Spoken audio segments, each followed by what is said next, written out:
In the late summer of Tai City, fine raindrops pierced through the dark clouds and gently fell to the ground. In a high-rise apartment, Fang Yi stood before the mirror, gazing at his lean and resolute face, murmuring to himself, "The full revival of spiritual energy is set to commence in a year." Suddenly, a cold mechanical voice echoed in his ears, "Detection complete. Spiritual energy is now gradually reviving. Auto-compilation system activated. Countdown to full revival, 364 days, 11 hours, 55 minutes, and 35 seconds." Unbeknownst to many, the world was on the brink of monumental change. Mutant beasts would wreak havoc on cities, and society, as we know it, would be upended.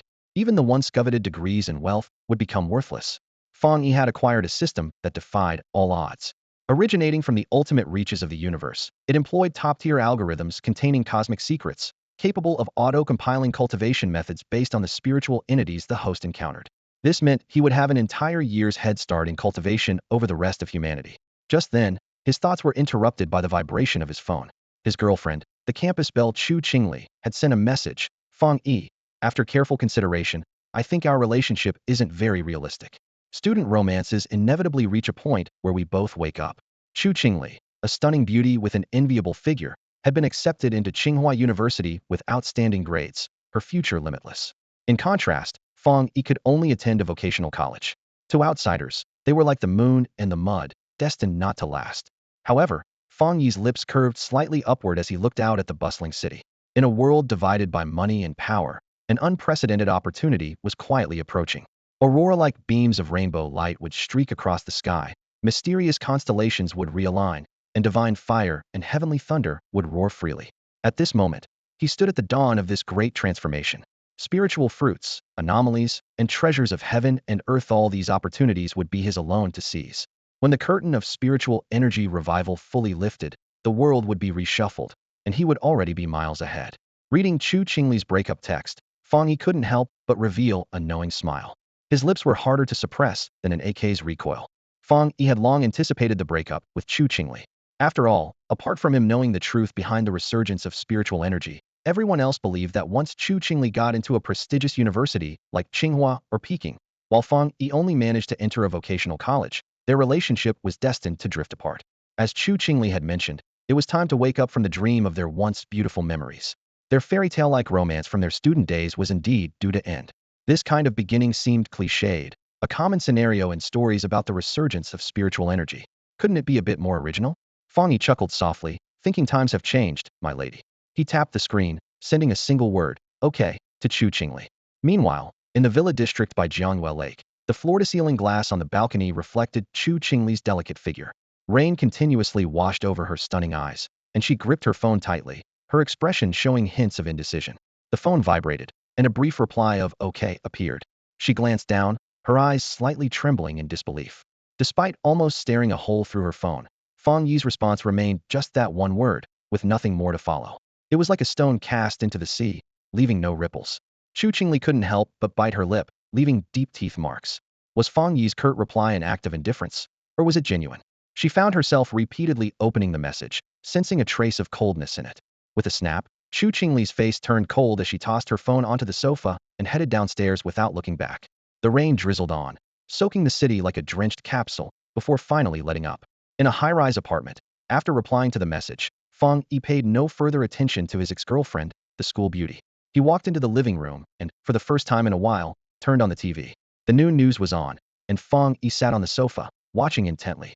Coastal fishermen had discovered an enormous abalone, so large it took 10 people to encircle it, suspected to be a product of nuclear waste.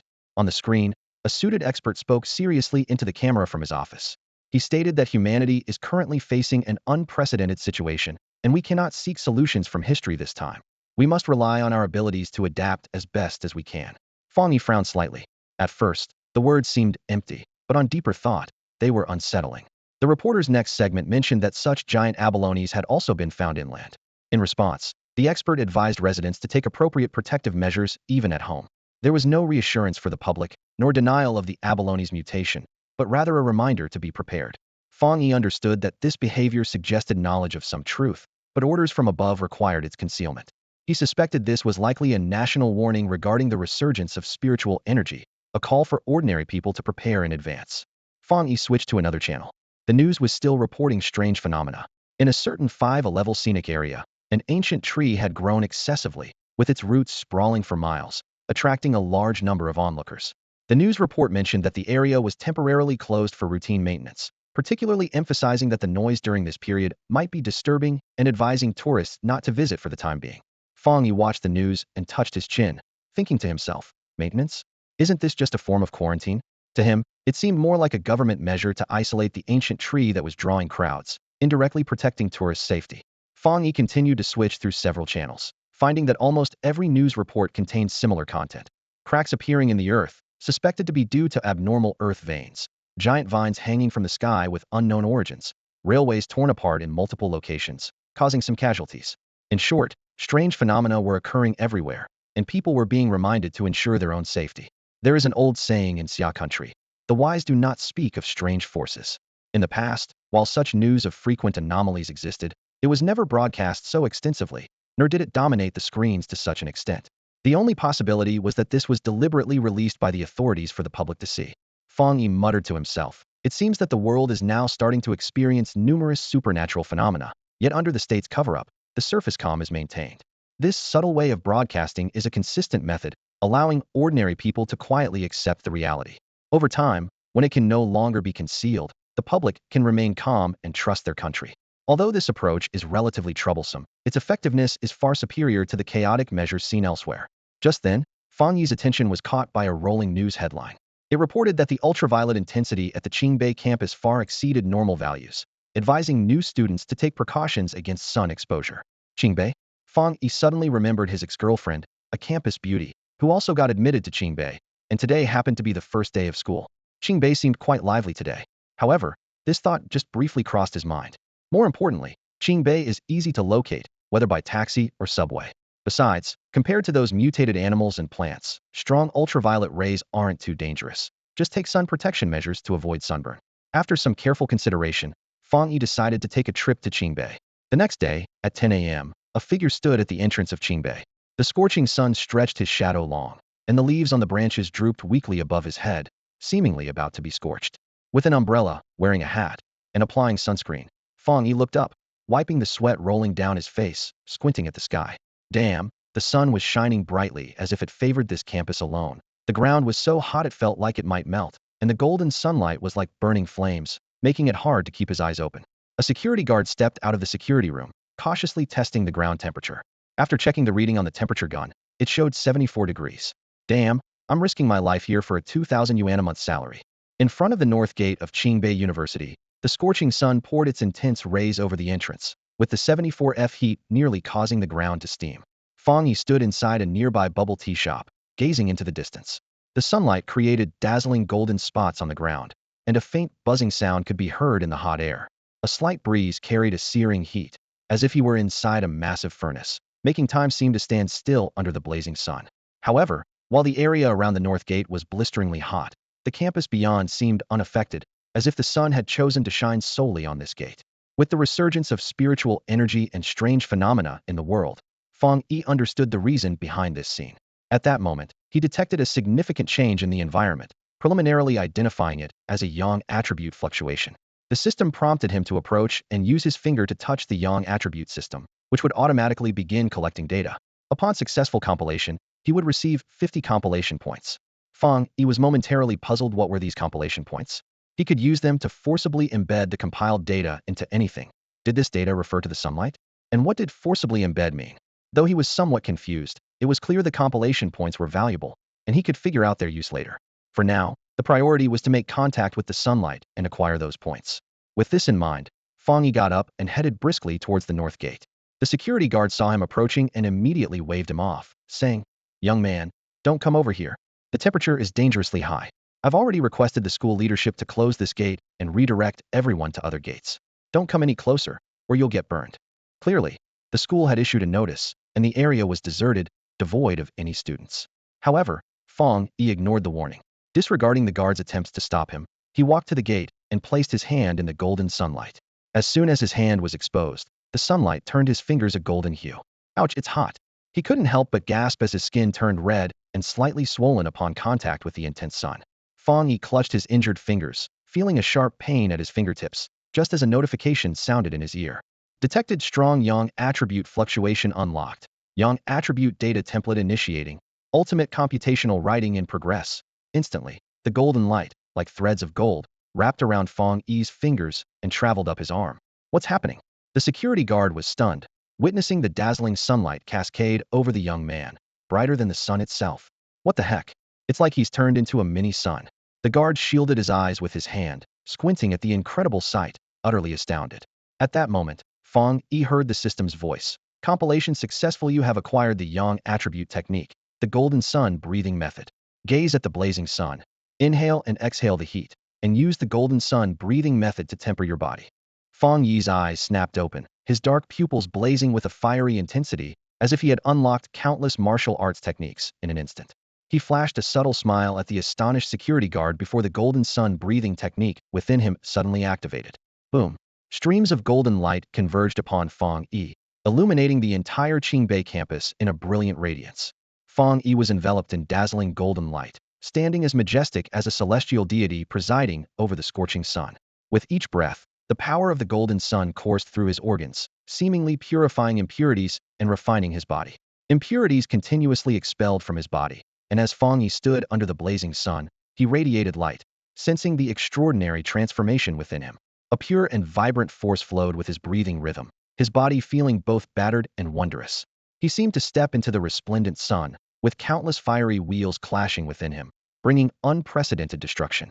Every cell was incessantly breaking down and regenerating, revealing the terrifying power of the pure and vibrant energy. In a fleeting moment, Fang Yi's body endured thousands of baptisms by the golden sun's power, his bloodstream intertwined with radiant gold, merging and circulating throughout his limbs and bones.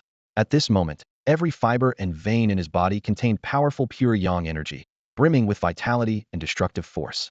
Each breath seemed to exhale fierce energy, as if he were consuming the golden sun, transforming it into his essence. Fang Yi was immersed in this body-refining sensation, painful yet incredibly wondrous. He was oblivious to the outside world and did not notice the Qingbei students, captivated by the golden light, looking towards him from their classrooms. What the heck is that? A startled exclamation shattered the silence, and suddenly the world plunged into darkness.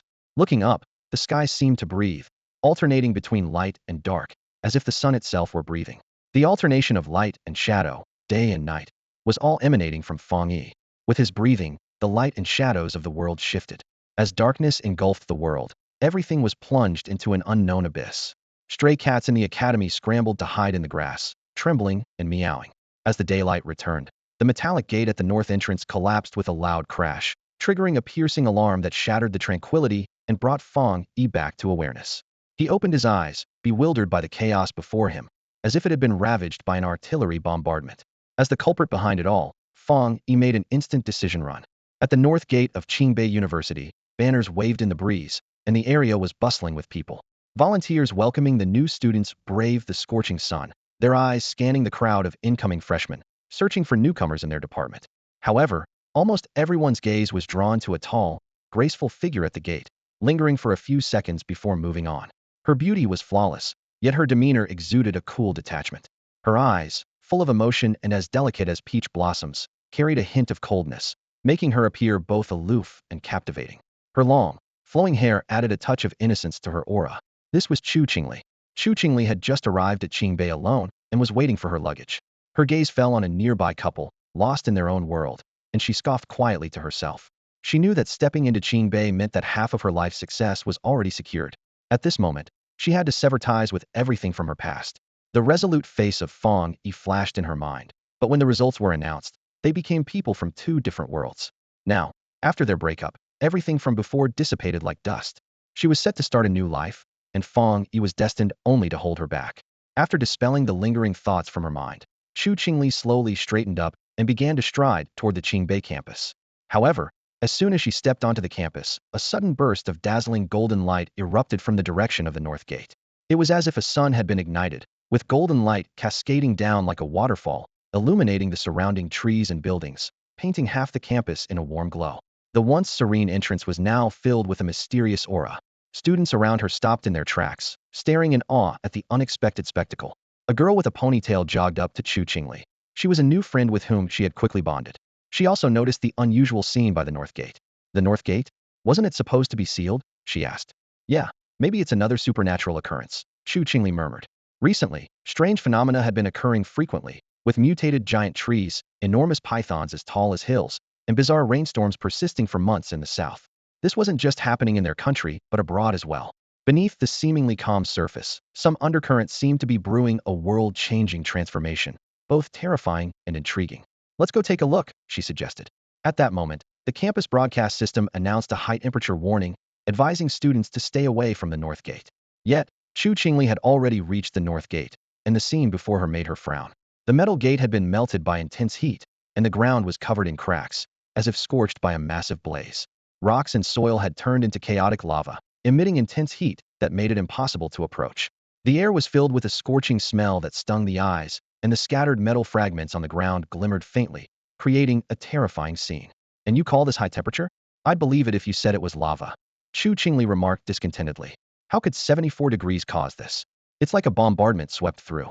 I really feel like times have changed. Haven't you noticed how strange the recent news from Xia country has been? It's incredible how events that challenge our worldview are happening everywhere. Can someone who's really smart explain the reason why the sky just went dark and then light again? Turns out I wasn't the only one who thought the sky darkened a few times. I thought I was losing my sight for a moment. Everyone was shocked. What's going on? What's happening here?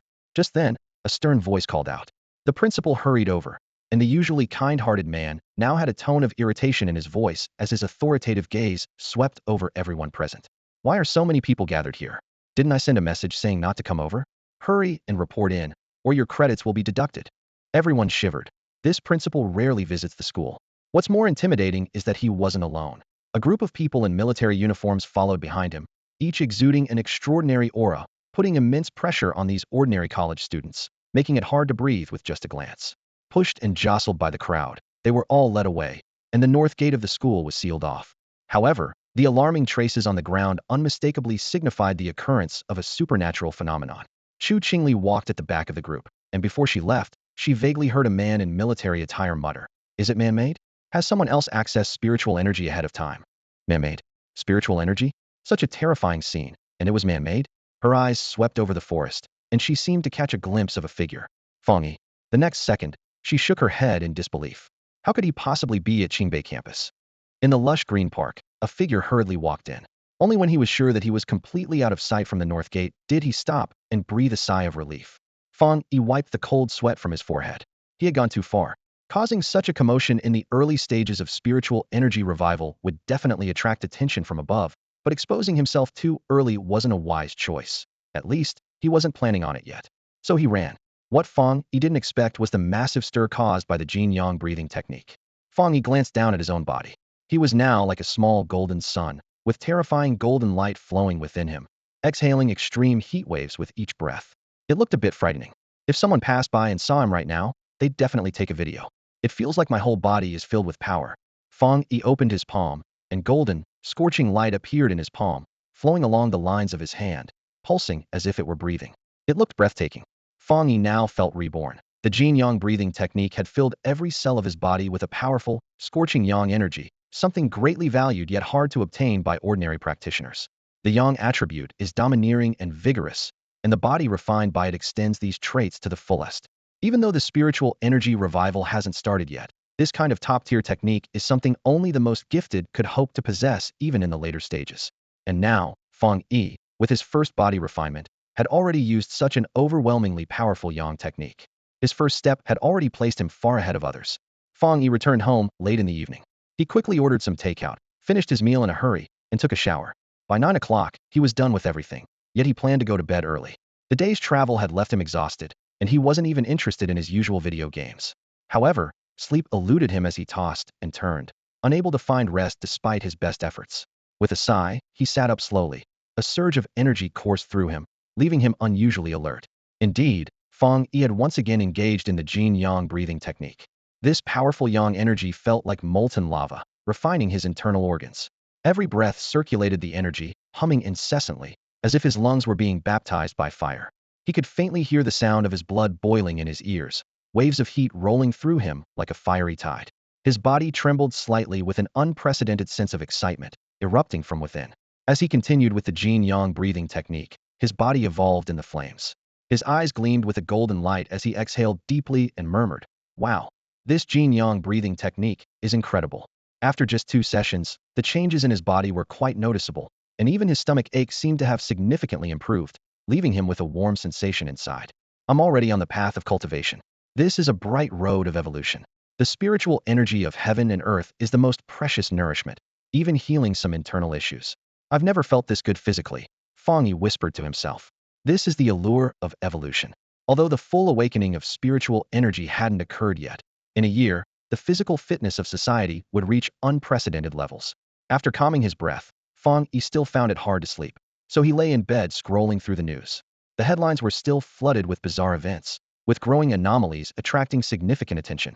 Some blamed nuclear pollution, leading to widespread condemnation. Others speculated that the Xia kingdom was secretly testing new weapons, unwilling to disclose them. And there were those who firmly believed in doomsday theories, spreading panic. Suddenly, a trending topic caught Fang Yi's eye: Spiritual Energy Cultivation Association updates realm chart. This association, established a year ago, was responsible for periodically releasing spiritual energy cultivation guidelines. When it was first created, it released a piece of spiritual energy cultivation knowledge that caused quite a stir online. Most ordinary people dismissed it as mere entertainment, as spiritual energy revival novels had been popular for years. The idea of someone compiling cultivation knowledge seemed a bit eccentric. Initially, there was interest, but soon people found the association's rules dull compared to the novels, leading to a rapid decline in followers. Eventually, only a few hundred eccentric players remained, occasionally posting in small circles to keep a faint level of activity. Fang Yi had once been interested in the cultivation guidelines on the association's page. Back then, he was just a passerby with no cultivation experience, but he found the content intriguing. Little did he expect that a year later, this association would once again capture public attention. Connecting recent occurrences of anomalies, Fang Yi instinctively clicked on the post. The pinned content was still the same spiritual energy cultivation guidelines he had read in the past. The opening talks about the mystical essence of the universe, the fundamental energy that envelopes celestial phenomena and nurtures all life. This kind of abstract concept of rare spiritual energy suggests that for long-term growth, one must grasp the correct method of absorption. However, the question arises, what is the correct method? For those who trust in science, this notion seems even more far-fetched than waking up at 3 a.m., sitting in the living room at a 45-degree angle facing the moon to absorb the universe's energy. Consequently, this spiritual energy cultivation association made a fleeting appearance online and quickly vanished. Fang Yi sifted through a pile of ineffective pinned messages, his fingers almost smoking from the effort, until he finally found the one that had sparked a heated discussion. It was a detailed explanation of the stages of becoming an immortal cultivator, and he instinctively clicked on it. As the page loaded, he was greeted by a blue background with white text, prominently displaying the title, Spiritual Energy Cultivation Association, at the top, with the date and association's signature in the bottom right corner. The entire page was simple and straightforward, without any flashy decorations, reminiscent of an official announcement from the Xia Kingdom. Upon closer inspection, he even noticed a national certification watermark. A national watermark? Fang Yi stared at it for several seconds. Knowing that spiritual energy was on the verge of resurgence, his first thought was whether this announcement could have been issued by the government. Could this Spiritual Energy Cultivation Association actually be a signal from the state to those who are beginning to encounter spiritual energy? Beginners are prone to making mistakes, just like cultivators. Without a reliable mentor or correct methods, it's easy to go astray, and once that happens, it becomes very troublesome. Glancing at the prominent official seal, he noticed that every pinned announcement had one. The Xia Kingdom is very strict in this area, and a national watermark can't be faked. If discovered by the authorities, there would be a warning. Yet, this association still brazenly operates. Could there be something fishy behind it? The more Fang Yi thought about it, the more plausible it seemed, so he continued scrolling. Upon clicking further, he saw several highly rated comments. He couldn't help but be surprised. Is this some kind of joke? Are they seriously categorizing cultivators like in a novel, bringing fiction into reality? Haha, that's hilarious. The lively comment section made him chuckle. Say no more, folks. I've already started cultivating. Someone else quipped. Guys, last night my pigsty inexplicably split open. I suspect it's some supernatural phenomenon. I need to join the association and learn a few tricks to get my pigs back. The aspirations in these comments were indeed ambitious. As Fang Yi read through these comments, he thought to himself, today's netizens really know how to have fun. Look at this, such a serious announcement, and yet the comments have taken a humorous turn, reflecting their mental state. He continued scrolling, and at the top was a simple chart that, when opened, displayed the cultivation levels. First realm, Ghostly Axe, Second realm, Spirit Creation, Third realm, Diamond, Fourth realm, Divine Moon, Fifth realm, Rising Sun, Sixth realm, Extreme Star, 7th realm, core abyss, 8th realm, king. The human body is essentially a treasure trove of infinite possibilities, though it is inherently constrained in this world. Spiritual energy serves as the key to unlock these potentials. These realms were initially known only from ancient relics. As people explored the potential for cultivation and evolution, the excavation of these relics became more frequent, leading to a more complete understanding of these realms. Now, to prevent fellow cultivators from going astray, these realms are being disclosed, allowing practitioners to reference them independently. Fang Yi let out a soft gasp as his eyes scanned the introduction, finding the description quite credible. As he continued reading, he discovered more detailed information. The first realm, Ghost Axe, involves harnessing the divine craftsmanship of heaven and earth's spiritual energy to forge human weapons. By utilizing the innate energy of the world to temper the physical body's projection, this realm has no entry barrier and requires no special aptitude. Regardless of intelligence, one can enter with persistence. Using spiritual energy to forge the body into a weapon? Fang Yi pondered briefly, then sat up and began the Jin-Yang breathing technique.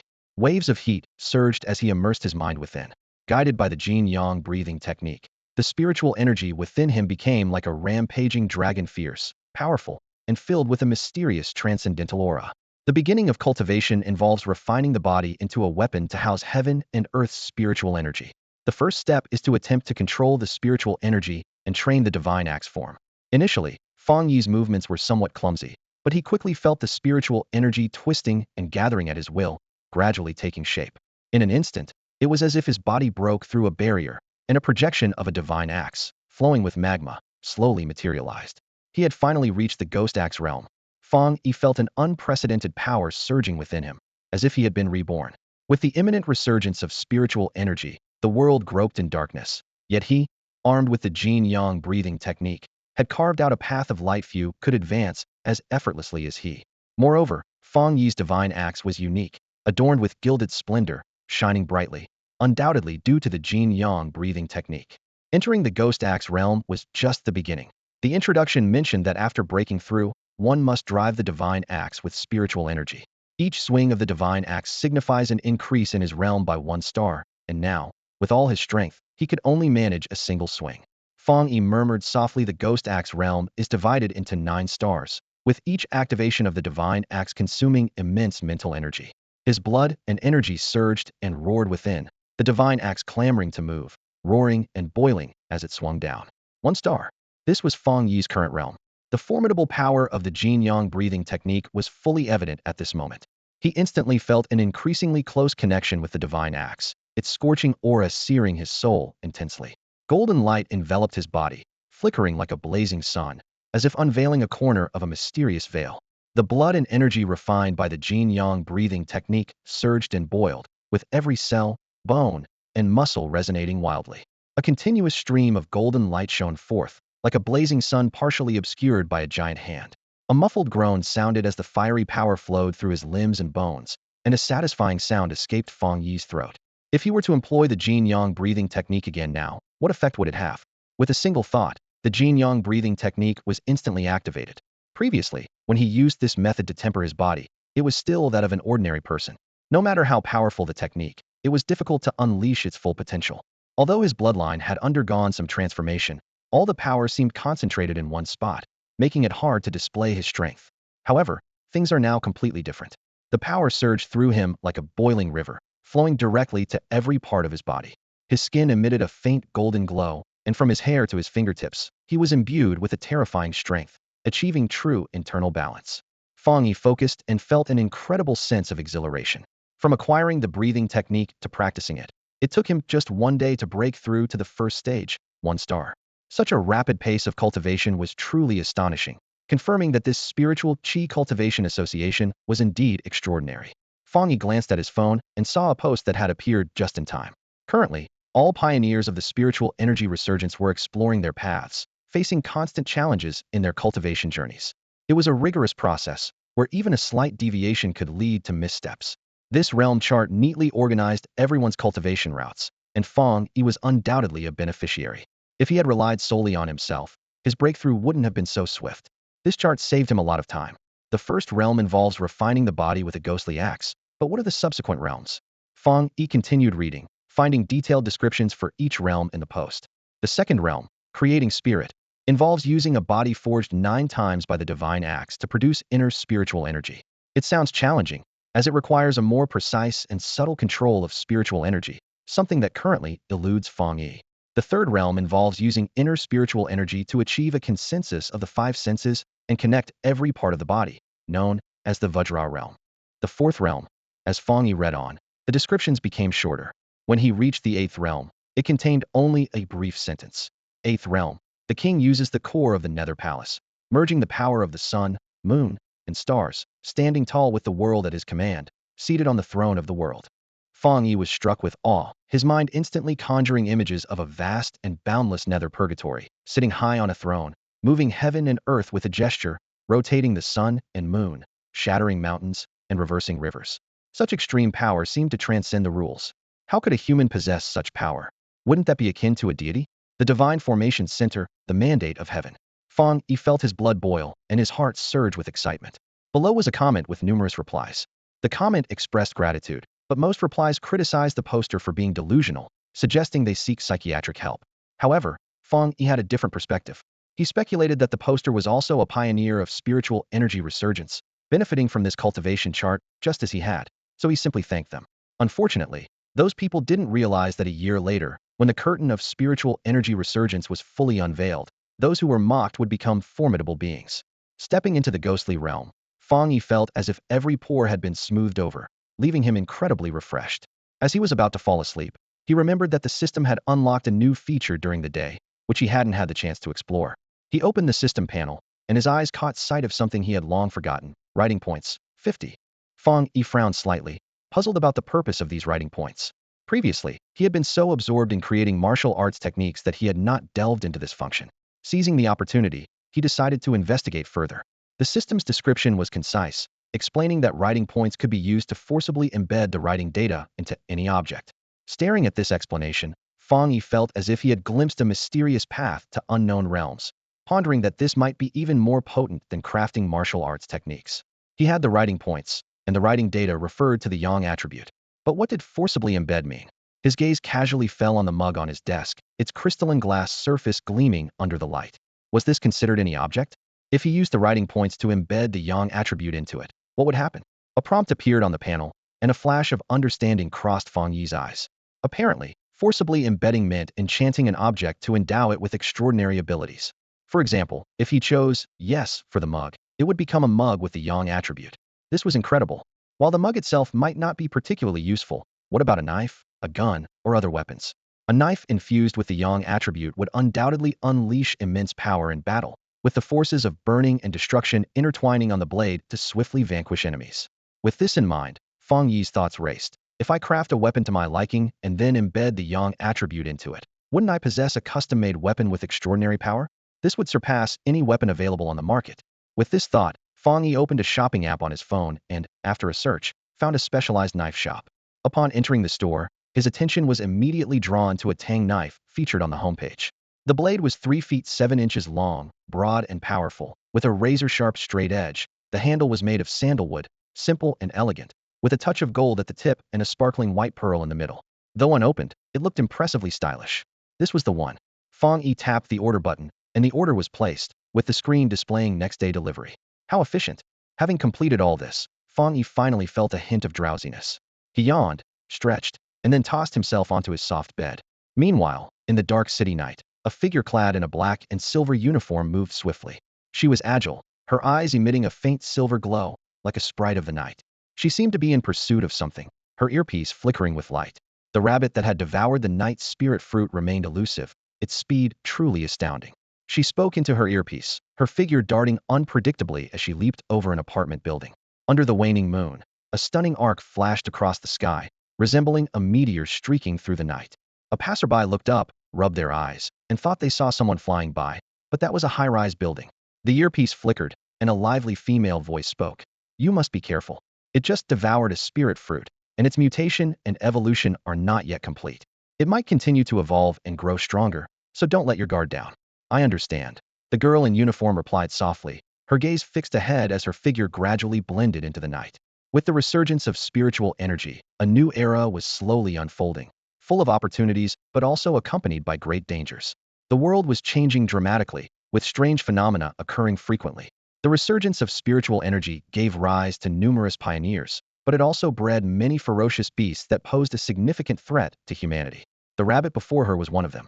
Having consumed the Dark Knight's spirit fruit, it gained the ability to move stealthily in the dark and was highly aggressive towards humans. If it wasn't controlled in time and mingled with the crowd, it could pose a severe threat to ordinary people's lives. Su Qingying frowned at the thought. She realized the aura she had been tracking suddenly veered off and darted into a nearby high-rise apartment. This meant that the lives of ordinary people could be in serious jeopardy. Damn, the rabbit has entered the residential area. Su Qingying's face turned cold as she turned and vanished into the night. Squeak, squeak, squeak. Fang Yi lay in bed, about to fall asleep when he heard a strange noise, chaotic and jumbled, like a nest of mice having a party under his bed. What the heck? Fang Yi wondered if he was hearing things. He had lived in this house for years, so how could there suddenly be mice? Thinking this, he turned over and didn't pay much attention. But soon, the noise returned. Squeak, squeak, squeak. This time it was louder, as if the mice's party had reached a climax, engaging in some unsavory activities, with the sound rising and falling. Fang Yi couldn't stand it anymore and opened his eyes. With a click, he turned on the light, slipped on his slippers, and searched around, finding nothing, of course. Is it someone else's pet? Fang Yi frowned slightly. He had already reached a heightened state, with senses far beyond ordinary people, so hearing noises from other apartments wasn't surprising. Since it was someone else's, he couldn't really complain. Fang Yi lay back down, and this time, he finally didn't hear the sound. But as he slowly drifted into sleep, the disturbing noise started again. Squeak. This time it wasn't just a simple call, but a piercing screech, as if forced into some distressing situation, each sound like nails on a chalkboard, making his skin crawl. Fang Yi lay on his side, his frown deepening. Damn, so noisy. The night was cool and quiet, with an eerie chill lingering in the silent hallway. A pet's cries echoed through the night, filled with a haunting sense of distress. Fang Yi, annoyed, crawled out of bed, pushed open the door, and stepped outside. After the start of autumn, the evening breeze had grown cooler, yet it seemed to have no effect on his fiery body, like a blazing ball of fire. In the pitch-black corridor, Fang Yi emitted a faint glow that set him apart. He followed the source of the sound, and finally encountered the culprito rabbit. The rabbit was huddled in a corner, trembling all over, exuding an aura of suffering. However, as Fang Yi approached, a pungent stench overwhelmed him. He stopped and squinted at the creature before him. This rabbit could no longer be described as such. Its entire body was pitch black, sharp fangs protruded from its gaping maw, and its blood-red eyes gleamed with malice. Its fur was disheveled, standing up like steel needles, evoking a sense of dread. Under the dim emergency light, the beast appeared grotesque and twisted, devoid of any cuteness, almost nauseating. Fang Yi couldn't help but think, this rabbit was truly hideous. It was no longer a rabbit, but a creature twisted and mutated by some malign force. It emitted a hoarse cry, fixing its gaze on Fang Yi. The dim corridor was silent, with only the faint light flickering in the shadows. Suddenly, a sharp sound shattered the silence, and the lights flickered on, revealing red liquid slowly dripping from the rabbit's mouth, the color of blood faintly visible in the light. Fang Yi's heart sank. The unpleasant smell he had detected earlier was the scent of blood. This rabbit had become a mutated beast. If not stopped in time, the entire building would be drenched in blood. Fang Yi's eyes glinted slightly, and the next moment, he slowly approached the rabbit. As the lights flickered, the distance between man and beast grew closer. The rabbit's eyes were filled with malice, its steel-like fur standing on end, growling and roaring in intimidation. However, the golden light flowing from Fang Yi emitted a powerful, sacred energy, instilling fear deep within the rabbit, as if it were being suppressed by an irresistible force.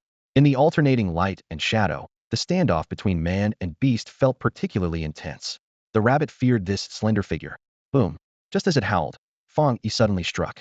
A golden light burst forth, like 1,000 suns blooming in his palm. A majestic aura surged, and Fang Yi was enveloped in terrifying golden light, pure and radiant. He punched fiercely. Boom. The sound thundered like a clap of thunder. Golden ripples exploded and spread around. A bloody hole appeared in the rabbit's chest, and then its bloodied body exploded, countless pieces of flesh flying, each shimmering with golden light, like dazzling fragments of gold. The rabbit's eyes helplessly flew out, finally landing at Fang Yi's feet, filled with despair and fear, as if conveying endless confusion and incomprehension. Until its last breath, it could not understand. Fang Yi gazed coldly at the terrifying eyeball before him, contemplating quietly. Suddenly, he stepped down precisely, and with a crunch, the eyeball burst under his foot, thick blood splattering like crimson sparks in the darkness.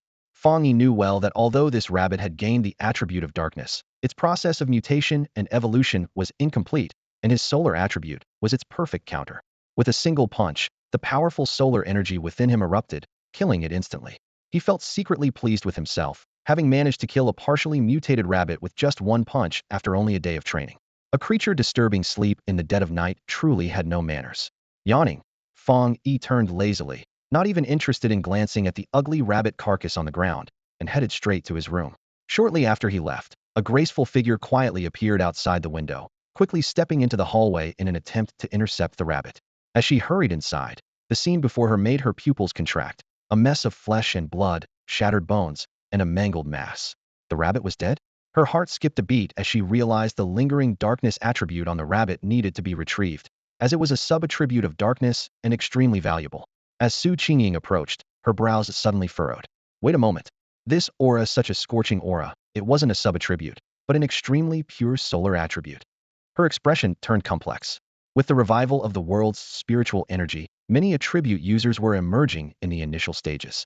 The changes in the world accompanied by natural phenomena had yet to yield a proper cultivation method, and early practitioners often possessed basic attributes. However, those with attributes like thunder, sunlight, and darkness were exceedingly rare and hard to come by. The purity of this solar attribute could reach at least an 80 revival level. Fang Yi's talent was extraordinary. Judging by the aura, he was only at the first star of the ghostly craft realm. After confirming this, she gently tapped her earpiece to report to her superiors immediately. The rabbit is dead. Well done. Did you kill it? No, someone else did. Su Qingying quickly reported everything she had observed. The other side fell silent, the air thick with a layer of stillness as if time had stopped. After a while, the other person, having reviewed the records, spoke slowly. In your location, there's an advanced attribute pioneer of such high caliber? Yes. Su Qingying frowned slightly, gazing at the flesh on the ground, where a faint golden glow still shimmered. There was no trace of him in the headquarters archives. The voice on the other end sounded slightly excited. A pioneer with such exceptional talent. We must find a way to get acquainted. Su Qingying nodded deeply, the talent she had just witnessed leaving her in awe. Such an extreme solar attribute talent would definitely rank among the top in Xia country. In this situation, joining any organization would grant him unlimited resources. Sure enough, in the next moment, her earpiece transmitted the superior's instructions. Put aside your current tasks for now. Your primary mission is to stay there, search for any trace of the pioneer, and make sure to document it. Ideally, try to persuade him to join our Spiritual Energy Cultivation Association. I understand, Su Qingying replied softly, her gaze once again falling on the rabbit's remains. Who exactly was he? The sun was shining brightly, and a gentle breeze brushed against Fang Yi's face. After a good night's sleep, he woke up early, seated himself at the window, and prepared to begin his practice. The soft morning light was the perfect time for cultivation, and the radiant sunlight was an excellent aid in his practice. As a cultivator, sometimes they pursued the extreme by undertaking highly risky actions, such as practicing the sun attribute under the blazing sun or the thunder attribute during a storm. The results of such actions were often significant. Fang Yi gazed at the rising sun, inhaling the fresh morning air and exhaling slowly. The golden sun breathing technique circulated within him, transforming into golden streams that surged toward him. After stepping into the ghost act stage, the internal scenes he witnessed during the technique circulation became increasingly grand. A colossal divine axe with magma surging around it, exuding a mysterious and domineering aura. The golden breath from the technique wrapped around the axe's handle like dragons, eager to break free. Fang Yi's breathing was steady, and as the golden threads increased, it seemed as if a cocoon was being woven beside the divine axe, lifting it and suspending it quietly in the air.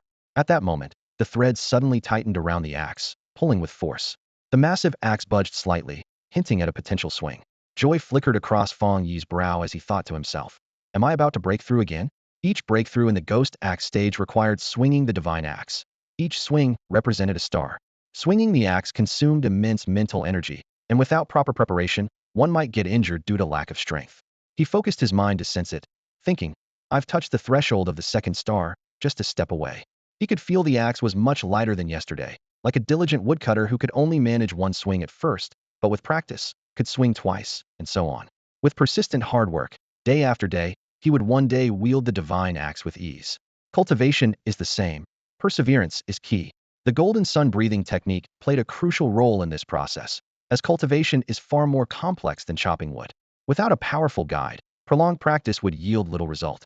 At that moment, Fang Yi concentrated fully on the technique, the golden light tightly entwining the divine axe, pulling it down forcefully like a bamboo breaking through the earth. The golden light merged with the blazing magma, pressing the axe down like a wave of golden heat. Boom! A thunderous crash resounded as the divine axe plummeted, carving a scorching, blackened path. The searing heat surged forward. Once, twice, the divine axe swung a second time. This meant Fang Yi had directly advanced to the second star. Having just broken through to the first star yesterday, reaching the second today was a terrifying pace of advancement. Fang Yi exhaled a breath of fiery air, and from the outside, his veins appeared to exhibit a strange golden pattern, faintly glowing. This was the effect of the golden sun breathing technique after the breakthrough, turning his internal energy into a sea of pure gold. Fang Yi's rapid advancement wasn't by chance. Even when he first broke through to the one-star level, he sensed that the potential accumulated from his training was far from exhausted. He decided to proceed steadily and upgrade gradually. If other pioneers heard him say this, they might be so infuriated that they'd spit blood, calling him a Versailles. In just 2 days, he advanced to the Ghost Axe 2-star level, a speed that defies belief. During this process, the dominance of his top-tier cultivation technique was fully displayed. Ordinary techniques require much more time to practice and achieve far less than Fang Yi, with an upgrade speed that can't be compared. Each time he broke through a star level, his physical body grew stronger, and imagining the extent to which his body would be enhanced at the next level was beyond comprehension. Fang Yi clenched his fist, feeling the abundant power within. In the past, he could easily knock down a child with a single punch, but now, even a 190-pound athlete with an 8-pack couldn't withstand his blow. This was the additional benefit of cultivation. As he leveled up, his body grew more powerful. Thus, defeating an opponent of a higher level might sound simple, but the sheer physical strength required is an insurmountable barrier. After his breakthrough, Fang Yi could feel the yang attribute spiritual energy surging around the divine axe, vibrant and abundant. The yang attribute was already pure, and after refinement, it became incredibly pure. At that moment, his phone rang. It was a delivery. He opened the door to find the SF Express courier waiting outside. Signing for the package, Fang Yi was in high spirits, smiling. Nowadays, most packages are left in lockers or stations, so having one delivered to the door was a rarity. Inside the package lay a Tang sword. Fang Yi gently touched the item, and the system prompted, "Would you like to use writing points to imbue this object with yang attributes?" Without hesitation, he chose yes. Boom. A burst of golden light enveloped the Tang sword, as if endowed with some mysterious power, making one feel as if they were staring directly at the sun. Unlike fire, which merely burns, yang represents intense, extreme heat. One can look at a torch, but not the sun. A single glance can incinerate everything, vast and overwhelming. The imbuing was successful. Fang Yi gripped the yang-attributed Tang sword, feeling its resonance with the power within him, as if they shared the same origin. He lightly brushed the blade. Perhaps because he had been meditating on the sun during his cultivation, his body now housed pure yang energy, perfectly aligning with the sword's attributes. Even though the sword hadn't been unsheathed, Fang Yi felt more powerful, as future warriors' battles might not be limited to ordinary weapons. He decided to test the sword's yang power, heading to the secluded back mountain. The area was usually deserted, except for the occasional couple. Fang Yi drew the Tang sword from his waist, and it flashed in the air. Instantly, the blade's golden light dominantly swept away all dust, igniting the sky as if a blazing sun burned fiercely. Everything around was melted by the intense flames. Fang Yi's eyes flickered slightly, thinking to himself, "That was close. Good thing no one was here." The commotion was far too loud. Fang Yi was alarmed, worrying that someone might report him for starting a forest fire. Quickly, he sheathed his Tang sword and cautiously scanned the surroundings. He breathed a sigh of relief, thankful that he had ensured no one was around when he came up the mountain, and considering it was work hours, his movements likely went unnoticed. Not daring to linger, Fang Yi turned and swiftly left. However, just after his figure disappeared behind the hill, a graceful silhouette urgently appeared where he had just been. Su Qingying, clutching a cup of milk tea, panted as she searched the rooftop, but her target was nowhere to be seen. Stamping her foot in frustration, she muttered through gritted teeth, "Darn it. He got away again." Su Qingying reflected on her sleepless night of staking out. Based on her vast criminal investigation experience, which was actually just gleaned from videos criminals often return to the scene of the crime, she had waited all night near the apartment, only to encounter a sleepy, tearful child running late for school. As she sighed, lamenting the overtime she faced, her eyes were drawn to something unusual on the rooftop. The ground was covered in a dazzling golden light. Though it had dimmed, it was still striking. The once vibrant potted flowers were now withered and yellow, emitting a burnt smell. Flecks of gold dusted the ground, shrouding the dirt in a shimmering golden veil, both dazzling and chaotic. Su Qingying's expression changed sharply, sensing trouble. As a member of the spiritual association, she understood the importance of protecting the peaceful lives of ordinary people. Yet, Here she was again, left to clean up the mess. She crouched to examine the scene closely, her eyes widening in shock. Moreover, the lingering aura at the scene was much stronger than the night before. What was even more unbelievable was the presence of an immensely powerful Energus spiritual weapon. How could that be possible? Spiritual weapons were exceedingly rare, with only one or two in the entire association, and due to incomplete energy core integration, their use was currently prohibited. Su Qingying's heart raced, and her breathing quickened. This discovery completely overturned her previous assumptions and added an even deeper layer of mystery to the case. Su Qingying's delicate face was a canvas of changing emotions, her eyebrows furrowing and relaxing intermittently. She bit on her straw anxiously, pacing back and forth on the rooftop, her mind a whirlwind of thoughts. The concept of spirit weapons, an advanced technology existing only in theory, had somehow surfaced here. Infusing attributes into weapons could grant ordinary arms extraordinary power, significantly enhancing the wielder's capabilities. Yet, with current technological limitations, spirit weapons had not officially been developed. So, how could they be present here? More puzzling was how a pioneer of spiritual energy revival could possess a spirit weapon that even the association struggled to create. Su Qingying restrained the urge to rush downstairs and confront the mysterious holder of the Yang attribute. She remembered clearly that the first ironclad rule of the Spirit Association was to prohibit any practitioner from interfering with the lives of civilians. This was a principle every pioneer of spiritual energy revival had to uphold. In the populous nation of Xia, the impending spiritual energy revival was already an unstable factor, poised to reshape existing social norms. At this moment, any minor oversight could trigger widespread panic. If societal unrest combined with drastic changes in the world, an apocalypse might not be far-fetched. It was precisely for this reason that Su Qingying opted for a patient, watchful approach to locate the mysterious Yang attribute holder. Unfortunately, Lady Luck seemed not to favor her. Never mind, I'll have to keep observing the spirit weapon situation. Such crucial intelligence shouldn't be reported hastily. Su Qingying sighed, resigned to continue her mission. Meanwhile, in the apartment's bedroom, Fang Yi was sitting on the sofa, taking stock of his gains. Ghost Blade, 2-star, Yang attribute Tang Dao, not bad. I've gained a significant boost in strength, Fang Yi mused. For a practitioner, the sooner you have a weapon that suits you, the better. However, his thoughts soon drifted to another issue. I wonder if attributes can be layered onto a single item. My sword currently has only the Yang attribute. If I envision acquiring other attributes, could they also be embedded into this sword?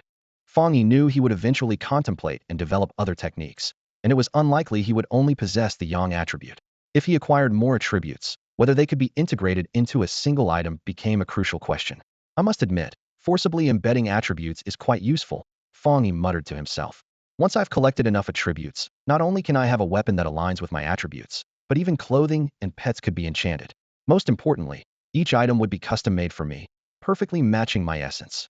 As Fang Yi was engrossed in his thoughts, his phone suddenly vibrated, lighting up with a notification. You have a new reply. Fang Yi opened the message, discovering it was from the person who had replied, learned something, under his post yesterday, and was ridiculed by others as delusional. Fang Yi had casually liked the comment, not expecting a private message from them now. Are you a pioneer too? The message read. Fang Yi raised an eyebrow, not answering directly, but instead asking, are you? The person seemed to be online, waiting for a reply, and quickly responded, yes. Fang Yi opened his social media app, and was greeted by an extremely simplistic account page. The system's default username hung there alone, as if it was silently expressing the owner's indifference. As he browsed the page, a flurry of messages suddenly popped up. The sender's username was @Tug72, and their words carried an inexplicable certainty, as if they were convinced that Fang Yi was the pioneer they were referring to. I've been observing your browsing history, @Tug72 wrote. You seem very interested in the recent anomalies in the world. Plus, you liked my post yesterday. I boldly guess that you are also a pioneer in the awakening of spiritual energy. Another message followed quickly. I have a few friends who are also pioneers. We often get together to discuss things and are always looking for others like us. Fang Yi frowned slightly and didn't respond immediately. He exited the chat interface, quickly found the privacy settings, and set his browsing history and replies to private. In this era where spiritual energy was yet to fully awaken, martial arts took precedence, and there were too many unknown martial arts pioneers lurking around. Fang Yi knew that caution was the best strategy. After updating his settings, he reopened the chat interface and replied simply, Fan, what do you want from me? The other party was typing, and soon a new message appeared. Actually, we just want to make friends, nothing more. There are 3 of us, and we've been sticking together since the big changes in the world. You know, it's common among pioneers. We have a feeling that big problems might arise in the future, so it's always good to make more friends. We've been looking online to see if we can find any pioneer experts. Fang Yi couldn't help but find it amusing. This person was quite candid, revealing all about themselves and their friends in just a few words. Fan, I'm a newcomer too. Fang Yi replied. Oh, you're a newcomer too? Then I feel less pressured. Itug72 seemed relieved. We're all newcomers, so we can explore together. They added 2 fist bump emojis. If you have any questions, just ask me. I'll tell you everything I know. Fang Yi decided to probe a bit. Fan, thanks, buddy. Have you seen the realm chart from the Spiritual Cultivation Association? How's your practice going? Itug72 immediately became excited. I was just about to tell you. That body refining divine axe. I tried to condense it yesterday, and man, it took all my strength. That divine axe is so damn hard to condense. Only one of us 3 managed to do it. Haha. Impressive, right? Fan, very impressive, Fang Yi replied casually. Itug72 continued enthusiastically. Honestly, I feel like hardly anyone can condense the divine axe right now. As for those who can reach the ghost axe level, they're monsters, pure prodigies. Fang Yi gave a slight "oh" to indicate he was listening. Actually, I have a little insider info. Itug72 lowered their voice as if sharing a secret. You know the country has a lot of pioneers, right? They're only at the ghost axe level 1 star. So, practically speaking, we're just 1 step below the national team. Fang Yi pondered this, subtly probing with a few more questions. To his surprise, the other person truly was open and seemed genuinely sincere.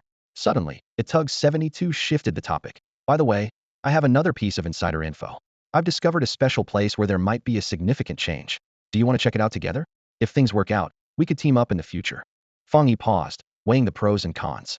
Finally, he made his decision. Fan, sure, send me the address. The world was undergoing strange changes. He urgently needed those who were well-versed in these phenomena to travel far and wide, constantly gathering information about these transformations. As beneficiaries of the era, they were eager to uncover more opportunities from it.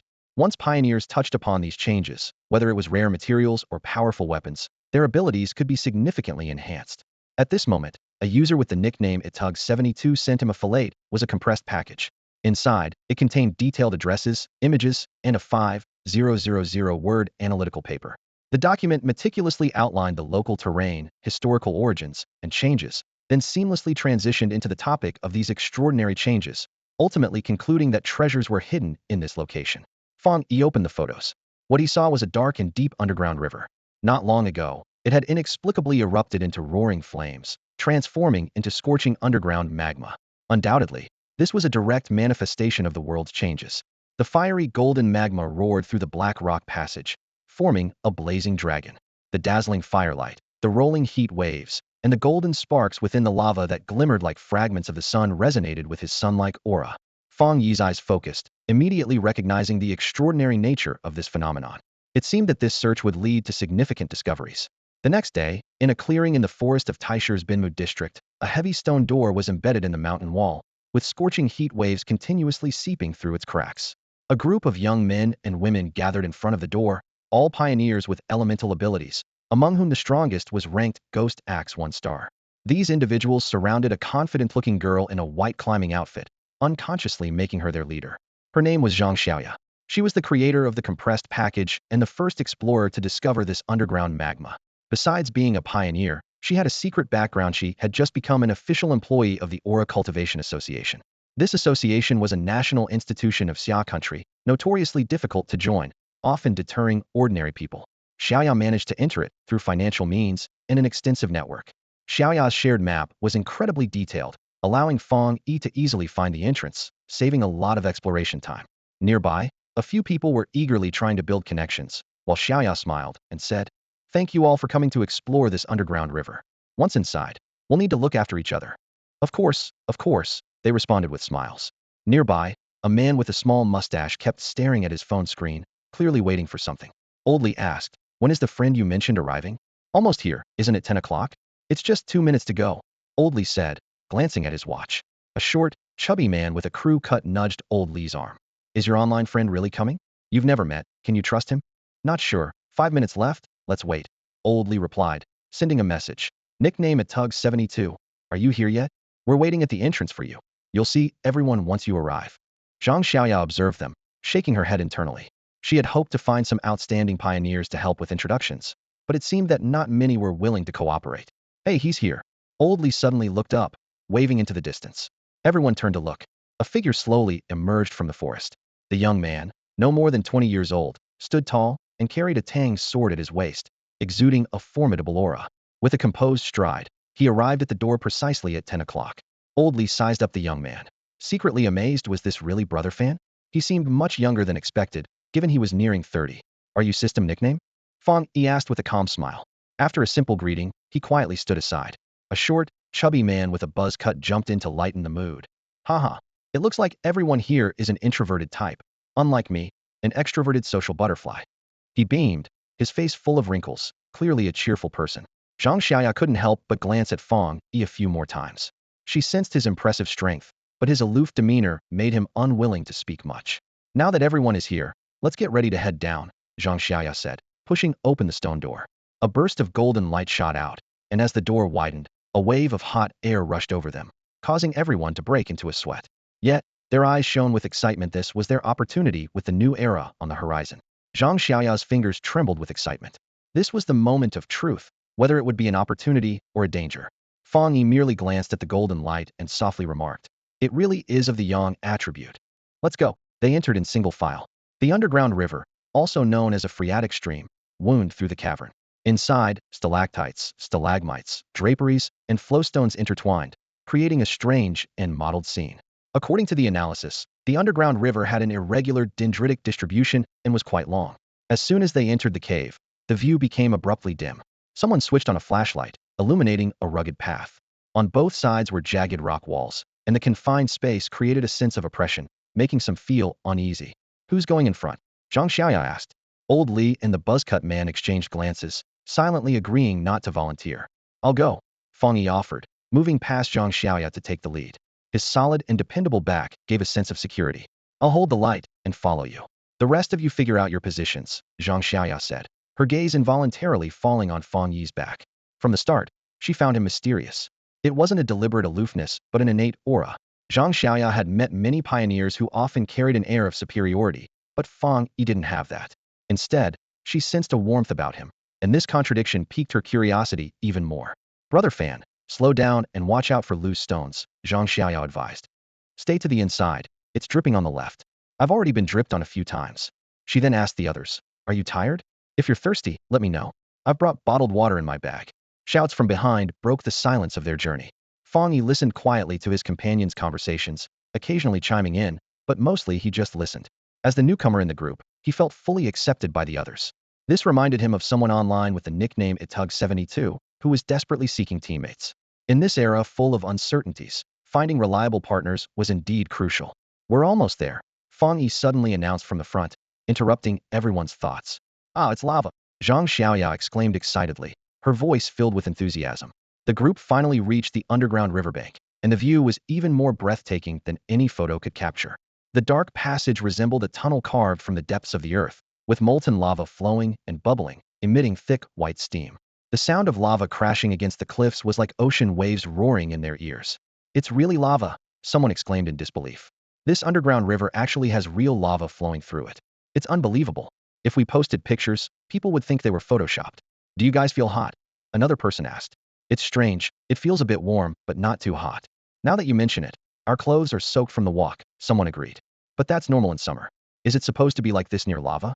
As everyone chatted away, Fang Yi crouched down and, without hesitation, plunged his hand directly into the lava. The molten lava quickly engulfed his hand. Are you crazy, bro? Zhang Xiaoya shouted in panic, her breath quickening. That's lava. You're touching it with your bare hand. Old Li immediately reached out to pull Fang Yi back, but the instigator simply raised his hand from the lava. To everyone's astonishment, his hand was completely unharmed, with no sign of burns. It's not that hot. This lava is different, Fang Yi said calmly. Without waiting for a response, he dipped his hand back into the lava, this time even deeper. His expression changed slightly, as if he sensed something different. Cool on the outside, hot inside. It's like flames burning within water, Fang Yi mused. Suddenly, Fang Yi's expression shifted dramatically as a strong sense of danger overwhelmed him. He retracted his arm with incredible speed. The next second, the lava's surface exploded, unleashing a blinding blaze that erupted into a raging firestorm. The scorching heat wave surged forward, and the lava met the air with a deafening roar. Molten rocks splattered everywhere, incinerating everything in its path. The flames roared like an enraged dragon, thrashing and howling in the air. What just happened? The group retreated in terror, shaken by the close brush with death. They realized how narrowly they had escaped disaster. Had they been caught in the explosion, there would have been little left of them. Fang Yi also stepped back, his gaze fixed on the flickering sparks overhead. His eyes flashed with complex codes, as if deciphering this strange phenomenon. Detecting celestial anomaly, internal flame, analyzing, Fang Yi muttered to himself, activating ultimate computational power, compiling. Suddenly, Fang Yi's eyes lit up, as if he had an epiphany. You've acquired the red fireblade technique's internal flame template, with high internal temperatures and explosive properties, possessing immense destructive power, he murmured. The red fireblade technique differs from the golden sun breathing method. Its true power is revealed only when unsheathed. Each strike carries the roar of flames. Each slash embodies the might of the inferno. When using this sword technique, Fang Yi's Tang Dao was instantly engulfed in blazing flames. Each swing of the sword sent crimson fire shooting forth like lightning. The tip of the blade, charged with fierce flames, erupted under the guidance of his fighting spirit, releasing energy comparable to the scorching sun. Fang Yi's eyes sparkled with excitement as he realized how well this fiery sword technique complemented his Tang Dao. Without hesitation, he decided to infuse the internal flame attribute into the sword. In an instant, countless crimson lights surged into the Tang Dao like a tidal wave. Fine cracks appeared on the blade within the scabbard, with searing bubbles continuously emerging from its surface, producing a faint sizzling sound. As the internal flame was infused, the surface of the blade shimmered with flowing flame patterns, resembling ripples. A bright light coursed through the hilt, and the center of the blade seemed poised to unleash a burst of explosive flames at any moment. Once released, these flames would instantly ignite the surrounding air. Fang Yi understood well that this was a formidable attack technique, where the higher the user's level, the more powerful the explosion. In the hands of a master, this sword technique could unleash destructive force akin to a natural disaster, capable of leveling a city. Feeling the intense heat radiating from the Tang Dao, Fang Yi smiled with satisfaction. This was the powerful weapon he needed. At that moment, a crew-cut man exclaimed excitedly, "I can feel it. With just a bit more practice, I can officially embark on the path of cultivation." Meanwhile, others were already seated on the ground, absorbed in drawing in the spiritual energy of the world, racing against time to enhance their strength. Fang Yi was not in a rush to cultivate. In his view, this expedition had already yielded treasures more valuable than mere cultivation. However, just then, he keenly detected an unusual sound. Though faint and unnoticed by the three immersed in cultivation, it was gradually approaching their location. Fang Yi carefully determined the direction of the sound and, with a serious expression, whispered, "It seems we're not the only ones who discovered this place." In the clearing outside the stone forest, a few pioneers of the spiritual energy revival appeared, their auras restrained. They held their phones, eyes fixed on the map displayed on the screens, discussing with each other. "The world is undergoing great changes, and we must hurry inside, or someone else might seize the opportunity first." One of them pointed to a spot on the map. "The phenomenon should be here. I can feel an unusual fluctuation. Let's go." Every opportunity before the revival of spiritual energy is extremely valuable. We can't afford to delay. Suddenly, a sharp explosion erupted from underground, resonating like thunder. A wave of heat surged out from the stone gate, as if a blazing sun was burning beneath the earth, the roar deafening. Crimson waves crawled out like venomous snakes, causing everyone's pupils to contract sharply. "This fluctuation is too intense," they exclaimed in unison. "Has the place of great change already been taken by someone else?" They exchanged glances and swiftly darted through the stone gate. Beyond the gate, a scene unfolded that put them on alert. A person sat cross-legged, focused on absorbing spiritual energy for cultivation.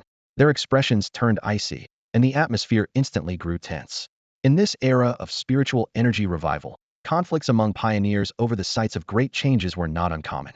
Every location of a major change usually came with phenomena and extraordinary opportunities, making exclusive possession the best strategy.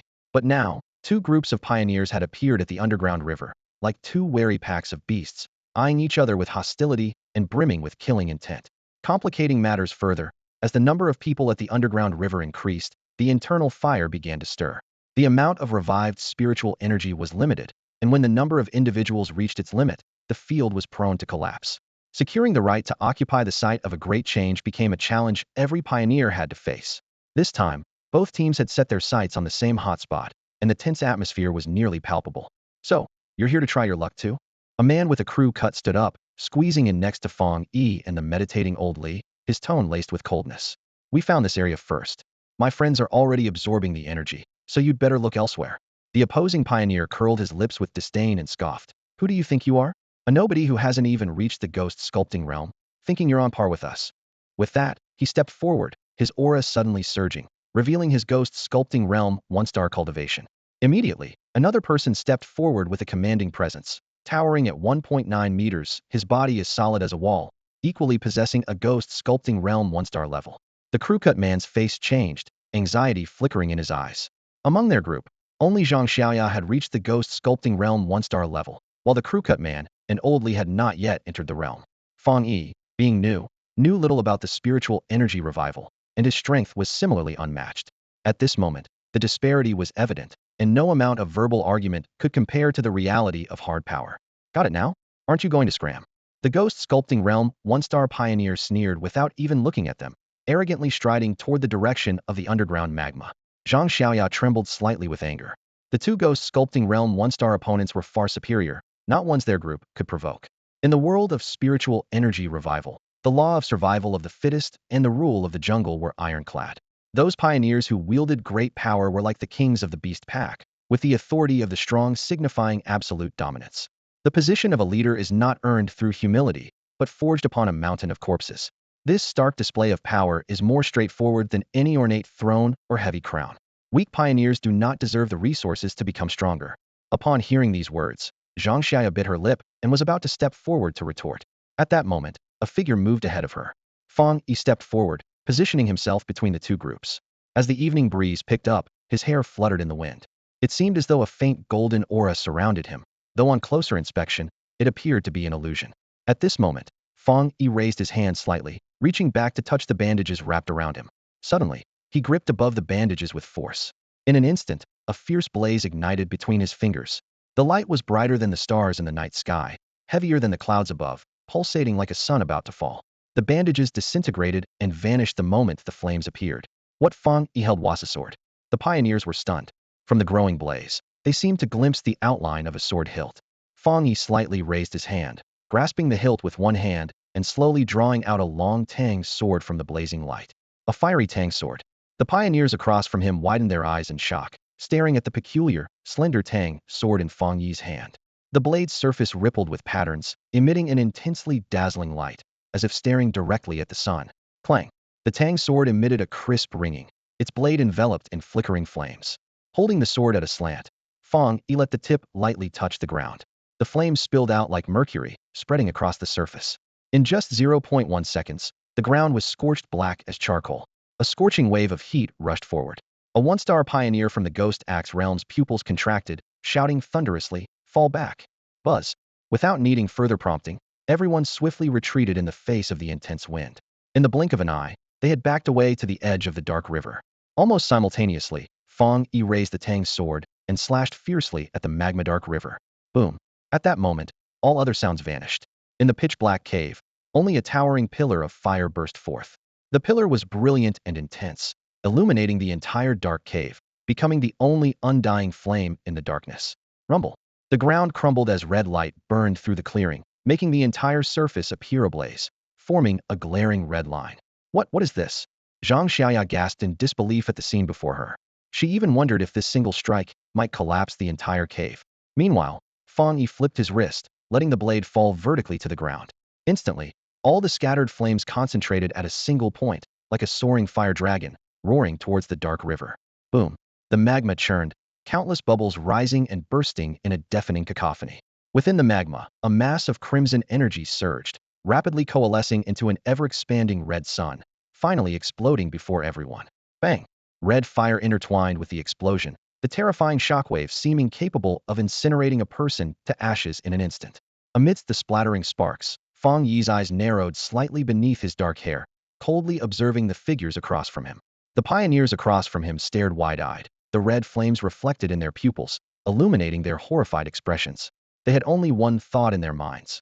What realm is this pioneer from? And this sword? The flaming patterns on the blade burn brilliantly, and after being swung, it even causes a secondary explosion, like a blazing sun. Terrifying. The legs of several pioneers turned to jelly. They scrambled to turn around, fleeing back in the direction they came, their retreating figures perfectly synchronized, as if rehearsed. The team of scouts fled in a panic, stumbling out of the underground cavern to the entrance outside the stone gate. Their faces were pale, bodies trembling, and eyes filled with terror. One of them spoke in a shaky voice. "That was terrifying. That guy is a monster. He gasped for breath and continued. The weapon he holds. I've never seen anything so frightening. The blade had flame patterns, and when he drew it, the cloth wrapping it turned to ashes. Another chimed in, their voice full of shock. When he swung it, the ground instantly turned to scorched earth. Even the hard rock couldn't withstand it, let alone our flesh and blood. The team members recounted the horrifying scene, their voices overlapping. They once prided themselves as the darlings of the era, believing they had unique fortune. But now, their arrogance had vanished, replaced by deep fear and helplessness. Thankfully, we didn't clash with them, one said with relief. If that blade had struck me, there wouldn't even be ashes left. They all breathed a collective sigh of relief, still shaken. As relatively weak scouts, they understood the peril of their situation. Angering a powerful figure could easily cost them their lives. The lead scout, a 1-star in the Ghost Axe realm, made a decision. Let's admit defeat. We have to give up this area for now. The others nodded in agreement, preferring to spend more time seeking other opportunities than to face that terrifying Tang sword again. Meanwhile, inside the cavern, silence reigned. Ping Tu Gu was the first to snap out of it, staring at Fang Yi in awe before giving a thumbs up. Awesome, bro. That slash was incredible.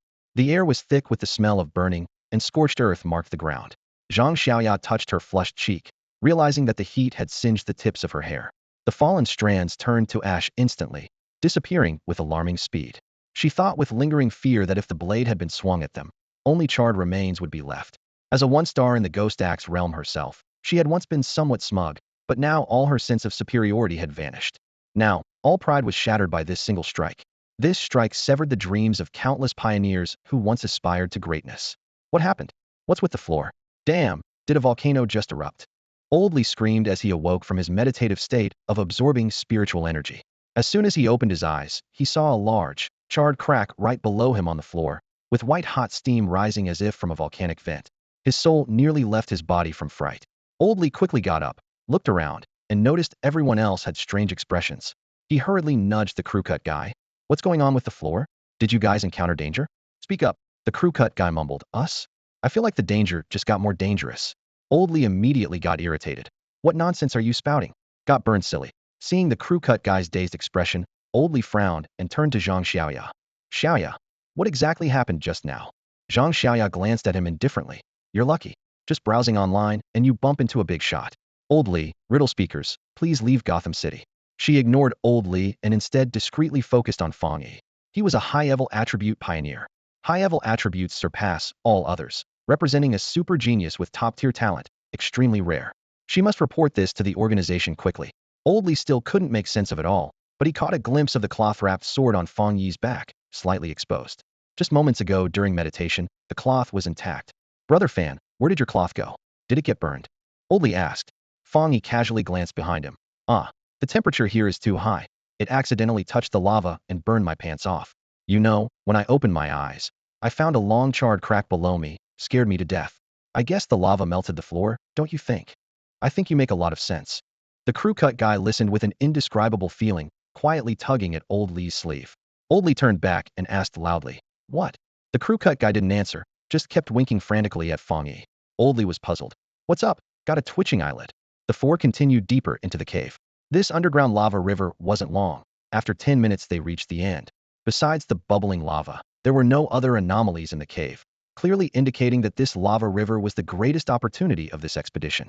Old Li indeed felt the rich spiritual energy, and given time, he could also advance to the Ghost Axe realm. Returning to the cave entrance, the group of travelers was nowhere in sight, and Fang Yi bid them farewell. Old Li patted Fang Yi on the shoulder, speaking familiarly. Brother Fan, didn't get much this time. Let's continue next time. All the good stuff will go to you first. You're the youngest, need more looking after. Fang Yi smiled and nodded. Thanks in advance. He had gained quite a bit this trip, but decided to keep it to himself. The crew cut guy widened his eyes at Old Li's gesture of putting his hand on Fang Yi's shoulder, finally finding a chance to spill. Do you know who you just patted? What? Old Li was baffled. The crew cut guy detailed the story of Fang Yi's strike that scared off another team of pioneers. Old Li was initially stunned, then completely shocked, clearly overwhelmed by the revelation. I have to go, urgent matters. Zhang Xiaoya interrupted the chatter. She needed to report this high-level attribute pioneer to the Spiritual Association. The group then parted ways. Once in the car, Zhang Xiaoya dialed the Spiritual Association's officer. Pioneers like them were all in contact with the association through specific officers. Once connected, she recounted what she witnessed. I suspect he is a high-level attribute pioneer with extremely high talent. On the other end, Someone murmured. Another high-level attribute? Nothing much, it's filed. Please notify me immediately if there are any developments. After hanging up, the female officer in the office frowned, her gaze falling on another report about pioneer Su Qingying. Oh my, what's going on? The association has discovered 2 high-tribute pioneers in a row.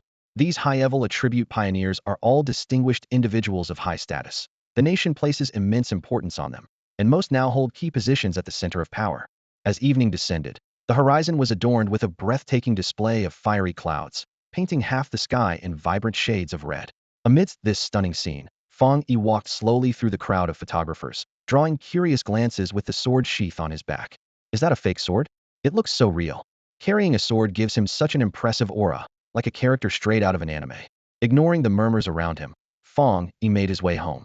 After taking off his shoes and slipping on his slippers, he eagerly removed the sword from his back.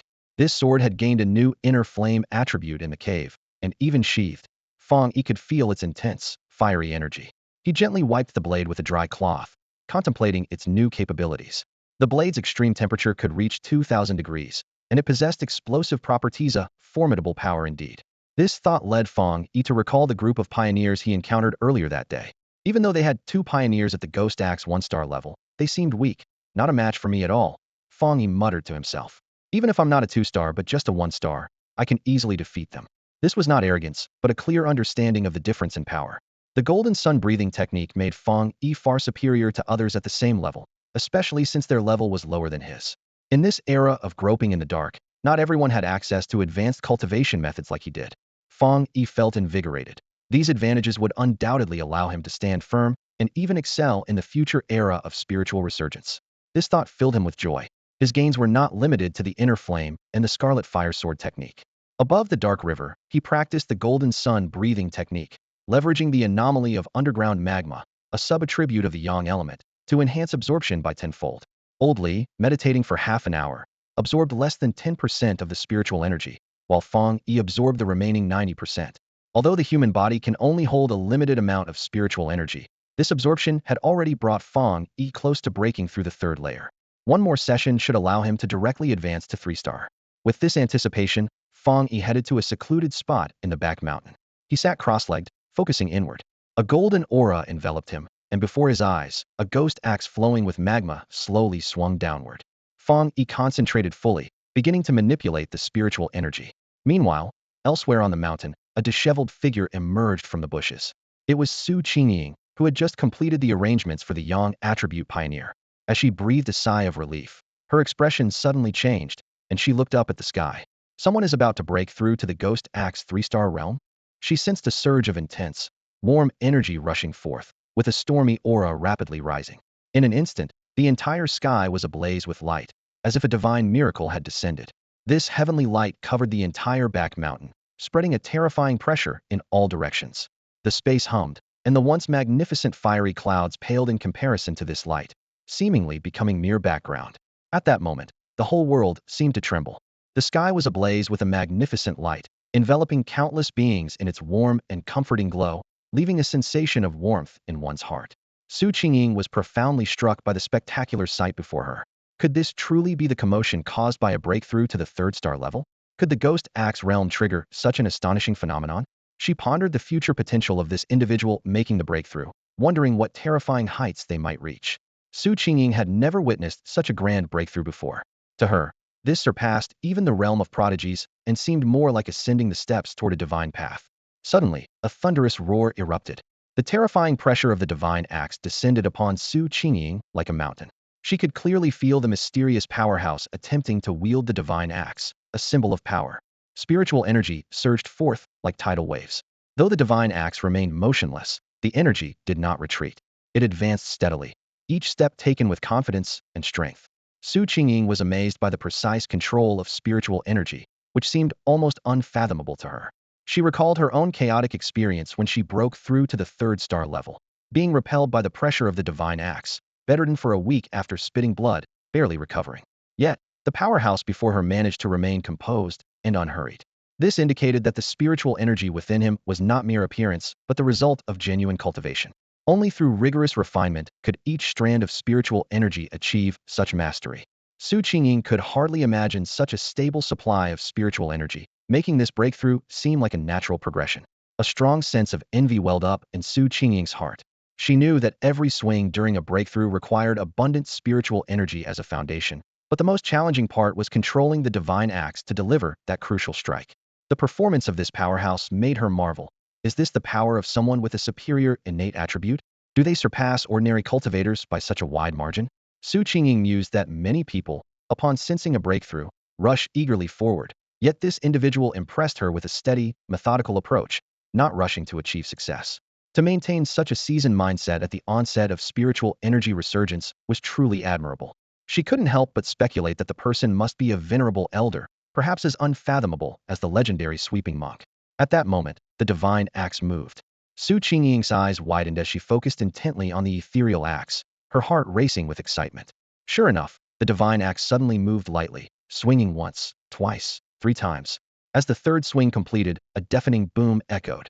A dazzling light pierced through the clouds, illuminating the entire mountain as if it were daylight. The brilliance far exceeded Su Qingying's understanding, carrying an undeniable aura of dominance, and an invisible power spread outward. The light persisted for a long while before gradually fading away. The breakthrough was successful. Su Qingying suddenly realized the source of the light. It was at the eastern corner of the mountain. She immediately rose and swiftly flew toward that direction. 3 minutes later, when Su Qingying arrived at the source of the light, she found only a solitary ancient tree, not a single bird in sight. A gentle breeze rustled, causing the leaves to spin and fall before her. Once again, Su Qingying was filled with frustration. It was always like this, always just one step too late.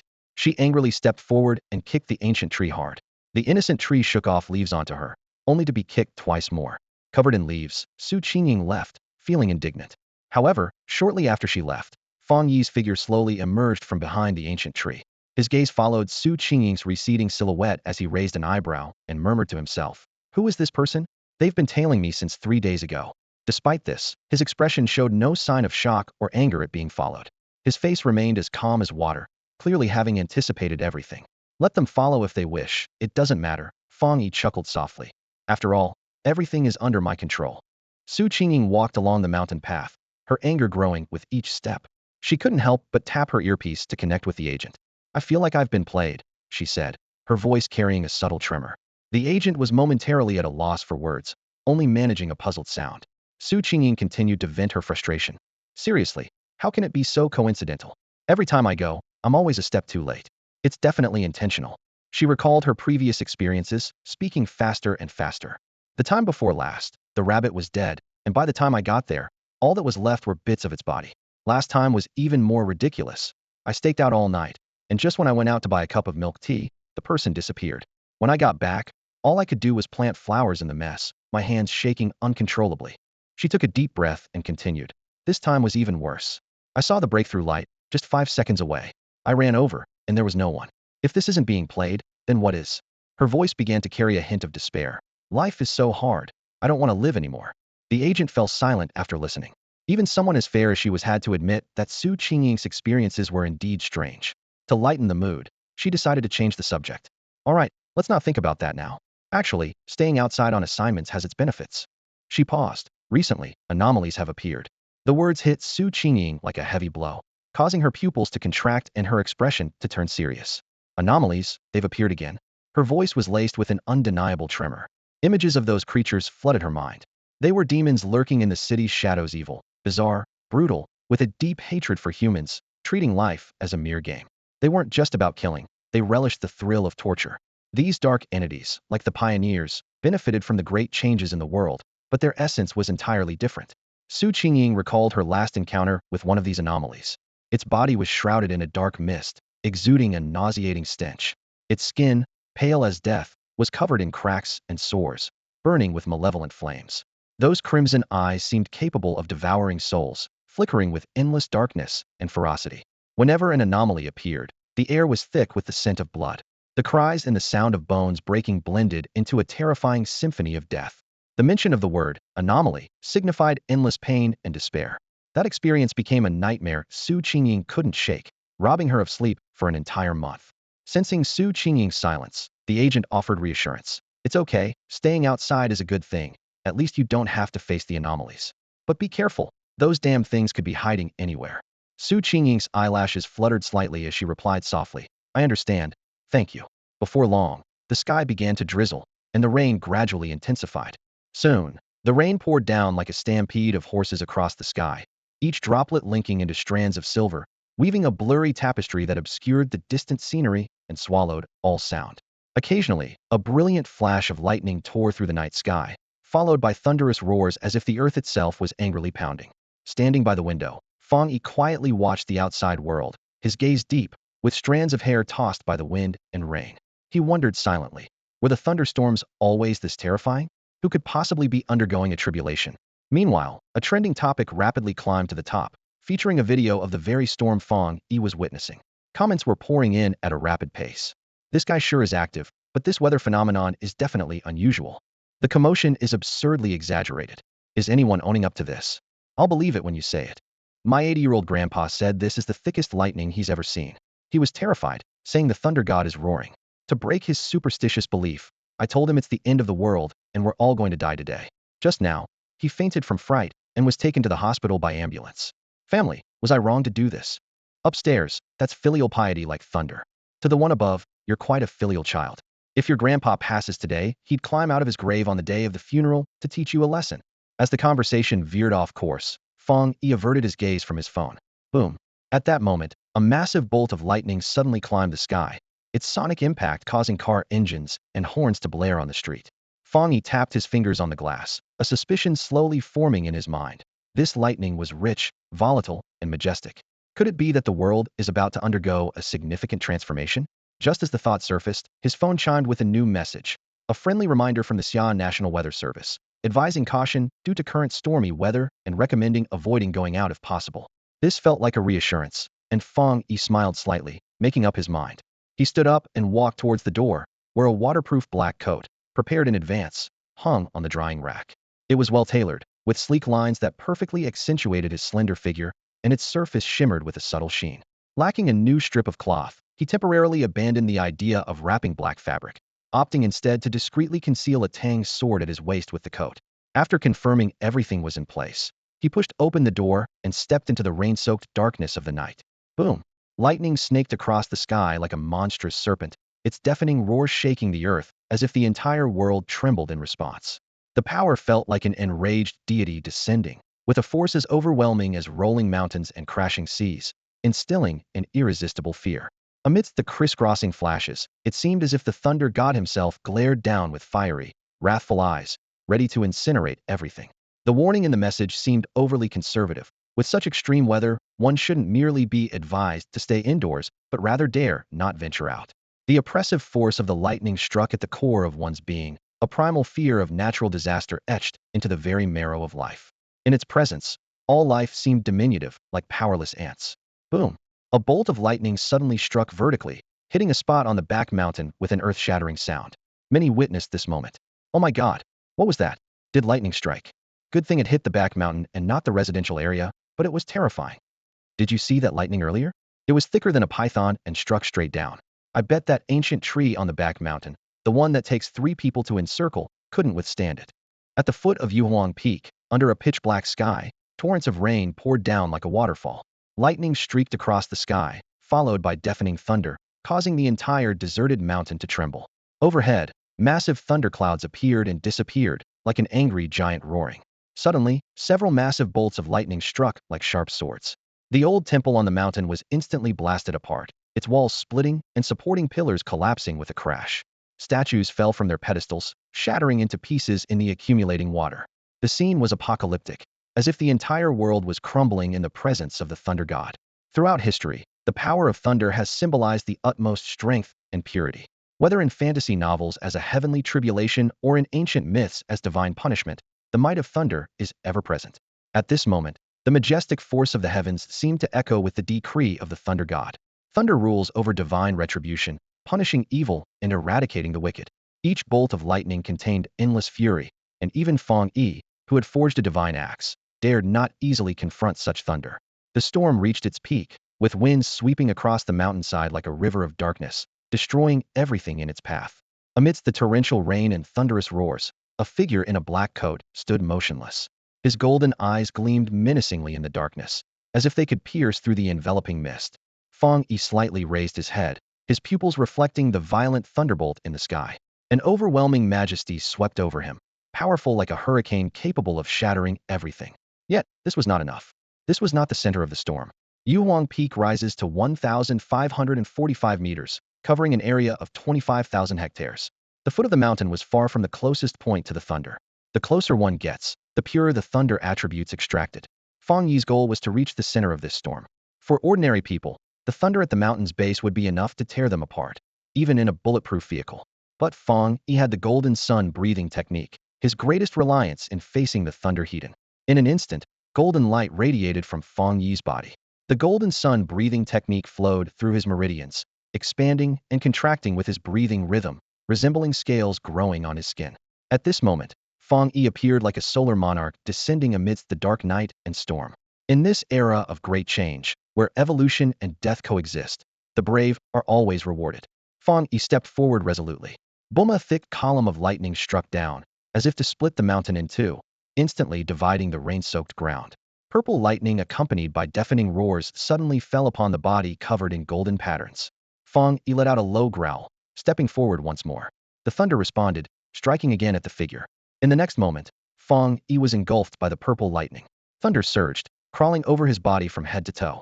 He seemed like a thunder god materialized in the storm, every movement embodying divine punishment. Fang Yi's body shook violently, a breathy voice emerging from the lightning. Even with the golden sun breathing technique as protection, the frenzied thunder, symbolizing divine punishment, is still hard to withstand. The lightning within the storm clouds, like an army of thousands, rained down on his body. Fang Yi felt excruciating pain all over, as the lightning struck down from above with bolts hundreds of meters long, visible only as a blur to the human eye. The lightning pierced into Fang Yi's body, and beneath the golden glow, his form began to show signs of melting and charring. Massive boulders exploded and scattered, as the hotels and inns on the mountain collapsed amid the thunderous roar. Centuries of human architectural expertise crumbled before this cataclysmic force. Fang Yi stood amidst the chaos, everything around him bursting and shattering, yet he remained unmoved. Lightning slashed through the sky like a spider's web, repeatedly striking towards Fang Yi. He touched his ear, realizing the thunder had completely drowned out his hearing. The world plunged into an eerie silence, broken only by the deafening thunder and blinding flashes of lightning. This was a moment of great transformation, the destruction of the old era and the birth of a new epoch. As a pioneer, Fang Yi knowingly defied the odds, seeking a glimmer of hope for humanity in the unpredictable forces of nature. Everyone else had long evacuated the thunderous zone, leaving Fang Yi to advance step by step towards the center. As the distance closed, the pressure intensified dramatically. He fully engaged the yin-yang breathing technique to counter this force. When he entered within 10 paces of the lightning, it felt as though the entire world was pressing down on him. Every bone and muscle trembled. Fang Yi gritted his teeth, taking one step forward, with the thunder roaring in his ears, shaking his very soul. With another step, veins bulged and joints cracked. The closer he got to the center of the storm, the pressure increased exponentially. Fang Yi's posture began to hunch, yet he continued to move forward resolutely. When he finally stood beside the lightning, stars danced before his eyes, and his soul felt battered, barely able to stand. Pushing the yin-yang breathing technique to its limit, Fang Yi's body erupted in golden light. The extreme lightning attribute, like a violent divine punishment, continually exerted pressure on him, demanding his submission. The lightning seemed to assert its power and majesty, forcing all living beings to bow at its feet. Fang Yi's neck muscles bulged as he stood upright against the immense pressure. He looked up directly at the sky filled with divine thunder, his joints cracking under the strikes. Yet his expression remained calm, his stance as straight as a spear. As countless bolts of lightning fell, Fang Yi clenched his teeth, his gaze piercing into the depths of the clouds. His voice was chillingly cold. "I want you to serve me." The yin-yang breathing technique was in full force, but it wasn't enough. Fang Yi roared. Once more. With a tremendous crash, dark clouds loomed, lightning flashed, and thunder roared. The divine thunder struck him fiercely, only to be absorbed by the golden light. The system detected the powerful lightning attribute and began crafting a new technique, divine thunder refinement. This technique harnessed heavenly thunder to temper the body, transforming it into a divine form. Fang Yi allowed the storm to envelop him, a smile playing on his lips. As the system's notifications sounded, a streak of purple lightning merged into his body. The purple lightning pierced the heavens, as if the thunder god himself had descended. The thunder penetrated the blood filled with yin-yang, intertwining purple and gold, radiating a brilliant glow.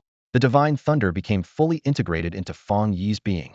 A sense of awe for the ancient cultivators filled Fang Yi's heart. In an era rich with spiritual energy and perfected techniques, each practitioner was a mighty force, their bodies like mountains, immortal and indestructible. More importantly, thunder itself was a powerful, high-level offensive attribute. Unlike the sun attribute, a body tempered by thunder was an exceptionally powerful and terrifying weapon, capable of breaking through all barriers. The lightning attribute was refining Fang Yi's body, making it even more formidable. He gradually transformed into the embodiment of thunder, possessing both immense offensive power and top-tier defensive capabilities. In that moment, Fang Yi felt an unprecedented surge of strength, as if the entire world was under his command. Fang Yi's lips curled into a fervent smile, his eyes sparkling with a thunderous gleam. He took a deep breath, feeling the surging power within him, and began to expound on the dominance of the lightning attribute. Once refined, this high-level attribute focused on attack makes it difficult for other attributes to break through. Lightning is both my spear and my shield. His voice was filled with confidence. Those who wield lightning are all immensely powerful prodigies. While our offensive capabilities are indeed formidable, many overlook one crucial aspect: the defense of those with lightning attributes is equally formidable. Fang Yi extended his hand, tiny arcs of electricity dancing at his fingertips, as he continued to explain. Lightning is inherently the sharpest attack attribute in existence. A body that has long borne the lightning attribute cannot be easily overwhelmed by others. This is the true strength of lightning in integrated offense and defense, refining oneself with no weaknesses. Just then, the distant sky suddenly changed dramatically, catching everyone's attention. "What's happening?" someone exclaimed. "Why are the lightning bolts continuously striking in the same place over there?" A commotion broke out among the crowd, all eyes drawn to the bizarre lightning. Bolts of lightning struck the ground like silver serpents, accompanied by deafening thunderclaps. "This lightning is too strange," an elderly man said gravely. "If it hits the city, the consequences would be unimaginable."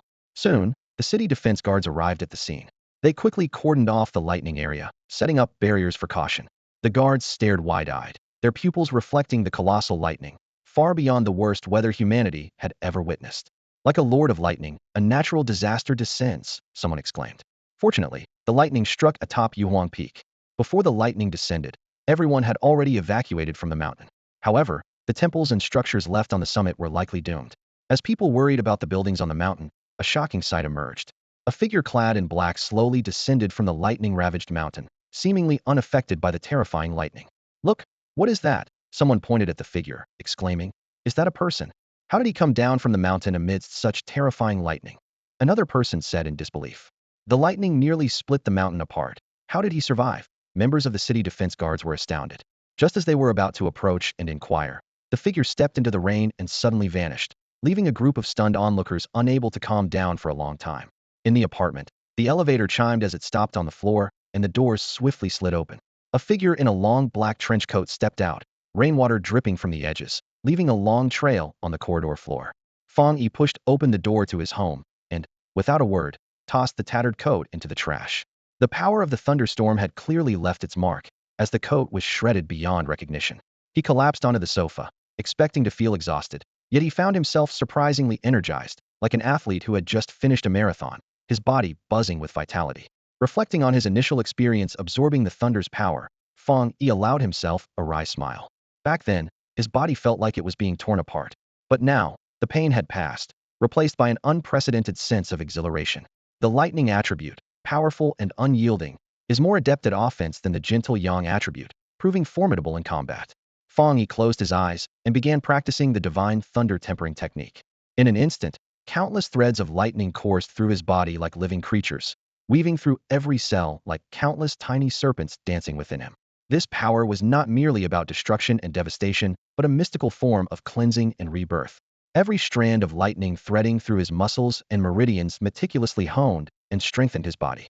Fang Yi felt as though he were inside a furnace, sparks flying. Yet he felt no pain, only a strange numbness and comfort. Each time his muscles were torn asunder, it brought an indescribable pleasure. As his training deepened, Fang Yi's energy gradually took on a blue-violet glow from its original golden hue. His body visibly became more resilient and solid, with every inch of his skin imbued with unfathomable strength and mystery. As he had predicted, the lightning attribute was both the ultimate spear and the best shield. His body, enhanced by the lightning attribute, was now several times stronger than before. If his physical prowess was at its peak due to the golden yang breathing technique, adding the lightning's unyielding nature made him even more formidable. Facing similarly violent high-level attributes, he wouldn't suffer as he did before. Looking out at the rainy scene beyond the window, a pang of regret arose within him. If it were a thunderstorm, his cultivation would benefit greatly. Unfortunately, with the lightning attribute now within him, the celestial trial had concluded. The rain drizzled against the window, with no sign of thunder. Fang Yi suddenly thought, when I stepped into the heart of the thunderstorm to observe the lightning attribute, wasn't it a bit like attempting a tribulation back in the day?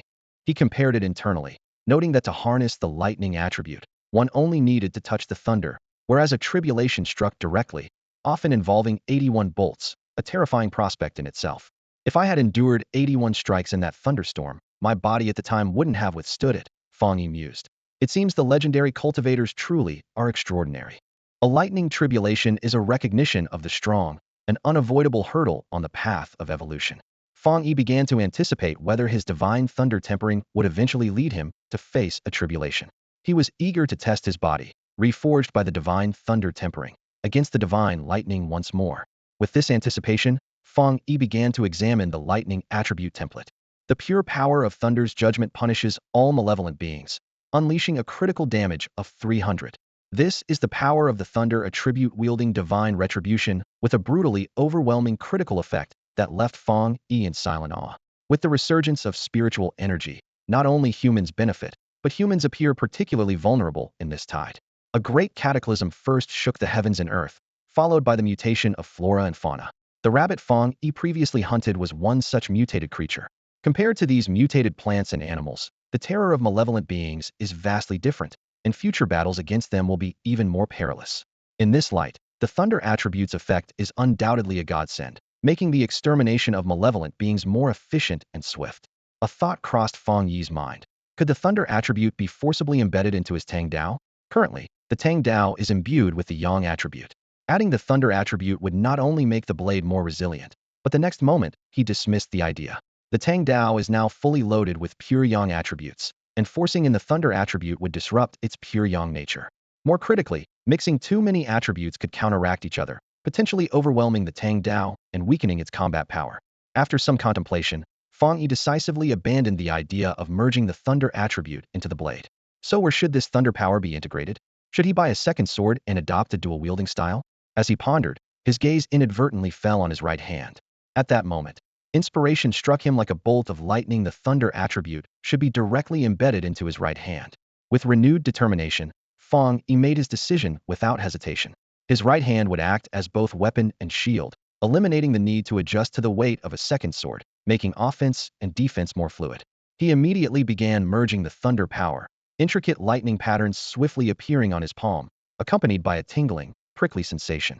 Soon, streams of white lightning poured forth like liquid mercury, weaving and boiling in his palm, creating a spectacular sight imbued with an indescribable sense of authority. A powerful, rampant energy surged from his palm, the lightning flickering incessantly, each bolt carrying the stern force of judgment. His right hand became completely enveloped in thunder, destructive electric energy coursing between his skin. Fang Yi casually raised his hand, a purple arc of electricity bursting forth from his palm, resembling a coiling, spiraling thunder dragon, encircling his fingertips with a deafening roar. He swung his fist slightly, the electric light exploding, rapidly condensing into a dazzling beam that illuminated the surroundings, crackling and booming, filled with extreme brutality and punitive power. Even the air seemed to be sliced and vibrated by this thunder force. My right hand can now truly feel the flow of electric energy in the air, Fang Yi murmured softly. The lightning in his palm shone like a blooming thundercloud, the electric light brilliant and piercing. He clearly discerned the difference between his left and right hands. If he encountered that mutated rabbit again, he could easily crush it with just his right hand. The thunder attribute is nearly invincible, with few attributes able to rival it. At this moment, his right hand had transformed into a small thunderous domain, where everything it touched was met with judgment thunder. Against other attribute attacks, he could counter with the thunder's powerful force, overwhelmingly dominant. At this point, Fang Yi resembled a warrior incarnate of the thunder god, his right hand roaring with thunder, power roaring, and his presence awe-inspiring. Atop Jade Emperor Peak, the rain poured down relentlessly. A red caution tape was stretched around the ruins left in the wake of the storm, isolating the devastated area from the outside world. A squad of uniformed soldiers moved silently like ghosts among the rubble, their steps firm and eyes intense, exuding a level of alertness and discipline that set them apart from ordinary soldiers. The appearance of this team caused astonishment among the onlookers. Those who had hoped to witness the aftermath of the storm were now kept at bay by strict security measures. Most people turned away, but a few who called themselves pioneers tried to get closer, eager to seek opportunities, only to be stopped by the soldiers' cold and determined gaze. The contrast between the inside and outside of the red caution line was stark, like a boundary between two worlds. In the pitch-black stormy night, the summit was silent.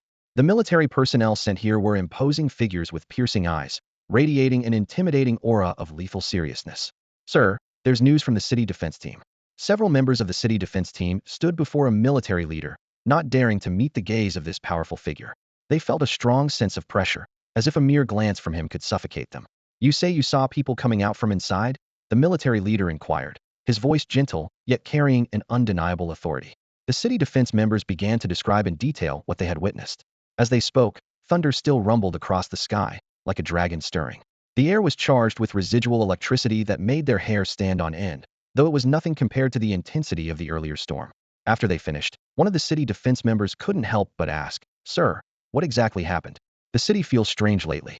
The leader's expression was stern as he replied, "What you shouldn't ask, don't ask. When the time comes for you to know, you'll know." The city defense members bowed their heads in respect. Soon, they were escorted away. A few soldiers began to systematically deal with the chaos at the scene. Meanwhile, Hanli stood up and brushed the mud off his pants. He stood at the mountain's peak, gazing towards the center of the storm. There had once been a temple there, now reduced to ruins by the lightning. The Buddha statue was half buried in the ground, its head completely destroyed.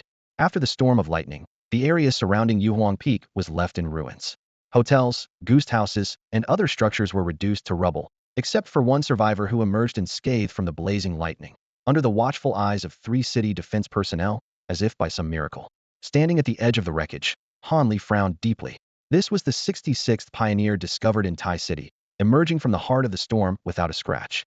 According to witnesses, this person had a wild demeanor and an astonishing presence.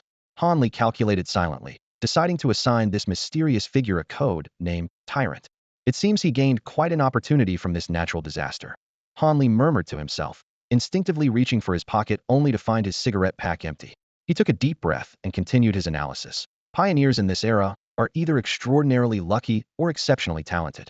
But this tyrant seems to have come prepared, actively engaging with the phenomena of spiritual energy resurgence. Such individuals are the most troublesome, as their intentions are hard to discern. If they pose a threat to society, the consequences could be as severe as any anomalous event. Hanli made a swift decision and issued orders. "We must initiate a population survey immediately to locate him. The priority is to lock down the information and simultaneously release a smokescreen about a natural disaster." With that, he slowly dialed a number to begin coordinating the operation. Meanwhile, Fang Yi was leisurely seated on his apartment sofa, intently studying his thunderous right hand. As he infused it with lightning attributes, his palm underwent a remarkable transformation. Silver-white lightning tattoos crawled across his palm and the back of his hand like living creatures. With a gentle clench of his fist, the lightning surged in his palm, emitting a subtle crackling sound. Fang Yi was secretly delighted. The feeling after infusing attributes is indeed different. My right hand is now arguably the most indestructible part of my body. The lightning attribute significantly boosts its attack power, particularly delivering an astounding 300 critical damage against malevolent entities. He lightly swung his right hand, imagining scenarios where he would confront evil beings. With a bit of practice, I could unleash thunder with a single strike, making a thunderclap that could shake the heavens and earth. This is truly a nightmare for malevolent spirits. Fang Yi clenched his fist, the lightning in his palm surging wildly like an obedient kitten, its blazing white light almost blinding. He smiled confidently. With my current capabilities, I might have already reached the top tier among pioneers. However, Fang Yi was unaware that at this very moment, his emergence had prompted many to work tirelessly through the night, meticulously planning a large-scale search operation targeting him. Fang Yi returned home and, as usual, began checking the news. He noticed a particularly striking piece of information. During critical times of upheaval, the government of Xia is always the first to issue warnings to ensure the safety of ordinary people. Pioneers often manage to glean a slight advantage from these alerts. This time, the news was about an explosion at a chemical plant. Fortunately, there were no casualties reported. Fang Yi frowned slightly. Explosion incidents are rarely straightforward, with 99 of them hiding unspeakable secrets. Clicking on the details, he saw the official clarification. The explosion at the chemical plant had caused black smoke to spread, resulting in city pollution, which was described as a normal occurrence. Citizens were urged to remain calm and ensure their own safety. The statement was accompanied by several images. The images were strikingly dramatic. Under the dusk, half of a chemical plant was engulfed in roaring flames, with thick black smoke rising like massive storm clouds. Half the sky was shrouded in a dark shadow, both terrifying and magnificent, as if the shadow of disaster had frozen in the air. The comments section was lively. One skeptical voice caught Fang Yi's attention. Is it really just a simple explosion? Our home is nearby, and we heard the explosion too, but it felt eerily strange, hard to describe. Someone immediately chimed in. A cold, evil aura. Yes, exactly, cold and evil, you nailed it. A third person mocked. Are the two of you upstairs out of your minds? An explosion described as cold and evil? Are you suggesting something unspeakable has awakened inside? Another person countered. The internet is really crazy. We also had a chemical plant explosion here. It smelled bad, but calling it evil is an exaggeration. More users responded. The images do look chilling. Half the sky is black. It's oppressive. My depression might worsen. This comment had hundreds of replies. Just as Fongi was about to continue browsing, a prompt suddenly popped up. The comments you are viewing have been folded. Folded? He murmured in surprise, checking back on the explosion news post. Unsurprisingly, the entire post had been banned, and the account of the poster was now shown as deactivated. To Fang Yi, all of this was clearly unusual. The authorities' swift action to shut down posts and silence commentary was evidently an attempt to cover something up. If the news were to spread, it would undoubtedly affect public morale, hence the immediate move to block it. Fang Yi recalled his browsing process. The news itself was unremarkable, but that particular comment stood out the most. Those words, cold and evil, seemed to have become sensitive terms. If this truly existed, it implied that amidst the upheaval of the world and the resurgence of spiritual energy, some unknown force was beginning to invade. His gaze grew solemn as he looked out the window. At that moment, a torrential downpour was lashing the city, with thunder rumbling frequently, immersing the entire city in a cold gloom. The heavy rain masked the unusually deserted and quiet streets, with nearby shops closing early and barely any pedestrians in sight. In this atmosphere, could it be that something long dormant was quietly awakening? The rain poured down relentlessly, the streets empty of any sign of life, as the night and rain intertwined, casting an even deeper pall over the city's desolation. On a thunderous night, rain poured down like threads, enveloping the entire city. Most people chose to stay at home, immersed in the world of television shows and games. However, amidst the pitch-black rainy night, a group of figures quietly appeared on the city's streets. They wore black raincoats and moved swiftly, like hawks hunting at night, weaving between buildings. Each of them had a silver earpiece that glimmered faintly, the only light in the darkness. The leader of the group gently pressed his earpiece and whispered, tracking anomaly number 7, known as Zhuiyue. Its known ability is to merge into the night, hiding its form. It emits a faint sizzling sound when nearby and has a penchant for eating humans. Please assist in completing the file. A quick response came from the other end of the earpiece. Received, report filed. Please ensure safety during this operation. The information is critical to us. The leader's tone became serious. This Zhuiyue is extremely elusive, especially in this heavy rain, making it harder to find. But it eventually needs to feed, and once it acts, it could endanger ordinary citizens. We cannot let that happen. Below, the city continued its revelry, neon lights flashing, as if protected by a giant shell. This was precisely the mission of the official organization of Zaya, protecting the ordinary life of its people to the greatest extent, even if the world outside was in chaos. The voice on the other end also grew heavy. Understood. This was followed by a rapid tapping sound. File number 7 Zhuiyue, requesting immediate data completion. Priority upgraded to level B. Expected resolution within 24 hours. The leader paused. 24 hours wasn't quick, but it was the most support the headquarters could provide. After all, Xia was vast, with anomalies occurring frequently across its regions, and the headquarters was stretched thin. All right, he responded succinctly. The earpiece flashed again as the voice added. By the way, there are members of our Spiritual Cultivation Association in the district you're entering. She's on a preliminary observation mission, and we can contact her to temporarily assist you. Thank you. The leader accepted gratefully. In this urgent moment, an extra hand could mean a better chance of finding Zhuiyue. Meanwhile, not far away, under an apartment building, Su Qingying was standing in the security booth, preparing for a shift change. After previous observations, she was 80% sure that a high tribute precursor lived in this apartment. Serving as a temporary security guard not only allowed her to monitor the comings and goings of residents, but also earned her extra pay, a win-win situation. Humming a tune as she was about to change into her uniform for patrol, a colleague suddenly spoke. Xiao Su, can we switch shifts for the latter half of tonight? I have something to do. She was about to decline politely when she noticed activity on her earpiece. Sorry, I need to take a call first. Su Qingying stepped outside the security booth, ensuring no one was around, and gently tapped her earpiece.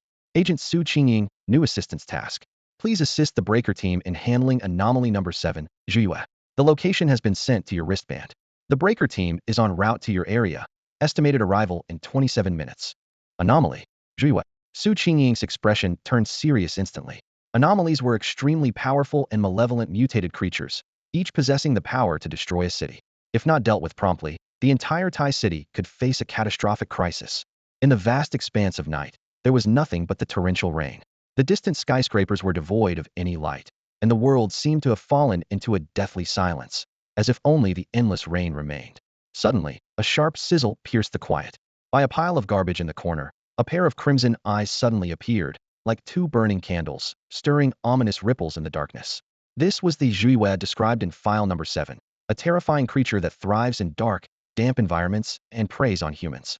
Its form is slender and twisted, resembling a giant rat, its entire body covered in a dark skin that absorbs light. Its bald head is coated with a nauseating frog-like membrane. Its limbs are excessively long, and its tail is sharp and elongated, exuding a repulsive stench of rot and death. On top of the tall building above the Zhuyue, several figures were watching intently. The leader, with a silver earpiece glinting softly, pressed it gently and said in a low voice, "Thanks to you, we were able to pinpoint this thing's whereabouts." Beside him stood Su Qingying, a member temporarily assigned from headquarters. She shrugged, her tone indifferent. The Zhuyue prefers dark, damp places. I've scouted the area, and this was the most likely spot. Seems I was right. It was Su Qingying who had discovered the Zhuyue and quickly contacted the disruptor squad. The leader glanced at Su Qingying's outfit, puzzled. All right, but why are you wearing a security guard uniform? Personal preference, Su Qingying replied curtly. The disruptor squad arrived quickly, before the Zhuyue could harm anyone. The squad leader turned to face his team, his expression serious as he instructed, during the operation, avoid casualties as much as possible. Prioritize your safety, and report to me immediately if anything happens. Understood. Understood, Captain. The eyes beneath the masks of the three members glowed with determination, their voices in unison. The squad leader nodded slightly, his gaze returning to the Zhuyue below. He took a deep breath and softly uttered, "Operation, commence."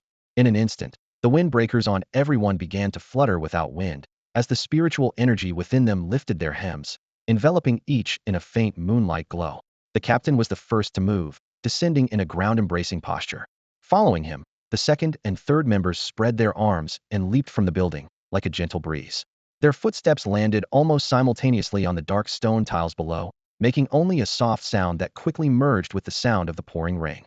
However, the running Zhuyue suddenly raised its head, its blood-red eyes as sharp as daggers, precisely locking onto the disruptor squad's position. We've been spotted. Without needing any command from the captain, the disruptor squad, with years of life-and-death experience, swiftly spread out, blocking the Zhuyue's escape routes to the north, south, east, and west. The Zhuyue was instantly trapped in the narrow alley, its crimson eyes shining even brighter in the darkness, like a beast cornered in desperation. Suddenly, a piercing sizzle echoed through the silent night, reverberating in the empty streets, chilling to the bone. The sound seemed both a challenge from the Zhuyue to the impending battle and a desperate howl in the face of its predicament. Zhu Yi bared its teeth and growled at the captain, its decayed wings flapping as its crimson eyes flickered with an eerie light, exuding an indescribable ferocity and wildness. As its howl echoed, the surrounding temperature plummeted. The captain brought two fingers together, forming a sword gesture, and a blade of spiritual energy sliced through the rain, piercing into Zhu Ye's bristling fur with a hiss. The intangible spiritual energy easily severed Zhu Ye's tough fur. Zhu Yi roared, its fiery red eyes blazing with fury. Suddenly, it let out a deafening roar like thunder, causing the rain around to scatter, forcing the four members of the destruction squad to retreat simultaneously. The rain carried an invisible force, slicing a nearby metal trash can into pieces, spilling garbage all over the ground. Deep gashes appeared on the ground, as if a giant had scraped it with a shovel, dust flying, the terrifying destructive power sending chills down one's spine. Had the squad not retreated, they might have been severely injured. The creature's abnormal strength was indeed formidable. Such destructive power, combined with its terrifying dark attributes, could wreak havoc if it lingered in the city any longer. The leading captain wore a serious expression, eyes fixed on Zhu Yi. It suddenly opened its gaping mouth, revealing sharp teeth, a flash of cold light, and spewed a sinister black fog from its mouth. The fog was malevolent, filled with a sense of destruction, instantly corroding a large patch of the asphalt road nearby. Everyone saw the deeply sunken road, the once smooth surface now a gaping black hole, chilling to behold. Black gas still emanated from the hole, evidently possessing corrosive dark attributes.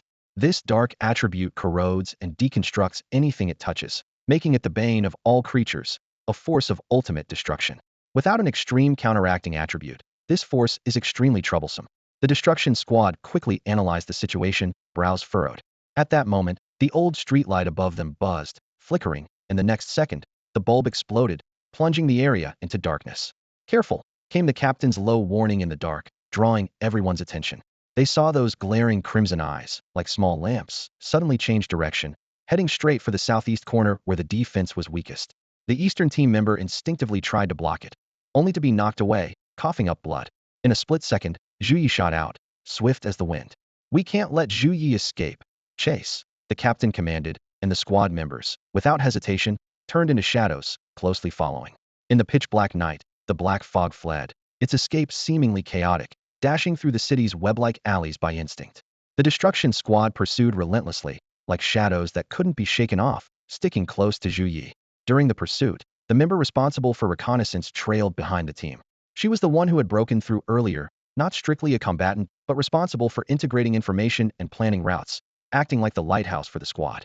She raised her wrist to reveal a silver-white watch, a new auxiliary device developed by the Spiritual Energy Cultivation Association, capable of detecting nearby anomaly concentrations. Normally, a squad could handle an anomaly concentration threshold of 50, but Zhu Ye's was 48. However, when she saw the numbers on the watch, her pupils dilated. Wait, the threshold has broken 80 and is still rising. There might be more than one anomaly here. The moment the interrogator's voice trailed off, everyone stopped in their tracks and quickly gathered back to back. Their wary eyes scanned the surroundings, trying to pierce through the dim light and the distracting rain, attempting to assess their environment. This was a long-abandoned factory. Half disassembled, old equipment on the production line was covered in thick cobwebs, and the dried, solidified oil stains on the floor told tales of time gone by. Even these pioneers of spiritual resurgence found it difficult to detect lurking dangers in such poor visibility.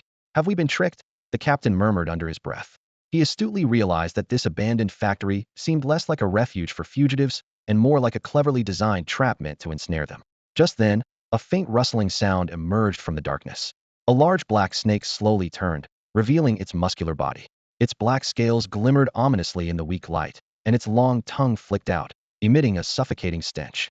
Each time its scales rubbed together, it sent a shiver down their spines, the hissing echoing among the old machinery as if silently taunting them. "A dark attribute black snake," someone exclaimed. Suddenly, it dawned on everyone Zhu Yi had deceived them, leading them into this trap under the guise of fleeing.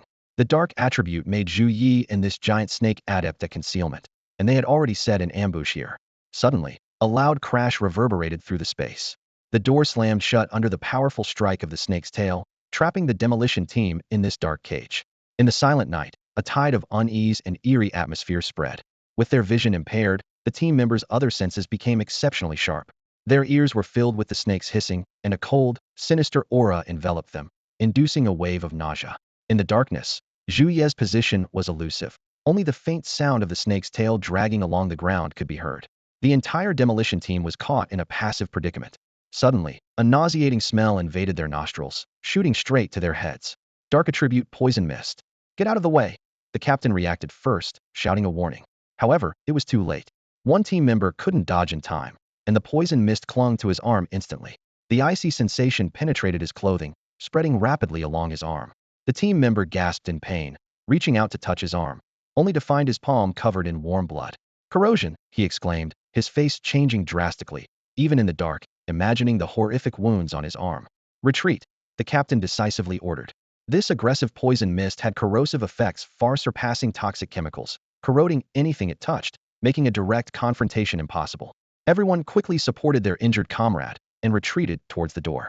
Blood drew winding trails on the ground, hastily bandaged with torn clothing. However, the scent of blood mixed with the acrid black mist lingered in the air, making the other team members look increasingly grim. "Captain, the poison mist is still spreading. If this continues, we'll all die," someone anxiously said. In this pitch-black factory, the poison mist not only blocked their vision but also sealed their escape route. They could only keep dodging, but the space was ultimately limited, and the poison mist would eventually reach them. Resigning themselves to fate was never the demolition team's style. In this critical moment, they had to think of a way to escape, or else they faced certain death.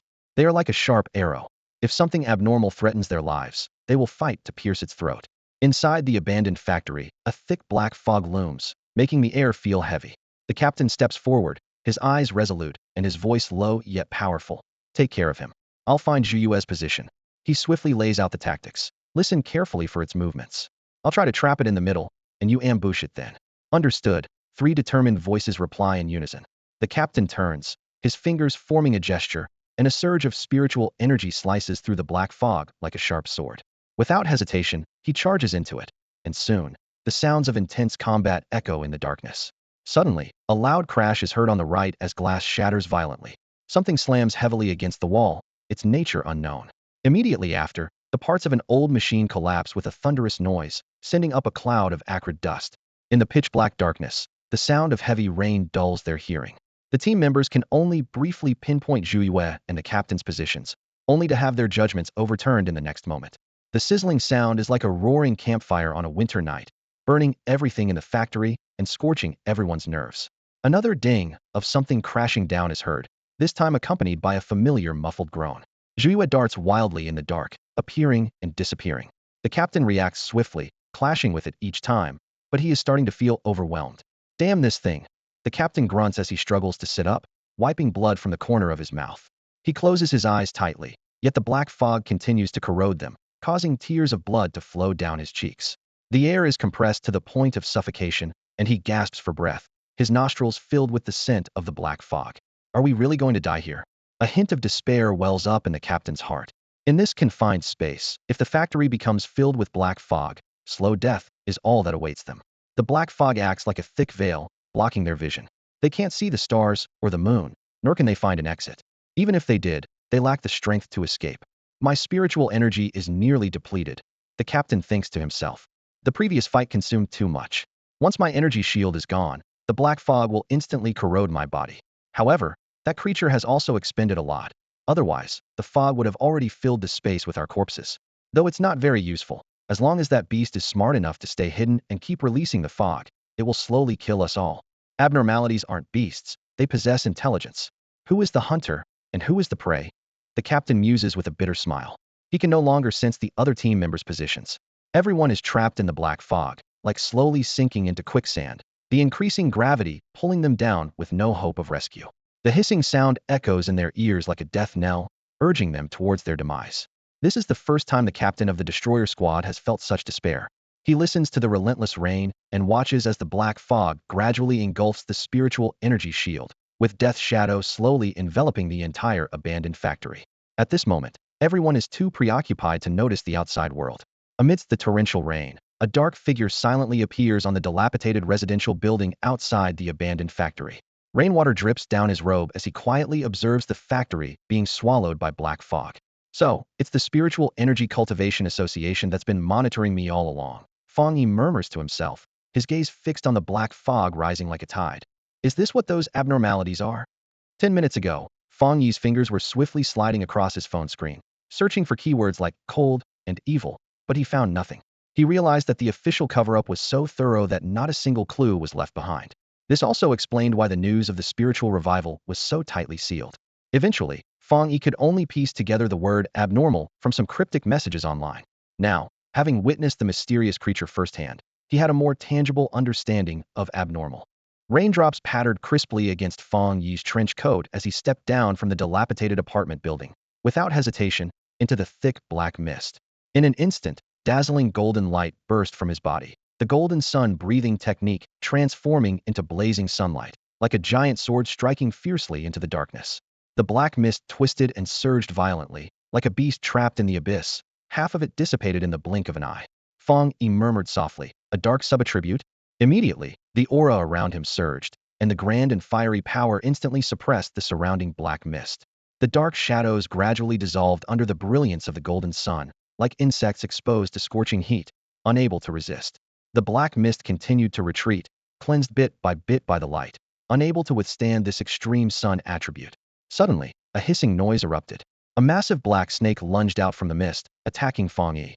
Its scales were missing in several places, oozing blood, indicating it had fought with someone before, but the injuries were not fatal. It opened its bloody maw, black venom dripping from its fangs, attempting to swallow Fang Yi whole. However, before it could approach, Fang Yi had already drawn his Tang Dao. Fiery patterns emerged on the blade, and as he swung it down, a red line cut through the air. The next second, a red line appeared in the center of the snake's head, slicing the entire snake in half, like a dividing line in a picture. The snake's head split and fell to the sides. Immediately, an explosion like thunder erupted inside the snake's body. Scorching flames burst forth, instantly turning the snake into a blazing inferno. The air twisted from the high temperature, and the shattered snake scales glinted in the firelight like dazzling rubies. The powerful body of the black snake was blown apart by the explosion, reduced to countless fragments scattered on the ground, emitting a suffocating sulfuric smell. As the aftermath of the explosion gradually dissipated, all that remained was devastation. The broken snake head was faintly visible in the smoke and dust, its massive eyes still holding traces of coldness and malice. Death, unwillingness, murderous intent, and destruction all were obliterated by this single strike. If anyone had witnessed this scene, they would surely be filled with awe and fear at the terrifying sight. Unfortunately, in the pitch blackness shrouded by the black mist, the destruction team couldn't witness this breathtaking scene. The snake's body was instantly severed in two and fell to the ground, still emitting a terrifying sizzling sound in the air. Fang Yi's eyes narrowed as another small beast charged at him with astonishing speed. He frowned slightly, and his palm struck out in an instant. In a flash, the power of thunder intertwined and tangled in Fang Yi's palm, as if thousands of electric currents were surging within. Amidst the flickering lightning, an overwhelmingly powerful force of judgment gathered, emanating a fearsome aura that sent shivers down the spine. The moment his palm made contact with the creature, a thunderous explosion erupted. The thunderous force burst forth like lightning, lighting up the entire factory as if the judgment of thunder had descended upon the mortal realm. The small beast's body exploded in midair, with countless electric arcs dancing wildly around it. After the deafening roar, the beast was utterly destroyed, its fragments raining down to leave a chaotic mess. Fang Yi stood still, looking at his hand as the thunderous power gradually dissipated. The remnants of the creature and the lingering charges in the air silently recounted the thrilling scene that had just unfolded. This little beast must have been a 3-star entity, while the snake was only 2-star. It couldn't withstand even a single strike, Fang Yi thought to himself. That's the power of a triple critical hit. Attribute suppression, instant kill in the same rank, and no fear even when outmatched.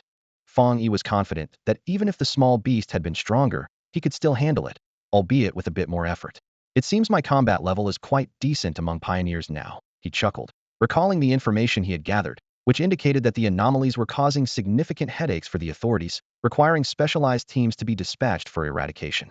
It seemed his current strength was equivalent to that of a professional squad. After easily dispatching the two anomalies, Fang Yi turned and left the factory, as if this trip was merely a test of his abilities. Meanwhile, inside the abandoned factory, members of the destruction squad were on the brink of collapse. The last traces of spiritual energy within them had been exhausted, and without its protection, the black mist easily corroded their bodies. Everyone had their eyes tightly shut, curled up in corners, trembling as they awaited death. However, strangely enough, the next wave of attacks from the creature never came. It seemed to have suddenly lost its power. Have you noticed that the mist seems to have thinned out? Someone asked uncertainly. It was only then that the group realized the once sky-obscuring black mist had significantly thinned. If it had been an opaque black cloth, it was now merely a translucent veil, faintly revealing some outlines. The destruction squad became excited. It's not just the mist thinning. I also smell something strange, like something's been burned. I smell it too. Do you only smell something burning? I also sense a strong scent of blood. Is someone injured? With the dense, acrid smell of the mist no longer masking it, the scent of burning and blood was clear to their noses. Everyone was bewildered, unsure of what to do. Let's gather and assess the situation around us, the captain instructed calmly. He stood up first, struggling to open his spirit-soaked eyes. As the surroundings gradually came into focus, his expression changed dramatically, a look of shock overtaking his previously calm demeanor. What on earth is going on here? The demolition squad stood in the abandoned factory, speechless with shock at the scene before them. On the ground lay the corpse of a black snake, neatly sliced in half, with blood spreading across the cement floor in a stark red pool. Nearby, charred marks mingled with bloodstains, and the air still held a pure, scorching yang energy. The team exchanged bewildered glances, their faces etched with horror. Su Qingying, clutching her injured arm, wore a pale expression but spoke with unusual resolve. It's him. Him? The captain probed. You mean you know what happened here? Su Qingying nodded, a hint of discomfort crossing her face. I think I know this person. He's the subject of my monitoring mission. Monitoring mission? The captain pressed. Yes, Su Qingying explained briefly. I was here to monitor an extremely advanced Yang attribute pioneer. She skipped over the awkward detail of always cleaning up after him and continued. Every time I was about to find him, he would leave just before, as if on purpose. It seems now he might have always known I was nearby looking for him. The thought that her monitoring mission was actually being controlled by the subject made Su Qingying's scalp tingle. But this frustration was soon replaced by a complex emotion. I came to monitor and protect him, yet he ended up protecting me. The demolition squad was at a loss for words after hearing her. Finally, the captain broke the silence. Incredible. Such a powerful pioneer hidden in this rundown apartment. He crouched down, pointing at a corner where a body lay, and asked with a serious expression, "You said he's Yang attribute. So what's this?" Following the captain's gesture, Su Qingying saw that it was the body of Zhu Yue. The body bore clear marks of lightning strikes, and the residual charge was so intense that just reaching out could lead to an unexpected shock. This is lightning attribute. Su Qingying's eyes widened in surprise, and judging by the purity, it's high level. But he's definitely Yang attribute. I've seen the traces myself, there's no mistake. The captain frowned in thought. So you're saying there were two people here yesterday? One killed the black snake, the other killed Zhu Yue, then they left together? Su Qingying remained silent, finding such a coincidence hard to believe. Just then, an investigation team member hesitantly pushed up his glasses and said, I just analyzed the attack habits, killing methods, and footprints at the scene. The results suggest the same person likely killed these two anomalies. The same person? Su Qingying repeated incredulously, but it seemed to be the truth. A dual attribute pioneer? The team exchanged looks. Lightning and Yang, both high-level attributes. That's a monster. The air was thick with the violent aura of lightning, making everyone's heart race. Their eyes collectively fell on the two unusual bodies on the ground, filled with awe and curiosity about this mysterious and powerful figure. Just one of them could have nearly ended them here. But what happened? The opponent struck with incredible speed, almost instantly, and two high-level pioneers were taken down in a single blow. The sound was crisp and decisive, as if all resistance had been shattered in an instant. Two strong figures of the Ghost Axe realm fell with just one move. The disparity was simply unbelievable. My monitoring target has appeared, and this must be reported to the higher-ups immediately. A long silence lingered before Su Qingying finally spoke. Her expression still seemed somewhat dazed, a feeling every member of the destroyer squad could understand. At this moment, they felt as if they were dreaming. Su Qingying turned away and headed to the communication terminal to report the situation. She carried a dual mission, monitoring and eliminating Zhu Yi. Both tasks converged at this moment, and only she could relay the information to headquarters. I knew in my heart that headquarters would be astonished. A dual high tribute pioneer, unprecedented. Any single high tribute pioneer is a top-level genius, yet he possesses two simultaneously. Look at that Yang attribute, blazing and domineering, not inferior to the thunder attribute. The searing heat is evaporating intense water vapor, forcefully dispelling the surrounding black mist. Not to mention the black serpent. Even high-level dark attributes would struggle to withstand such energy. Such a super genius is bound to become the focus of all organizations' attention. Su Qingying also realized this.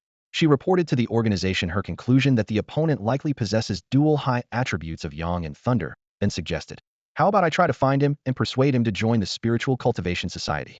She waited for a long time, but received no response. She tapped her earpiece twice, hearing a continuous beeping sound, clearly indicating a signal interruption. After a while, the signal resumed, and a specialist's voice came through the earpiece. You should return for now. From the current situation, the opponent doesn't seem to have any obvious hostility towards the Cultivation Association. He saved you and cleared the nearby threats, proving he isn't our enemy. But if we continue to bother him, it might affect his impression of the Cultivation Association. The specialist's words stirred immense waves in Su Qingying's heart. Harassment? You actually call my monitoring harassment? But those words weren't the main focus. Since joining the Cultivation Association a year ago, it was the first time she heard such a cautious attitude, headquarters being so careful towards a pioneer, seemingly afraid of provoking his displeasure. She looked down at Zhu Ye's corpse, the power of thunder still swirling, lightning patterns stretching endlessly, showcasing the purity of that thunder attribute. At the entrance, blue smoke billowed as the heat from the Yang attribute remained intense, even under the pouring rain. This guy is incredibly powerful. At the entrance of the high-rise apartment, Fang Yi slowly took off his black raincoat and hung it on the coat rack by the door. He gazed down at his right palm, where lightning charges surged, blue and white light flickering between his fingers. This phenomenon reminded him of the increasingly frequent strange occurrences of late. There was less than a year until the official resurgence of spiritual energy, Yet the world was already beginning to transform dramatically.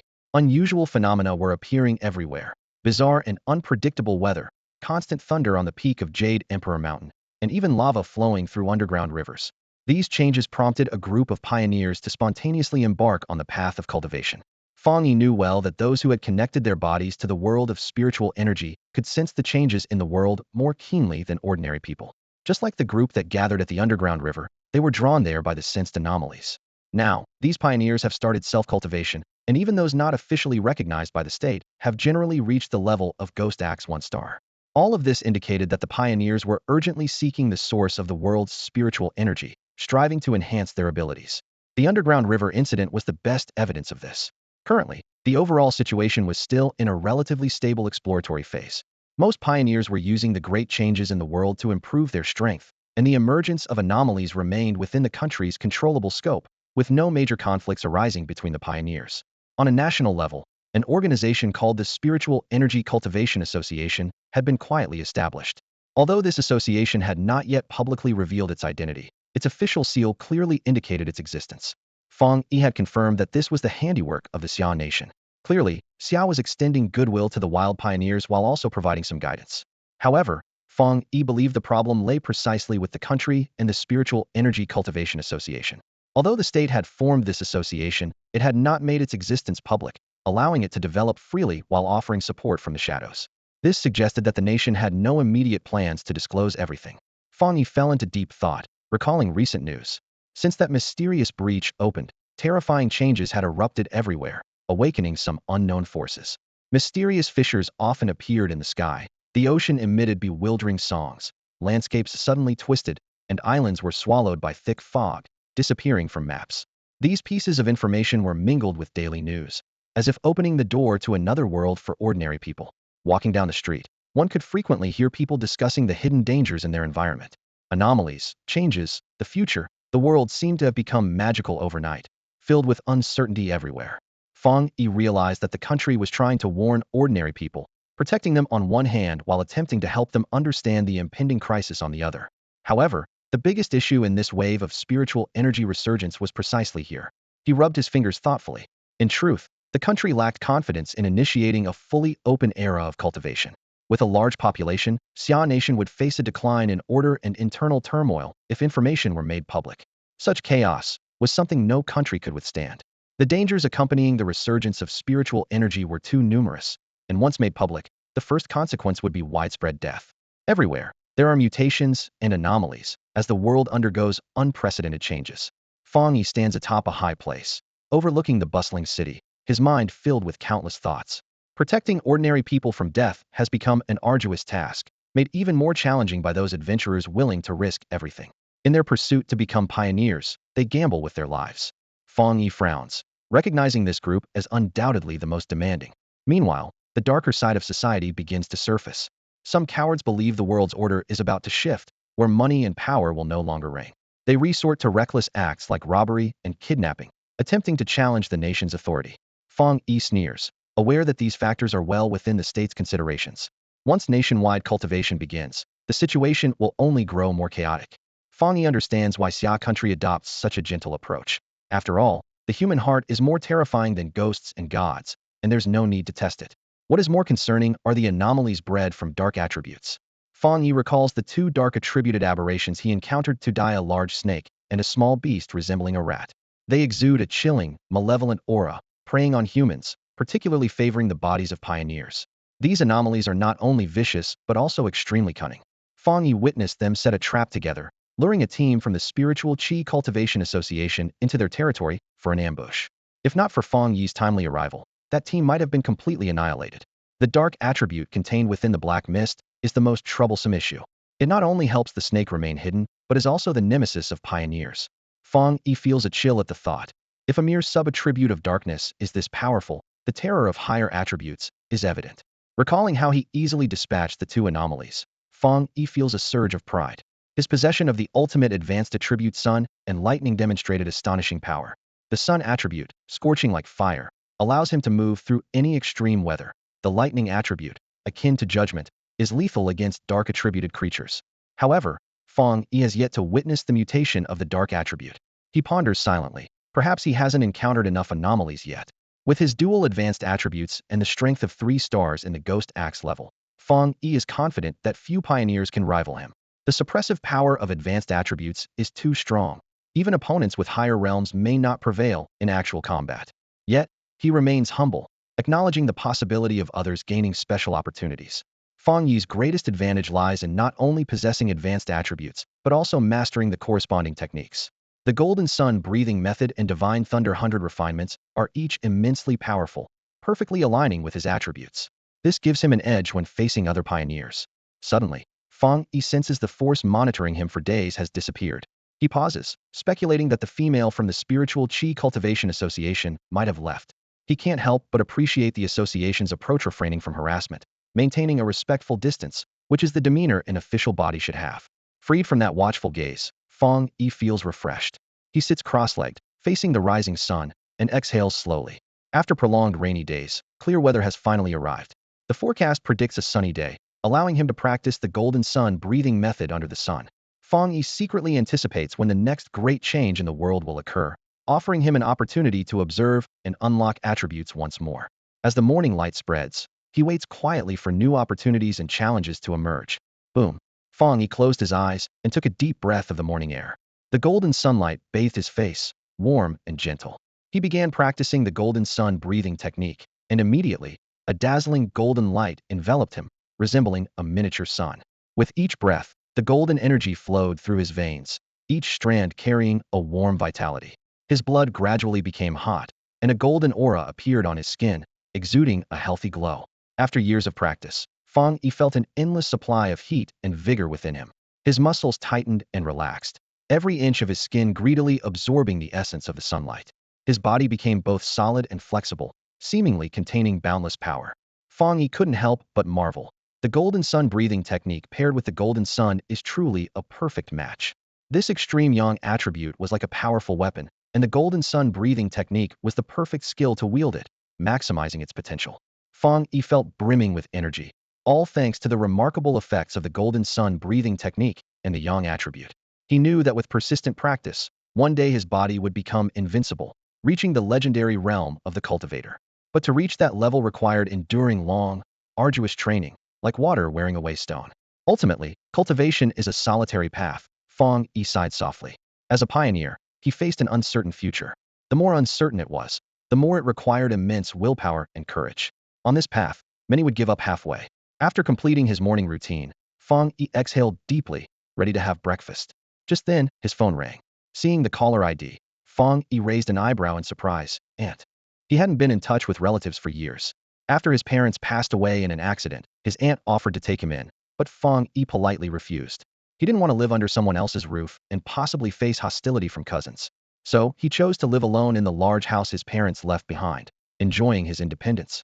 Aunt. Fang Yi answered the call. Xiao Yi, have you eaten? His aunt began with the classic greeting. Fang Yi patiently engaged in small talk, trying to guess the real reason for her call.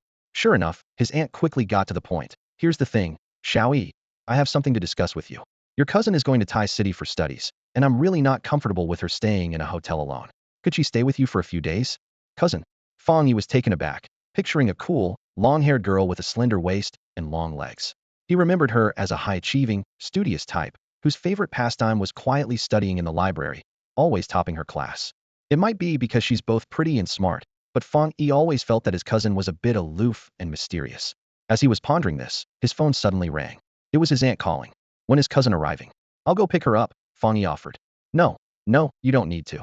Just send me the address, and I'll have her take a cab, his aunt replied quickly, with a hint of apology in her voice. She felt a bit embarrassed for asking him for a favor and insisted he didn't need to pick her up, mentioning that her daughter had brought plenty of local specialties for him. After politely declining a couple of times, Fang Yi didn't press the matter and sent the address after hanging up. In the afternoon, the doorbell rang. Fang Yi opened the door to find a tall, long-legged girl standing there with a black suitcase. She was dressed simply in a t-shirt and jeans, her long black hair loosely pinned up with a wooden hairpin, exuding an elegant aura. Cousin Fang. The girl spoke, her voice clear and melodious, reminiscent of the sweet tones often associated with online romances. Cousin. Fang Yi nodded in acknowledgement, taking her suitcase. Come in, have a seat. What would you like to drink? I have some soda. Water is fine. Lin Yi replied. Slipping into the house slippers, and placing the local specialties her mother had entrusted her with on the table. After introducing each item, she sat neatly on the sofa, her hands folded on her lap, looking quiet and well-mannered. Fang Yi brought her a glass of water and sat on the opposite sofa. They began the necessary small talk before her stay. How's Aunt's health? She's doing well. How's school going? Is it stressful? It's manageable. Are you here for a summer camp? Yes. Lin Yi answered each question, but the brief exchanges couldn't hide the unfamiliarity between them. Fang Yi asked a few more questions casually, feeling the formalities were complete, and then said, let me know if you need anything. Okay. Thank you, cousin. Lin Yi stood up. I'll be staying here for the next few days, so I hope it won't be too much trouble for you.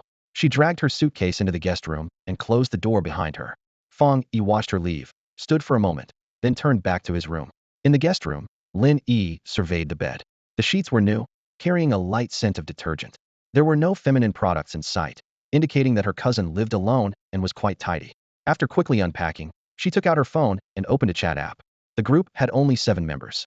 Lin Yi's slender fingers typed a message. Breeze. I've moved into my cousin's place. It's convenient for operations here. He seems nice and shouldn't interfere with my activities. Is the information accurate? Soon, there was a response in the group. Glamorous Granny 81. Yes, the info is true. Things have been quite unusual here in Taisha lately, with all sorts of big changes. That underground river last time was a treasure trove, but someone beat us to it. Online romance scam victim. I heard about that. Apparently, 2 teams clashed, and a powerful pioneer emerged, slicing out a sun with 1 strike. Then everyone was forced to retreat. I'm in awe. Glamorous Granny 81. Slicing out a sun? Is that for real? Must be someone with extreme yang attributes, a high-level pioneer.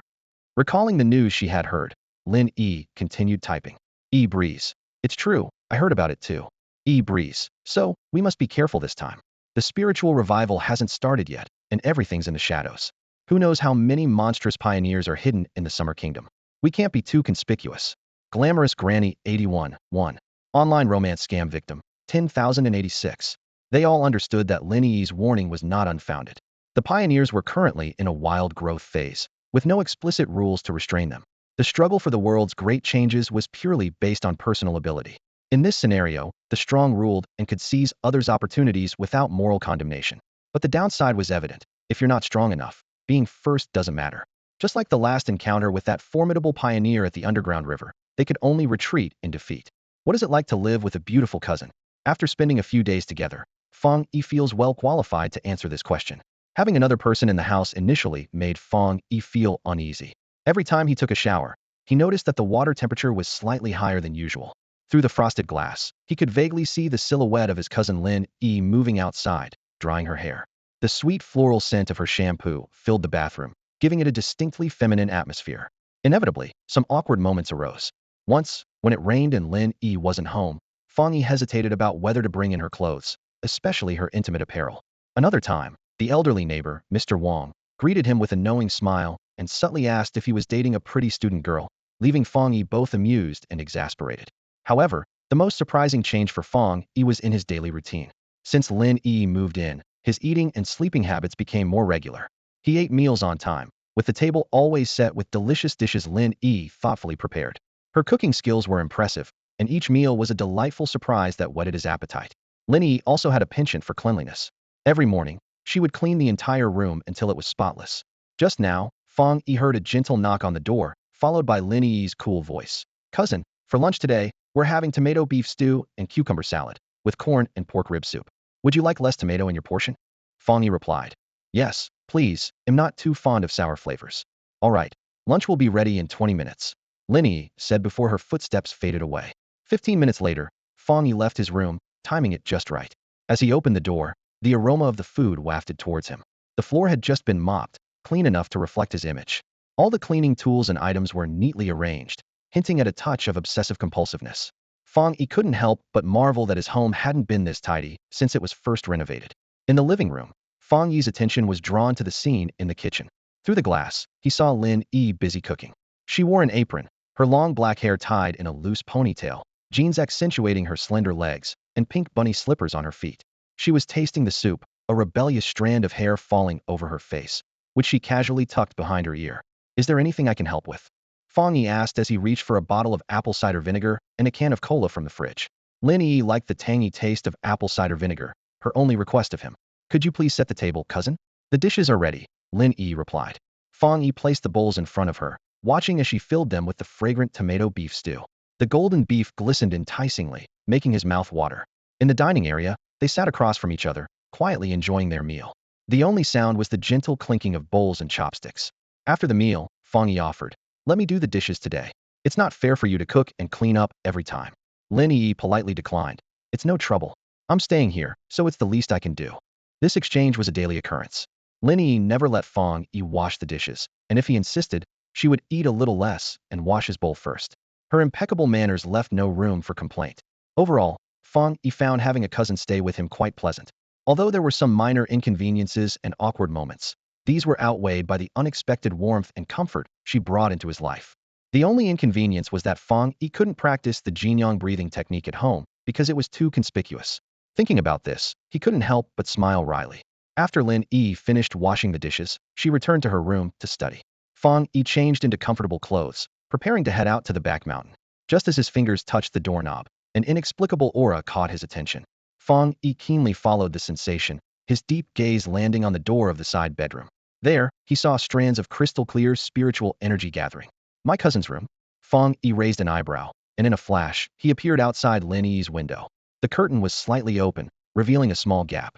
Through this gap, Fang Yi saw the young girl sitting cross-legged on the bed. Wisps of spiritual energy, like dewdrops, rolled and soaked into Lin Yi's fair skin. White light, akin to starlight, formed faint ripples in the air, gathering towards her like a tide. Her skin glowed with a delicate radiance, her breath becoming steady and deep, blending with the surrounding spiritual energy. The entire process was breathtaking, as if being in a fairyland. Fang Yi watched intently, thinking to himself, "I didn't expect my cousin to be one of the pioneers of spiritual awakening." At that moment, Lin Yi seemed to sense something, her beautiful eyes lifting slightly to glance outside. However, there was nothing outside except a falling leaf. Was it my imagination? It felt like someone was watching me just now. Lin Yi frowned slightly, gradually retracting her aura, seamlessly drawing the spiritual energy back into her body. Her body emitted a lustrous sheen, making her appear even more exquisite. Lin Yi exhaled softly. Ghost Axe 2-star, that was her current level. Fang Yi remained outside, silently impressed. My cousin has quite the talent. So young and already at Ghost Axe 2-star, and she's close to advancing. In an era where most people are only 1 or 2 stars, she's already quite skilled. Just as Fang Yi was about to leave, Lin Yi's phone rang on her desk. She reached out to answer it, and although he couldn't hear the other person's words, Lin Yi's expression changed instantly. Great changes in the world, tomorrow? What time exactly? 3 in the afternoon? In Yanghua Town? I can make it. Yes, I'll find a reason. My cousin is nice, he won't restrict me. Fang Yi had intended to leave, but the words "great changes in the world" rooted him in place. From Lin Yi's concise conversation, Fang Yi deduced that she might hold a core role, like a team leader, in her group. Yanghua Town? Is that the popular tourist town near Tai City? It's not far, just an hour's drive. Fang Yi pondered. It seems my cousin's summer camp was just a cover. She's actually here for the great changes in the world. She must have heard something and used it as an excuse to come here. Lin Yi continued. Yanghua Town is right on the edge of Tai City. We'll rent a car and go together. Yes, let's meet at the usual spot. As Fang Yi listened, he contemplated. Every great change in the world is an opportunity, each time bringing a new technique to enhance my power. I wonder what the attribute of this great change in Yanghua Town will be. No matter, since I overheard it, it's mine now. He listened outside for a while longer, but didn't hear Lin Yi mention more about Yanghua Town. Perhaps they weren't sure themselves, and would only find out on sight. Fang Yi made up his mind to join them on their venture. At the entrance of Yanghua Valley, a remote small town near Taisha, 6 young people stood, their eyes scanning the seemingly glamorous influencer hotspot. Amidst the ancient buildings, a street was packed with barbecue stalls, bubble tea shops, and overpriced ice cream vendors, exuding an air of tourist traps. In the group was Lin Yi, whose fair skin stood out under the sunlight. She was part of a team of 4 women and 2 men, one of whom was a short-haired girl clinging to her arm, her eyes sparkling with curiosity. I heard you've been staying at your cousin's place recently. How's that going? Are you getting used to it? The short-haired girl asked. Her ID was catfished for 50 cents, and despite her innocent, cute appearance, she had a penchant for handsome guys. Lin Yi nodded slightly. It's all right. What about your cousin? Is he good-looking? Catfished for 50 cents pressed on. Recalling her cousin, Lin Yi answered honestly. He's better looking than the pictures you save. He's definitely not one of those delicate, pretty boys. Catfished for 50 cents felt her taste in men had been challenged. Lin Yi continued. Living with him these past few days, I found my cousin to be quite ordinary. His grades have always been mediocre, and he didn't do well in the college entrance exams, so he's likely heading to a vocational college. But he's easygoing, has a regular routine, exercises often just an average guy. Oh really? Catfished for 50 cents side. I thought I could take advantage of the situation and maybe date my friend's popular cousin. If he were a bit more attractive and capable, I'd even consider becoming your cousin-in-law. Nearby, a tall, sophisticated woman in a short skirt, whose legs seemed longer than some people's lives, scoffed. Her ID was 81-year-old glamorous lady. As they exchanged pleasantries, under a large tree not far away, Fang Yi was leisurely fanning himself with an antique-style paper fan. He was quietly assessing Lin Yi's team's strength. Lin Yi herself was a 2-star ghost blade, above average in skill, and the other members weren't weak either, with even the least skilled boasting 2 stars, and one being a 3-star expert. Besides Lin Yi, the 3-star expert was a silent young man who stood aside, seemingly deep in thought, exuding a cautious and steady aura. Suddenly, Lin Yi asked, "By the way, is she not coming this time either?" The silent young man shook his head. "She's busy, can't make it." Lin Yi said no more, and the other members were used to it. From this, Fang Yi deduced that this team had another frequently absent member. Abruptly, Fang Yi paused his fanning. The team stood still for a moment before stepping further into the town. Fang Yi followed at a discreet distance, listening as they discussed the impending major change in Yanghua Town. "Do you have any other information about this upcoming change?" someone asked. Fang Yi perked up, ready to gather more details. The vine appeared once more, this time choosing Yanghua Town as the stage for its mysterious descent. Unlike previous anomalies, this peculiar plant dangling from the sky sparked numerous speculations. Was it a divine relic? A high-grade mutation? Or perhaps a fragment of some unnameable existence? Its appearance shattered everyone's understanding of anomalies, surpassing common phenomena like extreme heat, thunder, and subterranean magma rivers. With a serious expression and furrowed brows, Wang Lianbian Pian Wu Mao Ju Quan took a deep breath and voiced his concerns. This mission might be the most dangerous one we've ever faced. His voice carried a hint of unease. "We have so little information, but the one thing we can be sure of is that this is likely an unprecedented high-level anomaly." Lin Yi paused upon hearing this, her brows slightly knitted. Others exchanged questioning glances, and the air was thick with tension. Nodding gravely, Wang Lian continued, "A few friends of mine tried to approach that vine, and they lost several team members in the process." His tone was somber, as if recalling an unwelcome memory. They were all skilled pioneers, not lacking in ability. His words were like a heavy hammer, shattering the last shred of hope in everyone's hearts. For these pioneers seeking evolution, every anomaly was a high-stakes gamble. While victors could return with great rewards, losers paid with their lives, forever resting in these lands not yet fully revived. What was even more lamentable was that they were not the only pioneers. Before the official revelation by the government of Xia, the existence of pioneers like them was a secret hidden from the light. Even if they perished amidst the anomalies, their bodies, names, and futures would be buried along with the phenomena, becoming mere dust of this era. Upon hearing this news, the other pioneers present fell into silence, a profound and indescribable sadness welling up within them.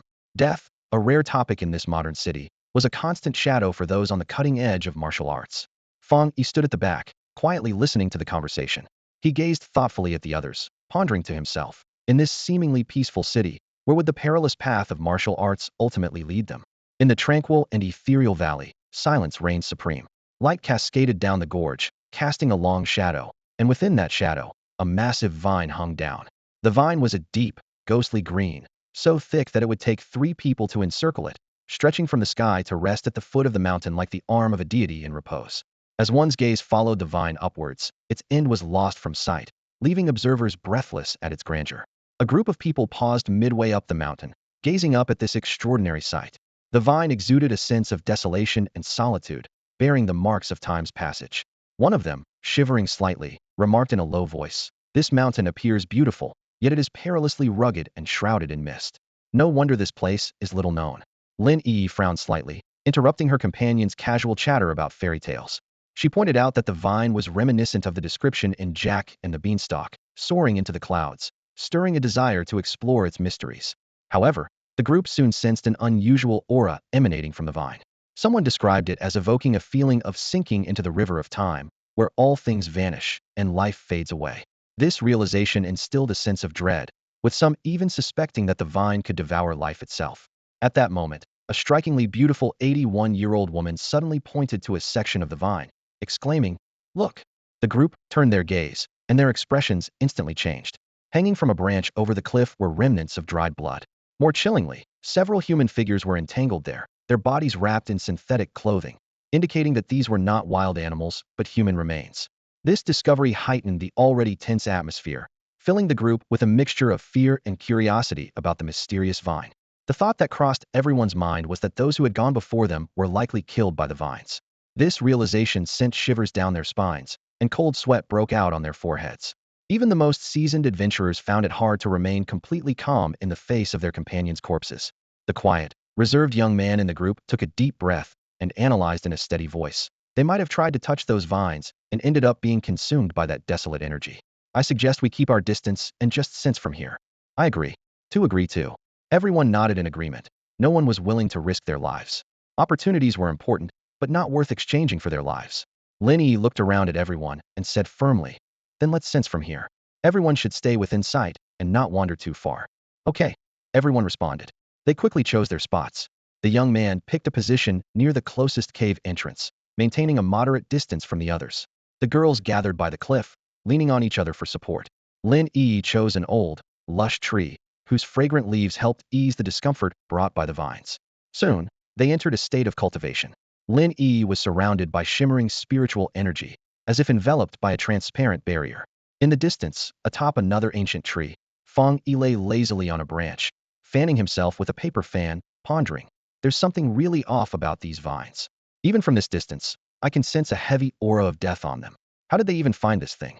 He continued to observe. After seeing so many natural anomalies, aside from the dark attribute, these vines give off the most unsettling feeling. They should symbolize vibrant life, yet they feel like terracotta warriors more dead than alive, like something masquerading as living without any spirit. Fang Yi planned to approach and develop a cultivation method after they finished. Just then, a storm suddenly erupted around Lin Yi's position. A powerful energy surged from within her, piercing the sky with a sharp cry. A massive divine axe faintly appeared as an illusory projection in the air. Is she ascending to the next star level already? So soon? Fang Yi murmured in surprise.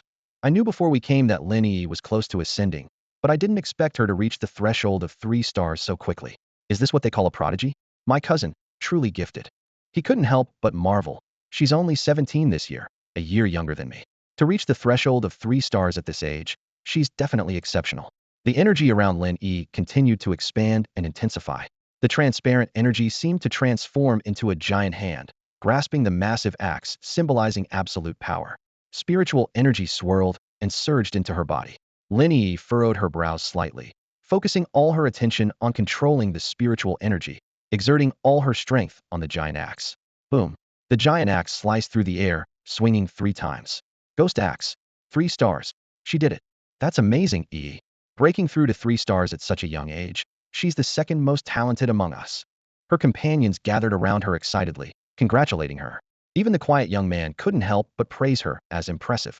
Lin Yi sat cross-legged on the ground, surrounded by her companions who celebrated her achievement. Just as they were immersed in this joyful atmosphere, the vines hanging from the sky began to move silently. Swish, swish, swish. What was that sound? An alert 81-year-old woman raised her head, and her breath caught for a moment as she took in the scene before her. The vines. The vines are coming towards us. What? Everyone looked up in shock, greeted by a wave of green. The vines had come to life. The narrow leaves that once adorned the vines like small boats now transformed into emerald green serpents, sweeping towards the group. These leaves seemed capable of opening wide mouths, rapidly closing in, ready to swallow them whole in the next moment. Everyone's faces turned pale. How could this happen? Why have the vines suddenly come alive? Was it Yi's breakthrough that attracted their attention? The young man's voice trembled slightly. We must not be caught by these vines. If we get entangled, the desolate aura will immediately wrap around us, and we'll be dissolved in an instant. Run! The young man's voice echoed like thunder, igniting a primal survival instinct in everyone. A green tsunami surged forward, countless vines charging like an army. Beneath the vibrant leaves, tendrils shot out like demonic claws, each carrying a devastating force. Rocks shattered under the assault, sending dust flying. Ancient trees were entangled and torn apart, cliffs cleaved in half. This green beast devoured everything in its path, its sharp thorns glinting like blades and emitting a piercing screech. In the face of this natural disaster, the group felt as insignificant as ants. Instinctively, they wanted to flee, but the commanding shout of an 81-year-old striking woman stopped them. No, we can't run. Yi is still breaking through. We must protect her. The young man's face was grim as his gaze fell on Lin Yi. The girl was at a critical moment, her body undergoing an unseen transformation. Use your spiritual energy to protect her. I'll cut down the vines, he ordered decisively. Quickly, they formed a circle around Lin Yi, channeling their spiritual energy. Streams of energy converged in the air, forming a transparent barrier that rippled like water. Boom. The green tide slammed against the barrier, sending ripples across its surface. They gritted their teeth, straining to maintain the barrier as it grew thinner with each vine's impact. Suddenly, someone collapsed to their knees, trembling. My energy is running out. I can't hold on. He was only at the first star level. His energy reserves insufficient for such a drain. The young man clenched his jaw, looking at Lin Yi, still sitting with eyes closed. Yi, wake up, he called urgently. If this keeps up, we'll all die. But the girl remained unresponsive, oblivious to the chaos outside. Someone muttered a curse, their expression grim. As part of a reawakening spiritual community, they were unwilling to abandon any comrade. Yet now, what could they do? Are we all going to end up buried here with Lin Yi if we don't abandon her? The members of the martial arts squad were pale, their clothes soaked with sweat. Lin Yi lay on the ground, trembling as the spiritual energy leaked from her body like thin threads. The others were in no better shape, each looking ashen and weak. I can't hold on any longer, said the girl, known online as tricked into losing 50 cents, her voice so faint it was barely audible. The young man gritted his teeth, a flicker of conflict in his eyes. We should escape on our own. If this continues, we won't make it out. All right. The others responded quietly, their eyes filled with guilt and helplessness. Just as the young man was about to speak, a critical moment unfolded. A blazing streak of fire suddenly tore through the air, skimming past his hair. The blade left a fresh red line on his face, the searing pain making him gasp. A sword engulfed in furious flames hovered above him, its fire seemingly capable of consuming the entire world. The sinister, desolate aura entwined with vines retreated before this intense solar energy, like subservient slaves. The sword wielder cast a cold glance at them, then swung the blade down effortlessly. In an instant, a blinding light burst from the sword, like the blazing sun at noon, forcing everyone to shield their eyes. The next second, a fine line appeared on the vine as tough as rock, and it was sliced cleanly, as if it were tofu. The martial arts squad members were dumbfounded, their minds unable to process the scene before them. What kind of power could produce such a world-shattering strike? Even more astonishing, the severed pieces of vine fell like raindrops, and the remaining parts seemed to sense an irresistible force, retreating quickly. The vine retreated voluntarily after that strike. The squad members' pupils reflected the retreating vines, a sense of absurdity washing over them. The once fierce and untamed beast now seemed like a puppy before an absolute power, obediently tucking its tail and fleeing. Everyone stared blankly at the scene and the mysterious figure who had appeared. He stood silhouetted against the light, his sword slightly lowered, with the sun casting a golden edge around him, like a deity atop a peak, inspiring awe. A pioneer, the young man murmured, touching his stinging cheek, where the heat still lingered. Only with such powerful high-level solar attributes could that terrifying, desolate force be pushed back. The young man, who always considered himself exceptionally talented, was humbled by the strike. He had always believed that only the absent prodigy of the day could surpass him, and even Lin Yi was merely his equal. But now, his confidence was shattered by this earth-shattering sword stroke. If there were such individuals among the pioneers, what were they with their modest talents? Just stars highlighting the brilliance of the moon. The massive impact of the vines, which even their combined spiritual energy could barely resist, was effortlessly cut down by that one stroke, repelling the most dreadful, desolate force. Such power was simply overwhelming. Unaware of the young man's inner turmoil, tricked into losing 50 cents, watched the descending sword wielder with shining eyes, whispering to herself, a hero riding on colorful clouds. This scene is just as amazing. So cool. It was material beyond her wildest dreams. Before that strike fell, she thought she was doomed to an early demise. The crowd watched Fang Yi's retreating figure, each with different thoughts. Some eyes sparkled with awe, others showed fear, and a few were filled with envy. Fang Yi was oblivious to the reactions behind him, his attention fully captured by the system notification in his ear. Detected extreme wood attribute. Auto-compiling compilation successful. Endless vitality. Allows instant absorption of all surrounding life force to rapidly heal injuries. Technique compilation completed. Hearing the description of this technique, Fang Yi's eyes lit up. This wood attribute technique was practically a divine skill. In battle, when exhausted, he could draw life force from his surroundings, which was far more terrifying than mere healing. As long as there was life around, he could continuously draw energy, effectively becoming a perpetual motion machine. Of course, Fang Yi quickly calmed down. With his current power, this technique was far from reaching the level of a perpetual motion machine. Even if it had such power, he couldn't possibly drain the life force of an entire city. However, as his cultivation level increased and spiritual energy became more abundant, the The potential power of this technique might be beyond even his imagination. The system chimed again. Extracting attribute extracted, desolation. Can instantly unleash a desolate aura, corroding all surrounding life force. No wonder this vine could only grow in such a treacherous location. If it were elsewhere, it might drain the life from everything within miles. This desolation attribute was exceptionally domineering, forcefully seizing life force from others, effectively a deadly weapon of life deprivation. Fang Yi pondered, considering how this new material panel might be used to craft some sinister weapons. As he contemplated where to implant it, a woman with an aura of maturity suddenly interrupted his thoughts. "Thank you for saving my life," she said, her eyes sparkling as she looked at Fang Yi. This usually aloof, 81-year-old beautiful woman was deeply impressed by Fang Yi's incredible strike. Hearing her gratitude, the crowd snapped back to reality and gathered around. Thank you, thank you. If it weren't for you, we wouldn't have escaped this danger. That strike was amazing. I've got material for tonight's dreams. What's your WeChat, handsome? I'll send you money. This is my life-saving money." Faced with the crowd's chatter of gratitude, Fang Yi quickly waved his hands to decline. He knew that he had benefited from their information to gain the endless vitality and desolation attributes, so he considered himself the one who got the better deal. A person shouldn't be too greedy. After politely refusing their offers, he turned and left with a carefree stride. 10 minutes later, Lin Yi slowly regained consciousness. Seeing the chaos around her, she looked surprised. "What happened? You're awake? Too bad you missed the hero's entrance," said a girl who had been scammed online, clutching her heart with a dreamy expression. Ignoring her, Lin Yi turned to a nearby disheartened young man for answers. Despite his shattered spirit, he retained his composure and recounted everything that had happened. How Lin Yi's breakthrough had triggered the vine to attack, and how a young man had saved them at the critical moment. Lin Yi was bewildered. "I caused such a commotion during my breakthrough, and I didn't even notice?" She looked down at the ground. The ground was marked by scorched patches, cracked earth, and shattered rocks, releasing a searing heat. The once lush vegetation had turned to ash, emitting a pungent, burnt smell.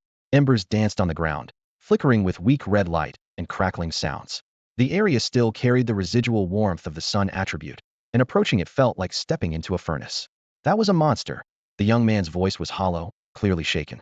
"The vine we couldn't cut through with all our might was forced back by a single strike from him. Look, the vine now stays far away, not daring to come near us. That's the power of his presence." Even though their savior had long departed, the vine remained as docile as a lamb, showing no signs of its previous ferocious behavior.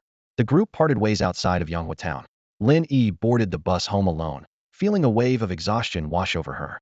The energy spent on her breakthrough was beyond her expectations. Every time she channeled her spiritual power to wield the divine axe, it required her full concentration, more taxing than staying up all night for a month.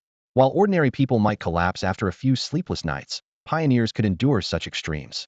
Lin Yi devoted several times more hours than the average person to studying each day, which was one of the secrets to her outstanding academic performance. As she pushed open the door to her home, Lin Yi kicked off her shoes and was about to head to her room for a rest when she suddenly noticed someone sitting on the couch, her cousin, Fang Yi. He was leisurely sipping coffee, eyes glued to his phone screen.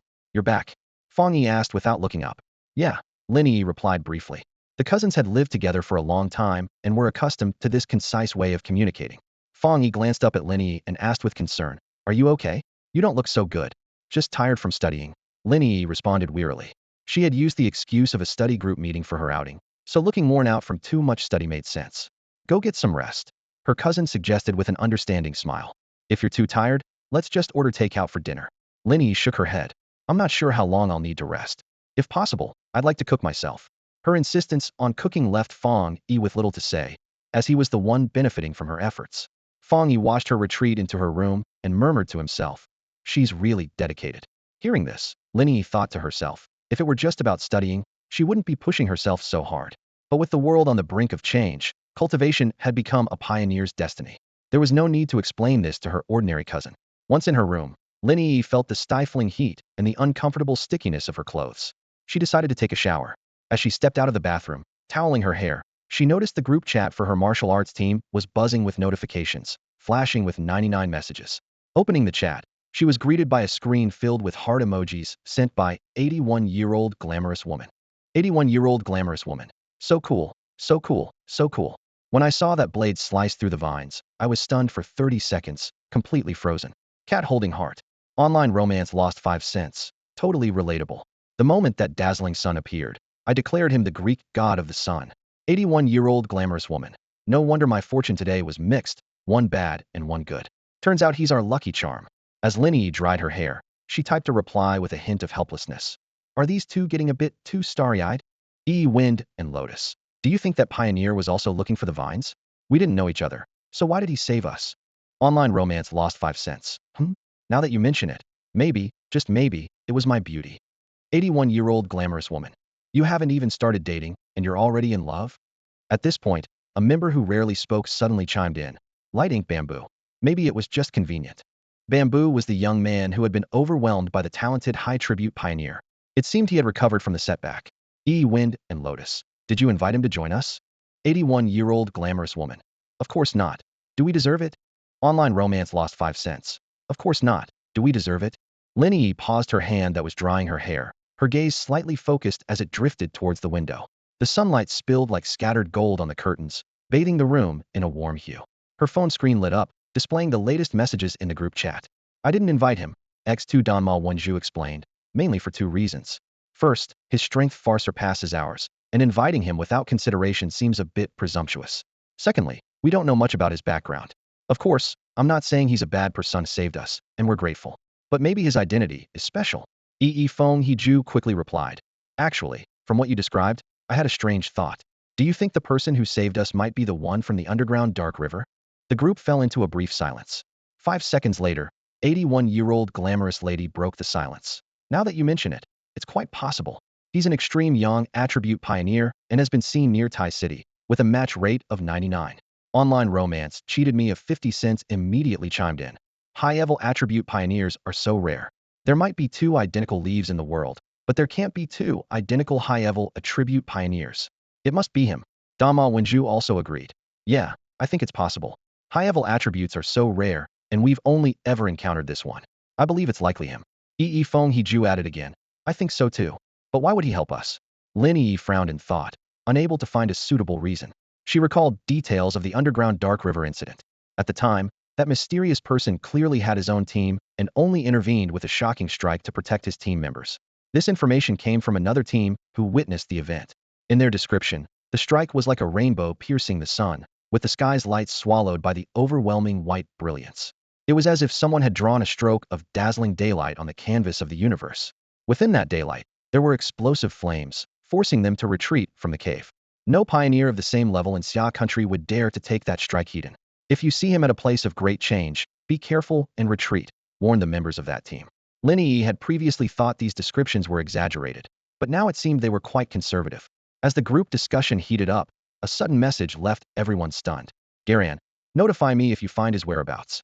The moment this message was sent, the bustling group chat fell silent. Everyone was shocked into silence. The account named Garan, with a default avatar, seemed like it was created and forgotten. Yet now, this ghost-like account had spoken. Dama Wenju was the first to break the silence. This is rare.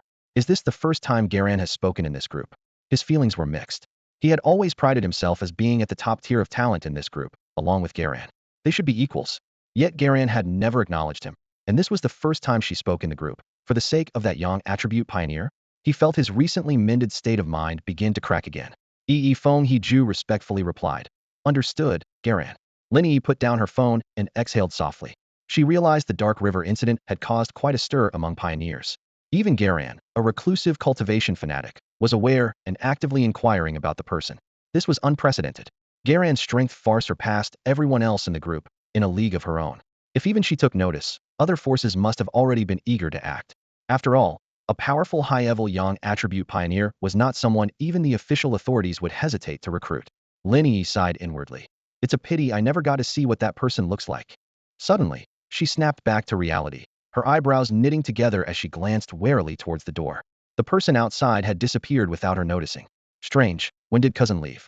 I didn't notice at all, Lin Yi murmured to herself, then shook her head. I must be too tired, lost in thought. At this moment, Fang Yi was basking in the warm sunlight, cycling down the street, silently searching for a vessel capable of bearing the attribute of desolation. He was somewhat puzzled, his gaze involuntarily falling on the forest ahead. This forest lay on the outskirts of Tai City, with earlier plans mentioning its conversion into a park. However, due to its vast size and the challenges of management, it remained in its original state, standing quietly as ever. Gazing at the dense sea of trees, a vibrant green filled his vision. Gradually, clarity dawned on him. The attribute of desolation should be linked to a plant-based vessel and not reside within himself. After all, these attributes were inherently sinister, and if they clashed with the thunder attribute within him, the consequences could be dire. Desolation, by nature, is corrosive and poses great danger. Mishandling it could easily lead to self-harm. Just then, Fang Yi noticed vines hanging from the sky, his eyes narrowing slightly. The vines drooped because they sensed a rich aura of revival, evolving to produce desolation power. Instantly, he realized he needed to replicate this form, creating a plant that resonated with the aura fortunate entity that could form a close connection with him. After all, everything has a spirit, and only by finding such a plant could the desolation attribute be perfectly housed. With these thoughts, he ventured deeper into the forest, beginning to release his aura. Now at the Ghost Axe 3-star level, his aura was immense, enveloping the deep forest. In an instant, a fountain-like aura surged from within him, slowly circulating, permeating every corner of the forest. As the aura spread, the trees unfurled their branches and leaves, swaying gently in the breeze. The green leaves shimmered with a crystalline sheen. Flowers blossomed under the encouragement of the aura, vibrant and full of life, dew-like droplets hanging on their petals, exuding a refreshing fragrance. The forest seemed to be infused with new life, everything rejuvenated. The gentle aura swept across the branches, and Fang Yi felt the rhythmic pulses the plants responding to his spiritual power. Yet, while there was a response, it was not strong enough. He closed his eyes, walking slowly through the depths of the forest, calmly sensing the aura. After an unknown period, he finally stopped before a patch of wildflowers. This wildflower was small and not brightly colored, far less striking than the surrounding vibrant blooms. But Fang Yi crouched down, extending a finger to gently release a trace of translucent aura.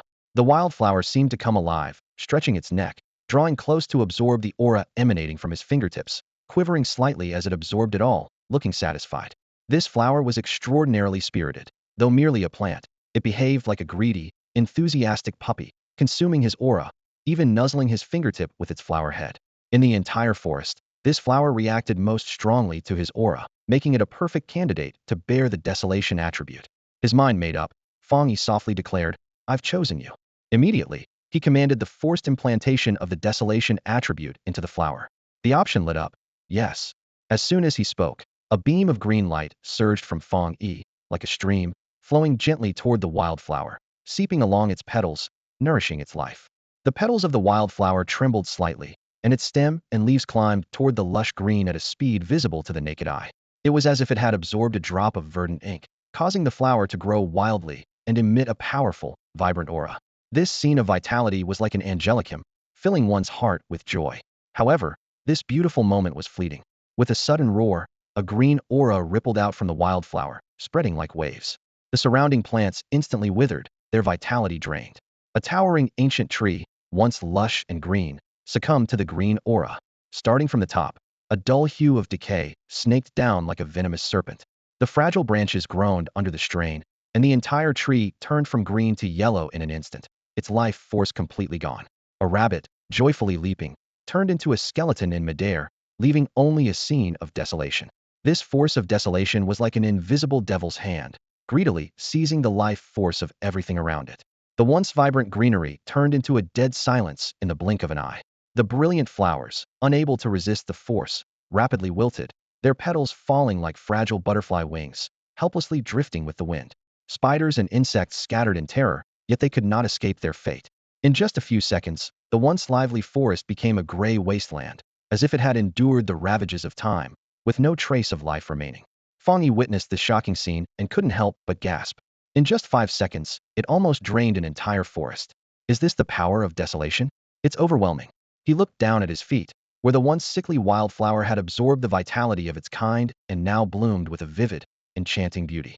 Fang Yi carefully picked the flower, and an extraordinary scene unfolded. The desolation around him seemed to pause. The trees were half green, half yellow, and the flowers were half wilted, half blooming. Although the force of desolation persisted, it had noticeably slowed. Fang Yi could feel that the flower in his hand was still absorbing life force, but now it did so like a gentle stream, slow and steady. A faint vitality flowed from the surrounding plants into the petals, as if an invisible thread connected them, forming a remarkable symbiotic relationship. Incredible! Can it survive without roots? Fang Yi murmured in amazement. The flower brushed lightly against his palm, like a small animal seeking affection, eagerly drawing his attention. Even away from the soil, the peculiar sensation it emitted remained unchanged. Fongi pondered. It seems to have gained intelligence. But before I chose it, it was just an ordinary wildflower. Could it be that after being endowed with attributes, this plant is evolving? As if it's unlocked some kind of evolutionary potential. After Fang Yi left, the atmosphere in the forest lingered for a long time. A hazy mist hung like a delicate veil over the sky above the forest, resembling a translucent barrier that blurred the line between two worlds. The unusual concentration of spiritual energy was exceptionally prominent, with readings exceeding 30, indicating that something extraordinary was occurring. Shortly afterwards, a team clad in deep green uniforms arrived, each wearing high-tech wristbands capable of monitoring the surrounding spiritual energy levels. The wristbands indicated that if the concentration exceeded 10, immediate isolation was necessary, prohibiting ordinary people from approaching. Previously, the anomaly level at the north gate of the Qingbei campus usually fluctuated between 8 and 10, and once it exceeded 10, the military took over to maintain order.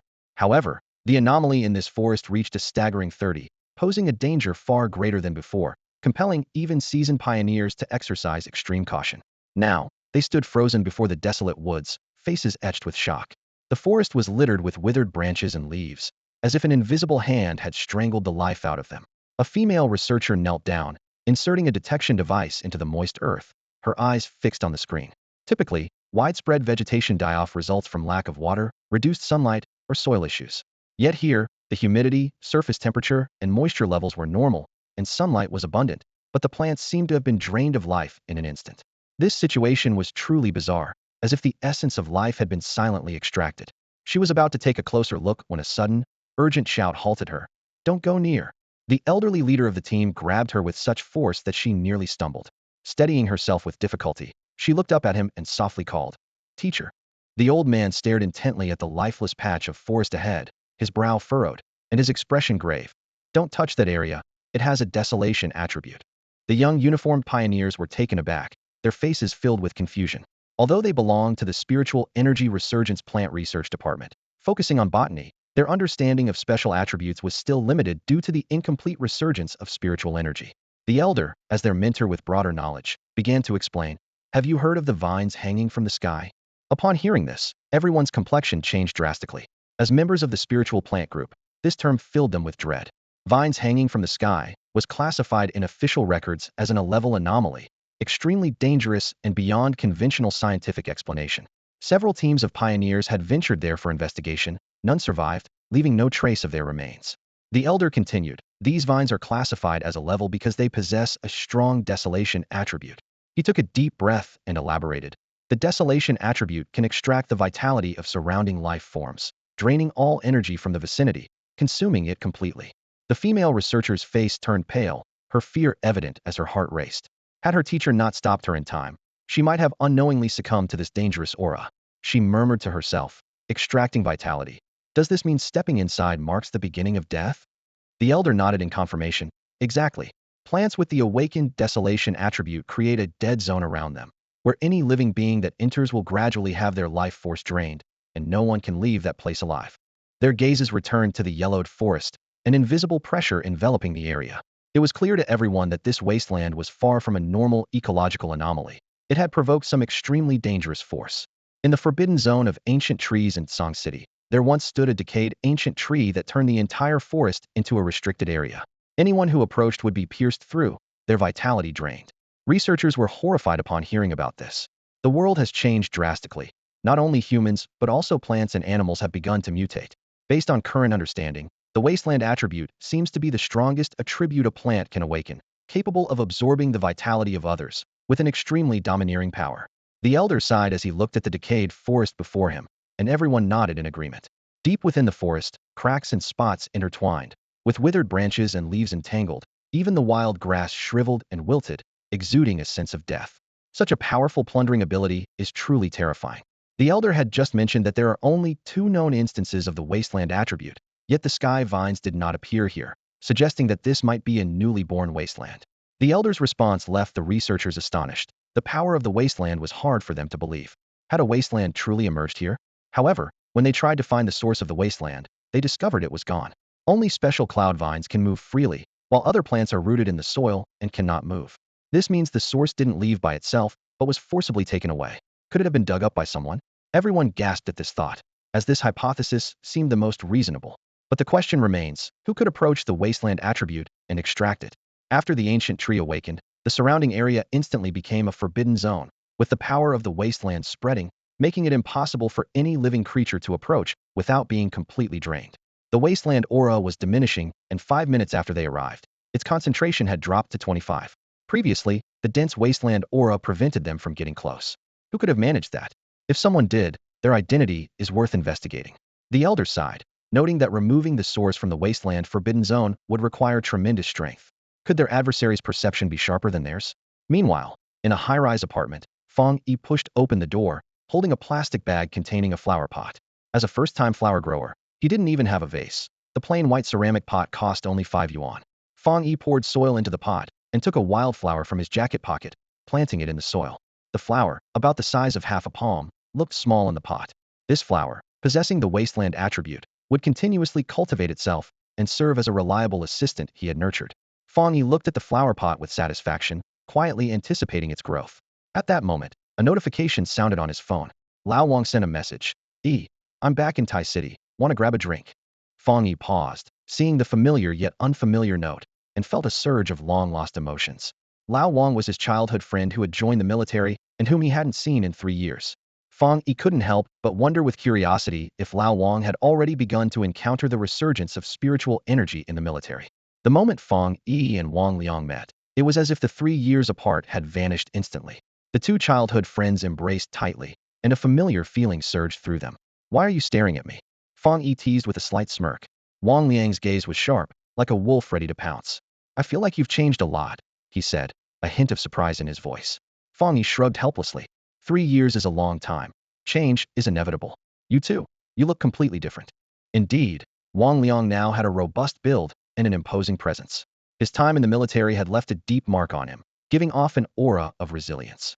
Fang Yi couldn't help but recall the saying, regret 3 years after joining the army, regret a lifetime if you don't. At this moment, he truly understood its meaning. The two exchanged a knowing smile. Where to? Wang Liang asked. The usual place, Fang Yi replied. Let's go, I'll drive. What? You bought a car? Fang Yi exclaimed in mock anger, then followed Wang Liang to the car. It was a modestly priced car, about $10,000, with great value for money. Its rugged exterior and spacious interior suited Wang Liang's demeanor perfectly. Soon, they arrived at the childhood haunt, the skewer shop, and ordered a table full of food. My treat, Wang Liang declared, thumping his chest like the generous, straightforward boy he once was. Fang Yi felt a wave of nostalgia. They had grown up, and the once beloved greasy skewers now tasted somewhat bland. Only the spicy seasonings could still excite his taste buds a little. Despite this, they ate a lot, reminiscing about past adventures and bursting into hearty laughter. These past 3 years have been quite something. Wang Liang started, hesitating. Life in the military. He didn't finish, just sighed. They clinked glasses, understanding each other without pressing further. Fang Yi knew that military life was no easy feat, especially during these challenging times. Wang Liang seemed much more mature, but this maturity clearly hadn't come easily. Fang Yi patted Wang Liang on the shoulder, trying to lighten the mood. Well, you've made it through, haven't you? You've become quite the seasoned soldier. Get out of here, Wang Liang chuckled. What about you? I got into a technical college. Oh, the atmosphere suddenly grew a little heavy, as if everyone subconsciously believed that a technical college graduate's future was destined to be bleak. However, Fang Yi noticed something different. Wang Liang's gaze became intense, making him a bit uneasy. I need to tell you something. Wang Liang lowered his voice, looking serious. You might think I'm joking or trying to comfort you, but you must take this to heart. He paused, then continued. In the near future, maybe in a few months, maybe a year, the things we value now like education and wealth will become worthless. Everything will be reshuffled. Fang Yi was taken aback. He had heard whispers of such things, but hearing it from Wang Liang made it feel more real. As a soldier, Wang Liang was undoubtedly under strict orders to keep such information confidential. Yet, he risked revealing it to Fang Yi to subtly warn him and help him prepare for the upcoming spiritual awakening. After finishing, Wang Liang earnestly reminded Fang Yi not to disclose anything they discussed today. Fang Yi nodded solemnly, and they exchanged a glance, their understanding unspoken. Just then, a timeless sound of a bell suddenly rang, jolting them both back to reality. The clear, crisp sound shattered the silence, as if heralding some impending change. The school bell rang out clearly and melodiously, and the entrance of number 4 high school suddenly buzzed with activity. Students poured out of the school gates like birds freed from a cage. Wang Liang and Fang Yi stood by the roadside, watching this familiar yet unfamiliar scene, and couldn't help but exchange a smile. They felt the lively, relaxed atmosphere around them, as if they had returned to that carefree era themselves. Were we this lively when we were kids? Fang Yi asked softly, his gaze still fixed on the energetic students. Wang Liang took a bite of the skewer in his hand and replied with a smile. Happiness was indeed simple back then. As they spoke, they both glanced down at the food in their hands, finding it suddenly more appetizing. Despite enjoying this rare moment of leisure, Wang Liang was aware that he was here with a mission. He had taken a short leave and needed to return after this meal. After they were full and satisfied, Wang Liang insisted on seeing Fang Yi off, and the latter didn't refuse much. Just as the car pulled out of the underground garage, Wang Liang's phone rang. He answered, and a fiery female voice came through the receiver. It was his superior. Get to this location in 3 minutes, she ordered curtly. Yes, ma'am, Wang Liang replied, a shock running through him. Although his superior had a temper, she was a good person, and since she had agreed to his temporary leave, she wouldn't go back on her word. He hadn't expected something to go wrong at this moment. After hanging up, Fang Yi sensed the change in atmosphere and cautiously asked, did something happen? Yes, Wang Liang answered succinctly, and the mood in the car immediately turned tense. The air of urgency around Wang Liang made Fang Yi realize more deeply that the person before him was no longer a naive kid, but a tough soldier. I'm in a hurry now, Wang Liang said seriously. When we reach the location where I have to carry out my mission, you'll have to go on your own. I'm sorry, but the task is urgent. If you see anything, just pretend you didn't. He had intended to drop Fang Yi off by the roadside, but the 3-minute deadline left him no time to think. Perhaps, deep down, he also wanted Fang Yi to catch a glimpse of the reality beyond his understanding through this unexpected event. Okay. Fang Yi nodded slightly, saying nothing more. The car sped down the road, leaving traffic lights behind. Wang Liang's skill at running red lights made Fang Yi realize that this situation might not be uncommon. But at this moment, racing against time was clearly more important than traffic rules. Based on Wang Liang's reaction, Fang Yi had a rough guess in his mind. The issue Wang Liang had to handle was likely related to the great changes in the world. The military was obviously aware of the resurgence of spiritual energy, and if something had gone wrong, they would certainly send someone to handle it secretly. However, the scope of the world's changes was vast. The roaming vine and the 2 disgusting anomalous creatures he had dealt with earlier were issues that needed addressing. Since those anomalies had been resolved by the Spiritual Energy Cultivation Association, then, what was the military responsible for now? Fang Yi's thoughts raced, but his gaze remained on Wang Liang, who was focused on driving, waiting for the mystery about to be unveiled. The car quickly drove away from Tai City, entering a region surrounded by mountains and forests. As soon as Fang Yi stepped into this area, he felt a surge of rich spiritual energy flooding into his body, much like a fish returning to the ocean.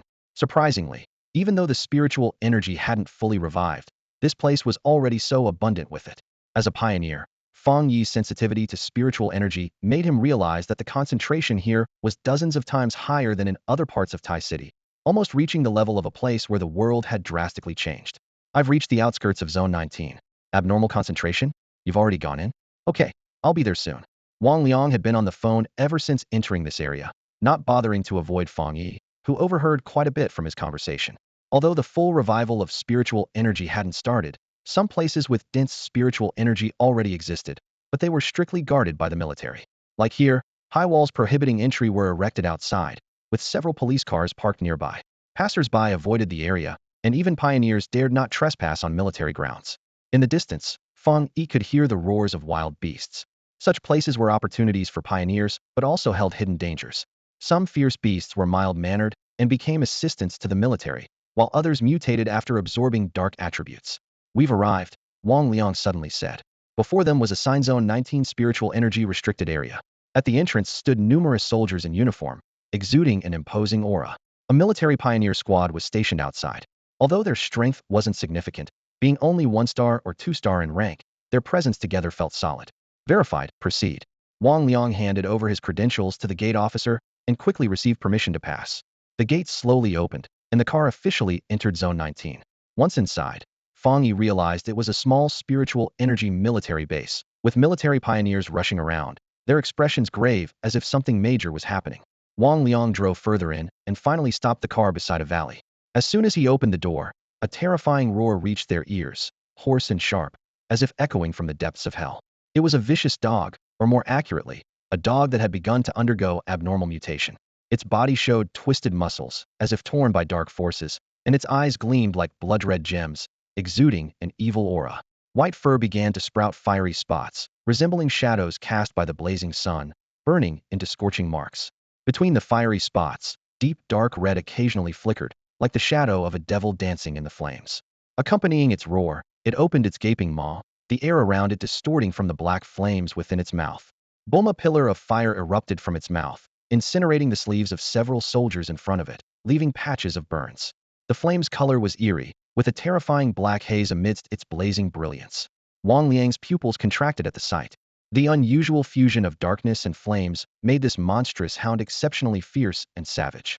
Its claws glowed with an ominous black light, and it spewed scorching fire from its mouth. Several soldiers had already been severely injured, lying on the ground groaning in pain. Suddenly, a clear voice emerged from the crowd, and a strikingly attractive female officer stood with a frown. She exuded a powerful aura of a ghost axe 4-star warrior, her gaze sweeping sharply across the scene. Wang Liang, she called, her voice calm, yet commanding. Upon hearing the familiar voice, Wang Liang immediately realized it was the officer who had called him earlier. He bowed his head, avoiding eye contact with the female officer, secretly surprised by her sudden appearance. The female officer first glanced at Fang Yi, a hint of confusion in her eyes, before her gaze settled on Wang Liang, filled with scrutiny and reproach. Feeling her gaze, Wang Liang dared not raise his head. Despite the strict military regulation of the spiritual energy restricted area, making it impossible for ordinary people to sneak in, now was not the time to pursue such matters. The monstrous hound continued its rampage, spewing black flames, causing soldiers to fall injured wherever it went. Hurry over here. We're waiting for you. The female officer commanded succinctly. Yes, Wang Liang responded, giving Fongi a glance before quickly moving to the female officer's side. At this moment, there were 5 people surrounding the monstrous hound. Besides the female officer being a 4-star warrior, the others had spiritual power levels around 1-star or 2-star, with Wang Liang having Ghost Axe 2-star strength. When Wang Liang joined the formation, it was like completing the last piece of a puzzle. Everyone subtly adjusted their positions, seemingly making minor changes, but it skillfully trapped the hound in the center, forming an impenetrable encirclement. Zhongmi, Liu. The female officer gave a brief order, needing no further words. 2 team members instantly charged out, their spiritual energy bursting forth, launching a fierce attack in front of the hound, capturing all its attention. Wang Liang and another team member flanked from the sides, waiting for the right moment. The strongest, the female officer, used their distraction to find a flaw. Her eyes were sharp as an eagle's, her movements swift as the wind, and she exploited a moment of the hound's unpreparedness to inflict effective damage. In just 3 seconds, the hound let out a piercing howl. Its back was slashed open by transparent spiritual energy, revealing a deep wound down to the bone, with blood gushing out like a spring. The hound roared, extending its dark attributed claws toward the nearest Liu. The claws were tainted with a highly corrosive dark attribute, capable of rendering someone combat ineffective with the slightest carelessness. Just as the claws were about to reach Liu, a bolt of spiritual energy pierced through the hound's left eye like lightning. It cried out in pain. Its attack momentarily halted, allowing Liu to escape. The one who acted was the female officer. Standing at the farthest point, she wielded spiritual energy in the form of a sword, like the eyes and brain of the team. All team members entrusted their lives and backs to her unconditionally, becoming the sharp blades in her hand. This squad was clearly well trained, working together seamlessly. They united like a blazing fire and dispersed like a sky full of stars, each member indispensable. Together, they unleashed a force far greater than the sum of their individual strengths. Under the powerful offensive of this elite squad, the once arrogant and formidable dual-attribute monstrous hound was surprisingly suppressed, struggling to retaliate. Fang Yi watched from the side, admiration flickering in his eyes. He marveled silently. Such seamless cooperation and disciplined execution were realms that even well-trained wild pioneer teams couldn't hope to reach. These 5 clearly trusted each other deeply, entrusting their lives without reservation, entirely reliant on the female officer's command. The female officer knew each team member's strengths and weaknesses intimately. When she noticed Wang Liang was running out of stamina, she immediately pulled him from the main battlefield, granting him precious time to recover. The situation was becoming clear. It was only a matter of time before the hound was defeated if they continued. The 5-member squad exchanged glances, seeing the confidence of victory reflected in each other's eyes. But just as victory seemed within grasp, an unexpected change occurred. With a thunderous crash, the ferocious dog found itself surrounded by 5 people. Just as it was about to be overpowered, a powerful black mist erupted from its body. The mist surged like a tide, instantly darkening the sky and enshrouding the entire battlefield. "Damn it! Fall back!" commanded the female officer, Chulan, her expression changing drastically. Before she finished speaking, the other 4 had already retreated from the beast's side like arrows released from a bow. The black mist brushed against their clothing, instantly corroding and burning the fabric. A pungent, acrid smell filled the air, stinging everyone's nostrils. The black mist grew even thicker, resembling a giant spider web that completely covered the sky above. It seemed to burn with invisible flames, leaping and dancing in the air, growing ever more intense. Within this swirling darkness, a figure was gradually growing larger and stronger. Once the size of an ordinary dog, the beast now expanded rapidly under the shroud of the black mist. Its muscles and bones became twice as robust, and its fur transformed into sharp, needle-like spikes standing on end. The frightening flame-like spots on its body seemed to come alive, opening and closing as they breathed. As the black mist was absorbed into its body, terrifying bone spikes began to extend from those spots, snow white and razor-sharp, like deadly weapons. As the bone spikes emerged, the once cornered beast suddenly surged with power. With a ripping sound, the spiritual energy barrier painstakingly constructed by the five was torn to shreds, scattering like starlight. The five watched in horror. Chu Lan's eyes were fixed on the changes in the beast, an alarm ringing in her mind. It's completed its evolution. The dark attribute's overwhelming and oppressive nature made it the ultimate adversary.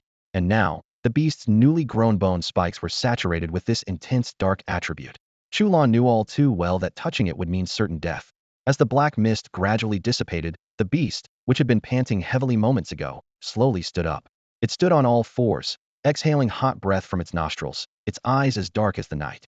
The bone spikes served as both lethal armor and deadly weapons, protecting it completely. Ordinary spiritual energy, upon touching these bone spikes shrouded in black mist, would be instantly corroded and disintegrated. This damned thing actually managed to merge with the dark attribute. Chu Lan gritted her teeth. The dark attribute suppresses us. My spiritual energy disintegrates before it can even get close, rendering it completely ineffective.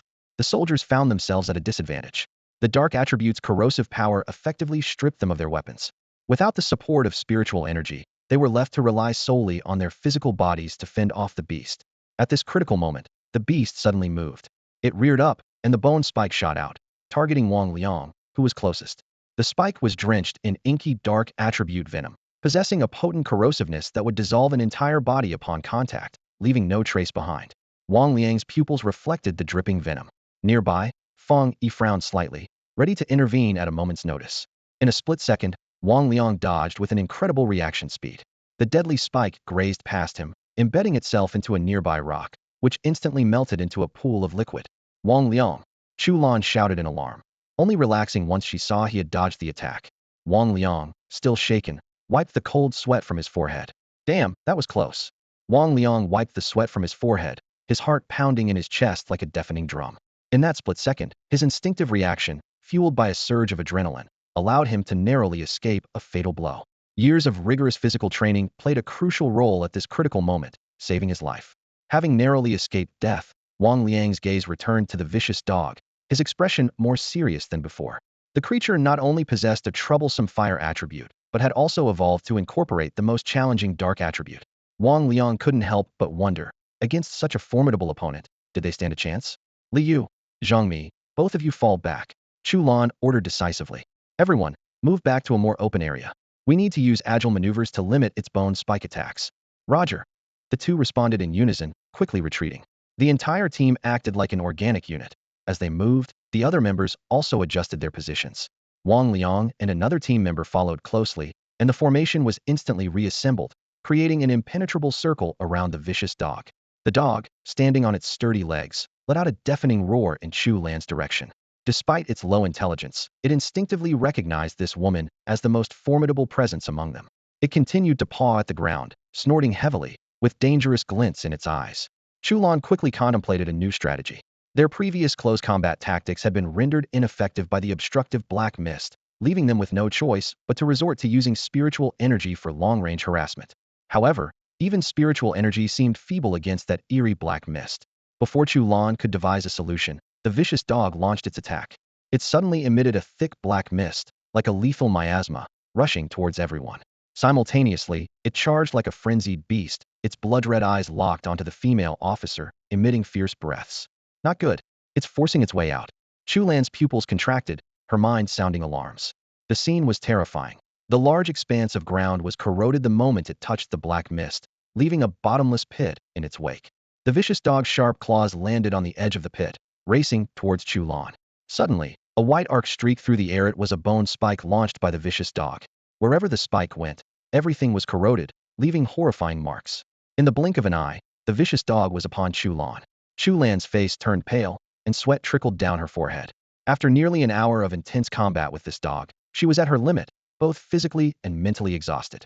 But she knew she couldn't retreat. This was the last line of defense for the 019 Forbidden Zone, with the perimeter just behind her, leaving no room for error. Taking a deep breath, Chu Lan announced firmly, 019 Forbidden Zone, Clevel mutated vicious dog has successfully evolved to Blevel. Combat plan updated. Her voice, though weary, remained unwavering and powerful, echoing throughout the zone. All Ghost Axe 1-star and above pioneers in the 019 Forbidden Zone, join me in battle. We must not let this Blevel mutation leave the zone. Roger. Roger. The synchronized responses echoed like thunder through the valley, showcasing the army's awe-inspiring cohesion and determination. Upon receiving the order, the soldiers quickly set aside their tasks and gathered behind Chu Lan at the fastest speed, aligning on either side to reinforce the 5-person formation. This meant that if anyone in the front row left the formation, they would immediately step in, ensuring the encirclement remained tight and seamless. This formation to besiege the vicious dog was forged by the soldiers' lives. As long as one person stood, they would give their all to stop the dog. The last line of defense between the 019 Forbidden Zone and the outside world was the flesh and blood of these pioneering soldiers. Fang Yi stood aside, taking in the awe-inspiring scene. In the eyes of these soldiers, he saw no hint of retreat, only unwavering determination. Even faced with the terrifying Blevel mutation, they remained brave and fearless, as if embracing death willingly. Chu Lan stood at the center of the formation, her gaze as resolute as the soldiers around her. Her eyes seemed to hold golden blades, gleaming with a determination to die if necessary. If they couldn't contain this Blevel mutation within the 019 Forbidden Zone, they would perish with it. We will never let this Blevel mutation leave the 019 Forbidden Zone. Prepare, Chu Lan began, but before she could finish, a gust of wind suddenly swept past her side. An unexpected figure dashed out ahead of everyone present. At the critical moment, a hand firmly pressed down on the head of the vicious dog. That hand surged with the force of thunder, flickering with electricity. A shadow leapt out from the line, his clothing billowing like a battle flag in the wind. As he held the dog in place, purple arcs of electricity erupted from its head, and a deep roar shattered the black mist like thunder.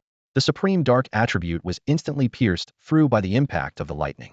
With one palm, he held the creature's head firmly, the lightning penetrating and shattering the black mist enveloping it.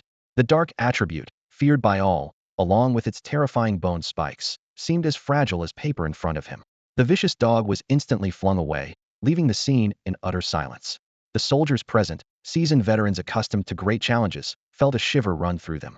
Could he really repel a creature that even the soldiers couldn't handle with just one hand? The vast lightning scattered, thunder rolling, and the sky instantly filled with dark clouds terrifying to the extreme. What kind of monster was this? To send a Blevel mutation flying with a single strike, was he even human? Countless soldiers looked on in shock, unable to believe their eyes. Did they see it wrong? Wasn't he just an ordinary person? To single-handedly take down a Blevel mutation that even the officers couldn't handle? Many were left stunned. What shocked them even more was Chu Lan. In her trembling eyes, she saw Fang Yi's figure, recalling the young man who had entered with Wang Liang earlier. Was this a joke? This man wasn't an ordinary person, but a powerful foreigner? His appearance had deceived everyone. Dressed in ordinary casual clothes, he blended in among the soldiers like someone who had never witnessed the great changes of the world. Step back a bit, Fang Yi said, standing on a boulder, looking down at the Blevel mutation. The power of thunder surged from his palm. He wasn't particularly burly, yet at that moment, he seemed like a king wielding thunder, overlooking his kneeling subjects. His gaze was calm as water, yet it concealed a tremendous storm. For a moment, even Chu Lan was subdued by his authority. Chu Lan was the commander of the entire 019 restricted zone, yet he was the tyrant who made thunder bow to his will. When the soldiers finally reacted, they instinctively took a step back. Is he a high-level thunder attribute forerunner? Chu Lan murmured to herself. She could feel the powerful suppression emanating from him, indeed capable of overpowering her. It wasn't just the attribute, but also the strength. She herself was at the 4-star Ghost Axe level, yet she couldn't sense his strength, indicating that his power exceeded hers. How strong? Was this the suppression of a high-level attribute forerunner? Her body was rigid under his attribute suppression, completely unable to move. Chu Lan looked at Fang Yi's figure, as if seeing a glimmer of hope. Meanwhile, Wang Liang stood frozen, staring blankly at that cold silhouette. Am I dreaming? He thought, shocked. His childhood friend, the brother he grew up with, was actually a forerunner? And not just any forerunner, but one so powerful it was mind-blowing. It was explosive, To send that vicious dog flying with a single palm strike was unbelievably cool. His teammates watched from a distance as the dog was punched away, swallowing hard, their minds buzzing. The lightning attribute seems 1,000 times more terrifying than darkness. I can endure corrosion, but I can't withstand this slap. Fang Yi's strike instantly dissolved the previously intense atmosphere. The soldiers' tension vanished, and they felt at ease. They no longer worried about the vicious dog escaping the 019 restricted zone. Instead, they looked forward to it being severely punished by the thunder once it fled. Darkness attribute? Corroding everything? In the face of thunder, everything turns to dust. When Fang Yi's gaze swept over, the once dreadful beast panicked. Reflected in its eyes was a figure exuding a violent and ominous aura, carrying immense pressure like a master of destruction overlooking it. Despite its evolution and mutation due to spiritual energy, the beast realized that this person was different from everyone else. He had reached the pinnacle of spiritual energy resurgence, a formidable force it couldn't contend with. The beast trembled, its tail tucked between its legs, feeling an unprecedented fear towards the human before it. Fang Yi slowly drew the sword from his waist. It was a long Tang sword, with red flame patterns etched on the blade, reflecting a dazzling light in the sunlight. He walked towards the beast, each step heightening the tension. Chulan watched Fang Yi's steps closely, wondering if this was the final showdown. Fang Yi approached the beast, raising the sword in his hand slowly. Instantly, an invisible pressure emanated from him, making Chulan's heart skip a beat and her breath catch. In the next moment, Fang Yi's figure blurred, moving with an incredible speed from midair. The blade was invisible. Only the blinding thunderclap exploded in the air like a real lightning bolt. This strike was forceful and ruthless, with the authority of a tyrant. The beast had no time to react, helplessly watching as the long sword above its head traced an arc, with purple lightning surging overhead. In a split second, terrifying lightning tore through the sky, as if the god of thunder had descended, overlooking all. That strike wielded the power of lightning. Boom! A terrifying light burst forth. The dreadful thunder crashed towards the beast, splitting the ground with several cracks. Wang Liang and the talented teammates he had assembled were dumbfounded. They thought the previous strike was impressive, but this one was truly earth-shattering. With one swing of the Thunder Blade, the formidable dual-attribute level mutated beast was shattered by the thunder. Its body exploded into countless fragments, falling from the sky, still crackling with terrifying arcs. Damn! The soldiers around stood in shock, unable to conceal their astonishment. Such an unassuming strike had instantly reduced the level mutated beast to pieces, not even giving it a chance for a second blow. For a moment, everyone couldn't help but sigh. As soldiers, they thought they were well off, stationed in areas rich in spiritual energy, constantly training, and most had reached the level of 1 or 2 stars in Ghost Axe. But before seeing Fang Yi, they really thought they might perish along with this level mutation. After all, even a 4-star Ghost Axe officer couldn't handle the terrifying darkness attribute, showing just how dreadful this beast was. Now, looking at the remains of the beast effortlessly dispatched by Fang Yi, they were stunned, feeling a sense of unreality. A level mutation was taken down so easily? Even in Xia Nation, such power would be considered top-notch. And now, with nearly a year left until the full resurgence of spiritual energy. After a year, when spiritual energy fully resurges, just how terrifyingly powerful will he become? In the valley, the silence was so profound that even the slightest whisper of the wind seemed suppressed. Chu Lan stared intently at the figure commanding the lightning.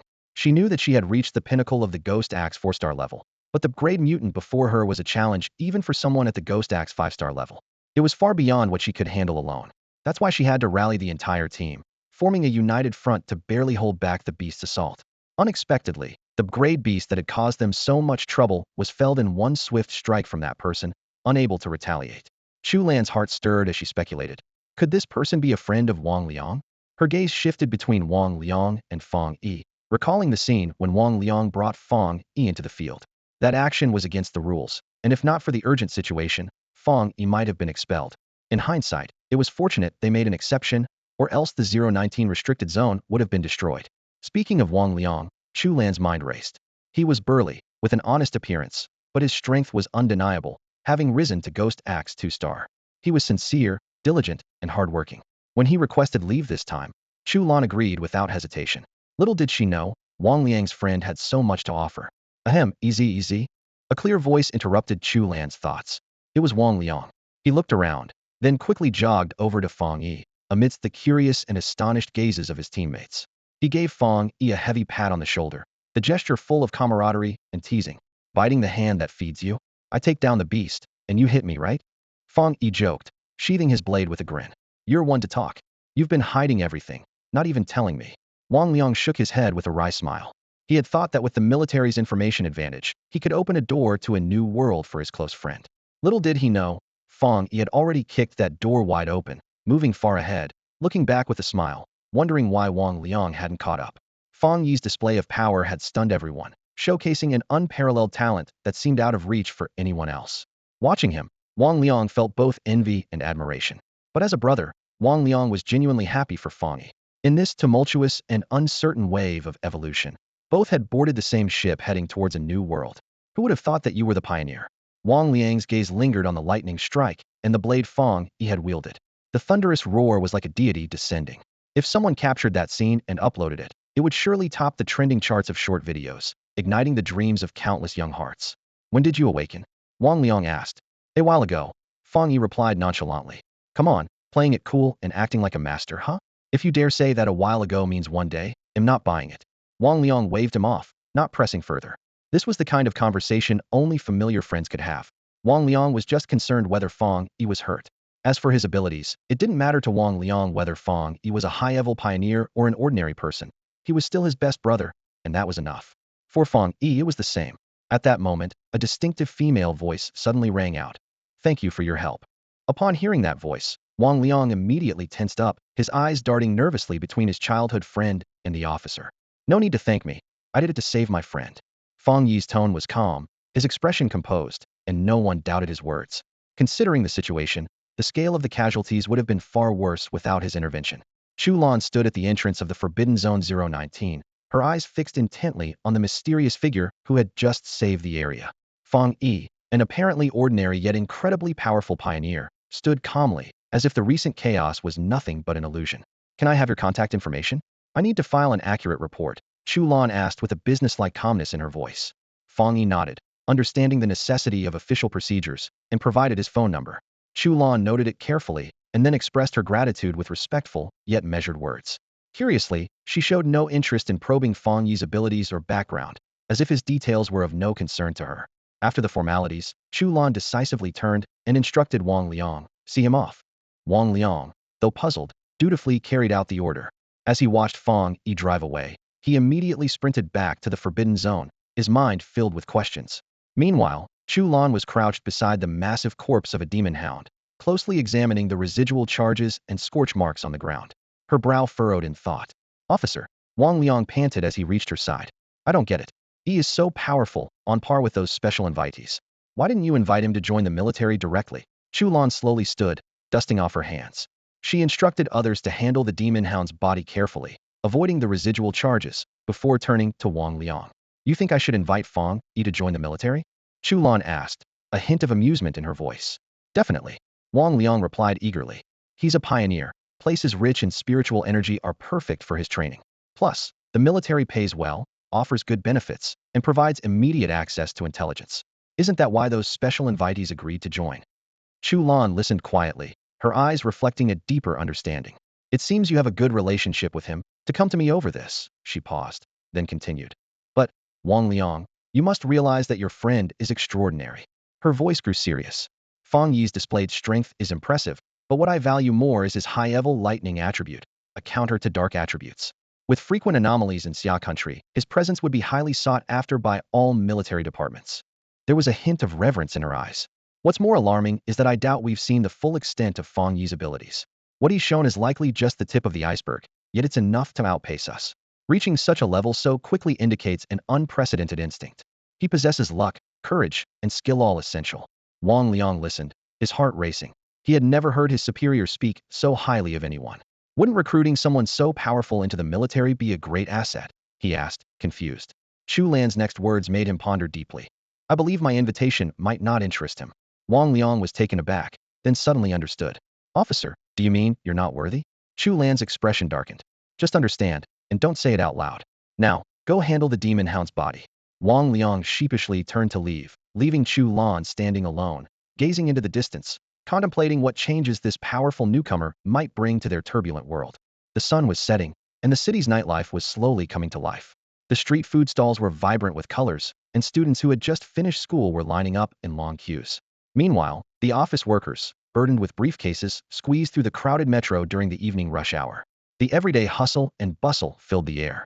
Fang Yi leisurely made his way through the crowd with a Jianbing guozi in hand, returning to his apartment. Huh, his cousin had gone out? As soon as he entered, he noticed her pink bunny slippers quietly placed by the door. Without giving it much thought, he continued to his room with the Jianbing guozi. After turning on the air conditioner and taking a shower, Fang Yi sat on the sofa, eating the Jianbing guozi while pondering the day's events. The world had drastically changed, yet everything seemed so calm and orderly, clearly due to the authorities' control behind the scenes. Places like the 019 restricted zone, rich in spiritual energy, had likely already seen the deployment of vanguard troops. This served two purposes. First, it allowed the military's pioneers to train in the most energy-rich areas, ensuring the army's combat readiness. Second, the troops acted as a protective barrier between ordinary people and anomalies. After all, areas with dense spiritual energy were more prone to producing anomalies. The aroma of the Jianbing guozi filled every corner of the room. The stall downstairs was bustling, with long lines of customers. Even in these unusual times, people could still enjoy a life of cursing their bosses in the morning and indulging in food at night, thanks to the protection of the restricted zones. The authorities used these zones to safeguard ordinary people while signaling the imminent resurgence of spiritual energy. This dual approach was indeed the best strategy. The creation of restricted zones bought people time, allowing them to gradually adapt to the increasingly intense environment and preventing them from being overwhelmed by anomalies. So far, the division of responsibilities seemed clear. The military played the role of vigilant guardians, the sword in the shadows, the nation's shield. Meanwhile, the Spiritual Energy Cultivation Association handled the finer details, clearing out any remaining threats in the city to ensure resident stability. Fang Yi found this division quite reasonable. After finishing his Jianbing guozi, he took out his phone to check the latest news about the world's changes. Reading the news had become a daily habit, as it was the quickest way to gather information. As soon as the screen lit up, his phone started vibrating incessantly. Messages from Lao Wang flooded in. Whoa, whoa, whoa. You've been keeping secrets, huh? Even from your friends. What else are you hiding? Are all you powerful types this aloof? Man, I feel like I've gone from a stable hand to royalty overnight. Do you know how many people asked me about you today? Even female soldiers wanted your contact info, but don't worry, I turned them down for you. No one will disturb your cultivation. The message count exceeded 99, all from Wang Liang. Many of the messages praised Fang Yi's impressive move today, suggesting he should play Thor. Others asked about where to buy a Tang Dao and included some teasing remarks. Fang Yi thought to himself, he hadn't realized Wang Liang could talk so much. Fang Yi couldn't help but laugh. This kid was adorably naive. He had sent over his entire conversation with Officer Chu Lan without any alterations, even reminding him to be cautious. Old Wang, brother, your strength is incredible. Even my officer can't handle you, and I certainly can't cover for you. Be careful when you're out. Reading this message, Fang Yi's eyes narrowed slightly. He was indeed very cautious. Chu Lan was right. His lightning attribute was completely exposed, catching the military's attention. A pioneer of the lightning attribute was a highly valued asset in the eyes of the military. After all, the biggest issue facing the Xian nation was the threat anomalies posed to ordinary people. An anomaly, even the most basic one, if let loose in a city, would be like releasing a rat into a grain storehouse. Ordinary people stood no chance against anomalies. Even the rabbit Fang Yi had inadvertently killed earlier could have easily wiped out everyone in the apartment building if left unchecked. With the world changing so drastically, the disasters brought by anomalies were the most troublesome. These anomalies were cunning and had complex attributes, making them costly for the military to deal with, inevitably resulting in casualties. In this context, Fang Yi's powerful lightning attribute, which acted like a critical hit, was a glaring anomaly the authorities couldn't ignore. Fang Yi wasn't completely unaware of this. Knowing that his exposure would inevitably draw attention, he had deliberately used his right hand to kill the vicious dog, avoiding revealing the yang attribute of his Tang sword. While his lightning attribute was exposed, the yang attribute remained hidden, serving as his trump card. Fang Yi had intentionally used his lightning attribute to slay the dog, deliberately revealing its existence. He understood that the lightning attribute he displayed to the military had an absolute suppressive effect on anomalies, sure to cause a stir among the nation's top brass. Lightning. It was an extreme attribute that was violent, powerful, and ferocious. Due to the uniqueness of the lightning attribute, hardly anyone dared to absorb it. Ordinary people would avoid lightning attribute anomalies at all costs, as getting close meant certain death. As a result, someone like Fang Yi was incredibly rare, perhaps even unique. As a pioneer of the lightning attribute, he held significant influence. This was precisely Fang Yi's goal. He needed resources to continuously strengthen himself, and the fastest way to grow stronger was to access the most advanced information channels, with official information being the quickest and most up-to-date. However, Chu Lan's words caught him off guard. Did she think she wasn't qualified to invite him? Lost in thought, Fang Yi murmured softly. He hadn't really considered whether Chu Lan was qualified. He simply had no intention of joining any organization at the moment. The idea of having his freedom restricted was repulsive to him. After pondering these thoughts, he finished his jinbing. Fang Yi stood up and stretched lazily. Ever since returning from the restricted zone, he felt on the verge of a breakthrough. He sensed the abundant flow of spiritual energy within him, as if it were about to overflow, a familiar sign of an impending breakthrough. The restricted zone was indeed a place rich in spiritual energy. Just a brief stay had left him feeling satisfied. Unfortunately, it was military territory, he muttered to himself. He sat on the bed, crossed his legs, and allowed his consciousness to sink gently within. With the rhythm of his breathing, a golden aura slowly opened and closed around him. Beat the entrance of the supermarket. A graceful figure carrying plastic bags slowly walked towards the checkout counter, the red light reflecting on her delicate face. Lin Yi wondered if her cousin had returned home. If he hadn't had dinner yet, she could prepare a late-night snack for him. She scanned her face at the self-service checkout, holding 2 servings of wonton noodle ingredients for her dinner. If her cousin had already eaten by the time he got back, she could store the extra serving in the fridge for breakfast the next morning. After paying, Lin Yi casually stuffed the receipt into the plastic bag and headed towards the exit. The supermarket was just across the street from her apartment building, only a 5-minute walk. As she stepped out of the supermarket, suddenly, a powerful aura burst forth from a nearby high-rise, lifting her bangs. She looked up. Beneath the sky, the residential building was tranquil. Her pupils reflected a projection of a divine axe visible only to pioneers, majestic and overwhelming like a storm. Was that the ripple of a ghost axe realm star upgrade? Lin Yi's heart skipped a beat, a trace of fear creeping in. She was also a practitioner in the ghost axe realm, where star-level suppression was inevitable, but never had she felt such a terrifying presence. The air vibrated violently, and an oppressive sensation pervaded the surroundings, like a torrent crashing into her heart, making it hard for her to stand. The aura was fierce and profound, like a massive mountain descending from the sky. Was he about to break through a few stars? 3 stars? 4 stars? Lin Yi looked up as the intense light emanating from ahead trembled violently with the increasing spiritual energy fluctuations. Lava flowed continuously from the divine axe, scorching and dazzling. Boom. Suddenly, the divine axe swung. Once, twice, thrice.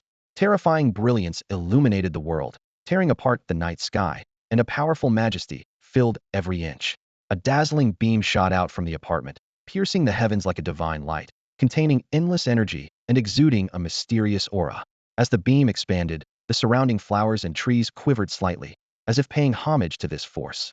A gentle breeze blew, carrying a faint floral scent, blending with the spiritual energy fluctuations. The energy waves grew stronger, reaching at least a 5-star level. Lin Yi's eyes widened in shock. In the building where her cousin lived, was such a powerful pioneer hidden? The terrifying breakthrough aura, like a blazing sun, unleashed a daylight that scorched everything in its path, its presence immense and instantly sharp.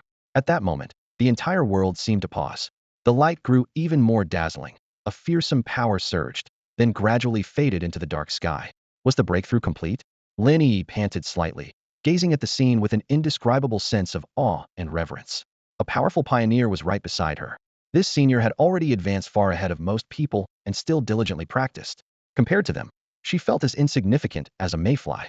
How could she afford to slack off?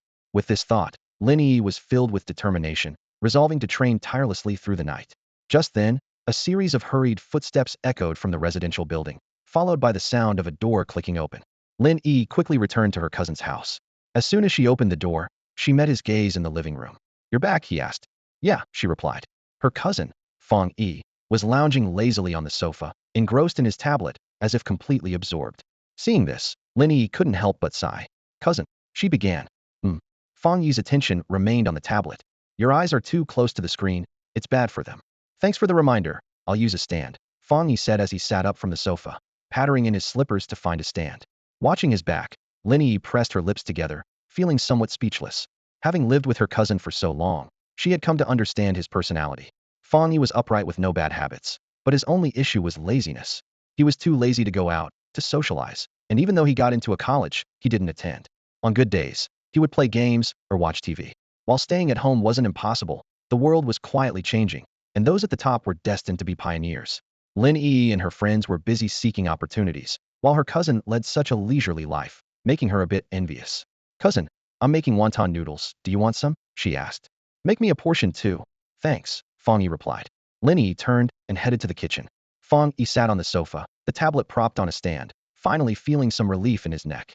He thought to himself, his cousin was indeed considerate. On the screen before him, a familiar news channel was playing. He wasn't gaming earlier, he was browsing news about the world's recovery. Unfortunately, despite his search, he found nothing, leaving him a bit speechless. At that moment, a new headline caught his attention. Mysterious fire erupts on Qingbei campus. As a prestigious university of national interest, Qingbei had previously attracted mysterious military personnel during the Northgate incident. As soon as this news appeared, it quickly went viral. Fang Yi immediately clicked to watch. In the video, fierce flames raged over Qingbei's campus like a wild beast, turning the night sky red. The fire was intense, with thick smoke billowing and engulfing the entire campus. The firelight illuminated the surrounding buildings, making the Qingbei campus appear hellish, with tall buildings looming in and out of view, emitting hoarse roars. The roaring flames devoured trees and destroyed flower beds, reducing everything to ashes in their wake. Police cars arrived with sirens blaring, and a well-trained team swiftly disembarked to evacuate students to safety. The video shook slightly and went dark after a couple of seconds. The comment section erupted with speculation. Whoa, that's a huge fire. What burned? It looks like the whole field is gone. Did someone cook hot pot in the dorm again and burn the circuits? The small pots in the dorms shouldn't cause such a big fire, and at this time, there'd be people in the dorm to put it out immediately. It seems like it started for another reason. Am I the only one who noticed the people getting out of the police cars? They don't look like regular cops. They seem intimidating, like special forces. But do special forces handle this kind of thing? Commenters began debating the identity of the people who got out of the police cars. Fang Yi closed the comments section and replayed the video, watching carefully. He pondered. First it was high temperatures, now a fire. Was it another manifestation of the yang attribute? The next morning, Fang Yi woke up early, facing the morning light as he completed the Jin-Yang breathing exercises. Taking a deep breath, he dialed a number. Fang Yi. Officer Chu, it's me. The previous day, Fang Yi had exchanged phone numbers with Chu Lan, and today he was calling her. As a member of the military, Fang Yi hoped to get detailed information about the fire at Qingbei University, and he needed Chu Lan's help since the area had already been cordoned off by the military. You want to go to Qingbei University? Perfect, I need to go there today too. Chu Lan responded, pleased to receive Fang Yi's call. She had just received orders from her superiors to inspect the Qingbei campus. Given the large student population at Qingbei, any issues could have serious consequences. Her concern was further heightened by the military's secrets. With signs of the world's revitalization becoming more apparent, ordinary people were about to face significant changes, and how to inform them and train pioneers were pressing issues. The military and the government were discussing whether to use university students as a starting point to promote knowledge of spiritual energy revival and to pilot pioneer training in various universities. However, selecting suitable trainers was a challenge since the military's management style was not suited to university students or novice pioneers. While the Spirit Association could provide some personnel, their numbers were limited, and they couldn't manage all the pilot programs. After some thought, Chu Lan realized that recruiting more powerful pioneers was crucial. Unexpectedly, Fang Yi's call resolved her immediate concern. With Fang Yi, a top-tier pioneer, the pilot program seemed promising. If only they could control the celestial fire. Celestial fire? You'll understand once you're there, Chu Lan said, arranging to meet Fang Yi at the campus gate. Qingbei campus was just a 2-hour drive from Fang Yi's location in Tai City. The news coverage had a massive impact, and by 10 a.m., a long line had formed at the Qingbei campus entrance. Journalists and onlookers crowded to get a glimpse of the fire's aftermath, but security kept them outside. When Fang Yi arrived, he was greeted by a sea of people, a truly overwhelming sight. So many people. Fang Yi raised an eyebrow slightly. At that moment, a tall and striking figure emerged from the crowd, parting the sea of people. Even the cameramen couldn't help but turn their heads to watch her. It was Chu Lan. Fang Yi looked over at her, and Chu Lan nodded slightly. Today, she wore a simple, casual outfit, her long legs and slender waist making her look stunning. Her beautiful face and short hair casually draped over her shoulders made her all the more captivating. The most striking thing about her was her sharp aura, exuding confidence and charisma with every move, instantly captivating everyone present. I'm not late, am I? How long have you been here? Fang Yi shook his head. I just got here too. The two walked side by side into the Qingbei campus, the gates closing slowly behind them, seemingly shutting out the curiosity of those outside. The people outside were left in astonishment, speculating why only the two of them could enter so smoothly. Chu Lan was not wearing her military uniform today. Her casual attire accentuated her tall figure, making her appear exceptionally graceful. You must be wondering why I'm not in uniform. Chu Lan glanced at Fang Yi and shrugged. Yesterday's sudden fire startled many students. Wearing a military uniform now might frighten them. Fang Yi nodded in understanding. They walked down the path from the gate to the playground that had been ravaged by fire. Although Fang Yi had seen videos before, witnessing the devastation firsthand made him frown slightly. The playground, once filled with students' laughter, was now destroyed by the heavenly fire. Charred marks were etched deeply into the ground, like the remnants of a fierce dragon's dance. Charred wood and blackened ash scattered across the playground still emitted wisps of smoke, and the air was thick with the acrid smell of burning. Even the nearby lawn wasn't spared, its once green shade now yellowed, littered with blackened fragments and broken branches.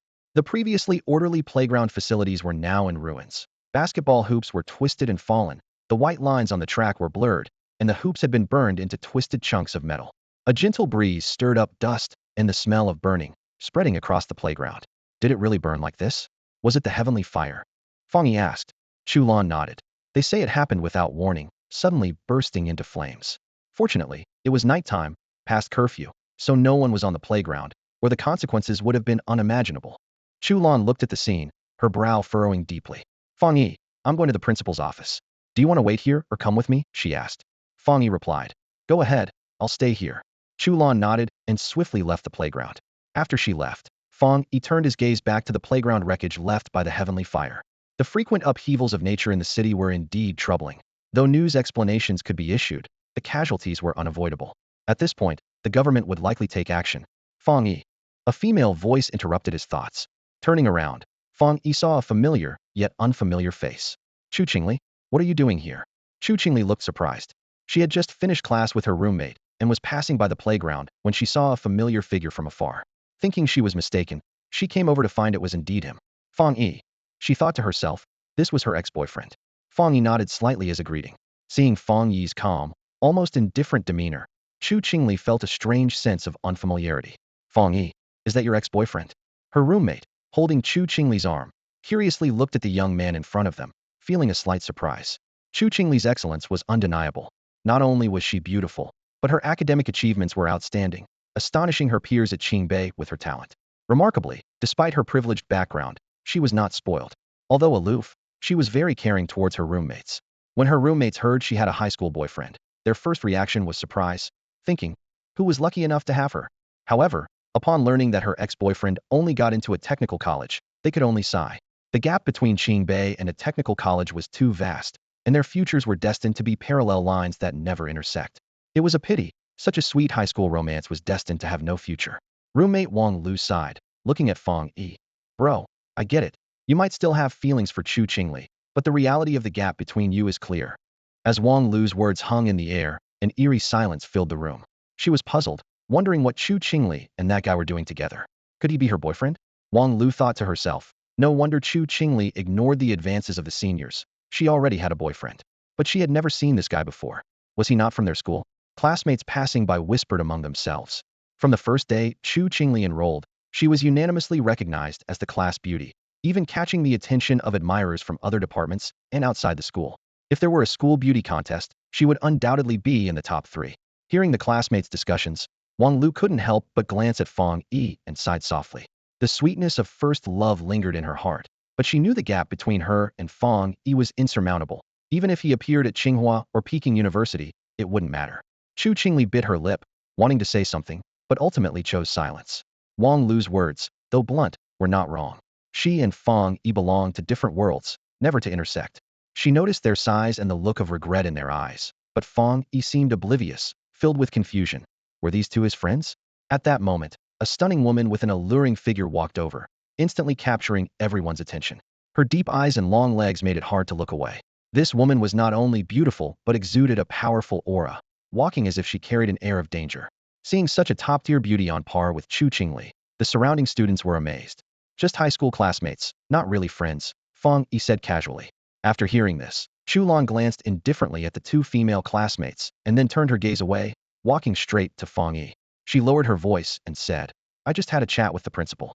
The situation with the fire is more serious than we thought, and it's hard to explain briefly. We need to go to where it first started. You're the military special consultant, so you need to come too. Is it that serious? Fang Yi's expression turned serious. The drastic changes in the world were already an unavoidable disaster for ordinary people, neither predictable nor escapable. If this disturbance could happen on an empty field, what if it happened next time in a residential area or directly in a school building? Chulan understood the principal's concerns and was about to say something when a voice called out from behind. Officer Chu. The principal? The surrounding students recognized the figure. The principal, usually busy with administrative duties, rarely appeared, making it hard even for the vice principal to meet him, let alone these ordinary students. Most had only seen him from afar during the entrance ceremony. Now, dressed in a suit, the principal walked briskly over, a friendly smile on his face. Amidst the students' astonished gazes, he shook hands with Fang Yi. "Mr. Fang Yi, hello," the principal said slowly. "I'll leave the situation on the field to you. I've been quite troubled by it lately, worried that the students might get hurt by the flames. It's great that you all are here to help." Chu Qingli and Wang Lu exchanged bewildered glances, feeling as if their brains were about to overheat. Nearby students and teachers also looked over in surprise. It was astonishing to see the president of a prestigious university, well over 50, showing such respect to an 18-year-old boy. The scene was so striking that it left everyone wondering who this boy could be to earn such deference from the president of Qingbei. "Principal, you flatter me. Please, lead the way," Fang Yi said in a deep voice. After speaking, he exchanged a glance with Chu Lan, who nodded in response. The three of them immediately set off. Chu Qingli watched the whole interaction, feeling a strong sense of defeat. The woman, who looked as beautiful as she did, exuded an aura of invincibility, starkly contrasting with her own youthful innocence. More importantly, the woman hadn't spared her a glance from the beginning. It felt like the difference between two worlds, one of disdainful indifference. Chu Qingli glanced again at Fang Yi, but his gaze didn't linger on her either. He left with Principal Chu Lan, not even sparing her a look, leaving a group of stunned students in their wake. Along the way, the principal recounted the recent events at Qingbei. "Since the day the golden sun descended upon our gates, I thought the situation had ended. But a few nights ago, flames suddenly fell from the sky, burning fiercely and hanging inexplicably in the air as if they were eternal. They arrived at the sports field where the heavenly fire had descended, finding the situation more severe than outside. The flames roared wildly, like an enraged beast. The red firelight burned as hot as the midday sun, casting everything in a crimson glow. As the flames danced, it seemed like countless fiery tongues were licking the air, spreading a scorching heat that made it feel like being in a furnace. The heavenly fire consumed everything: grass, basketball hoops, even the signs on the field turned to ash. The air was thick with the smell of burning, and anyone passing by could smell the acrid scent of char. "Has this heavenly fire been burning continuously?" Chulan asked. "Yes, we've tried everything, but fire extinguishers are useless, and even the fire department is powerless. We've had to seal off the field to keep students and staff away," the principal admitted helplessly. Fang Yi gazed at the field, where the blazing light cast twisted shadows, making the entire area appear distorted and eerie. The sound of the flames was as deafening as war drums, rendering everything in the raging inferno powerless and insignificant. In the face of increasingly frequent celestial anomalies, ordinary people indeed seemed small. If the situation weren't so extreme, the military wouldn't have been so eager to establish a pioneer program at the university to train a new generation of pioneers. Chu Lan observed the scene, raising her wrist adorned with a silver bracelet made of a seemingly special material. As she brought her hand closer to the field, the bracelet lit up, and the numbers on it began to jump. 1, 2, 3. Fang Yi asked curiously, "What is this?" "A measuring device." Outside the playground, the principal led the way with Chu Lan following closely behind. As she recorded the values of the celestial fire with her wristband, she explained to Fang Yi, "This is a basic anomaly testing device. The intensity of this celestial fire is unprecedented, exceeding previous records, and all indicators are rising. Once the threshold surpasses 10, we must restrict access for ordinary people, as human life is extremely fragile. An anomaly above 10 indicates unpredictable natural disasters like earthquakes or tsunamis." The silver wristband on Chu Lan's wrist was issued by the state and could detect the concentration of spiritual energy and anomaly thresholds due to drastic changes in the world. As they approached the playground, the anomaly threshold skyrocketed to 11 and continued to fluctuate. Boom. Before she could finish her sentence, the basketball hoop spontaneously combusted again, as if an invisible flame had been thrown onto it, with towering fire snakes turning the sky crimson. The fierce flames reflected in Chu Lan's eyes, and as the anomaly values continued to rise, her expression grew more serious. "It's manageable as long as the celestial fire is confined to the playground. If it spreads unchecked, it would pose a significant problem for the entire school and even the city." Chu Lan realized that this situation was beyond her capability to resolve. The anomalies caused by the drastic changes in the world required either containment or sealing. Allowing them to spread within the academy would lead to irrevocable consequences. She decided to accurately document and report the situation to her superiors, requesting intervention from more powerful forerunners. At that moment, Fang Yi suddenly stepped forward, walking straight into the blazing celestial fire. The principal was shocked, his eyes nearly popping out of his head. "You? How did he get in there? What do we do now?" Chu Lan was equally astonished, but as a forerunner, She didn't panic like ordinary people. She watched Fang Yi's back with a grave expression. Inside the celestial fire, Fang Yi heard the crackling of sparks and felt the heat wave against his face, making it nearly impossible to open his eyes. The flames were dense like water, with a strong isolating effect from the outside. As someone with a yang attribute, Fang Yi knew entering the celestial fire was not without consideration. Unlike ordinary people who would melt instantly, he felt at home. He sensed intense fire attribute fluctuations and activated his ultimate computational power. Compiling compilation successful. You have acquired the fire attribute technique. 9 Dragons Celestial Fire Sealing Technique. The 9 Dragons Celestial Fire eradicates evil and seals all malevolence. The technique you compiled requires no learning and is already unlocked, extracting attributes now template obtained. Endless wildfire. A minute later, Fang Yi emerged. Outside, the two waited anxiously, as if each minute stretched into an eternity. Finally, through the roaring flames, Fang Yi emerged slowly. Chulan immediately rushed forward to examine him closely. Astonishingly, Fang Yi was completely unharmed. Not even his clothes were damaged. It was truly miraculous. The principal adjusted his glasses, feeling a surge of emotions, and thought to himself, are all pioneers who can emerge unscathed from a sea of fire monsters? I'm fine. Fang Yi shook his head slightly, pointing towards the celestial fire. Can we deal with this celestial fire today? Chulan was taken aback. She didn't have the ability to deal with the celestial fire. She was merely there to collect data and then call in the military experts. She gave Fang Yi a deep look and asked, "Can you handle it?" Fang Yi nodded slightly, closed his eyes, gathered the spiritual energy within him, and began to activate the 9 Dragons Celestial Fire Sealing Technique. A fiery ring slowly rose from the ground. Though it was only as thick as an arm and seemed easy to break, it exuded an unbreakable sense of confinement. The ring was entwined with hundreds of black chains, each radiating a scorching aura, similar to the celestial fire, yet heavier and more profound. It was the higher-level 9 Dragons Celestial Fire. The ring emitted a powerful sealing aura. A glimmer of light flashed in Chulan's eyes. She had seen high-ranking military pioneers sealing forbidden zones before, Zone 019 being one of them. Although the operation was different from Fang Yi's, the sealing aura was remarkably similar. In front of the blazing celestial fire, the ring appeared fragile, as if it could be extinguished with a mere breath. Yet this thin ring of fire firmly trapped the flames. Where the ring stood, the fire seemed to be blocked by a transparent firewall, with no heat escaping. Fang Yi's eyes flickered with fire as he raised his hand slightly, pressing his fingers together in a downward motion. The principal stood by, nervously awaiting the outcome. In the next moment, he felt the retreat of a heat wave. Previously, approaching the celestial fire had felt like being battered by an overwhelming heat, but now, that oppressive warmth was receding. Clink, clink. A sound like a lock clicking shut echoed. The principal's pupils shrank sharply. What did he just witness? The celestial fire, trapped by the ring, was being absorbed into a nearby basketball hoop. The flames gradually diminished until they became a tiny spark, suspended within the hoop. The sight was truly unbelievable. I've temporarily sealed the celestial fire here. Do not unseal the playground, and don't let anyone near it. This should at least prevent the fire from spreading, Fang Yi said. The fire that had consumed the entire playground was now sealed within the small basketball hoop. Inside, the flames raged like a trapped beast, unable to break free from the ring's suppression. I understand. This playground will remain sealed. After all, the school has more than one playground. The principal eagerly agreed.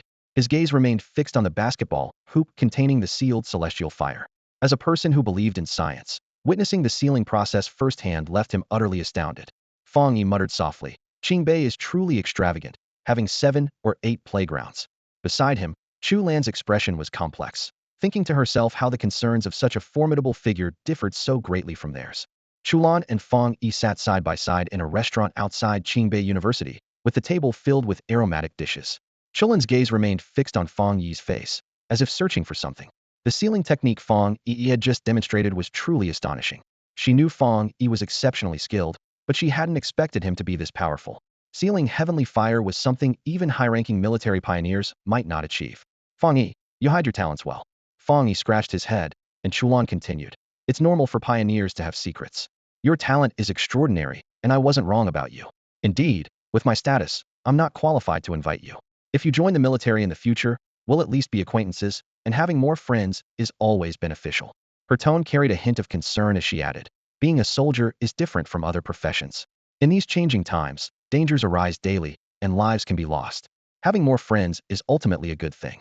I'll report today's heavenly fire incident and the sealing together, and someone will definitely come looking for you.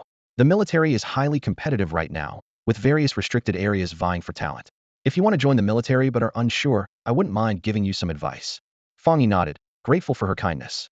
After finishing their meal, Chulan hurriedly left, while Fang Yi boarded the train back to the city. Just then, a message from Wang Liang appeared on his phone. Old Wang, I heard you went to Qingbei University with Boss Chu, and you were invited as a special talent? Tell me about it over drinks next time. Fang Yi didn't reply, his mind focused on integrating the newly acquired template into his Tang sword. The wildfire unending ability perfectly complemented his red fire sword technique. The more of these enhancing templates he had, the better. Fire is bright and powerful, ideal for vanquishing evil in these perilous times. With the red fire sword technique, he could easily obliterate large-scale anomalies. His heart brimmed with anticipation. Returning to the familiar forest, Fang Yi drew his Tang sword and silently asked, should I implant the wildfire unending into this weapon? Yes. Instantly, a brilliant light infused the slender blade, which radiated intense fiery hues. The wildfire unending template flowed into the sword, igniting the flame patterns that seemed to breathe. Wildfire unending sounds like a lasting ability. Does unending mean the flames burn like heavenly fire, never extinguishing? Fang Yi pondered, recalling the heavenly fire he witnessed at Qingbei's grounds. The Tang sword in his hand began to tremble, the flame patterns pulsating more frequently, emitting immense heat. The ground beneath him cracked, and nearby leaves were swept up. Wildfire unending combined with the red fire sword technique. What effect will it have? Fang Yi muttered, as he gently traced an arc with the sword. Suddenly, a burst of flame appeared, creating a crackling sound in the air, reminiscent of firecrackers but with deadly power. The sword's temperature was so high that even distant trees felt the heat, and the next moment, they began to catch fire. The fire grew increasingly larger, rapidly spreading through the forest. Zhangya, a female live streamer, stood outside the forest, broadcasting live with her phone in hand, her face full of tension. She urgently explained to her viewers, guys, I'm not a fraud. I really am that lucky person who's had a smooth life without any hardships. Even though today is my first day streaming, the content just comes to me. You know what I mean. The live chat was flooded with comments, as viewers jokingly remarked, fishing for content? Stop talking and go to the north gate of Qingbei University to film the recent heat wave. I'll send a rocket. Another viewer responded, are you on 2G? The heat wave was days ago. Now it's all about the celestial fire on the sports field. Haven't you seen the video? It's terrifying. But Qingbei University is now under military lockdown. If you can really capture the celestial fire, I'll eat dirt live. Zhangya, watching her viewer count drop, felt a bit anxious. It's not that I don't want to film the celestial fire at Qingbei. It's just that this mysterious phenomenon isn't exclusive to Qingbei. It might suddenly appear here too. As soon as she said this, the chat was filled with question marks. Zhangya was puzzled, wondering which of her words had hit the viral jackpot. Speak of the devil? Oh my. Look behind you, streamer. Fire, fire, fire. Such a big fire. The comments were overwhelming, and Zhangya turned around in bewilderment. In an instant, she was stunned. Behind her, the forest was ablaze, with flames shooting skyward as if trying to devour the entire sky. The fire was fierce, like a rampaging beast, and the stream's popularity soared instantly. Thrilled, Zhangya adjusted her phone to focus on the forest fire. She thought to herself, finally, my big break has arrived. Was it celestial fire? It had to be celestial fire. Only that could create such a spectacle. Ordinary flames couldn't possibly have such an explosive effect. The fire looked like a small sun, menacingly filling the sky, leaving everyone in awe. Isn't this too coincidental? Could it be a staged video by the streamer? The viewers began to speculate. Times had changed, and such natural anomalies were everywhere now. The special effects you used to see in movies are now real. If you don't believe it, go to the streamer's location. This live broadcast is way more impressive than any video. The video quickly attracted a large audience, with many recording the stream, witnessing the celestial fire for the first time, and being terrified by it. Wait, do you see someone in the flames? One comment caught Zhangya's attention, and she zoomed in. In the image, the intense heat distorted the air, and amidst the blur, a figure stood tall, holding a long sword, the blade gleaming amidst the roaring fire. Oh my, there's really someone there. Zhangya exclaimed, filled with disbelief. How is that person standing in the fire? The intense flames don't seem to affect him at all, as if he's a king commanding the fire. It's unbelievable. She stared at the screen, thinking, I thought I was seeing things, but now I'm sure. I saw him slash the fire with his sword. This isn't celestial fire. The vast sea of flames came from his sword. He slashed it into existence. Zhangya was utterly shocked. The gleam of the sword seemed to pierce the heavens, instantly bringing the entire city into a state of awe. The livestream video quickly went viral, titled Celestial Fire Slash. The man who cut through the flaming forest, attracting countless clicks. The footage was blurry, only a short clip, showing a silhouette facing away, wielding a Tang sword, slashing out blazing flames, erupting with terrifying sparks, the fire soaring skyward, turning the entire sky into a burning cloud. The scene was incredibly dramatic, and viewers marveled. Fire on the sword? How did he do it? Can special effects be this realistic? No way, this can't be fake. This is a live recording, dude. Listen to the streamer's screams, they're piercing my eardrums. And look at that massive forest fire. Could that be faked? It's definitely real. Honestly, since the frequent natural anomalies started appearing, I've been wondering, has the era changed? Is there really cultivation in this world? The viewers' discussions grew more intense, and Zhang Ye's live stream room erupted with excitement. The oppressive power of the flames seemed to open a new world, filling countless hearts with anticipation and wonder. The next day, Zhang Ye opened her live stream again. Compared to the low single-digit viewership of the previous day, today's numbers had 4 extra zeros. As soon as she started streaming, she was catapulted to the top of the trending list, leaving the previously obscure female streamer feeling overwhelmed by the attention. Every viewer in her stream was drawn in by the mysterious figure in the forest. People speculated, what did the streamer actually see yesterday? Was there really someone in the forest? Was the fiery spectacle truly caused by a person wielding a sword? Wow, that was incredible. When I watched the video, I thought it was a scene from a live-action special effects show, but reality turned out to be even more astonishing than the movies. The stream became an instant sensation, with many tuning in specifically to learn more about the figure who had cut through the flames. Zhang Yan knew she had to seize this golden opportunity. She vividly described the fleeting glimpse she had of the figure, despite the camera's poor resolution and the considerable distance, making the footage less than convincing. In person, it was far more impressive. I saw the person you all are buzzing about with my own eyes. Yes, the flames were indeed the result of his sword. It reminded me of a scene from a martial arts film, so cool. When he swung the sword, the flames scattered like raindrops, far more thrilling than anything I've seen at a university sports field. What did he look like? Of course, I saw his face, but I can't just reveal it directly. If you want to know, send some gifts in the chat. Before she could finish her sentence, the stream suddenly went dark. The live stream you were watching has ended. Why did it stop at the crucial moment? Technical difficulties? That shouldn't be it. Was it shut down? Zhang Ye was bewildered. Upon checking her back-end messages, she discovered her stream had been abruptly banned, seemingly influenced by some mysterious force.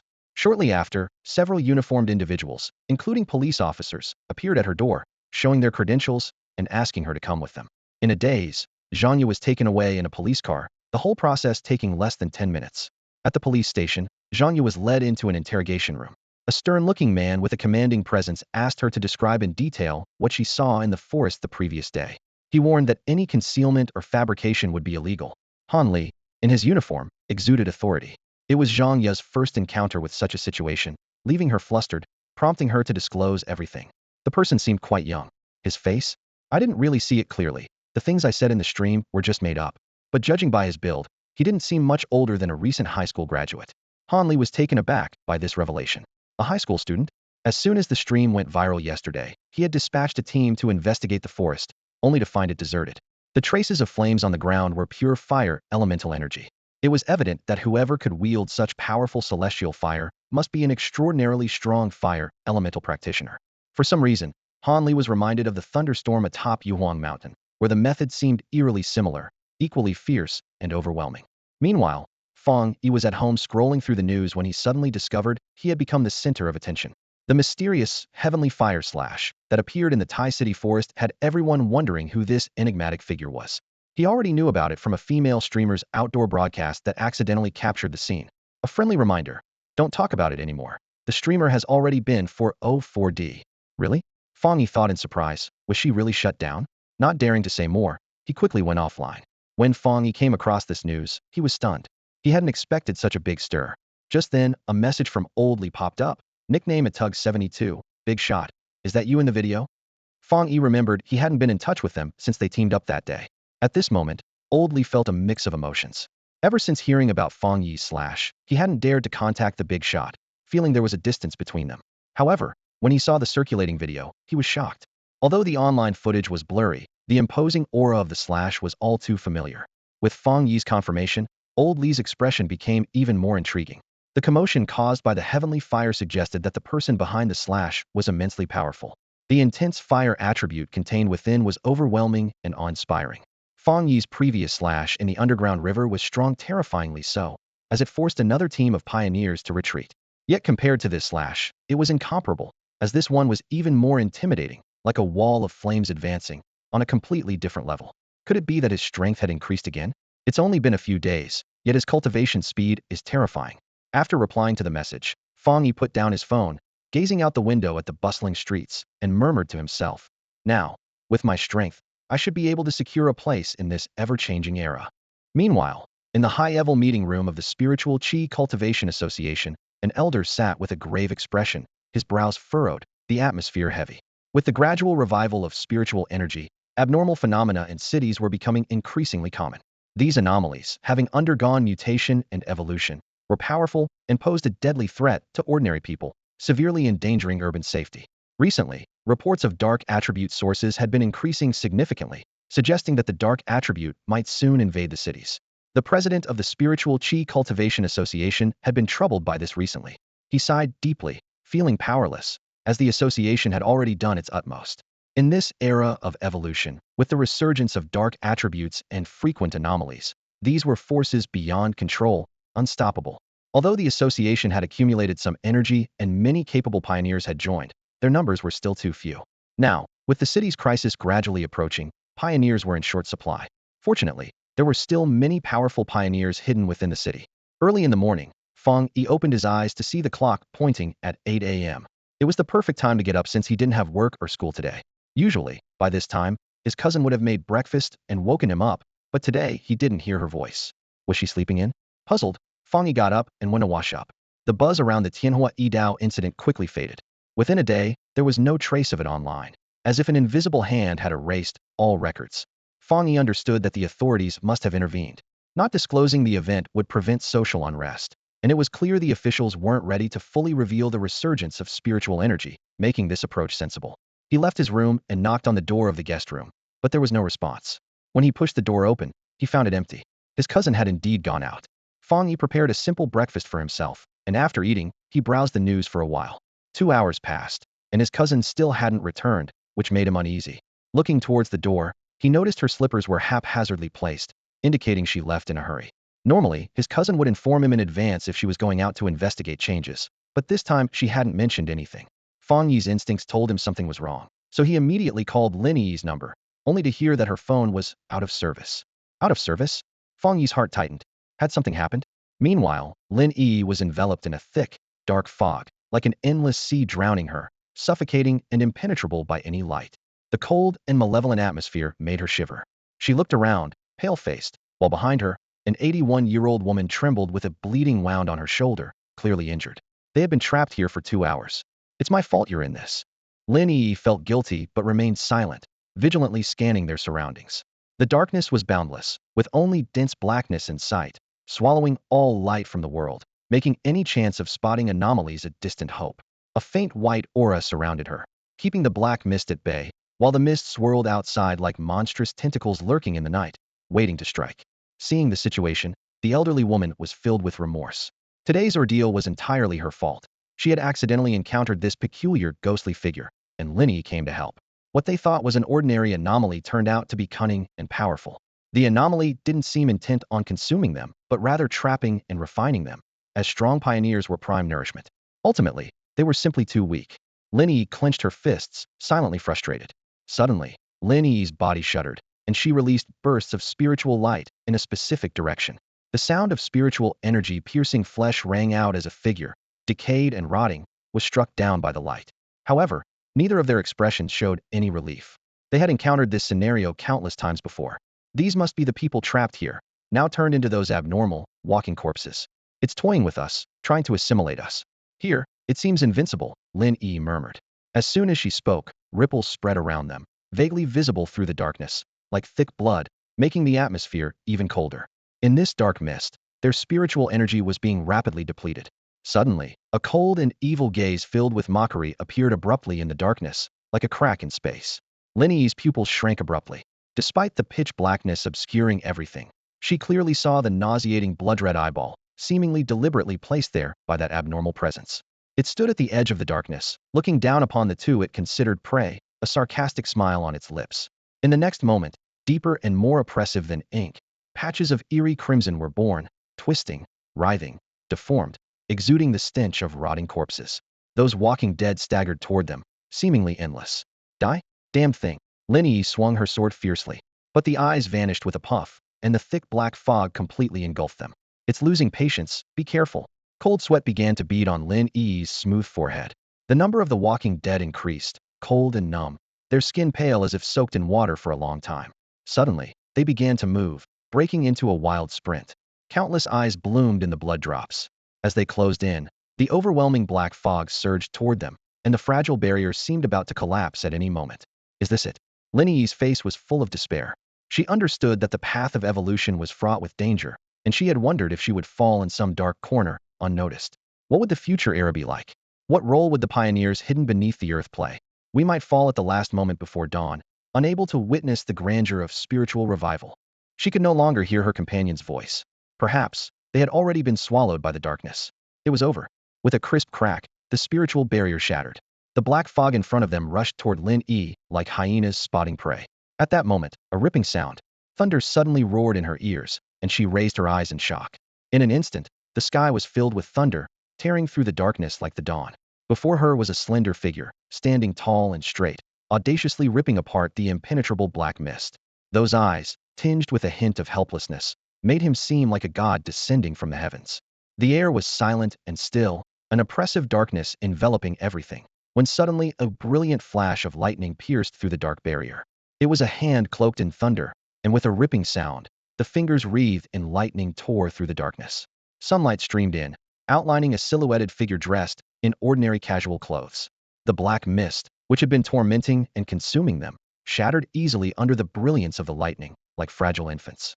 Lin Yi stood frozen, her mental faculties eroded by the mist, making it difficult to discern reality from illusion. In her youth, she had often fantasized about being rescued by someone descending from the sky in times of crisis, but she never imagined such a day would truly come. Just as she was engulfed in despair, her savior turned out to be her cousin, a man she had once considered ordinary. At this moment, Fang Yi tore through the mist with his bare hands, the terrifying lightning acting as a nemesis to the surrounding darkness. In Lin Yi's eyes, her cousin's figure was no longer mundane. Fang Yi extended his hand, lightning gathering in his palm, and with a dazzling burst, he violently ripped apart the terrifying mist with extreme speed and force. The mist exploded into countless fragments, retreating swiftly as if in fear. Lin Yi's face lit up with joy, but in the next instant, her pupils contracted sharply. A chilling and mournful howl erupted as a ghostly white apparition charged out, its form eerie and ghost-like, with a small, floating body and a ghastly pale face. Lin Yi called out in concern, "Cousin, be careful." Fang Yi remained composed, drawing a Tang sword from his waist with a single motion. The blade unsheathed with a piercing sound. He swung the sword, and a colossal fire dragon surged through the air. The blazing flames illuminated the scene, the fiery dragon aiming directly at the ghostly figure's brow. The flame patterns on the sword's blade opened and closed like dragon scales, spewing fierce flames that penetrated the mist with a sizzling explosion. The fire dragon, unstoppable, breached the mist's defenses. In the face of the overwhelming flames, the mist shattered like fragile wings, burning fiercely and emitting ghostly wails, shrill and hoarse. The terrifying cries filled the air, as though one was witnessing the fires of hell tormenting the specter. The flames not only incinerated the mist, but also dispersed the ghostly figure behind it with a fierce strike.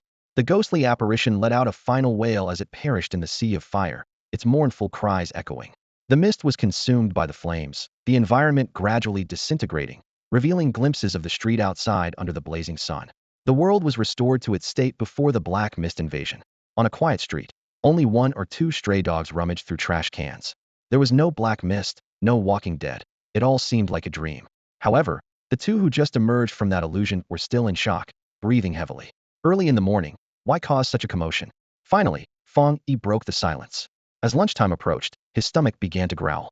Lin Yi seemed to come back to her senses, her beautiful eyes staring blankly at her cousin, filled with confusion. She bit her lip lightly, but ultimately said nothing. "Was it you? The person near the vines that day? You saved us again." Zhao Ming's excited scream erupted. Her memory was churning. On that day, when all hope seemed lost, an invincible and domineering figure had descended like a god, saving them just like now. Her heart was filled with overwhelming joy. The feeling of surviving a catastrophe was immensely satisfying. Lin Yi was astonished. Was it him? The powerful fire attribute pioneer who sliced through the vines with one strike and saved their entire team was actually her seemingly ordinary cousin who had only gotten into a technical college and spent his days watching videos at home. By the way, Yi, what did you call him earlier? Cousin? Is he your cousin? Zhao Ming grabbed Lin Yi's sleeve, her eyes full of inquiry. Oh my gosh, Didn't you say your cousin was ordinary? That terrifying lightning, that single strike that destroyed the abnormal sea of fire and drew special attention from Sister Garan, was performed by that superpower house? You call that ordinary? Xiao Ming's mind was reeling. Lin Yi was equally puzzled. She clearly remembered the powerful, radiant strike that severed the vines. It was a formidable high-level fire attribute. But the way her cousin had just torn through the black mist with lightning, wasn't that a lightning attribute? No, the strike that killed the anomaly seemed to be fire attribute. One lightning, one fire, and that powerful aura, far beyond her own. Lin Yi's gaze gradually solidified. Could it be that her cousin was not only a pioneer but a super genius with dual high-level attributes? Zhao Ming shook Lin Yi's hand vigorously, her eyes filled with questioning, as if saying, "How could you not introduce me to such a high-quality brother?" Seeing Lin Yi about to be shaken into a spinning top, Fang Yi, as her brother, used the excuse of going home for lunch to take Lin Yi and slip away.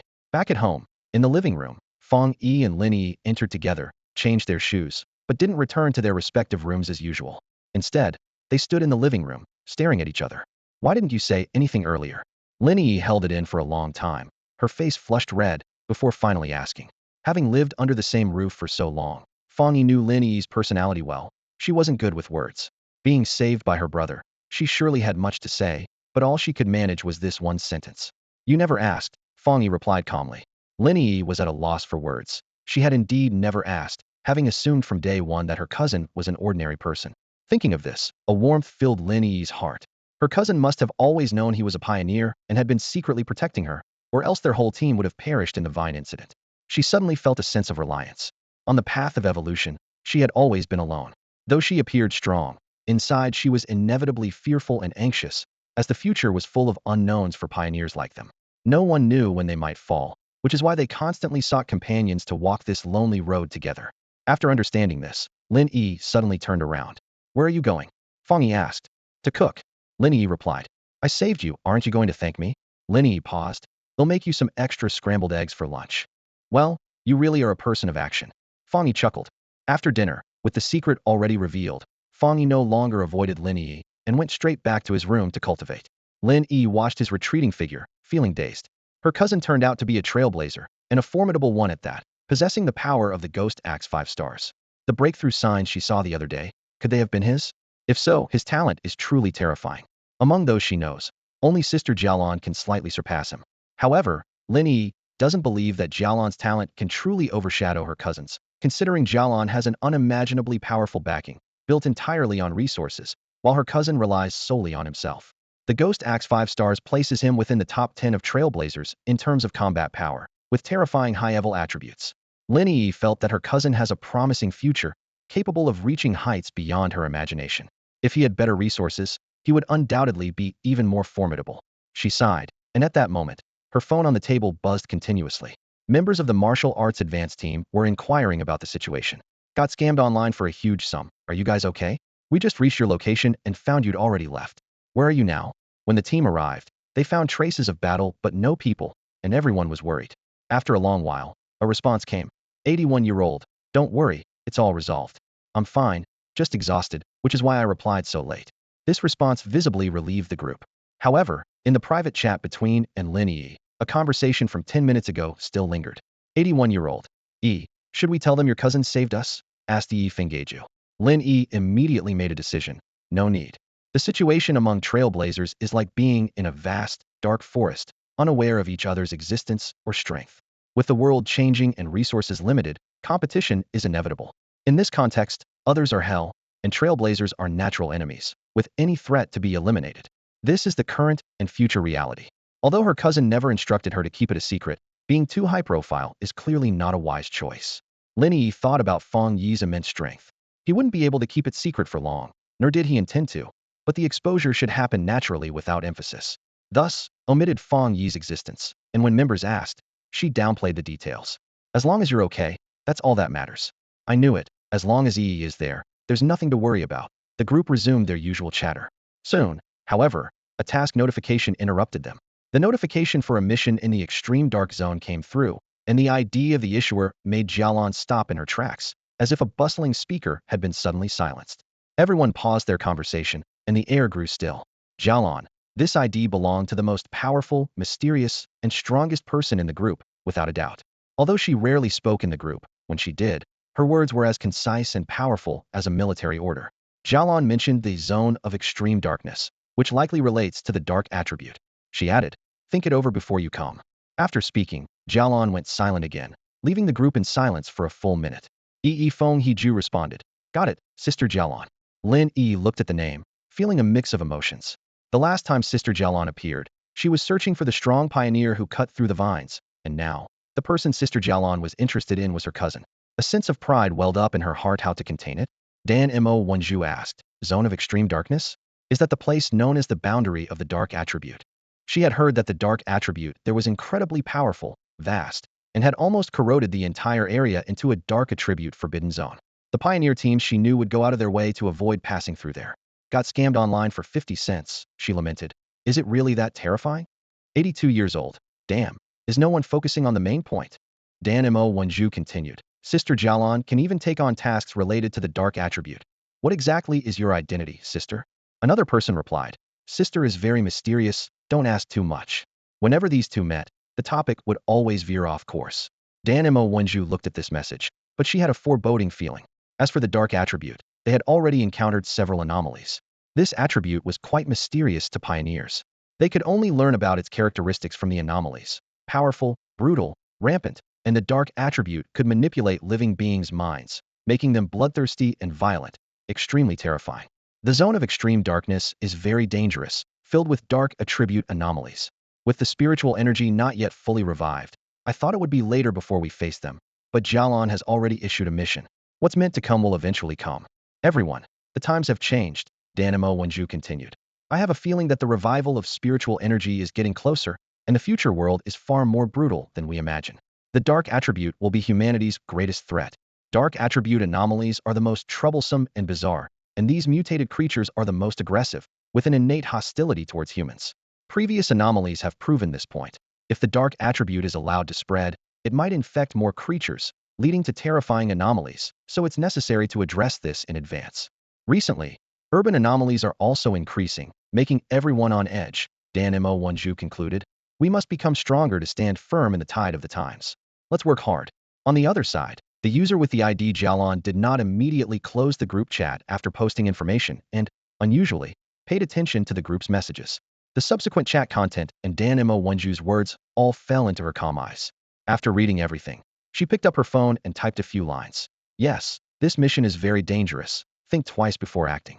However, if you know any reliable and strong pioneers, you can bring them along. In the early morning, sunlight streamed through the curtains, casting a golden glow in the living room.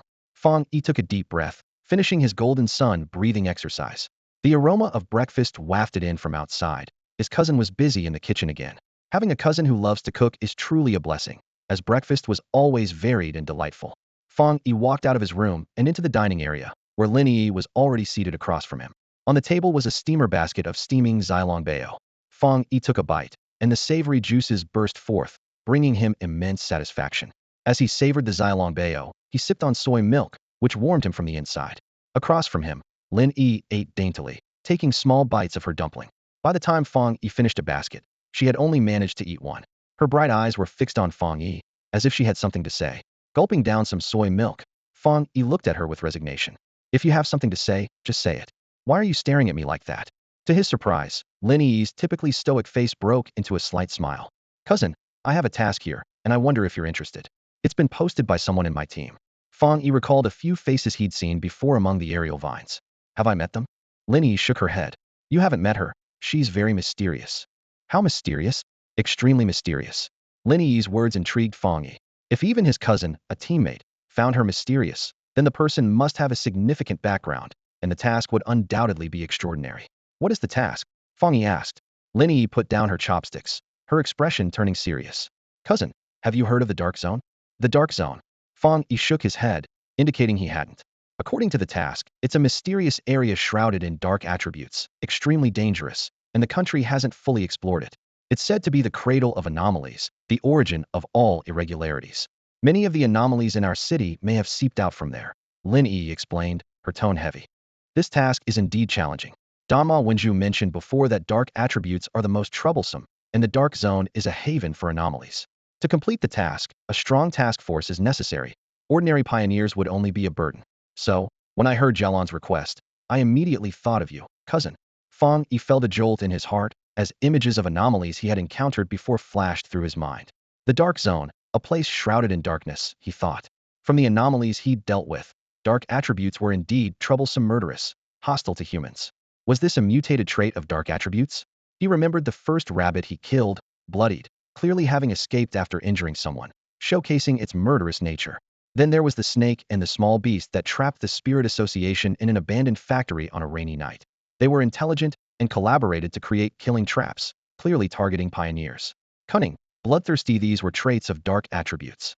If they came from the dark zone, just how terrifying must it be inside?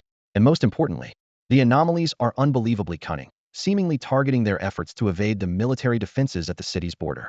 While the exact methods they employ remain unclear, the frequency of unusual occurrences within the city has escalated to an uncontrollable level. Therefore, venturing into the region of extreme darkness has become an urgent necessity. Lin Yi furrowed her brows, fully aware that this mission's level of danger far exceeded past minor skirmishes. It was a place so obscure that even the nation lacked detailed information, teeming with dark attribute anomalies. However, to truly protect ordinary people, pioneers like them must take the risk and enter. All right, when are you going? I'll join you. Fang Yi agreed without hesitation. He had always been curious about dark attributes, and this was a perfect opportunity to explore them. Lin Yi nodded and promptly said, "Let's go now." The sun hung high, illuminating every inch of the city. The cicadas sang in waves, and the sunlight stretched everyone's shadows long. At the subway station, Fang Yi and Lin Yi entered the ticket gate.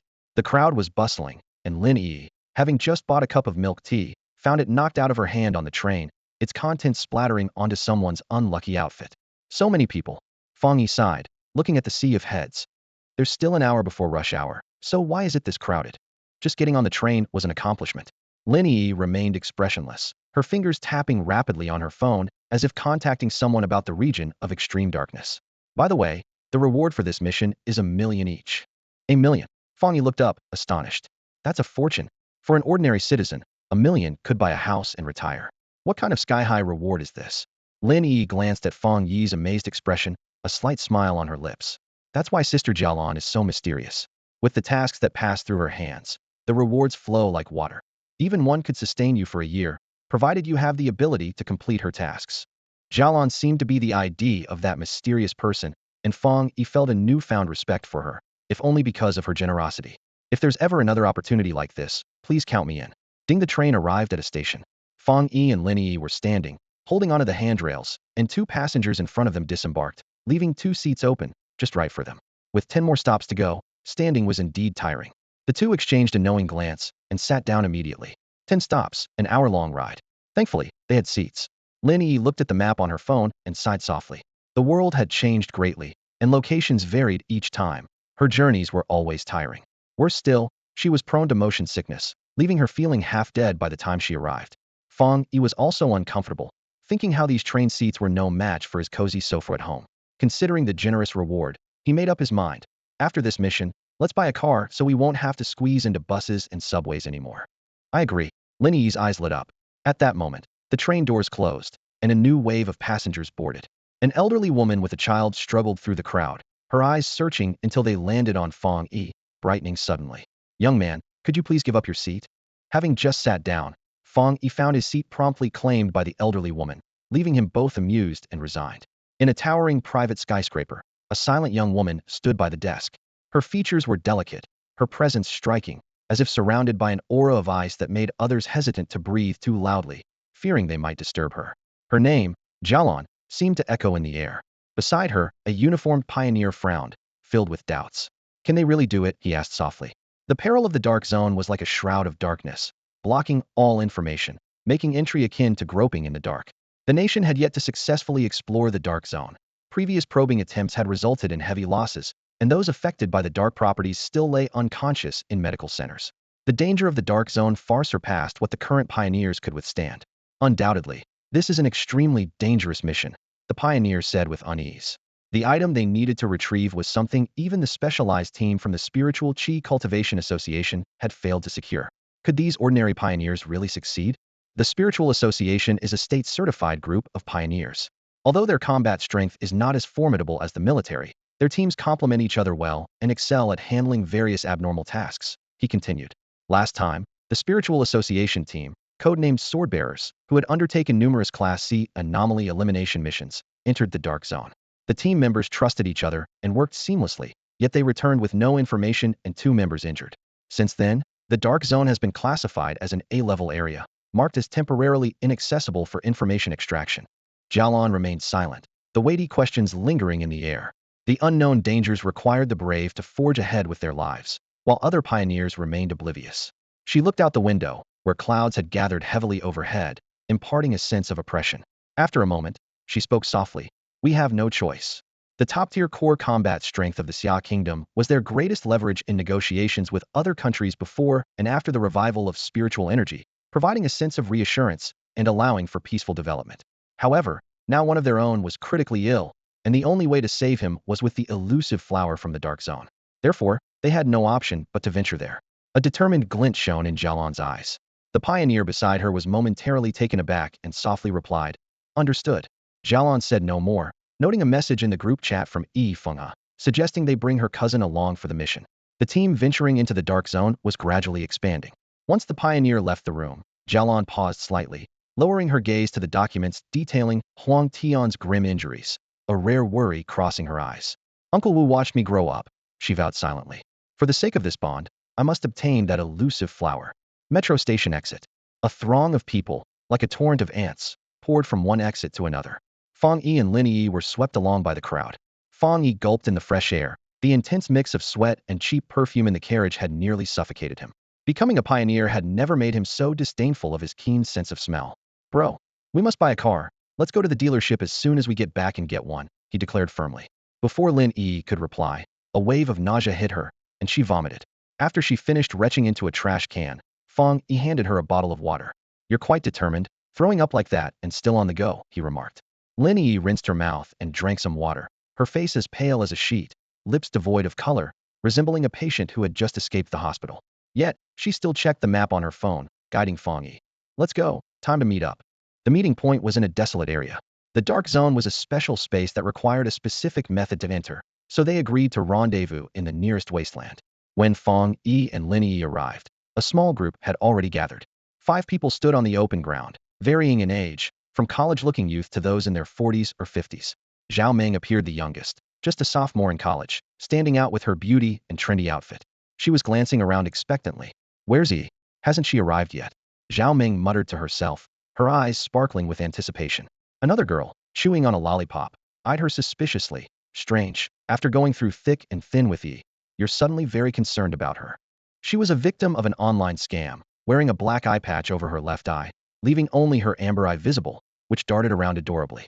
You're mistaken, I've always cared about Yi, Zhao Meng defended herself. I don't believe it. Just as they were about to argue, Zhao Meng spotted a figure in the distance. Her eyes lit up. Yi, over here. Before Lu Jiahe could react, Zhao Meng dashed over like an arrow, appearing in front of Lin Yi in the blink of an eye, her speed astonishing. Yi, oh, and cousin? What a coincidence, you're here too. Zhao Meng skidded to a halt in front of Fang Yi, slightly lowering her head, a strange blush coloring her cheeks, as if she were a bit shy. Am I seeing things? Lu Jiahe rubbed his eyes, and upon looking again, still saw the blush. Wow, maybe my other eye is broken too. Zhao Meng stood with rosy cheeks in front of Lin Yi and Fang Yi, like a weight, not moving an inch. Her enthusiasm took Lin Yi by surprise, who greeted her, hello. Hearing her ID, Zhao Meng's mouth twitched, suddenly feeling that her casually chosen ID sounded rather silly when spoken aloud. Are you Yi's cousin? Lu Jiahe approached at some point, squinting at Fang Yi. Yes, why? Fang Yi raised an eyebrow, a hint of wariness in his gaze. Lu Jiahe shook his head. There was something familiar about this cousin, as if I had seen him somewhere before. Lu Jiahe had once caught a glimpse of Fang Yi's profile amidst vines, and even became a bit of a fan. However, the situation that day was too tense, and in that fleeting moment, Lu Jiahe didn't connect the heroic figure on the colorful clouds with the cousin standing before her. Now, all she felt was an inexplicable sense of familiarity. But, your cousin is a pioneer too? You must come from a family of geniuses with enviably strong genes. Lu Jiahe couldn't help but marvel. She always felt lonely on her journey to become a pioneer, wishing for someone to accompany her. If she had a powerful pioneer cousin to train and explore the world's changes with, how amazing would that be? She quietly asked Lin Yi, is your cousin even more impressive than you? Lin Yi nodded, replying, much more impressive. Wow. Lu Jiahe was stunned. Lin Yi was already a genius in her own right. and her cousin was even more formidably a truly extraordinary family. Feeling a bit envious, she couldn't help but ask, "Cousin, is this your first mission?" She exclaimed in surprise. "I didn't expect you to be Yi's cousin. What a coincidence. Yi and I are like sisters, so her cousin is like my cousin too. Cousin, do you want some water? Or a drink? I'll go buy it." As Lu Jiahe was caught up in her envy, Zhao Ming's enthusiastic voice buzzed in her ear, making her feel uneasy. She rubbed her arms, trying to shake off the goosebumps. "Aren't you a bit too enthusiastic? Like a female version of Fei Yangyang?" Lu Jiahe gently tugged on Zhao Ming's sleeve, signaling her to tone it down. "I don't need anything." Fang Yi declined her offer with a hint of helplessness, thinking this girl was just too enthusiastic to handle. They walked together towards the desolate area, where the other three had already arrived and were waiting patiently. When Fang Yi and Lin Yi approached, someone in the group already looked displeased. As Zhao Ming eagerly approached and the adorable Lu Jiahe tagged along, one person's expression darkened even more. Among the group, a middle-aged pathfinder looked at the scene before him, sighed, and frowned slightly, speaking with a tone of dissatisfaction. "Pathfinders these days are getting younger and younger. I hope you can be reliable." Judging by the aura he emitted, he was a 4-star in the Ghost Axe realm, a skilled practitioner. His unease at the sight of these young individuals was understandable. However, his patronizing tone was quite off-putting. Zhao Ming felt displeased, thinking to herself that this man and the other two middle-aged companions were underestimating her and the other young people. Was there already discord within the team at the very start? Just then, someone gently grabbed her arm, and Lu Jiahe shook his head at her, signaling her not to cause trouble. This operation was organized by Sister Jialan, and these people were from her side. If an argument broke out now, it would not only put Sister Jialan in a difficult position but also jeopardize the mission's success. Zhao Ming glanced at Fang Yi and Lin Yi's calm expressions and ultimately said nothing more, leaving only a cold remark. "Mind yourselves, and let's see if you don't get scared to death later." She then sneaked a glance at Fang Yi, feeling secretly proud. "Humph, a 5-star Ghost Axe expert, with high-level Pathfinder attributes. I can't wait to see their expressions later." Once everyone was ready, the middle-aged man glanced at them, his hand brimming with spiritual energy, as if touching something. The door to the extreme dark zone slowly opened before them. In the next second, everyone's pupils involuntarily shook. Even Zhao Ming's pretty face turned pale instantly. Darkness, pure darkness filled their view. Thick black fog enveloped the surroundings, creating a monochrome space of black and white, with the black mist seeming like a devouring beast, engulfing everyone in its sticky darkness. This was a realm paved by dark attributes, cold and damp, exuding a repulsive aura. "What is this feeling?" Someone couldn't help but ask, a disgusted expression on their face. "I feel like I'm in a morgue. No, a mass grave, with the stench of rotting corpses and the metallic smell of brain matter filling my nostrils." Was this the extreme dark zone? They had encountered dark attribute anomalies before, but none had ever induced such intense nausea. Just stepping into the extreme dark zone, they felt an unbearable sickness, a dual assault on both mind and body, an outright torment. Some turned pale, and some couldn't help but vomit. In the presence of the dark attribute, even the vomit didn't seem as foul-smelling. This was the oppressive sensation of dark attributes on other practitioners, a powerful corrosive feeling, almost a form of contamination, significantly diminishing a practitioner's abilities. Living in such an environment long-term would shorten the lifespan of ordinary people, which is why the state is so resistant to anomalies entering urban areas. The middle-aged man explained with a frown, having encountered numerous dark attribute anomalies before, loathing them to the core, eager to eradicate them, with his hands stained by the blood of many dark anomalies, making him particularly sensitive and resentful of this aura. The middle-aged man's warning put everyone on high alert. Despite his somewhat problematic attitude, he was undeniably a powerful trailblazer. With him leading, their chances of survival were higher. As they continued on their path, everyone fell silent to conserve energy and minimize the pollution from the dark attributes, the silence enveloping the entire area. Occasional soft coughs echoed in the darkness as everyone struggled against the dark attributes' erosion, their voices growing weaker. A suppressed cough came from beside Fang Yi. Lin Yi covered her mouth and nose, her brow furrowed in discomfort. She was already prone to motion sickness, and stepping into the dark attributes domain only made her feel weaker, her face growing paler. Fang Yi sighed softly, reached out, and gently patted her back. In the next moment, Lin Yi's body tensed slightly, her eyes widening. She felt as if the spot where his hand touched her was bathed in warm sunlight. His hand, through the thin fabric of her clothes, infused her with a warmth that dispelled the discomfort caused by the dark attributes. The unpleasant feeling vanished, replaced by a comforting warmth, even alleviating her motion sickness. She mouthed silently, "Thank you, cousin." Fang Yi shook his head slightly. At that moment, the middle-aged man glanced back unintentionally, his gaze landing on Fang Yi and Lin Yi, finding it peculiar. Everyone else was suffering from the corrosive effects of the dark attributes, their faces contorted with discomfort, as if facing immense trouble. Yet, Fang Yi and Lin Yi appeared calm and unaffected. Could it be that their endurance was just that strong? Zhao Meng, walking next to Lin Yi, noticed Fang Yi's hand on Lin Yi's back, enveloped in a powerful aura of spiritual energy, radiating warmth that was incredibly enticing. Unable to resist, she moved closer to Fang Yi, shivering as she pleaded, "Cousin, could you warm me up too?" Fang Yi glanced at her, noticing her trembling form and hunched posture, looking quite pitiful. The dark attribute's corrosion was intangible and tasteless, and even spiritual energy could only mitigate it, not completely block it, making it unbearably uncomfortable to endure. Reluctantly, Fang Yi extended his other hand, placing it on Zhao Meng's soft waist, and said softly, "All right, I'll warm you up all day." The zone of absolute darkness. This place is perpetually enveloped in endless darkness, corroding everything within. The darkness seeps into every corner like venom. The longer one stays here, the more exhausted the mind and body become, as if engulfed by an invisible fear that suffocates and stifles thought. A faint click suddenly broke the silence. He noticed the withered plants underfoot, twisted and grotesque, with leaves growing like tumors, emitting an eerie glow. The ground was covered with a thin layer of black mold, and each step felt like treading on the pulse of death, sending shivers down the spine. Sometimes, she could even hear indistinct whispers from an unknown source. Once someone steps into this area, even doing nothing, they might go mad from the sheer pressure. This is not unprecedented. A middle-aged man named Pan Ning quietly said, "We've entered the zone of absolute darkness. Many anomalies are hidden around here, each extremely powerful. We must be very careful." Suddenly, the darkness ahead deepened, and the path that was barely visible before was now completely engulfed, with visibility less than half a meter. The thick darkness surrounded them, and only through special means could they see the way forward. Lu Jiahe retrieved a special lantern from somewhere, and its faint light spread out, illuminating the indistinct scene ahead. In the depths of the darkness, numerous anomalies lurked. Those that had rushed into the city accounted for only 30% of the zone's anomalies. The remaining 70% watched silently, patiently waiting for the unwary to step into their traps. Everyone instinctively became more alert and huddled closer together. Swish! Suddenly, a sound of something cutting through the air was heard. The person holding the lantern jolted and exclaimed, "What was that?" He saw a shadow flicker by. The faint light illuminated the path ahead, revealing a massive black figure charging towards them, its eyes dark and ominous, its body covered with cracks and festering wounds, with blood and decaying fur hanging from it, emitting a nauseating stench as if it had crawled out of a grave. Damn, it's a dark attribute anomaly. The presence rapidly closed in, chillingly close, as if only a breath away from them. Meow?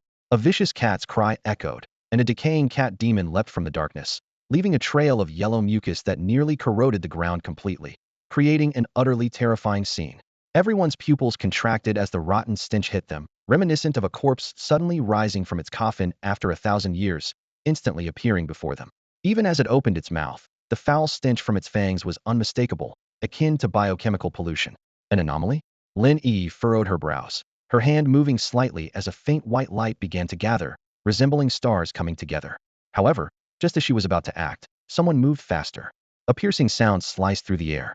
Instinctively, she looked up and saw Pan Ning had made his move. His figure flashed like a bolt of lightning, and with a punch, transparent spiritual energy gathered into a formidable force, exploding towards the cat demon. With a swift motion of his arm, the transparent aura rapidly gathered, unleashing a tremendous force with a loud bang. The decayed cat demon was instantly blasted apart by a single punch, letting out a shriek before its body exploded in midair, fully revealing the power of a 4-star ghost axe. Lin Yi paused at the sight, the aura in her palm dissipating instantly, and everyone else breathed a sigh of relief, feeling a strong sense of security. This 4-star pioneer, despite previous tensions, now revealed his strength, reassuring everyone. The cat demon's body hit the ground heavily, and the corroded surface began to frantically absorb its remains, as if a ruined painting was being forcibly restored. The holes in the ground gradually vanished, returning to a smooth, pitch-black state. The ground had absorbed so much dark attribute energy that it now contained more dark power than the cat demon itself. Pan Ning sighed, looking at Fang Yi and the others, shaking his head in resignation. The abnormal situation was obvious, and he cautioned, "Don't just stand there." After speaking, he sighed again, puzzled. What was up with that woman? His teammates were getting more unreliable by the minute, and the extremely dark zone was not an easy place to enter. The decayed cat demon that appeared just now was clearly the weakest of them all. Yet when it charged, That guy seemed frozen with fear. Pan Ning found it strange. When he intervened earlier, he sensed a powerful force, unlike the dark attribute strength, with an explosive, unfamiliar oppressive feel that was unsettling. That aura vanished quickly, like a powerful presence ready to act, but suddenly withdrawing. Was it an illusion? Pan Ning glanced again at the group behind him, especially at Lin Yi. Did she seem like she was about to make a move earlier? Could it have been her? After dealing with the cat demon, the group continued on. Meanwhile, Zhao Ming's forehead was dotted with cold sweat. Her fear wasn't due to the rotten cat demon, but to Fang Yi. Fang Yi was terrifying. She had clearly seen him place his hand on the hilt of the long knife at his waist. In that instant, Zhao Ming felt as if she was going to die. As if she had stepped into the sun, the scorching sunlight enveloping her completely, flames coursing over her body, making her feel like she was about to melt. Fortunately, just as she was about to collapse, Fang Yi withdrew his hand, and the terrifying oppressive aura vanished without a trace. However, just as she began to relax, a strange sound echoed from the horizon, the sound of waves crashing against the shore. How could there be the sound of waves? The person holding the lantern looked up, eyes widening in shock. Waves truly appeared on the horizon. A massive wave of black attribute energy instantly flooded the ground, spreading darkness, and the overwhelming decaying aura was incredibly powerful. It was the ultimate dark attribute. In an instant, the dark attribute gathered into a towering wave, transforming into a thousand-layered sea, with raging waves roaring. In an instant, the dark waves surged from afar, their momentum unstoppable, like a massive tidal wave sweeping over everything in its path. The team members exchanged bewildered glances, their hearts filled with dread. What on earth was happening? What was that thing? Why had the aura of darkness suddenly become so intense? What was the deal with these waves? Was the ocean contaminated by dark energy? Why was it closing in on them? The sudden burst of energy was terrifying, sending shivers down their spines. Panic was written all over their faces, and Pan Ning's eyes turned red with disbelief as he uttered, "Dark tide." What was going on? How could a dark tide from the extreme dark zone erupt at this moment? That phenomenon was the pinnacle of dark energy, a consuming corruption. Their plans had been carefully crafted to avoid the tide's occurrence. So why was it happening now? How could the dark energy forcefully conjure a tide, turning the entire zone into a doomsday landscape, sealing off the entrance? Once the dark tide erupted, the extreme dark zone would fall, and even the anomalies within couldn't escape. Damn it. Meanwhile, a figure watched through a screen, monitoring the various teams entering the extreme dark zone, her eyes narrowing in shock. The dark tide wasn't supposed to appear now. They had accounted for everything as meticulously as possible. Yet here it was, and it had struck Team 3, the weakest team with the most foreign pioneers. Once the dark tide unfurled, everything would be engulfed in endless darkness, making entry and escape impossible. How did Team 3 end up encountering such a nightmare? In the pitch-black darkness, everyone was stunned. It was as if they were witnessing black waves, with the distant roar of the ocean echoing like a furious beast howling at the sky. The sound of waves layered upon each other, drawing closer and closer, making it feel as if they were standing at the shore, watching massive waves rise from the depths of the sea, rushing toward the land. What is this? Is it seawater? Why do I hear the sound of the sea? Is there a sea in this dark place? What is the dark tide? Lin Yi was frozen, feeling a powerful sense of unease that was more terrifying than when she faced the vines earlier, sending chills down her spine. The sound of the waves carried an extremely terrifying danger. She sensed that the surrounding atmosphere was suddenly exposed. These were the anomalies in the pitch-black area that they had previously overlooked. Life forms were endless here, and this place was filled with all sorts of frenzied, mutated creatures, all now being driven out by the dark tide. Visible to the naked eye, a gigantic fox demon leapt out, its decaying fur and crimson eyes in stark contrast, swinging an enormous, unnatural tail as it suddenly lunged at them. Boom! Lin Yi smashed its head with a slap, but it was futile.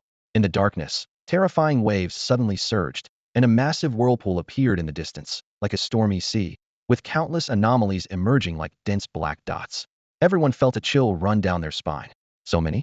At this moment, even the powerful and troublesome anomalies had no time to attack them. They only screamed and howled, desperately rushing outward, as if the scythe of death was chasing at their heels. The dark tide. The sound of the waves was the dark tide, formed by the gathering of dark attributes. Simply touching it would lead to corrosion and pollution by the dark attributes, engulfing everything. Even anomalies couldn't resist. Run! Pan Ning shouted, and everyone instinctively started running. The terrifying black tide, like seawater, spread madly in their direction. The waves crashed against the ground, swallowing the road inch by inch, surrounded by darkness. A series of miserable screams echoed, and the slower anomalies were torn to pieces in the tide, leaving only a sharp scream behind. It was a powerful dark attribute that even anomalies couldn't resist. Run, don't let it catch up, Absolutely, absolutely not. I feel like I can't run anymore. The tide behind them, like a relentless beast, closed in on Team 3 at the fastest speed, gradually narrowing the distance between them. Gloom and despair began to spread. Can we escape? Pan Ning felt dazed. He was the strongest vanguard in the team, with the power of a ghost axe 4-star, earning him many respectful glances. Yet now, looking at the dark tide rushing toward him, his eyes were filled with fear and trembling. His hands shook from fear. Am I going to die here? The terrifying tide engulfed the place where they had just stood, with hair-raising screams echoing inside, as one by one the anomalies were chased and submerged by the tide. Pan Ning realized deeply that Team 3 was out of options. They were destined to be buried in this tide cousin. Lin Yi clutched Fang Yi's sleeve tightly, tears welling up in her eyes. She had imagined her own death countless times since becoming a pioneer, knowing this day would eventually come, but she never expected it to arrive so soon. The power of the dark attribute suppressed their spiritual energy, limiting their abilities. At that moment, the terrifying tide surged forward like a raging storm, seeming to snatch her life away. Was this it? Was she really going to die here? Her legs weakened, and her consciousness began to fade. She thought she felt her cousin gently pat her shoulder. Suddenly, a thunderous roar. The sound of the tide abruptly stopped. The sound of a blade being drawn rang out, and then a terrifying burst of fire, like a galloping dragon, slashed forward, turning the entire black ocean into a sea of red. Blazing flames erupted. Boom, boom, boom. Centered around Fang Yi, the surrounding aberrant creatures were instantly torn apart, and the fire dragons surged through the tide. The powerful sealing technique blossomed amidst the overwhelming firelight, as the pioneers of Squad 3 witnessed a scene that filled them with dread. The dark tide that had forced them into a constant retreat, along with the lurking aberrant creatures, were now tightly bound by a ring of fire, suspended in midair. It was as if time had stopped, with the towering black waves halted just a meter away, seemingly isolated by the fire ring. Everyone was astounded. What was this? The black tide was intercepted? Such powerful fire attributes. It was unbelievable. Pan Ning's gaze was fixed, sensing the potent sealing aura within the flames, a terrifying force like that of 9 dragons, oppressing the dark tide like a giant mountain, preventing it from advancing further. His face changed, and cold sweat broke out on his back. How could this be?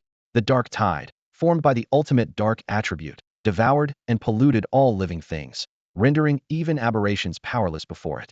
Only high-level attributes could counter it. Yet he stopped the tide with a single strike. Who was he? In an instant, an unbelievable scene unfolded before everyone's eyes. The black tide churned, a foul stench filled the air, and it pressed forward like a tsunami, but the enormous waves could not break through the fire ring's barrier. In the next second, Fang Yi moved his finger, and the fire ring began to shrink.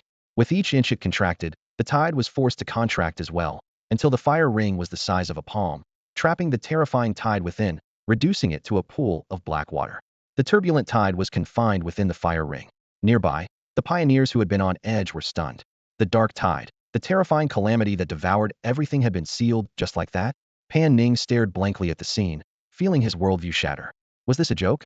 The dark tide was sealed just like that? The dark attribute, which even the military's powerful high stars found troublesome, was trapped by a single fire ring? A young man who looked like a college student was this formidable? For a moment, his gaze towards Fang Yi became incredibly complex. Meanwhile, those in the monitoring room were closely watching Squad 3. They had initially given up hope, seeing them pursued by the tide. But the moment they witnessed that strike, their eyes fixated, and they witnessed the fire ring sealing scene. He sealed the dark attribute? The sky trembled with celestial fire, as the terrifying power of the seal suppressed everything in its path. Within the ring of fire, black tides surged, their surfaces crisscrossed with fine cracks like shattered glass, as if the dark energy within was desperately struggling to break free. Suddenly, another strike of heavenly fire split the air, igniting a fierce blaze on the black waters. The boiling momentum surged like waves, with dragon-like shapes flickering within the flames, instilling a deep sense of fear. Under this relentless cremation, the black water transformed into a dense black mist, drifting beyond the ring of fire and emitting a pungent odor. The air became instantly silent. As the saying goes, water and fire are natural enemies. When fire meets water, either the fire is extinguished or the water evaporates, clearly showing which is stronger. However, the dark tide before them was a manifestation of a high-level dark attribute, overwhelmingly corrosive, yet it was turned into steam by this fire. The person standing in front of Lin Yi held their body straight, spinning a Tang sword in their hand before sheathing it at their waist, sealing the all-destroying dark tide within the fire ring. They spoke calmly. This seal won't hold for long. There's too much dark energy. Let's move quickly. This statement seemed to awaken everyone, who snapped back to reality, their eyes filled with shock. Zhao Meng was the first to burst into tears, overwhelmed by the emotions of surviving a disaster. Cousin, sob, sob, you saved me again. I have nothing to repay you with but my life. Sealing the dark tide with a single strike. Was this person even human? Oh my, what a monster. My knees feel so weak, I just want to kneel before him. In his presence, I can't even raise my head. Kneeling feels more appropriate for our relationship. For the first time, the word genius has a face. A badass guy like him should definitely play with fire. At this moment, Pan Ning looked at the figure with a complex expression. What did he say before coming in? Oh, don't hold back. Now it seemed those words should be directed at everyone except him, because in his presence, everyone else seemed useless. Pan Ning chuckled wryly. He had initially thought these young people were unreliable and felt that the teammates for this mission were chosen too hastily, possibly dragging him down, which left him somewhat dissatisfied. However, seeing that single strike, he could only say, damn, are all young people this fierce now? Pan Ning put away his disdain and showed a look of respect. Even though the dark tide had been trapped within the fire ring, boiling and burning, the terrifying dark aura still transformed into steam, continuously emitting a foul stench, lingering like a haunting spirit. As everyone moved forward, they carefully avoided the fire ring, fearing the dark energy might break free, as the oppressive terror of the tide still haunted their hearts. Fang Yi walked at the rear, covering the back. With everyone's backs turned to him, no one noticed the faint glow in his pitch-black eyes. Earlier, he had detected a strong dark attribute wave and was activating his ultimate computational power compilation complete. You have acquired the dark attribute ability, infinite dark realm effect, pulling opponents into an enclosed black mist space. In this space, they would be eroded by dark energy, weakening their strength by 30%. The emergence of the dark tide was not without its benefits. While sealing the dark attribute, the technique had been successfully crafted. The dark realm? A special domain? By invoking this domain, I can forcibly drag my opponent into it, layering the corrosive effect of the dark attribute to directly weaken their strength for an unknown duel, giving me the upper hand. With a single thought, Fang Yi's pupils flickered, revealing a pitch-black domain in his eyes, as if gazing into an endless abyss of darkness, with swirling vortices exuding a powerful sense of mystery. At this moment, Lin Yi glanced back and was instantly unnerved, a shiver running down her spine. Impossible. In such a harsh, desperate environment, her cousin had grown stronger again? How on earth did he do it? Just now, there was no great change in the world, only that dark tide. Lin Yi's thoughts were in turmoil. Could it be that he gained something from that dark tide? But the problem is, in this world, the most terrifying aspect of the dark attribute is the power formed by the aggregation of all living beings' deepest negative emotions and hidden malice. The Xia Kingdom strictly forbids touching this power. There were pioneers who tried to control the dark attribute, but after mere seconds of contact, they went mad. That's the horror of the dark attribute. If attributes like light and thunder are of utmost strength and power, then the dark attribute is an existence that binds and devours the user's soul. When eroded by the dark attribute, an overwhelming sense of despair and fear floods the mind like a tidal wave, plunging one into an inescapable abyss of darkness. Lin Yi once heard Jialan say, those who attempt to touch the dark attribute will eventually find themselves trapped in endless darkness, never able to find their way back. The terrifying aspect of the dark attribute is that it is a power beyond human comprehension and control, an existence that transcends the natural order, something pioneers simply cannot master. At this moment, in front of the surveillance screen, Jialan's expression changed several times, her gaze fixed on that person's face. Team 3 actually survived, making it through that life-destroying dark tide? Her thoughts were in turmoil. This squad was led only by the 3 veteran members under Pan Ning, making it the weakest overall, and their assigned route was the most peripheral. She never expected them to encounter the extremely rare dark tide, nor that someone among them could seal the dark attribute. She flipped through the materials at hand. Each squad had a simple roster, and among them was that person's information. Fang Yi, Lin Yi's cousin. On the screen, Team 3 continued on their predetermined route, steadily approaching their destination. The deeper they went, the more anomalies appeared. Suddenly, boom, a decaying leopard burst out, with a mottled, faded coat and a nauseating stench of decay emanating from its body. The leopard's eyes were dull and lifeless, though it should have been a mere carcass. Its decaying body was stronger and more powerful than a muscular physique, emitting a disgusting yet formidable oppressive force, a hallmark of the dark attribute. Roar! The leopard roared angrily, pouncing directly at Team 3. At that moment, one of the team members moved, delivering a swift roundhouse kick. In an instant, the air exploded, and the leopard howled in pain, blood spurting wildly. Lin Yi withdrew her leg, mercilessly continuing forward. The same scene played out repeatedly, with anomalies charging out, but they were no match for Pan Ning and Lin Yi. Fang Yi's light attribute alleviated the erosion of the dark attribute. and as the motion sickness wore off, Lin Yi handled most of the anomalies. Occasionally, when they encountered an anomaly they couldn't deal with, Fang Yi would step in at the right moment. Boom! A path of shattered rocks lay ahead. A massive lizard emerged slowly from the darkness, its body clad in black, metallic-like scales, growing like a dragon, with strange horns on its head. It approached Team 3, yet before it could make a move, Fang Yi drew his blade. Flames burst forth, a terrifying blaze erupting from the tip of his sword. Swoosh! Fireworks rained down. A mournful wail echoed, and the massive anomaly suddenly collapsed, sparks exploding beside its corpse, accompanied by a piercing shriek. One slash, it was over. Everyone watched this scene, shocked into numbness. Ever since her cousin took the lead, the safety of this path seemed to have reached 100. Is that really your cousin, or are you just saying it? My god, her cousin is amazing. Under Fang Yi's leadership, Team 3 advanced with incredible speed. As Pan Ning stepped over the corpses, his steps were heavy, the splattered flesh even touching his shoes, yet he had no time to care. His admiring gaze fell on Fang Yi's back, unconsciously drawn to the invincible Tang Blade at his waist, even feeling a hint of fear. Pan Ning was a 4-star pioneer at the Ghost Axe level, ranking in the top 10 among his peers. Yet, at this moment, he felt a sense of dread facing the young man before him. Ordinary people looking at a pioneer are like frogs in a well gazing at the moon, but seeing Fang Yi, Pan Ning felt like a mere mayfly facing the vast sky. The talent gap between them made him feel insignificant, a chasm that hard work alone could not bridge. As the world changes and reshapes, many pioneers pride themselves on their uniqueness. Many try to break free from constraints, believing they can defy fate. But when they encounter someone like Fang Yi, their proud spirits are invariably crushed. Pan Ning shifted his gaze from Fang Yi to Lin Yi beside him. Was she his cousin? Just moments ago, Lin Yi had decisively dealt with anomalies, showing no fear in the face of danger. Although her strength slightly lagged behind that of her extraordinary cousin, she was already a 3-star Ghost Axe at a young age, with great potential for the future. Thinking of this, Pan Ning couldn't help but sigh. The young generation today is formidable. They can no longer be underestimated as the pillars of the nation. An old saying came to his mind. The waves behind drive on those before. The ones in front die on the shore. He quickly brushed off the thought as inauspicious. Cousin.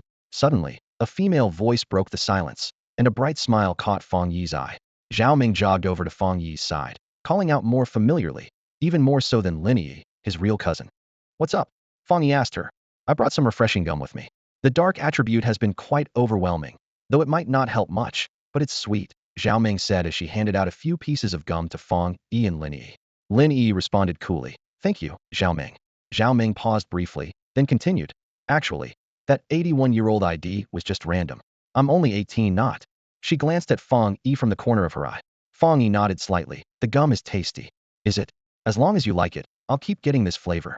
Zhao Ming, feeling rewarded, happily returned to the group. Next to her, Lu Jiahe rolled her eyes. Didn't you say this flavor tastes awful, like eating dirt, and to avoid it? Now you're buying it all the time. Zhao Ming replied with a serious face. You don't understand. To win a man's heart, you first have to win his stomach. Lu Jiahe silently recalled Fang Yi's extraordinary sealing technique and furtively checked her own pocket. Cousin, I also have candy, grapefruit flavor, better than hers. Would you like to try it? Zhao Ming paused, turning to look at her. Just then, the group suddenly stopped, and Zhao Ming and Lu Jiahe halted their banter, their eyes curiously fixed on the front. Pan Ning, leading the way, had stopped, staring at the eerie land of bones before them. We've arrived, Pan Ning's voice trembled. Before them lay a vast graveyard, with black soil exuding a strong stench of decay and a pervasive aura of death. Thick layers of black dust covered the soil, as if time had stood still here. White bones were scattered across the ground, some broken, others neatly arranged. Torn pieces of clothing were wedged in the cracks of the earth, with a half-broken bracelet among them. Fang Yi noticed the bracelet's familiar design, but couldn't recall where he had seen it before. On the black soil, a solitary white flower bloomed, swaying gently, exuding an aura of mystery and nobility, as if it could cleanse all darkness from the world. The lost purity flower. It was indeed the lost purity flower. They had truly found it. Old Wu could be saved. The pillar of Xia Kingdom would not fall. Everyone shivered with uncontrollable excitement and joy. Their mission was to find the lost purity flower, said to be the only remedy for a severely injured high-ranking figure in Xia Kingdom. Now, the flower symbolizing hope and the future was right before their eyes. The mission was nearing completion. At that moment, Jialan, watching the screen intently, suddenly stood up, her beautiful eyes fixed on the eerie white lost purity flower, her breath caught. The lost purity flower. That was it. Team 3 had successfully reached the mission site and was about to start picking the flowers. She winced at the pain in her injured arm, wrapped in layers of gauze now soaked with blood, hanging ominously on her shoulder as if freshly pulled from a pool of blood. With a ripping sound, Xiaolon expressionlessly tore away the gauze, revealing a hideous wound beneath, crisscrossed with decaying bite marks, the teeth marks deep enough to expose bone, remnants of her venture into the dark zone, still seeping with a dense aura of darkness. She expertly rebandaged her arm, her movements practiced as if she had done it countless times before. Now that the lost purity flower had finally been found, Uncle Wu's injury could be healed. It was surprising that what the Spirit Association could not achieve was accomplished by those pioneers outside. Xiaolon lowered her eyes, her thick lashes hiding the tear mole beneath them. Half a month ago, she had ventured into the dark zone with the Spirit Association, but they failed. At the last moment of finding the lost purity flower, a powerful anomaly lurking nearby suddenly attacked, ambushing the Swordbearers team. The captain, covering their retreat, remained forever in that land. The Swordbearers failed, but Team 3 succeeded, a team not expected to accomplish much. No one anticipated that this team, underestimated from the start, would successfully reach the mission site. Based on experience, Team 3 would soon face the surrounding Anomaly's siege. The land where the lost purity flower grew lay deep within the dark zone, where anomalies, tainted by dark attributes, became more brutal, bloodthirsty, and eager for blood than those on the outskirts. Pioneers entering there were like sheep entering a tiger's lair. However, Xiaolon wasn't overly concerned about Team 3's safety, because among them was that lean figure, Fang Yi. In truth, her attention had been fixed on him throughout the journey. After witnessing his strength, she suddenly felt the anomalies might choose to avoid battle, death, or retreat, a simple choice. Throughout Fang Yi's journey, whenever he took action, anomalies were defeated with a single strike, never requiring a second blow. The more relaxed he appeared, the stronger his intimidating presence became. The anomalies were extremely cunning. Hadn't they noticed that after Fang Yi took action, the number of anomalies blocking their path significantly decreased? On their return journey, they encountered almost no obstacles, which clearly indicated something. The nature of these creatures was to bully the weak and fear the strong, and Fang Yi's resoluteness kept them at bay. The slash of his blade unleashed flames so intense and grand they seemed less like fire and more akin to the radiance of sunlight. As Xiaolon had anticipated, Team 3 smoothly and effortlessly picked the lost temper flower without any hindrance. Watching Fang Yi successfully pluck the flower left everyone stunned, and Zhao Ming directly asked Pan Ning, "Is that all we need?" Pan Ning nodded emphatically. "We've got the million. We'll receive it once we return." Zhao Ming was bewildered. Isn't this money too easy to earn? But she knew in her heart that it was all thanks to Fang Yi. Without him, they would have perished in the dark tides. As everyone began to head back, Xiaolon gently pressed her earpiece and relayed the same message to everyone. Her cool voice resonated in the ears of the team leaders. Mission accomplished. Everyone can withdraw. This time, everyone had braved significant danger, so each person's $1 million reward was assured, and the team that completed the mission would receive an additional bonus. As soon as she finished speaking, the other two teams erupted in disbelief. They looked at each other, as if hearing something unbelievable. What happened? Someone already completed the mission? Impossible. Ever since we entered the extreme dark zone, we've been trapped here, struggling to take even a single step forward. And now you're telling me someone has already reached the innermost part and acquired the lost temper flower. At this moment, the two teams were facing hordes of anomalies, with twisted terrain, rotting fur, a nauseating stench, and pairs of dark red eyes glistening with malice in the darkness. Clearly, they were all caught in a bitter struggle. So, how exactly did that team complete the mission? In the barren wasteland, a middle-aged man with a stern expression and a thumb-length scar above his eyebrow stood silently at the entrance. He exuded a powerful and unfathomable aura, standing as immovable as a mountain. As Fang Yi and his group approached, his gaze fixed on the lost quenching flower in Fang Yi's hand. "The mission is complete. Just hand over the flower to me," he said. Fang Yi stepped forward and complied without question. Behind him, Lin Yi clutched her arm tightly, feeling a bit anxious. The scarred man radiated an aura of authority and mystery, as if with a mere gesture, he could crush them effortlessly. Such an overwhelming presence was clearly the hallmark of a top-tier pioneer. If even his subordinates were this powerful, what kind of person was Sister Xiaolon? The scarred man accepted the lost quenching flower, nodded to Fang Yi, and then departed. As he left, everyone except Fang Yi breathed a sigh of relief, feeling the oppressive tension dissipate. His aura was incredibly strong, his level of prowess unknown, and the tension when facing him exceeded even the moments of encountering anomalies. Earlier, when he spoke, Fang Yi barely dared to breathe, yet his cousin dared to meet his gaze, handing over the flower with a presence that didn't falter, which was truly astonishing. After the mission, everyone withdrew from the extremely dark region and returned to the entrance of the wasteland. As they emerged, they saw the scarred man sent by Xiaolon waiting there. Fang Yi nonchalantly rejoined the group and turned to ask his cousin, "Shall we head home?" Lin Yi nodded, knowing that there was no point in staying once the mission was completed and they just needed to wait for Sister Jialan to transfer the payment. Zhao Ming stood by, eagerly wanting to go home with his cousin. At that moment, an SUV drove by slowly. The window rolled down to reveal Lu Jiahe's signature eye patch.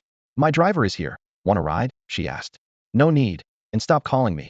I'm changing my name," Zhao Ming interjected. "Did you take the wrong medicine today? Aren't you always begging me to drive this car, saying you want to experience crying in a BMW?" Lu Jiahe rolled her eyes, freeing herself from Zhao Ming's grip, waving at Lin Yi and pointing at her phone. Sister Jialan is looking for you in the group." Lin Yi was taken aback. Sister Jialan was usually very aloof, so why was she suddenly looking for her? Could it be related to this mission? She took out her phone from her backpack and opened the small martial arts group. Jialan's message immediately caught her eye. "Jialan, Fang Yi, may I speak with your cousin privately?" In this group, every move Jialan made was like a spotlight, easily causing a stir. As soon as she sent a message, the group members couldn't hold back and started to respond one after another. Even the usually aloof and composed Wenju immediately jumped in to ask, Fang Yi, what's going on? Did your cousin also come?" The Lightning King also inquired, "Why is Sister Jialan looking for Yi's cousin? Is your cousin a pioneer too?" Fang Yi warm sweet milk exclaimed, "Oh my gosh! Did Yi's cousin also participate in this mission? All the brothers and sisters are amazing. I want to learn from everyone too." Dan Mo Wenju was filled with curiosity about what her cousin had done to make Jialan want to meet him. At 81 years old, her cat-like peeking was amusing. Zhao Ming also sent an emoji in the group chat, playfully hinting at something. "Humph, a bunch of mortals. Do you even understand the value of my big cousin?" The group chat was instantly flooded with messages, and Jialan didn't send any more. At that moment, a notification popped up on Lin Yi's phone. "Ding dong, a friend request from Jialan." Normally indifferent, Lin Yi was surprised. In the 6 months she'd been in the group, Jialan had spoken only a handful of times, let alone mentioned anyone or added friends. Even the most senior member, Wenju, didn't have the privilege of being on her friend list. Now, because of her cousin, Lin Yi received Jialan's friend request, leaving her both amused and bemused. She quickly showed the phone to Fang Yi and honestly relayed the group's messages. "Cousin, Jialan wants to meet you. Are you willing to go?" Lin Yi asked. Fang Yi nodded without hesitation, also intrigued by Jialan. "Sure." Lin Yi nodded and sent a message back to Jialan. Soon, the scarred man returned, approaching Fang Yi and nodding slightly. This time, Fang Yi could sense the man's respect. "Are you Mr. Fang Yi?"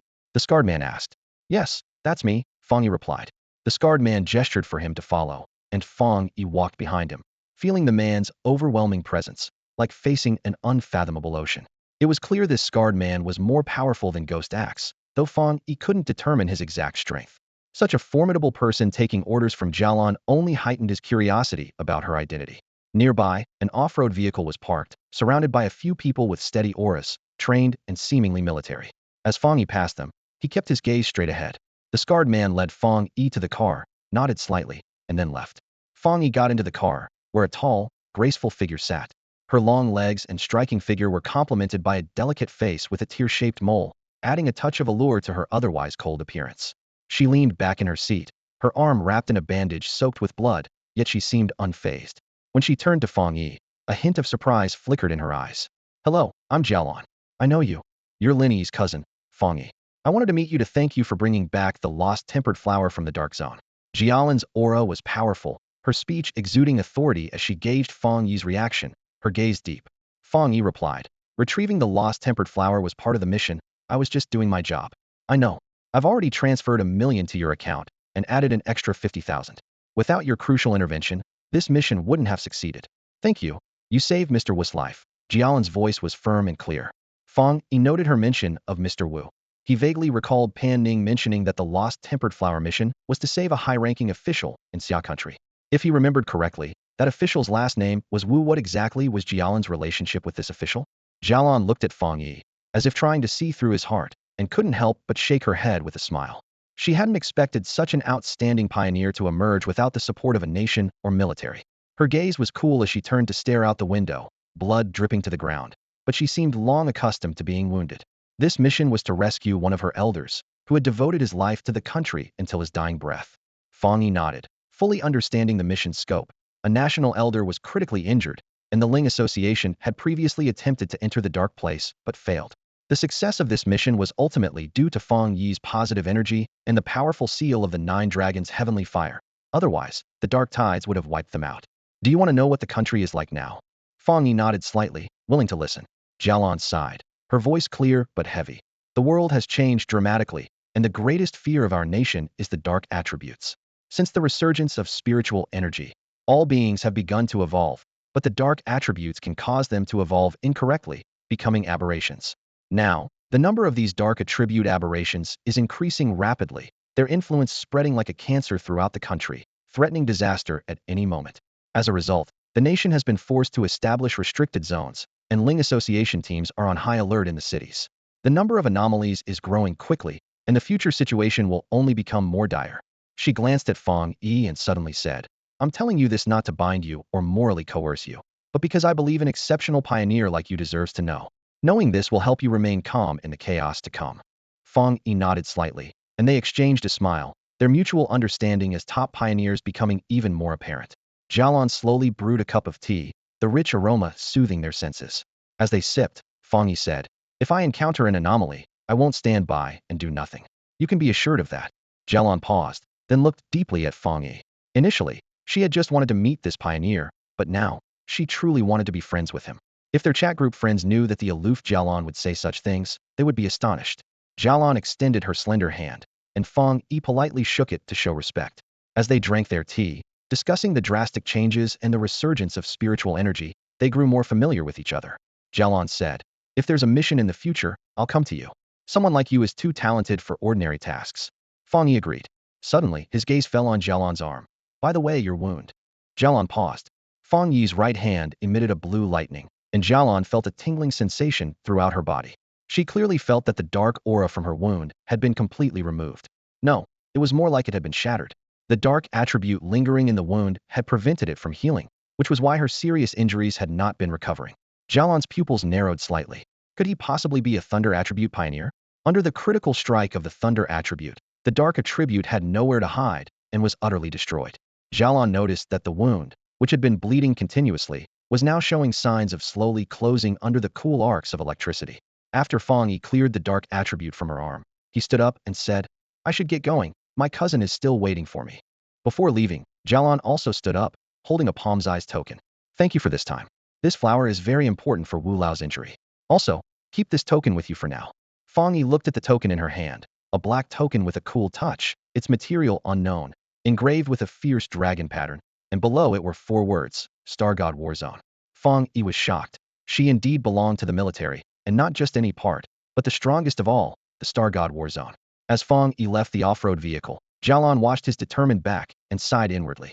Those who carry out missions are all extraordinary, each backed by their own covert forces, but Fang Yi was different. He relied on his own strength, exploring this darkness and the unknown, and he had the absolute power to join their missions. Back at her small apartment, Lin Yi changed her clothes and went out to buy groceries. On the way, she didn't ask Fang Yi what he and Jialan talked about. To her, her cousin's remarkable abilities naturally attracted attention. Fang Yi stood by the window, gazing at the city below. Not long ago, he stood here as an ordinary person who failed the college entrance exam, facing a bleak future, but now, standing here again, his identity and circumstances had changed. The 1 million credited to his account gave him confidence. After musing for a while, Fang Yi began to review what he had gained from the extreme dark zone, the boundless dark realm. This ability could drag opponents into his dark domain, where their strength would be weakened, and the longer they stayed, the more terrifying the dark attribute's damage became. This ability was somewhat akin to the dark tide in the extreme dark zone, as the dark attribute itself had a tremendous corrosive and influential effect on living beings. If trapped long enough, it could even drive a person insane. Fang Yi was very satisfied with this ability. Although it didn't have the instant explosive damage or dazzling effects of Divine Thunder Refinement or Red Fireblade technique, this slow tormenting ability would be extremely vexing in actual combat, subjecting opponents to immense physical and mental distress. Moreover, the strength of the boundless dark realm went beyond just that. While opponents were weakened in the dark realm, for Fang Yi, it was like a fish in water. If the dark attribute were likened to water, Fang Yi was the fish, able to swim freely, hidden within, watching his opponents suffer. Just the thought of it made Fang Yi feel sly. Dragging someone into it meant their death would go unnoticed, making it the perfect tool for destroying evidence. Fang Yi smoothly implanted the harvested dark attribute into his back. With a slight sizzle, his back tingled as dark patterns slowly emerged, as if devouring his skin, emanating a chilling aura. twisted lines intertwined, terrifying and eerie, like a totem of some dark deity. Fang Yi looked in the mirror, his back covered in these black lines, black mist emanating, with flashes of light. He could feel an irresistible dark power emanating from the patterns, similar to the cold, twisted sensation of stepping into the extreme dark zone, yet he felt no fear. When he activated the golden sun breathing technique, his entire Bodis golden energy merged with these black patterns, forming a bizarre black-gold glow, both powerful and mysterious. Almost at 6 stars, Fang Yi murmured. As a pioneer, sensing the spiritual energy of the world and channeling it into one's body is only the first step. More importantly, it's about guiding that energy to temper oneself, which is the essence of cultivation. Ordinary pioneers often struggle to progress in their cultivation due to a lack of talent and powerful methods to guide them, which is why most are stuck at the 1st or 2nd star level in the Ghost Axe realm. However, pioneers with good talent, like Lin Yi and Danimo Wenju, have the support of powerful forces at their level in the Jialan realm. With the advantage of talent and resources, their cultivation level is far ahead of others. After extracting the dark attribute, my strength has also increased, and I vaguely reached the threshold of the 6-star level. Fang Yi exhaled softly and activated the golden sun breathing technique. Instantly, a golden light enveloped him, and the surging golden energy transformed him into a small golden figure. Yet, amidst this golden glow, wisps of black energy seeped through, creating a mysterious blend of righteousness and evil. Fang Yi felt the vigorous energy coursing through him, and soon he would be ready to break through to the 6-star level. After a day of tasks, both Fang Yi and Lin Yi felt quite exhausted. After dinner, they each returned to their rooms to rest, and before they knew it, it was the next day. At 8 o'clock, Fang Yi opened his eyes on time, beginning his cultivation with the morning sun. Only after a thin layer of sweat formed did he let out a long breath. Did my cousin not come to call me today? Fang Yi opened the door, noticing a steaming bowl of char siu rice rolls on the dining table and the neatly arranged pink bunny slippers by the door. It seemed she wasn't in a rush when she left. He sat at the dining table and checked his phone messages. Feng He Ju, cousin, I went out for a trial with my teammates. We'll be back tonight. Training with teammates. From the wording, it was clear she intentionally avoided him. This girl, does she think going on missions with me doesn't provide enough training opportunities? Fang Yi immediately understood. Despite Lin Yi's petite and quiet appearance, she was quite independent. Fang Yi smiled with a touch of relief, comprehending Lin Yi's actions. He wouldn't want to live under someone else's protection forever either. While safe, it offers no growth. After all, flowers in a greenhouse are not destined to be the mainstream in this era. The future world is full of hidden dangers, and every pioneer faces the possibility of falling. It's good that his cousin has such awareness. After enjoying the delicious char siu rice rolls, Fang Yi washed the dishes and then collapsed onto the sofa, starting his daily scroll through the news. With no earth-shattering news today, Fang Yi was left to skim through mundane stories like Top Actress and Director's Night Script, Concert Goddess and the Fiery Sheep, and 7 Universities, 7 Partners, the ultimate player for both genders. Fang Yi scrolled for ages without finding anything useful. The news section was always like this. Without official statements or reports of casualties from the world's changes, most people remained unaware of the shifting world. This indirectly showed that the impact of spiritual energy revival on ordinary people was minimal, with the military and the Spirit Association fulfilling their tasks well. With his cousin away, what should he do today? Fang Yi leaned back on the sofa, his gaze suddenly falling on a small flower on the windowsill. Through his meticulous care, this flower had transformed from an obscure, scruffy wildflower into a beautiful houseplant. Though small, about the size of a palm, it was exceptionally exquisite and vibrant. Each petal had subtle variations in color, shimmering with a faint glow, making it strikingly eye-catching. At its center, a spot of crimson red, like a drop of blood, adorned the middle, emitting a strange glow and exuding a hint of danger. Since Fang Yi brought this potted plant home, he had immediately warned Lin Yi not to go near it or touch it. His serious expression had startled Lin Yi, who had intended to help with watering. However, when Fang Yi let her feel the desolate aura the flower emitted, the perceptive young woman quickly realized that a plant with such desolate attributes was not to be taken lightly. Holding the flower pot, Fang Yi murmured to himself. In his hands, the pot seemed like a silent little pet, stretching its branches and leaves affectionately towards him. Gazing out the window at the clear weather, he decided to take the flower out for a walk. It was the same forest, essentially the homeland of this desolate flower. Fang Yi carried the pot through the vast forest, the warm breeze brushing his face, and the morning sunlight casting a unique vitality and tranquility over the lush greenery. The wind gently rustled the leaves, creating a rustling sound.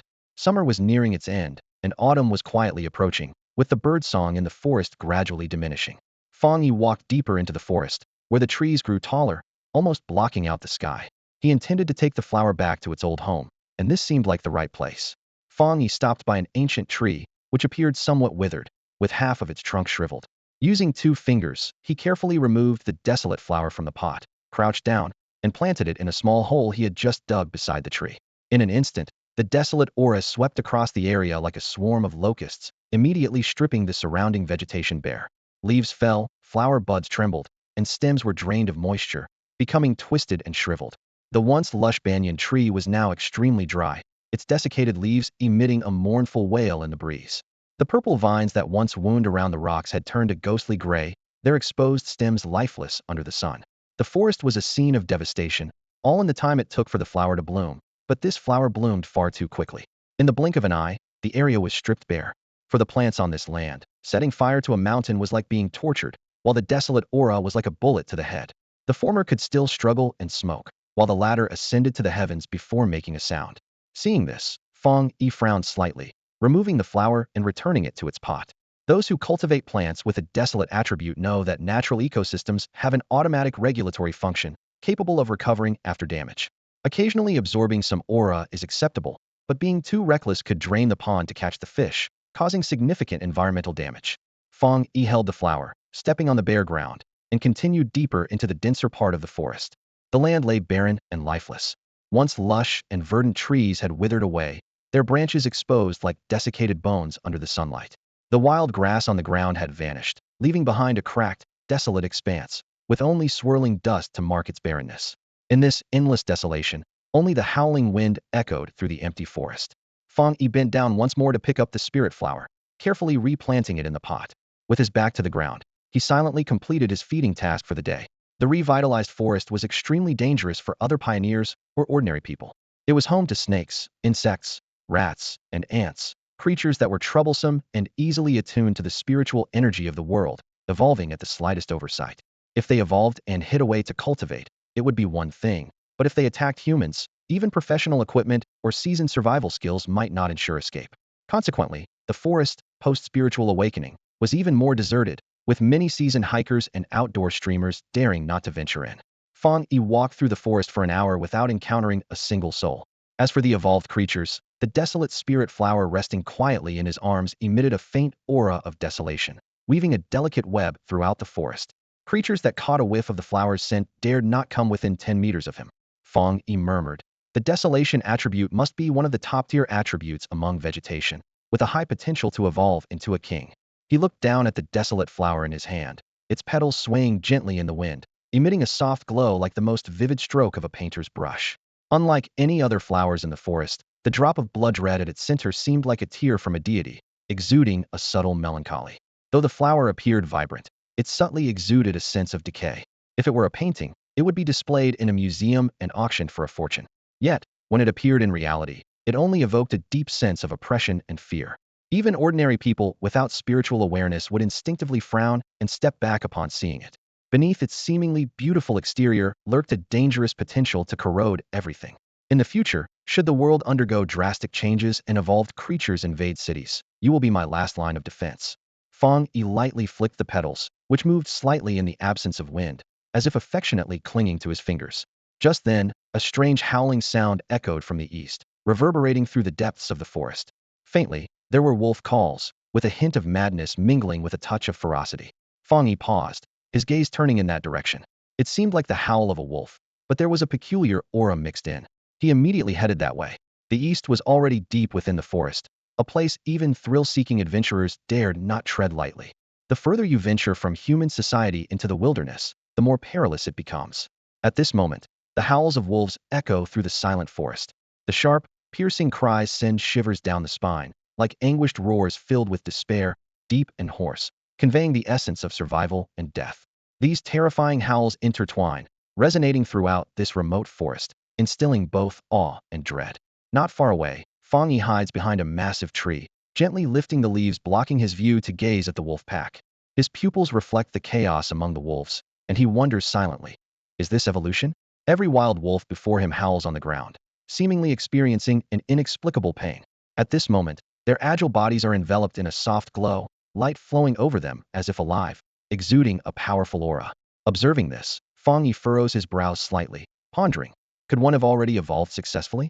Suddenly, a large male wolf in the forest rolls over, attempting to stand. It is evidently the leader of the pack. At this moment, the wolf king's gray fur glimmers, its body adorned with faint runic patterns that grow clearer and brighter as the howling intensifies. Abruptly, the light vanishes, and the wolf king's fur stands on end like spikes, its ice blue eyes filled with ferocity, radiating an overwhelming aura of violence. It has successfully evolved. The wolf king's pupils gleam with a cruel light, its body towering like a mighty mountain, claws shimmering with a cold gleam, as hard as steel. The Wolf King's current strength is comparable to a Ghost Axe 3-star pioneer. Fang Yi's brow tightens, his expression growing serious. Such a fierce presence, if allowed to evolve fully, will become an unstoppable monster horde.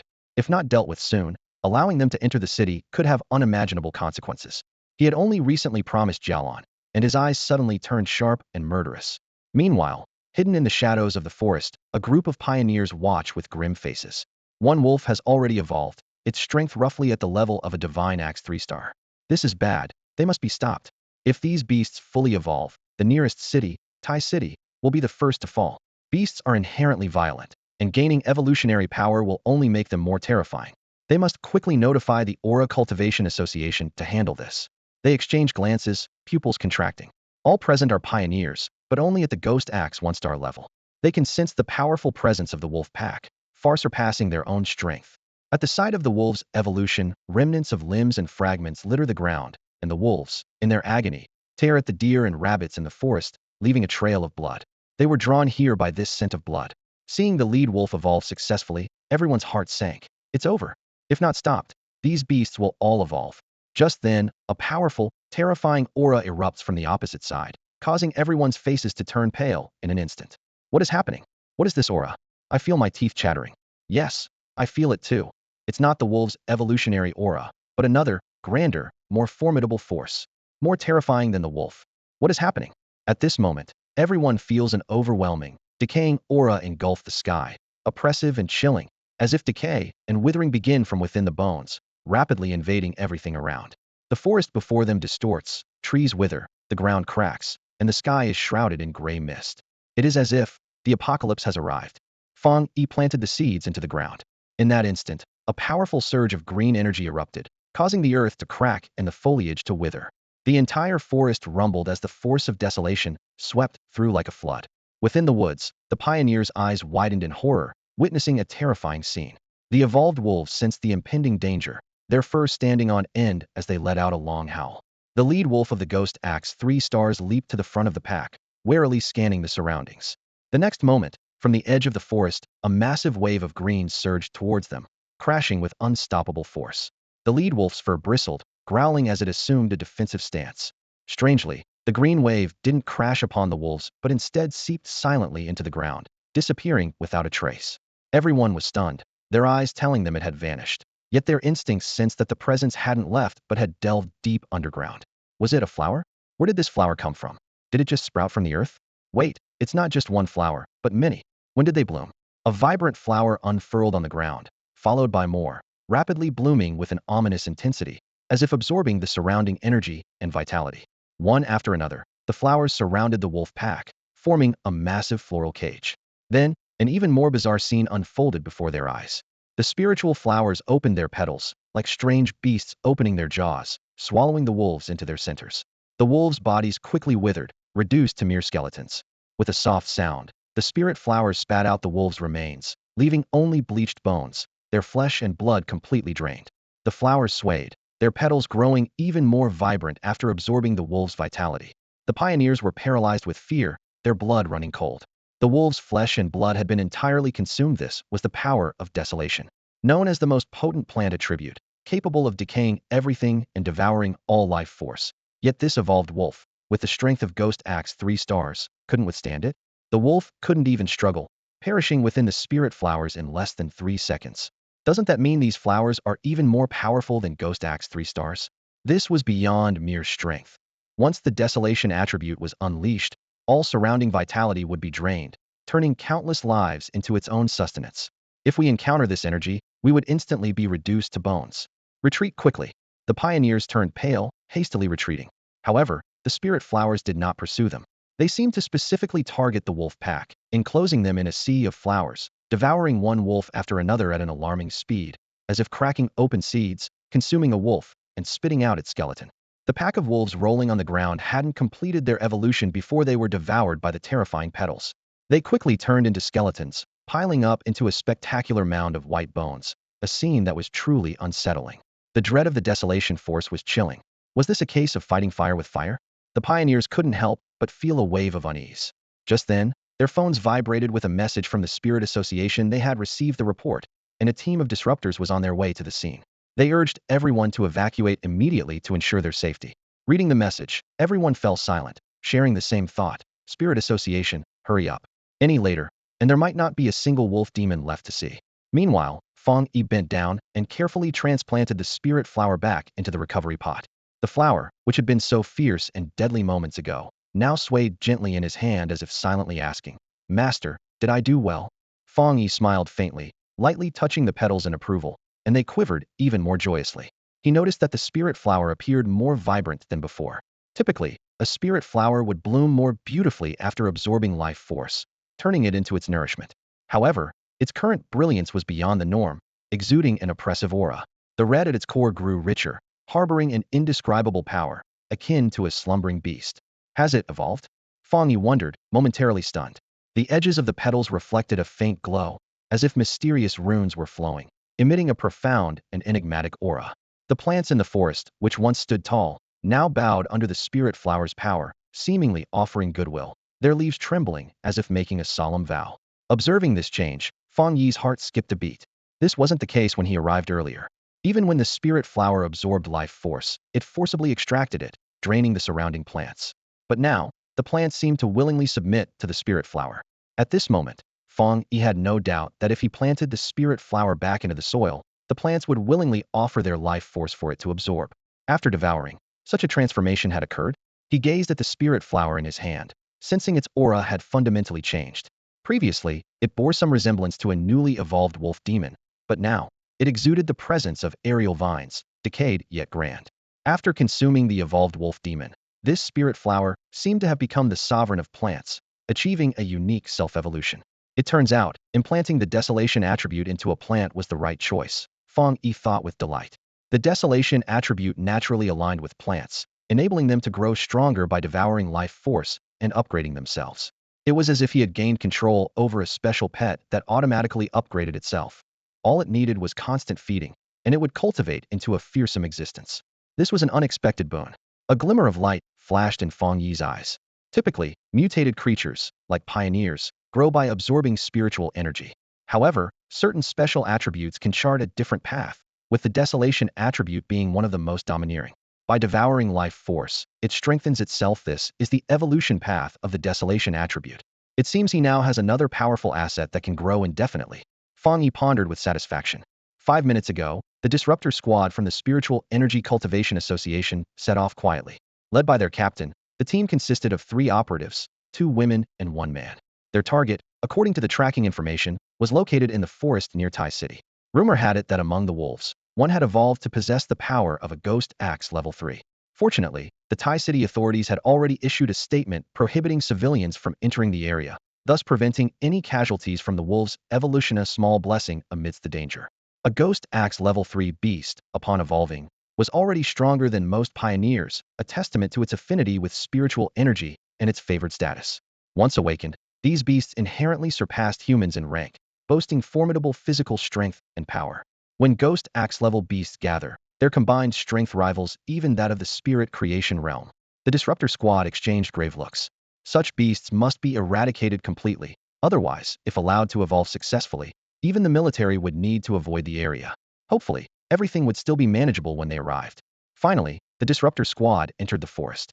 However, as they ventured deeper and reached the location pinpointed by the satellite, they were stunned, exchanging bewildered glances. The scene before them was astonishing. Under the golden sunlight, a white expanse appeared amidst the once lush green forest. This was not a play of light or a cluster of unusually colored foliage, but a field of white bones. Spread across the ground like a layer of frost, the bones gleamed in the sunlight. The surrounding trees, flowers, and even the earth were enveloped in this snowy spectacle. At the center of this boneyard, they discovered a complete wolf skeleton exuding a unique evolutionary aura at the ghost axe level. At this moment, their pupils contracted sharply, and a chill ran down their spines. Even the captain, with his strong mental fortitude and extensive experience, couldn't help but furrow his brow. What had happened here? Had the evolved wolf demon turned into nothing but bones? Was this the critical situation the pioneers had warned about? An imminent crisis? The operatives were taken aback. They had expected the pioneers to intervene slightly, perhaps halting the wolf demon's evolution with a fight at most. But the scene before them was completely different from what they had imagined. How could this be?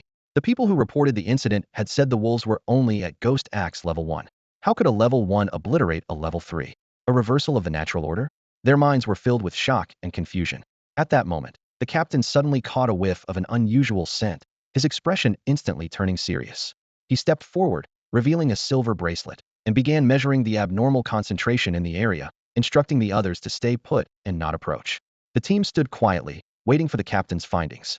When special readings appeared on the bracelet, the captain's brow furrowed deeply, thinking, "It's that high."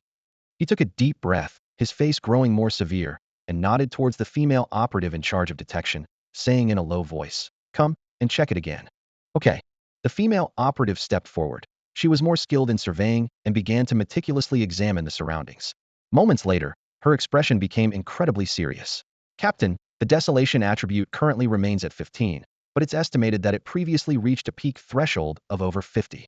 As her words fell, everyone couldn't help but gasp. A desolation attribute? And over 50 at that? What does that even mean? Based on the current intelligence, there are 2 level forbidden zones with desolation attributes, the airborne vines and the ancient desolate tree, both roughly measured at concentrations above 30.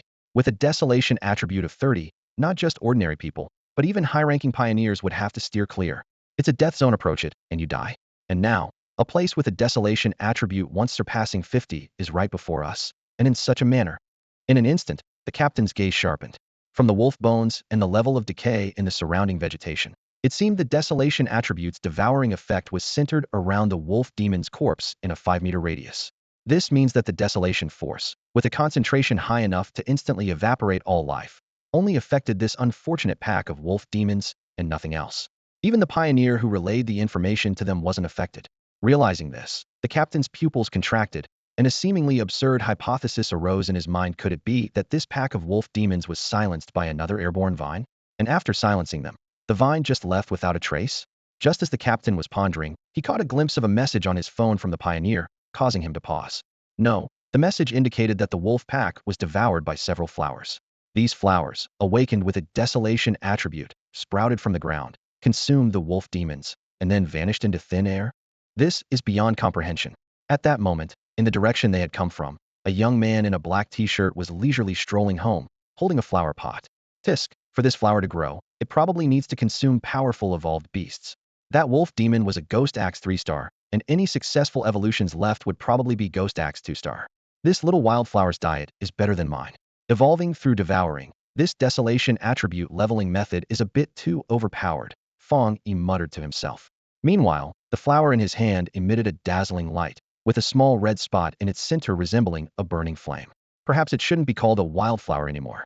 If this flower weren't in Fang Yi's hands but in the forest, it would likely earn a title similar to the airborne vine or ancient tree forbidden zone, classified as an 11 mutation. In other words, Fang Yi was holding something equivalent to an 11 mutation, with the potential for infinite evolution. Just thinking about it was terrifying. Fang Yi reached the downstairs area, intending to take the elevator up.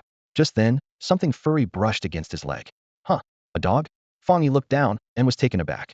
A gray, scruffy little dog was shaking its head, using its dirt-covered nose to nuzzle his leg, its big, wet eyes blinking at him. Skinny and dirty, it was clearly a stray. Fang Yi was speechless. Did he look like a dog lover? Until he received his reward from the Gallon mission, he was an unemployed drifter struggling to feed himself, let alone a dog. Yet, as he paused, the little dog eagerly extended its tongue, licking Fang Yi's hand, its tail wagging enthusiastically. All right, come on in then. When Fang Yi left the house, he only took a pot of flowers, but he unexpectedly returned home with a dog. As soon as he opened the door, he heard his cousin Lingling's voice. Cousin is back. At this moment, Lin Yi had just returned home as well, still in her clothes with a faint scent of blood. She placed her things in the kitchen and, upon coming out, immediately noticed the lively little dog beside Fang Yi. Upon closer inspection, it turned out to be a small, gray, scruffy dog. The dog sat obediently at Fang Yi's feet, lifting its little paw, tongue out, looking at Lin Yi with enthusiasm. Its small tail wagged so vigorously it almost looked like a propeller, making it exceptionally cute. Lin Yi's beautiful eyes widened instantly, sparkling with little stars. Girls often can't resist adorable, fluffy animals, and even the aloof academic achiever was no exception. Fongi looked down at the little dog rubbing against his feet, thinking to himself that this little creature was indeed charming, especially with those big, expressive eyes that seemed to know how to win over people's hearts. At that moment, the dog seemed to understand Lin Yi's praise, panting with its tongue out, wagging its tail even more energetically. Cousin, where did you find such a cute one? Lin Yi was already captivated by the dog's adorable charm, squatted down next to Fang Yi, and picked up the little dog, gently stroking its soft head, not caring that her clothes might get dirty. It followed me and refused to leave, so I thought it must be fate and brought it home with me. Fang Yi replied nonchalantly. The little dog made a soft whining sound, blinking its big eyes, trying to snuggle into Fang Yi's arms. Seeing this, Lin Yi exclaimed in surprise. Even when I'm holding it, it still wants to go to you. It really likes you, cousin. Stay away from me. You haven't bathed, you're filthy, Fang Yi said with a look of disdain, casually reaching out to rub the dog's head that had nudged its way over. Watching the interaction between Fang Yi and the dog, Lin Yi's lips curled into a faint smile, but it quickly turned into a bitter one. She looked at Fang Yi with a hint of pity in her eyes. Fang Yi lost his parents early and was left all alone. Her mother felt sorry for Fang Yi, and during his middle school years, she would call him 3 times a week to check on him, showing more concern for him than for her own daughter, which made Lin Yi a bit jealous. However, Fang Yi didn't appreciate it and gradually distanced himself from them. Lin Yi once thought it was just her cousin's teenage rebellion, but now she realized it was because the harmony and parental love in her family made Fang Yi feel even more isolated, eventually leading him to cut ties with them. Perhaps it was a form of self-protection. She looked at the lonely little dog and then at Fang Yi beside it, understanding that this little dog was also a stray. Her usually indifferent cousin might have taken it in because he felt a kinship with it. What are you looking at? Fang Yi noticed Lin Yi's complicated gaze and felt a bit bewildered. He wondered if his cousin thought he couldn't even afford to take care of a dog. If he knew what Lin Yi was thinking, Fang Yi would definitely yell, "Get lost! You sentimental woman! Stop projecting onto me!" After giving the dog a bath and drying its fur, the little creature's original adorable and endearing appearance began to emerge, free from the cover of grime. Originally, its fur was white, but being a stray for so long had turned it gray with dirt. Smack! Fang Yi slapped the dog's head, pushing away its wet paws trying to climb on him. Stay away from me. The little dog, freshly bathed, left paw prints all over him. Yet, this cheeky pup didn't understand human words and happily continued to snuggle closer despite being pushed away. Fang Yi held the dog's head down and turned to say, "By the way, you might want to go for a walk later. I might be breaking through." Huh. Lin Yi, who had been helping with the cleaning, was taken aback when she heard this. Her heart skipped a beat. She had confirmed that the previous trailblazer who broke through to 5 stars was her cousin. He had just reached 5 stars not long ago, and now he was going to break through again? This, even in a video game, leveling up with cheats wouldn't be this fast. Her cousin's speed of ascending stars was beyond belief. Okay, I need to go grocery shopping later, so we'll head out, Lin Yi replied smoothly. Soon, she finished her shower, changed her clothes, and left the house. As she stepped out, the door slowly closed behind her. Standing still, Lin Yi took out her phone and opened the contact at the top of her list. 81-year-old, sighing cathead.jpg. She sent a message. I feel so weak lately. I used to be able to carry 10 buckets of water upstairs easily, but now I can't even handle that one thing. I can't resist thinking about my big cousin. 81-year-old. I tried a fortune-telling app today, and it said my compatibility rate with your cousin is 99. I think it's accurate.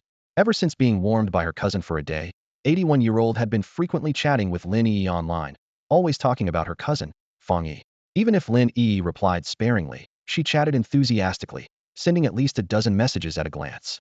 Lin Yi was a bit surprised, finding it hard to imagine that someone so chatty on the phone was, in reality, a cool and elegant long-legged lady. It was true that appearances could be deceiving. Just then, her phone started pinging with new messages. 81-year-old, just kidding about the above. I didn't go for fortune-telling today. I went on a mission, but do you know what's terrifying? I met many trailblazers, yet none of them compared to your big cousin. That's genuinely from the heart. As soon as Zhao Meng sent this message, the chat interface showed typing, and the next second, Lotus Bloom, indeed. What? Actually replied? Zhao Meng stared at the chat, feeling a bit incredulous. Was famously aloof, and despite Zhao Meng's frequent monologues, rarely showed interest in anything besides cultivating and growing stronger. At that moment, Lin Yi's feelings mirrored Zhao Meng's. She had also been on today's mission and seen those trailblazers. In terms of strength, none matched up to her cousin. The trailblazers weren't weak. Anyone who could join them on a mission was at least at the Ghostcraft 3-star level. but the world was harsh. After witnessing her cousin's brilliance, it was hard to be impressed by mere starlight. In the presence of true prodigies, even geniuses seemed dim. It wasn't their fault. Her cousin was just too exceptional. The main issue was that those slightly talented trailblazers all carried themselves with arrogance, eager to flaunt their level. In contrast, her low-key cousin was winning effortlessly. If they knew her cousin was even younger than them and already at the Ghostcraft 5-star level, those geniuses would probably be scared out of their wits. Thinking of this, Lin Yi suddenly recalled Fang Yi's words before leaving. Her usually calm heart sparked with a hint of secret pride. The next moment, the chat showed her message. Lotus Bloom, by the way, my brother might be reaching 6 stars. Fang Yi sat cross-legged at home, his golden energy swirling around him like a blazing sun. Above his head, a massive projection of a divine axe slowly materialized and began to swing once, twice, 3 times. A total of 6 effortless strokes. Clang. The 6-star ghost axe breakthrough was a success. Fang Yi felt a solidification of the spiritual energy within him, filling every space like a surging ocean tide, each strand emanating powerful energy. After the breakthrough, every inch of his meridians and skin was strengthened, and his perception became extraordinarily acute. With his new star level, controlling his abilities became much easier. Where before he could only instantly kill anomalies with his divine thunder refinement technique, now he could control the fragmentation and trajectory of his opponent's flesh. If he were to deal with an anomaly now, it wouldn't result in the unsightly splatter of flesh as before. Suddenly, Fang Yi opened his eyes and looked out the window. He sensed a presence approaching, tinged with a hint of provocation, which surprised him. Baiyuan Street, once bustling, had become a relic of the past, with vacant storefronts and few visitors. At this moment, a red-haired youth stood at the street corner, wearing a vest and displaying a muscular build. He gazed at a nearby high-rise apartment. Unexpectedly, there was a pioneer hidden in Tai City. He sensed a powerful pioneer, and his battle-ready blood boiled with excitement. As Jiang Lu spoke, a crimson glow emanated from him, scorching like a burning mountain, threatening to incinerate everything before him. His handsome brow held a warlike expression. The fire attributee a strong and fierce trait that few could cultivate. Every special attribute pioneer is a genius among geniuses. Although Jiang Lu was arrogant, he indeed had the right to be. His temperament matched his attributes, impulsive and combative, always seeking sparring matches, though inherently not malicious. At this moment, his arrogant fire attribute was like a resounding war drum echoing under the sky. If his opponent wasn't a coward, they should accept the challenge. In the next moment, a figure slowly emerged into Jiang Lu's view. It was a lean young man in a black t-shirt, with calm and steady eyes, contrasting sharply with the flamboyant Jiang Lu. Seeing his opponent's composed demeanor, Jiang Lu's eyes flickered with surprise.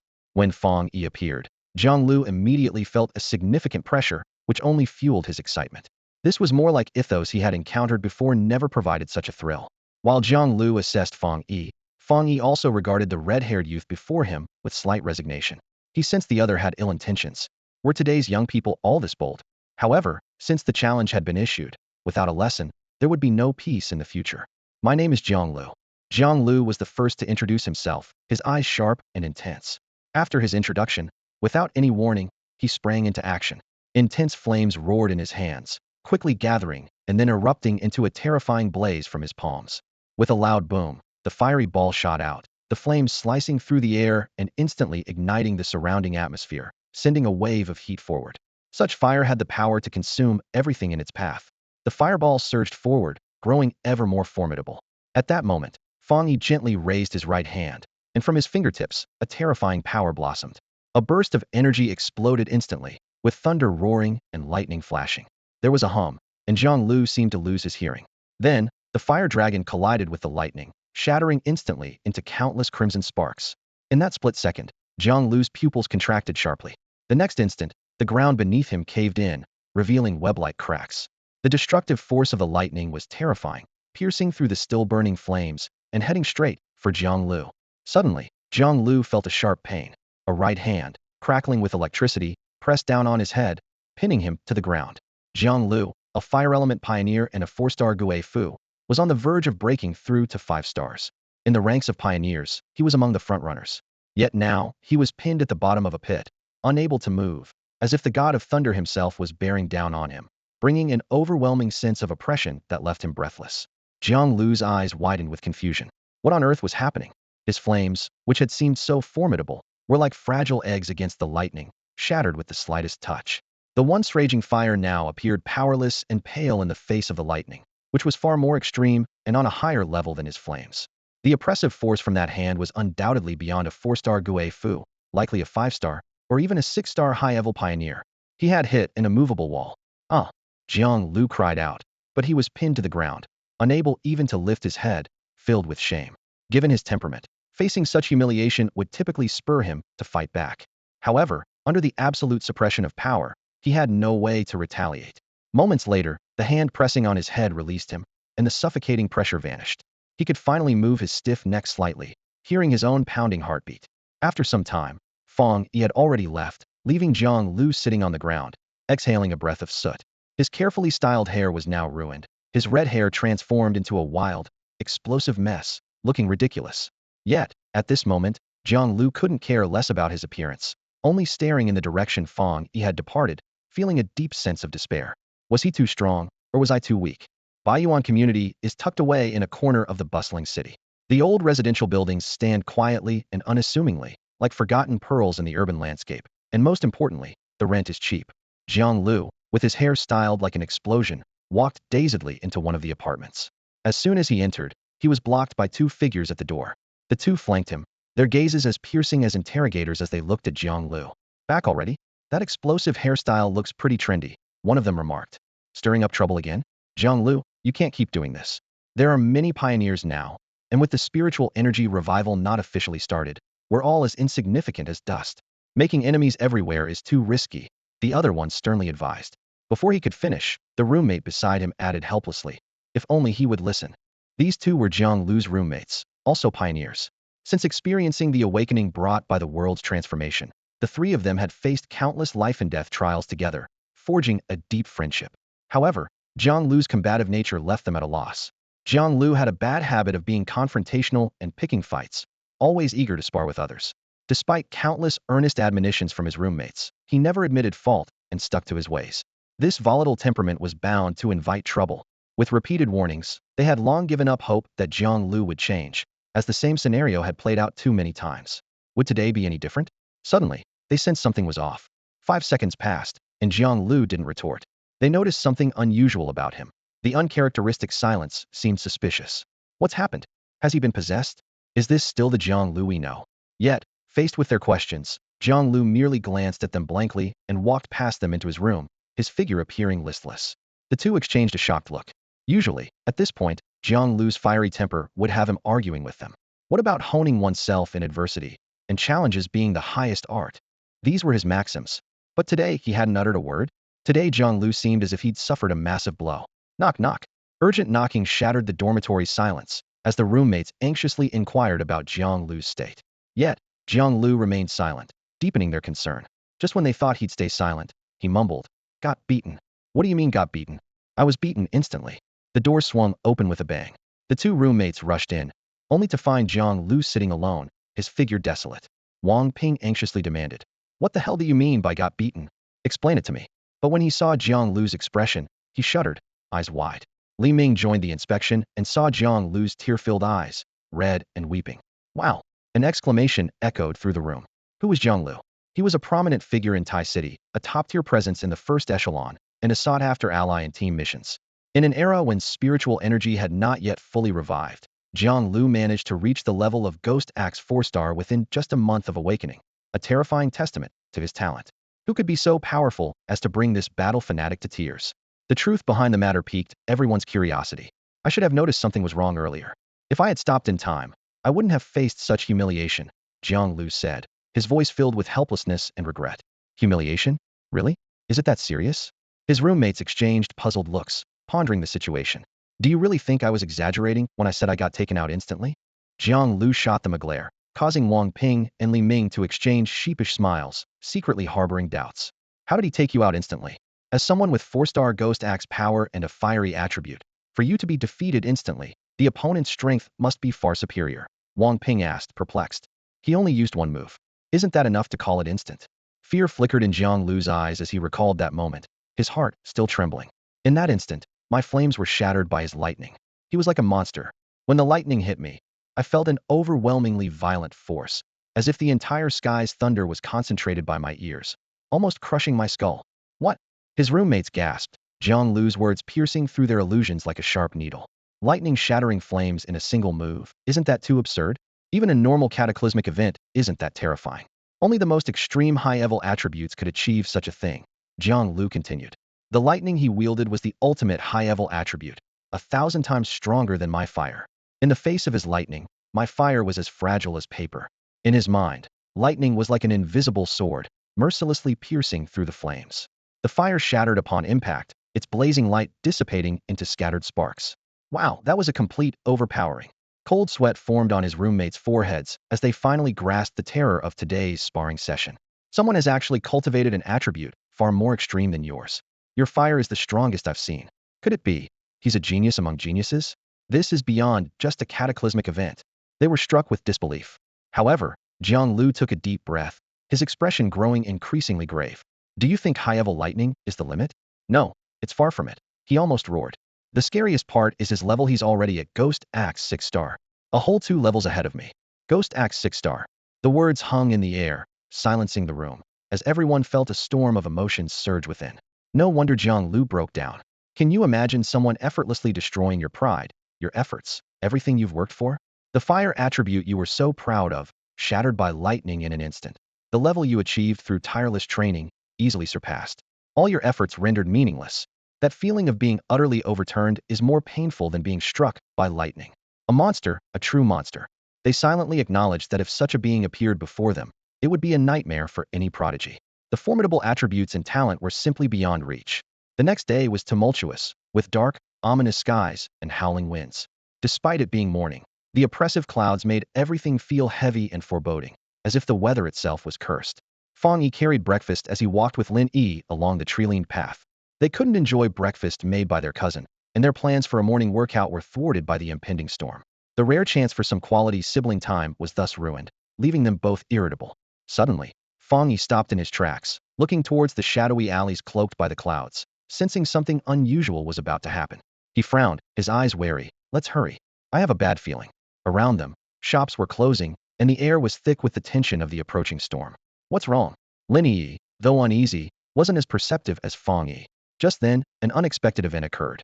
A mutated bat swooped down, its wings decayed and reeking of rot, with mucus dripping to the ground with nauseating splats. Its crimson eyes glowed eerily, and its claws glinted menacingly, as if it had been lying in ambush. Chirp! The mutated bat attacked, but it chose the wrong target. Lightning suddenly split the sky, the electric light slicing through the darkness like a blade, illuminating the heavens. Crack! The violent thunderbolts pierced the bat's body, accompanied by sharp tearing sounds and its shrill screams. The bat was instantly ignited by the current, transforming into a ball of fire, the smell of charred flesh filling the air.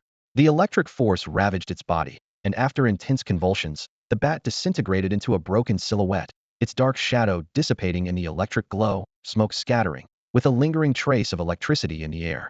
Fang Yi's right hand crackled with electricity, exuding a terrifying presence. Lin Yi frowned, looking at the corpse on the ground, feeling a wave of fear. Why is there an anomaly here? And in broad daylight, attacking so openly?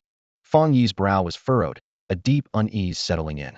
Anomalies, closely monitored by the military and the spiritual cultivation society, typically only appeared sporadically at night. Their boldness in attacking the city in daylight was alarming. He gazed at the charred corpse, thinking, a ghost blade of 2 stars, not very strong, but its flying ability is troublesome. And these clouds make me even more uneasy. He turned to Lin Yi. Let's get home quickly. Lin Yi nodded, her expression serious. Overhead, the dark clouds loomed like an ominous omen, hanging heavily above them. Shortly after they left, a graceful figure hurried into a noodle shop on the other side of the street. Su Qingying stood where Fang Yi and Lin Yi had been moments before, ordered a bowl of noodles, and ate while observing the clouds outside the window. Su Qingying found herself back here again, stirring her braised noodles while sipping on milk tea. Having been reassigned away from Tai City, she now returned to familiar grounds, filled with mixed emotions. She wondered how the dual attribute predecessor was doing now. Since that observation was cancelled, the Spiritual Qi Cultivation Association had indeed stopped sending specialists to disturb him, as if restoring peace to the reclusive powerhouse. However, Su Qingying understood that while the association no longer interfered with his life, they would spare no expense to assist him should he require anything. Even if Fang Yi were to get into a conflict or accidentally kill someone, the association would cover up the consequences for him. That's the privilege of cultivators, as the world has always been harsh. She subconsciously stared at the high-rise apartment opposite, biting on her straw, reflecting on her mission. She initially thought she was there to protect a novice, but she missed the first rabbit-killing incident, and the protection arrangement seemed reasonable. During her second breakthrough to 3 stars, she stumbled upon a grand scene as if a mighty figure was undergoing a tribulation, which still gave her goosebumps upon recollection. The third time was the massacre on that rainy night. God knows how complex her emotions were when she saw the wreckage of the abandoned factory. Not only did she deal with the Blevel Anomaly Zhuiyue that had been pursuing her for 3 days, but she also casually took down that cunning snake, whose body was now crispy. With her abilities, did she really need protection? She couldn't help but find it amusing it was supposed to be her protecting him, but it turned out he was protecting her. However, now she had come to terms with it. The mission's significance was for her to witness a powerful predecessor gradually gaining attention from others and even to be part of the process, which filled her with a strange sense of pride. It was like witnessing a god in the making, who one day would shine bright, breaking through the mountains and emerging as a beacon. Su Qingying had a premonition that one day he would stand at the pinnacle of Xia country, and perhaps even the entire earth.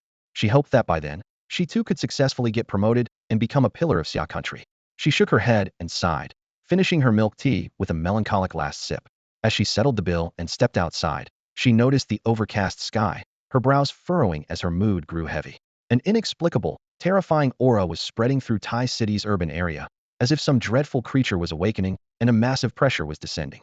The silver bracelet on her wrist automatically lit up, detecting an abnormal concentration upon her arrival. The current value was 9 and rising. The anomaly concentration here was very high, but it was not yet at the critical moment, not even close. Taking a step down the stairs, she lightly tapped the earpiece at her ear and reported in a low voice, Su Qingying, successfully arrived in Tai City, standing by. Soon, a response came through. Agent Su Qingying, your location has been received. Please maintain contact and await orders. An 11 anomaly could descend on Tai City at any time. Dark clouds loom over the city, threatening destruction. Beneath the ominous sky, a young girl's slender silhouette stands firm against the fierce wind, her clothes flapping wildly. An 11 anomaly has invaded the city, marking an unprecedented major crisis. The Xia Kingdom has always excelled in protection, with anomalies quickly eliminated before they could escalate. In contrast, other countries have shown significant vulnerabilities, having faced multiple disturbances, including a recent catastrophic trampling incident involving the Holy Mother statue. The media attributed it to overcrowding during the holidays, but the truth was known only to the pioneers. Overcrowding and trampling were mere facades. In reality, an 11 anomaly invasion had quietly descended. Pioneers were reassigned to protect a dignitary, assuming no threat, yet the anomaly struck unexpectedly. Witnesses saw a massive elephant-like shadow, a symbol of corruption, trampling everything, with blood pooling into a terrifying crimson lake. Against the evolving dark attribute anomaly, ordinary people were powerless, and the pioneers and military couldn't evacuate everyone in time, leading to the city's fall. The event ended in a Pyrrhic victory, sounding alarms for other nations. Since then, Su Qingying recognized Xia Kingdom's unparalleled protection of its people. Despite its vast territory, large-scale anomaly attacks never occurred in its cities. The military and the Spirit Association formed a protective barrier, safeguarding civilians under their wings. Reflecting on this, Su Qingying stood atop Tai City, overlooking the bustling urban life. She hoped for the best. Glancing at her wrist, the silver watch's readings climbed from 9 to 9.5, still rising. With the anomaly concentration increasing, it would descend within 2 hours at this rate. She tapped her earpiece, inquiring, "What's the patrol status?" The response was swift. No anomalies in Area A. Area B is clear. Area C, just a stray cat jumping over me, gave me a start, but no anomalies. Same for Area D. Sensing the impending 11 anomaly, Xia had prepared, deploying over a dozen pioneers from nearby cities for reinforcement. Now, these pioneers patrolled the city in 4 teams. A stray cat? Could it be an anomaly? Su Qingying sensed something amiss with Team C, stationed nearby. Just a regular stray cat, came the reassurance. Relieved, she instructed, report back in an hour. Thank you all. With a light tap on her earpiece, she ended the communication, exhaling with relief. The Spirit Cultivation Association is tasked with maintaining internal city security, forming 4 teams to patrol in anticipation of the anomaly. They will be the first to detect any anomaly. If unforeseen events occur and the association fails to contain the anomaly, the military stationed on Tai City's outskirts will assume control of the entire city. The formidable figures within the military district are vastly different from the officials responsible for daily security in the Ling Association. Each is a powerful and fearsome presence, serving as the ultimate guardians of the city and the cornerstone of the Xia Kingdom. The top-tier strongmen stationed in the military district possess immense strength. If the military takes over, it signifies the failure of the unusual clearance, and Tai City will face an earth-shattering battle. In such dire circumstances, the strongmen of the military district would never reveal themselves in the urban areas unless absolutely necessary. The sky gradually darkened, an oppressive atmosphere enveloping the entire city. Thunder rumbled in the distance, seemingly warning of the impending storm. Thick clouds gathered, the wind picked up, and the leaves rustled fearfully in anticipation of the coming tempest. At 9 a.m., Fang Yi paced by the window. The scene outside looked nothing like morning. Dark clouds loomed, lightning flashed, and thunder roared, shrouding the entire world in darkness. The Tai City Meteorological Bureau issued a warning. Heavy rain expected. For your safety, do not go out. The warning text was simultaneously sent to everyone's phones. Suddenly, a loud crash tore through the sky, and a blinding bolt of lightning struck a tree not far away, instantly sparking smoke and fire. Linny's heart skipped a beat as she looked out the window, then back at her phone, feeling a growing sense of unease. Something might be wrong. Fang Yi turned to his cousin, and just as he spoke, a more intense flash of lightning streaked across the sky, followed by a deafening clap of thunder that illuminated the entire house. The lightning lit up his silhouette, sending a shiver through anyone who saw it. Cousin, my friends think this weather is really strange too, Linny said, handing her phone to Fang Yi. It contained the chat records of the martial arts vanguard squad. Dama Wenju asked, did you guys get the message from the Meteorological Bureau? This rain is giving me an unsettling feeling. Another member responded, since I woke up this morning, my right eye has been twitching, and it's as dark as night outside. A bolt of lightning just struck, and my right eye twitched even more. I hope I don't get struck by lightning if I go out. Someone else commented, this weather is really creepy. I think we should gather and discuss our plans. I suggest going to Yi's place. We can discuss strategies together. Yi Fenggeju, what does our cousin say? Another member agreed. I second that. Can we go to the big cousin's place? Across the entire planet, only the big cousin gives me the greatest sense of security. In the group chat, everyone sensed the unusual weather and felt uneasy, suggesting a gathering. Linny shared the same thought, but couldn't make the decision for her cousin's house. She asked Fang Yi for his opinion, and he nodded in agreement. Half an hour later, Fang Yi's door was knocked on by a series of visitors. The first to arrive was Zhao Meng, wearing a raincoat and black rain boots that, despite their plainness, somehow looked stylish on her slender figure. Cousin, is this your place? So you live alone? She asked curiously. Soon after, Dan Mo Wenju arrived. He was the daring type to ride a shared bike in a thunderstorm. Upon seeing Fang Yi, he paused, gave him a long look, and said, so it's you. You're Yi's cousin. No wonder you saved us from the vines that day. Although Li Wenju had never met Yi's cousin, he remembered the brave soul who had once cut through the wild vines. He had initially felt a bit unconvinced about the special treatment Zhao Lan gave to the cousin, but seeing him in person, he was instantly impressed. Fang Yi nodded slightly in acknowledgement. The last to arrive was Lu Jiahe, looking a bit weary. She was accompanied by a man and a woman Fang Yi had never met before, the remaining members of the group, Lei Jianfa Wang and Wan Tion Naijiang. With this, everyone from the Wudao Vanguard team, except for Zhao Lan, was present. The five of them squeezed onto Fang Yi's sofa, resembling a friendly gathering. Lin Yi poured them water, and Li Wenju suddenly asked, really? Did you guys also encounter those two-star vampire bats? His question caught everyone's attention. Lu Jiahe raised her hand, her eyes showing signs of fatigue. There's a big hole in the villa at my place, with a bat nest inside. We spent the whole night clearing it out. No wonder you look so drained, Zhao Meng interjected. I didn't see any bats on my end, but when I left, I noticed a strange black fog surrounding my house, darker than the sky. No wonder I felt so lethargic at home. Black fog. Fang Yi frowned, thinking, it must be a localized atmospheric anomaly caused by something unusual. When I left, it was eerily quiet outside. I suspect that people might already be affected by this phenomenon. The mysterious black fog and the mutated bats made everyone present feel increasingly uneasy. The clouds in the sky were thickening, yet the rain hadn't started. The Tai City Meteorological Bureau had already issued a storm warning, which now seemed almost misleading. It seems the situation is more dangerous than ever, Lin Yi said solemnly, handing out water to everyone, her gaze naturally drifting to her cousin. Fang Yi was busy replying to Old Li's messages. The atmospheric anomalies were too conspicuous, and Old Li had promptly reached out to him for advice. Old Li was an interesting character. Ever since teaming up with Fang Yi once before, he spoke with noticeable respect and politeness. Fan, how about this? I have some pioneer friends here too. I'll create a group and add you all, Fang Yi suggested. Old Li hadn't quite caught on when Fang Yi had already created a group chat, simply named Pioneers. He added Old Li and Lin Yi, who then invited their own contacts. Before long, everyone was in the group. Without much small talk, everyone was drawn directly into discussing the strange weather phenomenon. Fan, I ran into a bat this morning. It seemed to be tainted by some dark attribute, with strength around the level of a 2-star anomaly, Danma Wenju began. It seems like everyone has encountered bats. The sheer number and frequency of these bats remind me of a nest we visited before, where there were a lot of 1-star worker ants, constantly emerging. Could these bats serve a similar purpose? Itug 72 chimed in. Huh? You mean these bats are just the vanguard? And there's a more powerful bat lurking behind them? His words sparked surprise. That's one way to put it, but it doesn't necessarily have to be a bigger bat. It could be another high-star anomaly.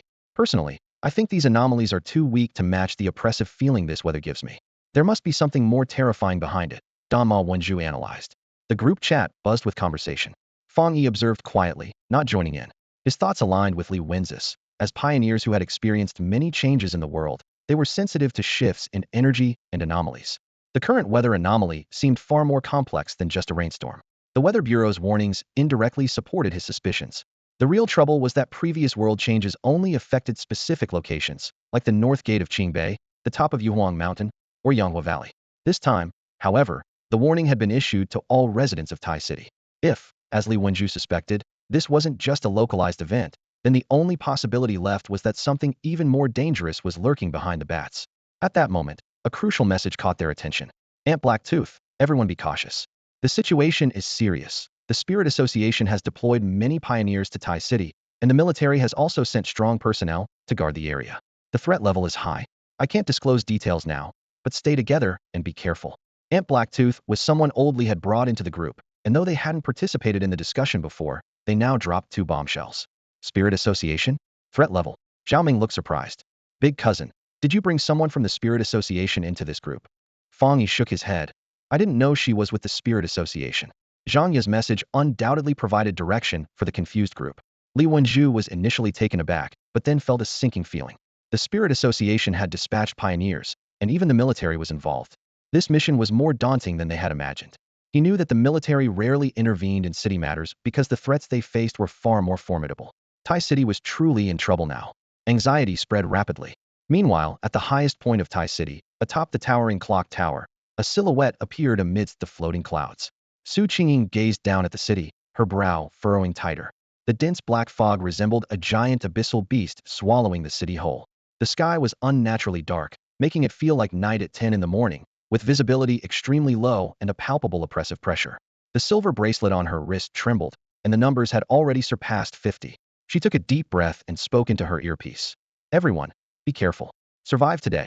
As darkness completely spread, the entire city was shrouded in a thick haze. Streetlights lost their glow, leaving only faint beams of light struggling to illuminate the ground, casting twisted and distorted shadows. Occasionally, strange cries echoed from the darkness, unsettling the nerves of those who heard them. In this atmosphere of unknown fear, residents were even more reluctant to venture outside, keeping their windows tightly closed and doors securely locked, relying solely on their phones and the internet for information. The Meteorological Bureau issued a red alert, warning that Tai City was about to experience an unprecedented torrential rainstorm.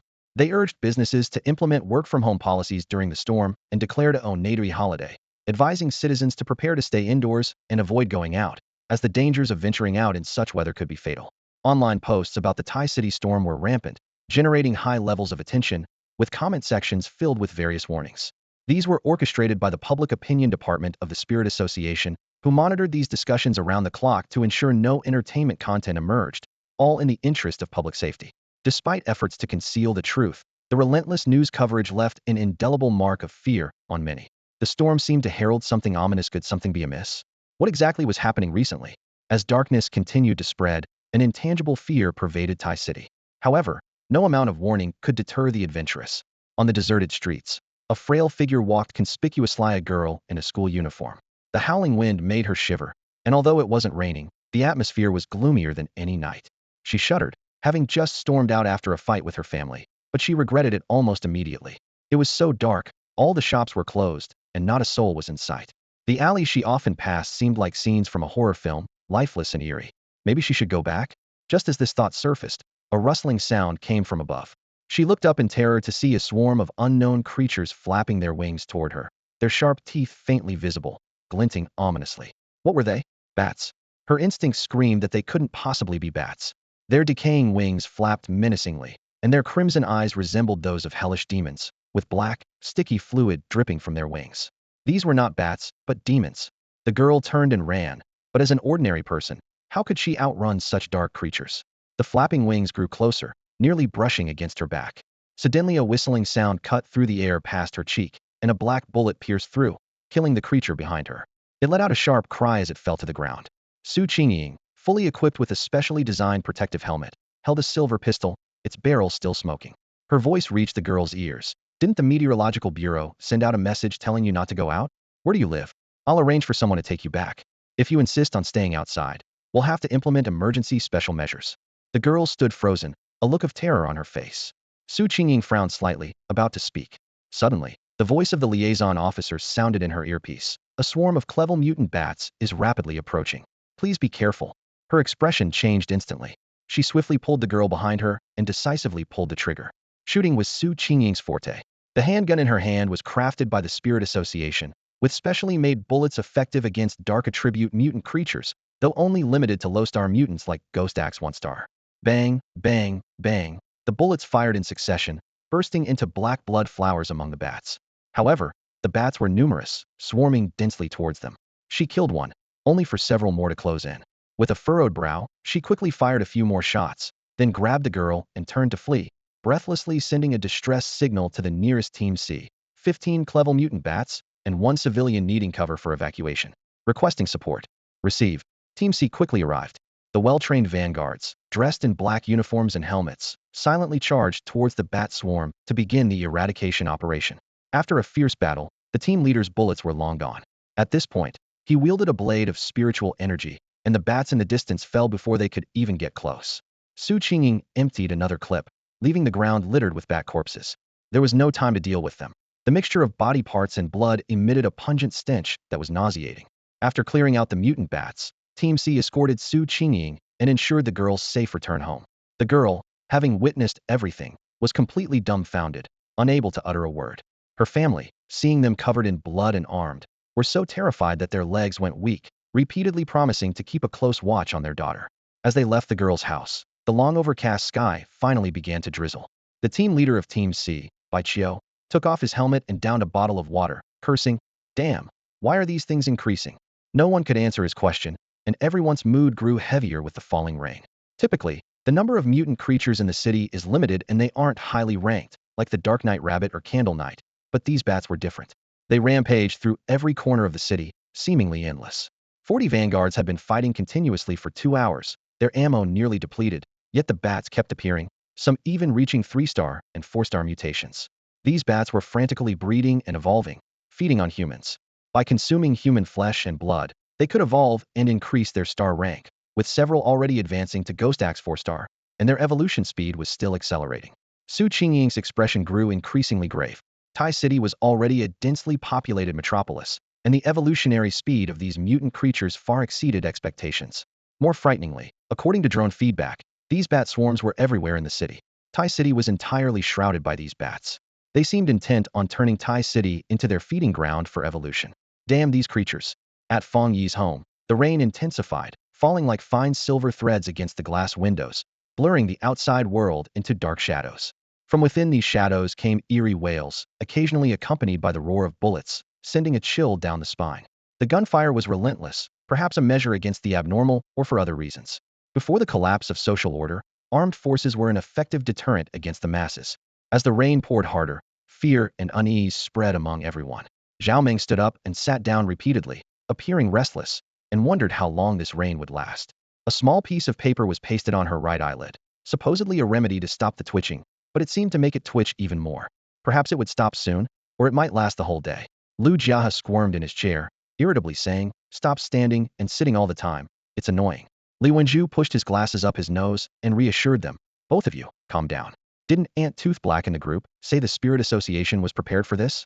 Trust the Spirit Association, trust the authorities, okay? For now, let's eat." The aroma of the food on the table had long filled the air, but most people present were disinterested, eating without enjoyment. "Aren't you eating?" Fang Yi's voice interrupted Lin Yi's thoughts. She looked down and picked up a piece of vegetable, chewing it dryly. "I'm worried about my mom," Lin Yi said softly. Fang Yi reassured her, "It's okay. Aunt's place is relatively safe. You can relax." Although his words were meant to comfort, Fang Yi knew well that the distance between Tai City and Ansong City was thousands of miles. Even in the worst-case scenario, where Tai City fell completely, it would take time to affect there. Lin Yi pressed her lips together slightly, still worried, but finished her meal. After dinner, Fang Yi asked Lin Yi to join him in his room, saying he had some family matters to discuss. The two went to Fang Yi's bedroom, and no one outside suspected anything, but Lin Yi's unease grew stronger. Once the door was closed, she immediately asked, "Cousin, is something wrong?" Lin Yi, whose abilities were second only to Fang Yi and Li Wenju, was the first to sense something amiss. Fang Yi did not hide his concerns about the rain. The situation in Tai City is getting worse.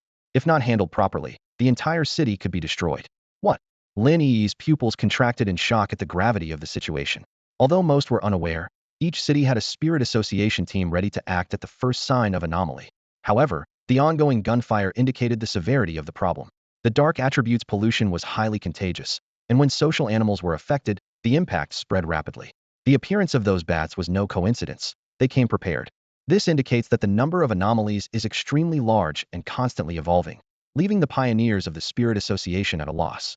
The crisis in the city is exponentially expanding. Fang Yi gazed out the window as the rain intensified. As he expected, swarms of bats converged into a black ocean, almost engulfing the entire city. Tai City was gradually falling into desperation. The Spirit Association had clearly underestimated this disaster. The anomaly uprising was far more terrifying than they had imagined. No one anticipated that the anomalies would breach the city so swiftly, with the fall occurring in just 30 minutes from the onset of the uprising. At this moment, the C Group, where Su Qingying was located, was still struggling to maintain the last line of defense, and the battle continued. Damn, there are too many bats. At this rate, we can't kill them all. Su Qingying gritted her teeth and groaned, covered in blood. The remaining spiritual energy was insufficient to heal her wounds, and blood continued to flow. The bats attacked relentlessly, growing stronger, their decaying wings vibrating with a deafening sound. The area was shrouded in decaying black figures, like dandelions in the spring breeze. Their black wings flapped in the air, turning everything into a living hell. Under the gray sky, a deep red hue spread. These anomalies used Tai City as a sacrifice, growing madly and constantly evolving. Damn it! They fed on human flesh and could endlessly evolve by consuming blood and flesh, particularly the flesh of the pioneers, which was a delicacy to them. The four groups, entirely composed of pioneers, were undoubtedly an excellent bait. They used their own flesh and blood to buy time, holding off the bats and preventing them from attacking ordinary people. However, now the worst-case scenario had emerged. The destruction of 3 squads had delayed time, but also allowed the bat swarm to undergo maximum evolution. They now faced not only Ghost Axe 2-star mutant bats, but also formidable enemies at Ghost Axe 3-star and 4-star levels, and they were quite numerous. The battle had reached its most dire state. Is this the end? The pioneers of Group C were covered in blood, filled with despair. Too many. There are too many. Suddenly, a crackling sound came from afar, the sound of shattering glass clearly audible amidst the rain. The most despairing and terrifying thing happened. Screams echoed from the buildings as bats smashed through the glass and began attacking ordinary people indoors, frantically devouring their flesh. This is bad. The bats are breaking through windows to attack ordinary people. The situation was getting worse. In the Special Operations Coordination Room of the Spirit Association, Wei Zhang sat in his office, overwhelmed with worry. The country lacked experience in handling anomalies, and it was thought that the Spirit Association could manage, but the result was, this time, the anomalies, primarily consisting of countless bats, were crazily invading the city, feeding on ordinary people's flesh to evolve and boost their power. If this continued, it would evolve into a situation that the Spirit Association could not resolve. Currently, those in the Spirit Association qualified to handle this were busy suppressing anomalies in other cities and couldn't come here. The coordination room was filled with an air of despair. Everything had happened too suddenly. Now, the strong members of the Spirit Association were being recalled, but they were too far away to help in time. At this moment, the map of Tai City was filled with an unusual swarm of black dots spreading in all directions, their numbers continuously increasing. Originally, there were 40 silver dots representing the location of the Spirit Association's wristbands, but now fewer than 10 remained. The aura of the pioneers was irresistibly enticing to the anomalies, much like the allure of braised pork to meat lovers. Once the bats lost their target, they would unhesitatingly attack ordinary people. In the ABD zones, the pioneers were exchanging their lives, unleashing a sea of spiritual energy fog to temporarily hold back the bats, keeping the residents within these zones safe for the moment. The most pressing issue now was the apartment area at the 10 o'clock direction, where a large number of anomalies were rapidly closing in. The liaison's voice was heavy, and the positioning light on the wristband was flashing. Received. We're heading to the location immediately. Su Qingying was covered by a transparent spiritual energy shield, her uniform tattered and blood constantly seeping. After quickly treating her wounds with hemostatic agents from a portable medical kit, she led the others towards the apartments. Before support could arrive, the only way the anomalies could overrun Tai City was by stepping over the corpses of all the pioneers. In the high-rise apartment area, the large windows were an ideal hunting ground for the mutated bats. At this moment, several panes of glass had been shattered by the bats, and the continuous screams sent chills down one's spine. Bai Qiushi pointed his sword, launching several spiritual energy blades, knocking down the bats near the windows.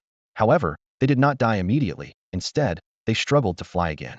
Damn it, they've evolved. Su Qingying's expression grew more severe. The bats had started to evolve after consuming the flesh and blood of ordinary people, rendering bullets completely ineffective, and they had no spare ammunition left. At a glance, there were no fewer than 5 Ghost Axe 3-star bats, making the situation dire. The atmosphere grew increasingly tense. The pioneers of Group C spread out, their spiritual energy surging, forming a third barrier between the anomalies and the ordinary people. Gradually, comrades beside them fell one by one, their spiritual energy having quietly diminished, leaving only the faint, flickering spiritual energy of Su Qingying and Bai Qiushi and fewer than 5 others, struggling to hold on. The magazines were completely empty. Su Qingying burned her spiritual energy to the fullest to fend off the bats, with blood pouring from her 7 orifices, shockingly red. The others were in similarly dire straits. Bai Qiushi had lost an arm, torn apart by a 4-star Ghost Axe bat, with pink flesh sprouting from the broken bones, black energy entwining, corroding far faster than spiritual energy could heal. This battle was almost entirely one-sided, with Group C drawing a collective attack from the bats. In front of the apartment building, the ground was littered with dismembered bodies and blood, both from the bats and from them. At this moment, Su Qingying and the others were like trapped beasts, all the bats waiting for them to be utterly exhausted, to devour them as they had done with the other pioneers. Squeak! A piercing shriek erupted from the swarm of dark bats, as though it intended to shatter everyone's eardrums. Immediately, a black light surged, and a gloomy aura shot straight into the sky, tearing the clouds into countless fragments. Su Qingying looked up, feeling as if her blood had turned cold. Reflected in her eyes was a massive, decaying bat, its size several times that of the others, resembling a resurrected ancient pterosaur. Its outstretched wings blocked the last sliver of daylight between the concrete structures. This was a mutated bat that had reached the formidable level of a 5-star demon. The enormous shadow hovered in the air, completely detached from the characteristics of its species. Its decayed wings spread wide, with scales emitting a harsh metallic scraping sound, stirring up fierce winds that sent sand and debris flying. Countless mutated bats circled it, as if celebrating the birth of a king. In mere minutes, a decaying king had evolved from flesh and blood. We probably won't be getting any backup. Bai Qiushi, covered in blood, lay in a corner as a swarm of bats surged forward, eager to tear him apart. With a single-handed swing of his spirit blade, he repelled them, his face pale, blood gushing from his severed arm, his lower body soaked in blood, as if he could die any second. Su Qingying didn't respond. She had held some hope of victory just moments ago, believing that they only needed to hold out until reinforcements arrived. Now, it felt like a death more humiliating than a firing squad awaited them. At this point, there was no need for more words. They both understood their fate. Throughout, the battle's control had been in the hands of the anomalies, a premeditated invasion that had caught humanity off guard. Watching the impending doom approach while they remained powerless, despair surged like a tide, revealing the true face of death. Run! Bai Qiushi suddenly shouted, and a burst of spirit energy struck the head of a bat, instantly drawing the attention of the 5-star anomaly. Bai Qiushi's entire being erupted with powerful energy, spirit energy, piercing his skin, blood flowing freely, tearing his protective suit, and forming a sword before him. This was his final struggle, using spirit energy to form a sword, expending the last of his life force to briefly hold off the 5-star anomaly, buying time for his companion. Tears unwittingly streamed down Su Qingying's face. Of the 40 pioneers, only she and Bai Qiushi remained conscious, their comrades having fallen one by one, and now it was their turn. The bats flapped their decayed wings, claws reaching for Su Qingying's head. At that moment, as if the heavens heard Su Qingying's despair, a surge of energy brushed past her temple, lifting her hair. Boom! The explosive spirit energy flew from behind her, momentarily driving back the swarm in front of Bai Qiushi. Had reinforcements arrived? Hurry up! A slender, pale arm extended from a floor-to-ceiling window. It wasn't reinforcements who had come, but a beautiful girl from inside the window. Her fingertips were wrapped with spirit energy as she opened the window and extended her hand to Su Qingying. Was there really another pioneer in this city? Su Qingying's heart was suddenly filled with hope. She reached out, tightly grasping the hand extended to her, and was swiftly pulled into the room through the window. Just as she was brought inside, Bai Qiushi was also dragged in, and the window was promptly shut. The room was brightly lit, as the entire city of Tai was illuminated to deter the bats, making it as bright as daylight. The light disturbed the bat's vision. At that moment, Su Qingying's heartbeat thundered in her ears, and she belatedly realized she was drenched in cold sweat. Her eyes scanned the people in the room, filled with curiosity. Are you all pioneers? Hello, I'm Linny. We are all pioneers. I have some medicine here. Let me bandage you up, the girl who saved her said, approaching with a first aid kit. She took out some gauze and alcohol and began to bandage Su Qingying. Blood continued to flow, making the bandaging crucial, as the blood of pioneers could attract unwanted attention. While she was being treated, other unconscious members of Group C were also brought in. Su Qingying had a brief moment to catch her breath, but it didn't last long. Bang! Bang! Came the resentful screeches of bats from outside, followed by thunderous pounding as they repeatedly struck the glass of the floor-to-ceiling windows. Su Qingying's face turned pale, and she blurted out, "Be careful. There's an anomaly with a 5-star ghost axe." Before she could finish, a face resembling a rat suddenly appeared at the window, its crimson eyes glaring like massive lanterns, illuminating the fear on everyone's faces. In the next moment, the 5-star ghost axe anomaly lunged at the window like a small mountain. Crack! A loud noise echoed as a crack formed on the glass infused with spiritual energy.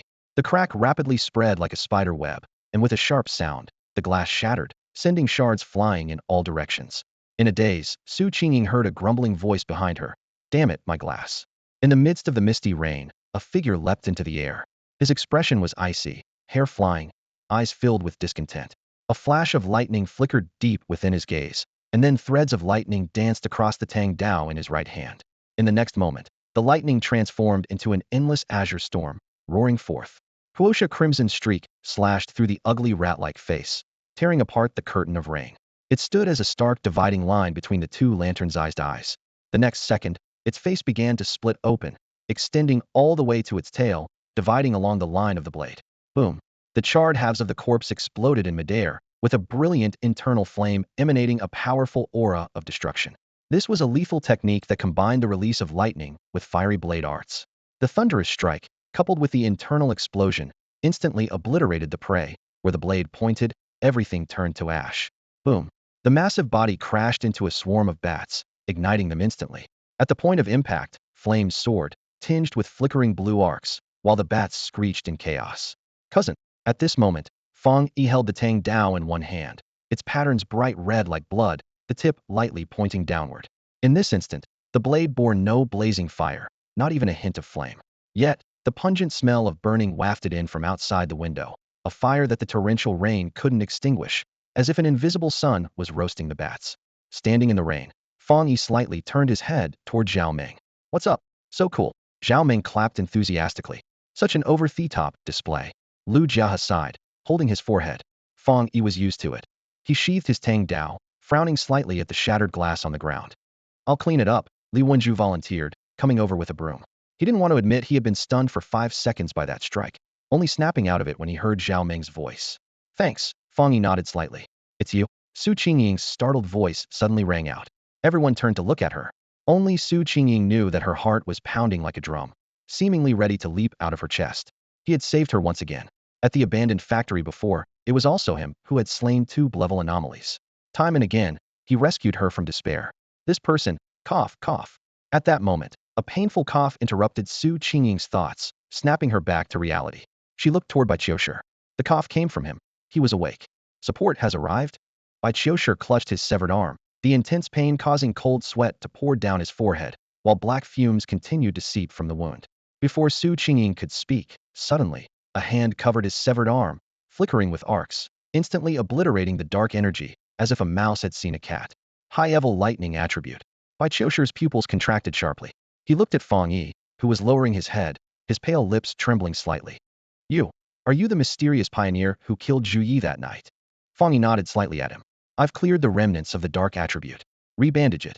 Bai Qiushi's eyes shone brightly as he gave Fang Yi a long, deep look, finally allowing his tense nerves to relax. "My name is Bai Qiushi, captain of the Disruptor Squad in the Spiritual Qi Cultivators Association.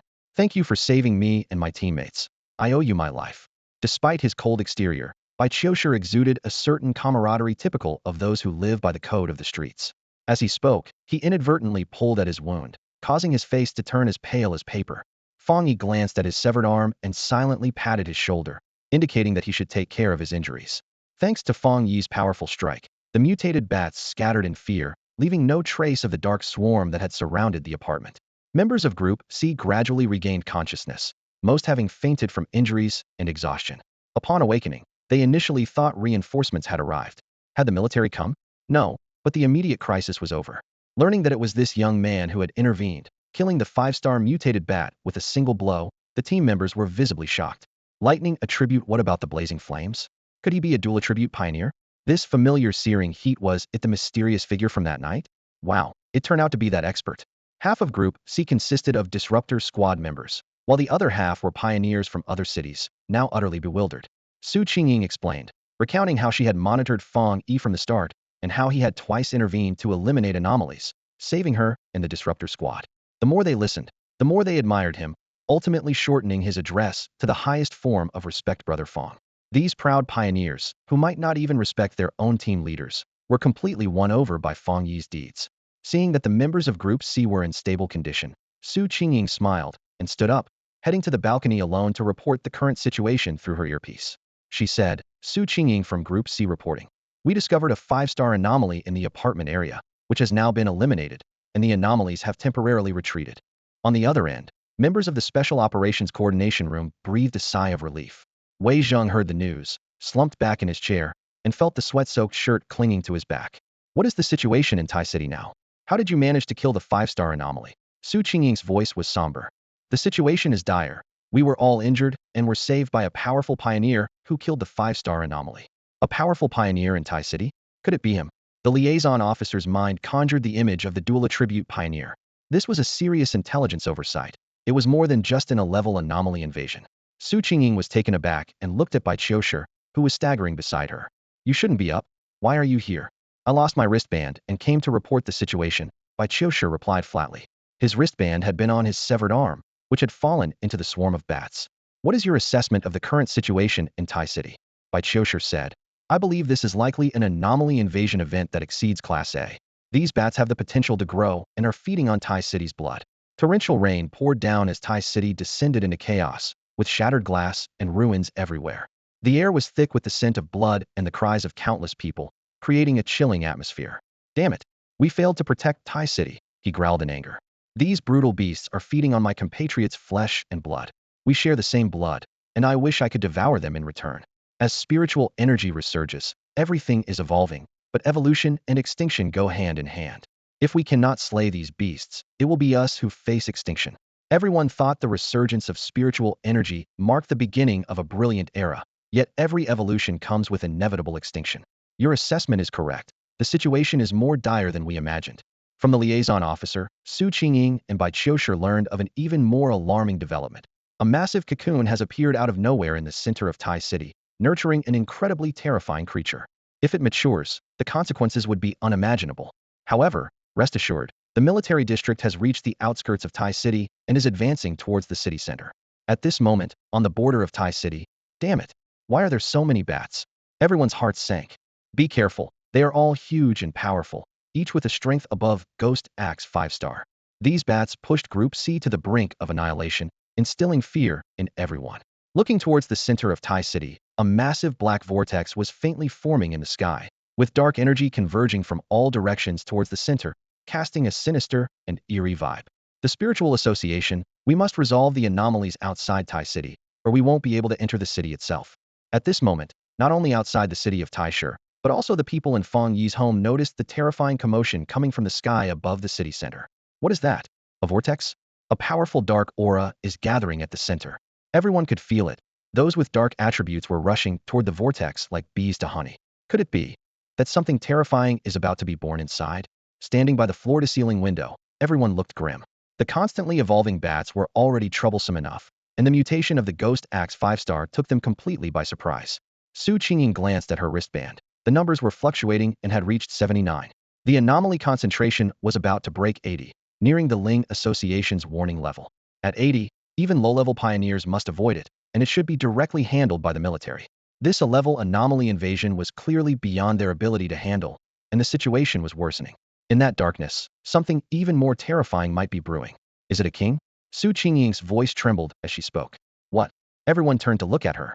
Bai Qiushir's face turned pale. Are you saying the so-called perfect evolution form? Su Qingying took a deep breath. Although she was unsure, her intuition told her that things were not simple, and her intuition was usually right. What is a king? Fang Yi asked. Seeing his interest, Su Qingying explained. Normally, anomalies attack and devour each other, even among the same kind, because devouring evolved beings is the fastest way to advance in their evolutionary sequence. But there are exceptions, like this group of bats. From the initial invasion of Taishur, they exhibited organization and discipline, which is inconsistent with low-star evolved beings. This situation has one explanation: the retinue effect. A perfect evolution form exerts a bloodline suppression effect on similar anomalies, causing ordinary anomalies to automatically view themselves as servants. The perfect evolution form is the king of these servants, the very existence within that giant cocoon. The concept of a king comes from the internal data of the Ling Association. Just as dual high tribute pioneers like Fang Yi are rare, the existence of a king is extremely rare. So far, no member of the Ling Association has ever encountered a king, sacrificing the entire city to celebrate the birth of a king. Is that it? After Su Qingying's explanation, everyone fell silent.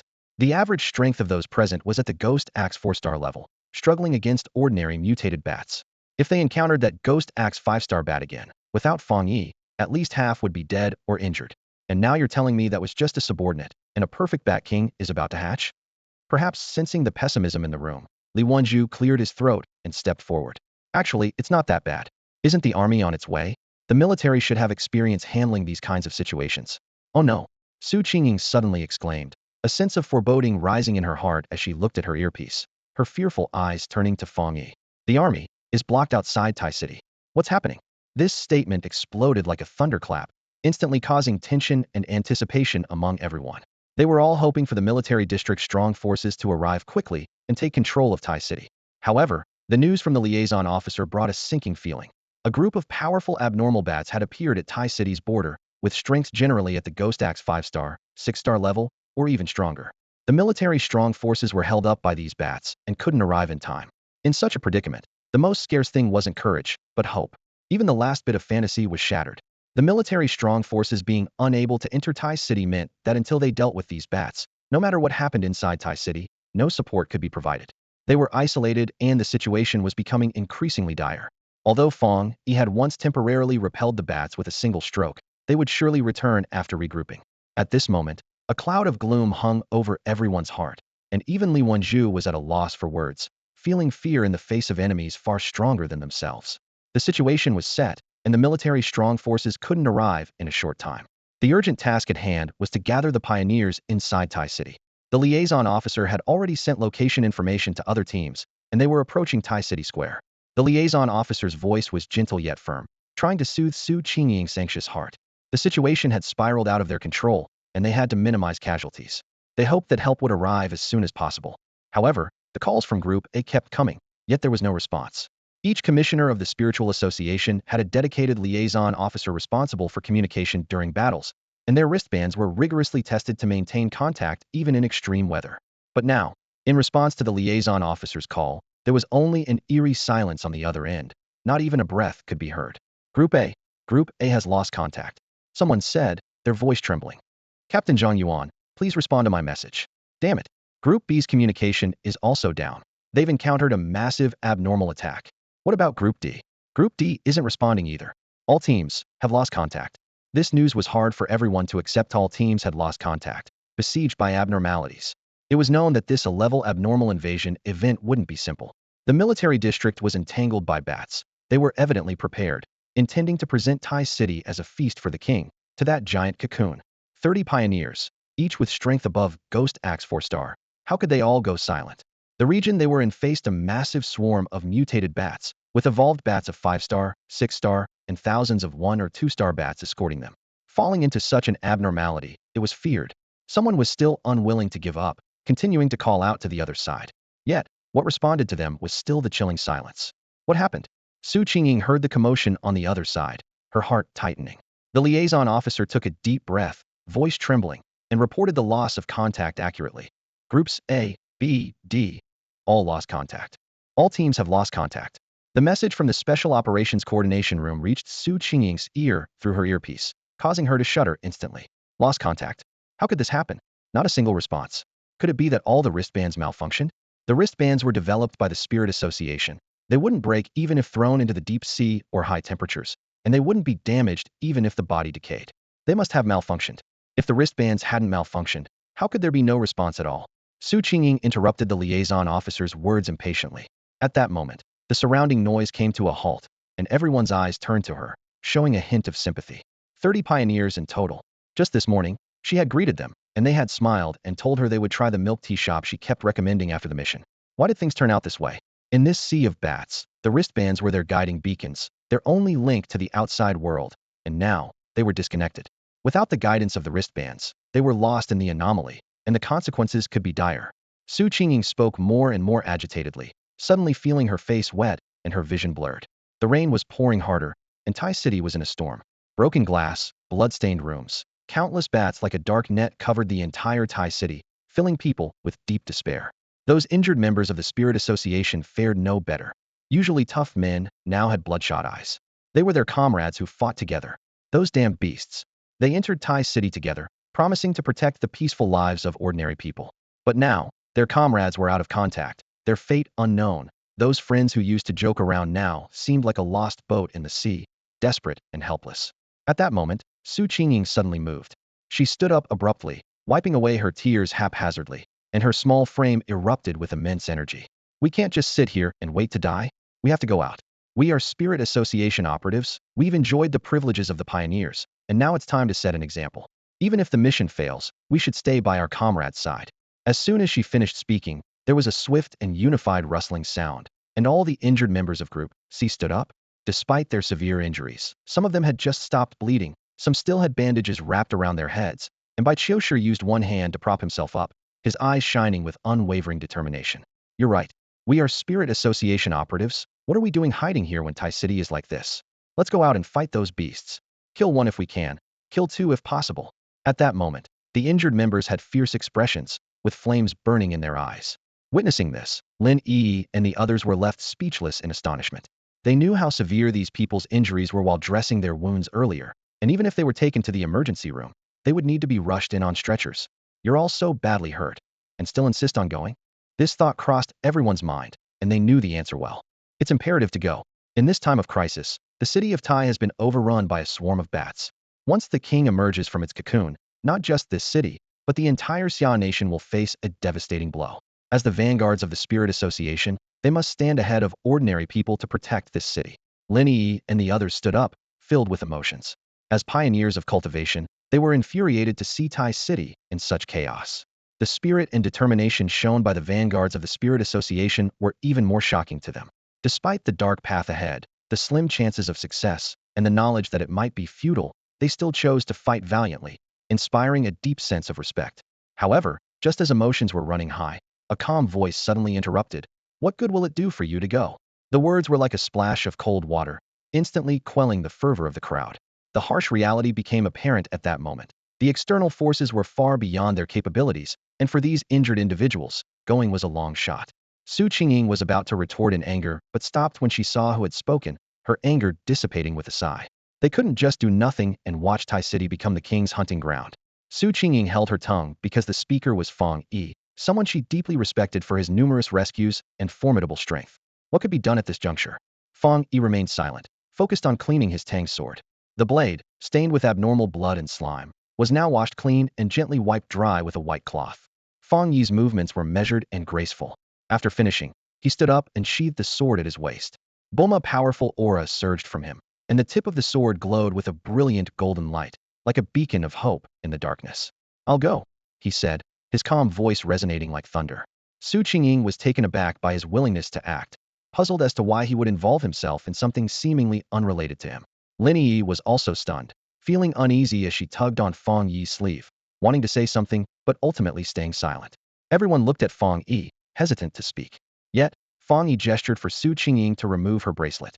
He had learned that the bracelet had a tracking function and could detect abnormalities.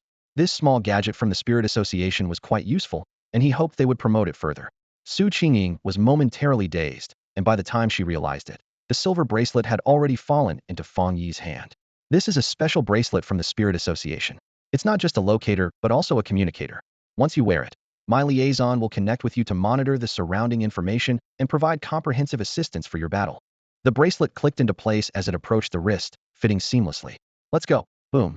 A dazzling golden light burst forth from the high-rise apartment, merging with the sea of black bats and stirring waves of awe. The Special Operations Coordination Room was steeped in silence, the atmosphere heavy with tension. A middle-aged man in uniform entered, his presence commanding respect as those around him bowed their heads, despite him being not yet 40. Officer, they greeted. He nodded slightly, his gaze fixed on the large screen displaying an enlarged map of Tai City, now ominously darkened as if soaked in ink. Report the situation, he demanded gravely. Nearly all groups were wiped out. Group A was lost in darkness, out of contact for 10 full minutes. The silver dots representing the Spirit Association were eerily still, almost invisible at first glance on the map. In the communication room, the operator repeatedly called for the specialist, but the radio remained silent. We have no one left, Wei Zheng croaked, his throat dry. The reality was harsh and undeniable. The middle-aged man's brow furrowed as he pondered briefly before instructing. Switch to the military channel. The operator pressed a few buttons, and the screen flickered to show an enlarged view of Tai City's border. The communicator burst with the sounds of battle cries and ear-piercing bat screeches. The military was attempting to enter Tai City's urban area, but would need another 30 minutes to reach the central square. 30 minutes? By then, the king will have hatched. Tai City will be gone. How can we stop it? He questioned angrily. The Batkins' numbers far exceeded estimates. Their evolution advanced enough that even the military's powerful weapons couldn't kill them in one blow. Moreover, if the dark attribute's anomalous deaths weren't contained promptly, its spread would be unimaginable. Not only Tai City, but neighboring cities could also be engulfed in darkness. No, the dark attribute must not spread, someone immediately countered. Everyone knew the dark attribute couldn't leave Tai City. If it spread, the entire Xia nation would become a zone of extreme darkness, with consequences far worse than Tai City's demise. The military's progress was slow, hindered by the evolving bats and the dark attribute itself.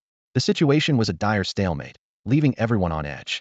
The military couldn't advance, and the cocoon in Tai City was hatching by the minute. On one side was Tai City, on the other, the entire Xia nation. Was there truly no solution? They didn't want to abandon Tai City, but if the dark attribute spread, the disaster would reach other cities with unimaginable consequences. What about the king? No one could answer. The A-level invasion had escalated to unimaginable severity, leaving the future uncertain. The middle-aged man's eyes were filled with anguish. If it came to that, the only option would be to abandon Tai City and resort to a devastating strike to eliminate the anomaly. They were reluctant to abandon anyone unless absolutely necessary. Then suddenly, wait. There was still a specialist moving. Someone was heading towards the central square. What? The massive screen shifted, and as everyone saw the streak of silver light moving across it, they gasped in disbelief. It moved with astonishing speed, like a sharp blade slicing through the impenetrable darkness. Who is that? Witnessing this scene, a glimmer of hope arose in their hearts. Specialist Su Qingying, group number C02, ranked as a 4-star ghost axe, had completed 1 level monitoring task, 10 level tasks, and 5 level auxiliary tasks. 4-star ghost axe? Upon hearing this rank, the light in the crowd's eyes instantly dimmed. Indeed, 4-star ghost axe was not weak, being a core strength of the Spirit Association, but the enemy they faced was too formidable, and a 4-star rank was simply insufficient to stop it. Going alone was akin to courting death. They needed her to come back immediately. Su Qingying's liaison officer was anxious, quickly opening the communication channel. Su Qingying, do you copy? Please stop your actions immediately to avoid unnecessary casualties. We're contacting the Spirit Association headquarters and the military district. There will be a solution. Please cease your operation at once. The liaison officer emphasized repeatedly. But, would there really be a solution? Even if it came to the last resort, if they decided to abandon Tai City and use a blanket strike to clear the anomaly, the chances of success were slim. The opponent was too powerful, and humanity seemed so insignificant. In such a desperate situation, what could a 4-star ghost axe specialist achieve by charging into the central square? Could she really stop the king's birth? Impossible. The liaison officer's calls were like stones sinking into the sea, with no response from the other side. They watched helplessly as the light continued to approach, its speed astonishing. She had been in the neighboring district, far from the central square, and now she was nearly there. What was she planning to do? Stop her. There were many 5-star ghost axe advanced evolvers near the king. Did she have a death wish? Specialist Su Qingying. Stop moving and hold your position.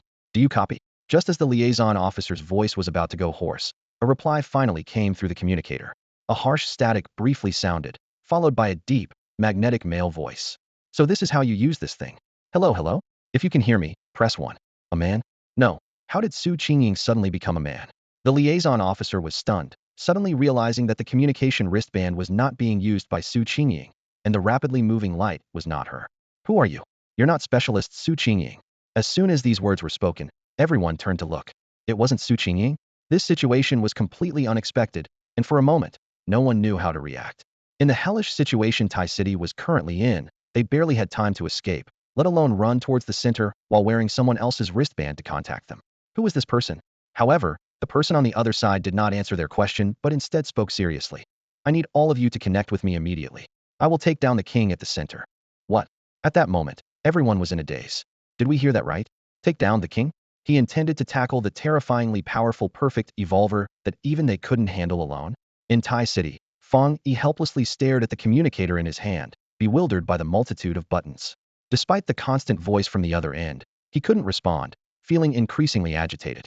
Dark clouds churned above, the sky growing darker, and the sense of oppression was relentless, yet he pressed on at full speed. Boom! Thunder roared as shadows fell, accompanied by the smell of burning. Lightning flickered in Fang Yi's palm as he dealt with the bats blocking his path, then quickly headed towards the central square without a pause. Are you the pioneer in Tai City? Can you defeat the king? Is that possible?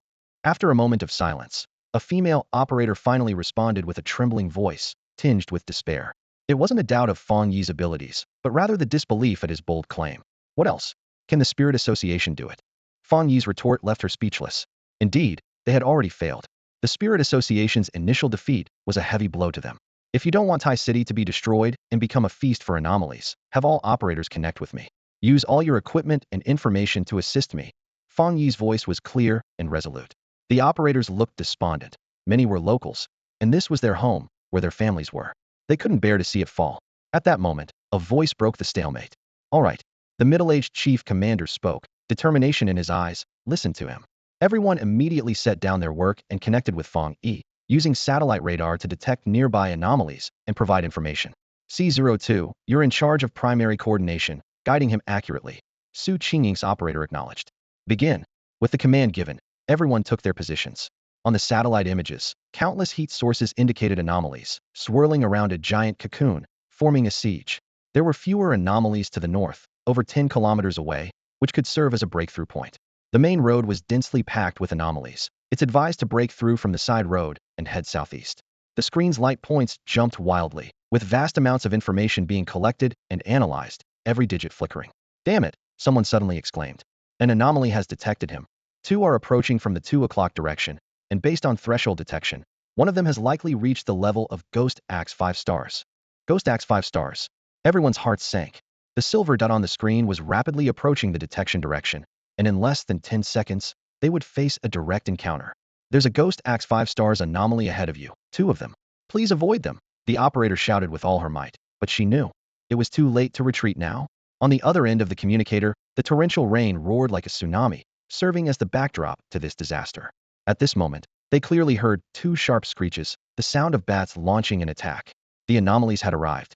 Everyone's heart was in their throat, and Su Qingying's liaison officer's face turned pale. Amidst the sound of rain, an unusual noise suddenly emerged, fleeting but caught by keen ears. Was that the sound of a blade?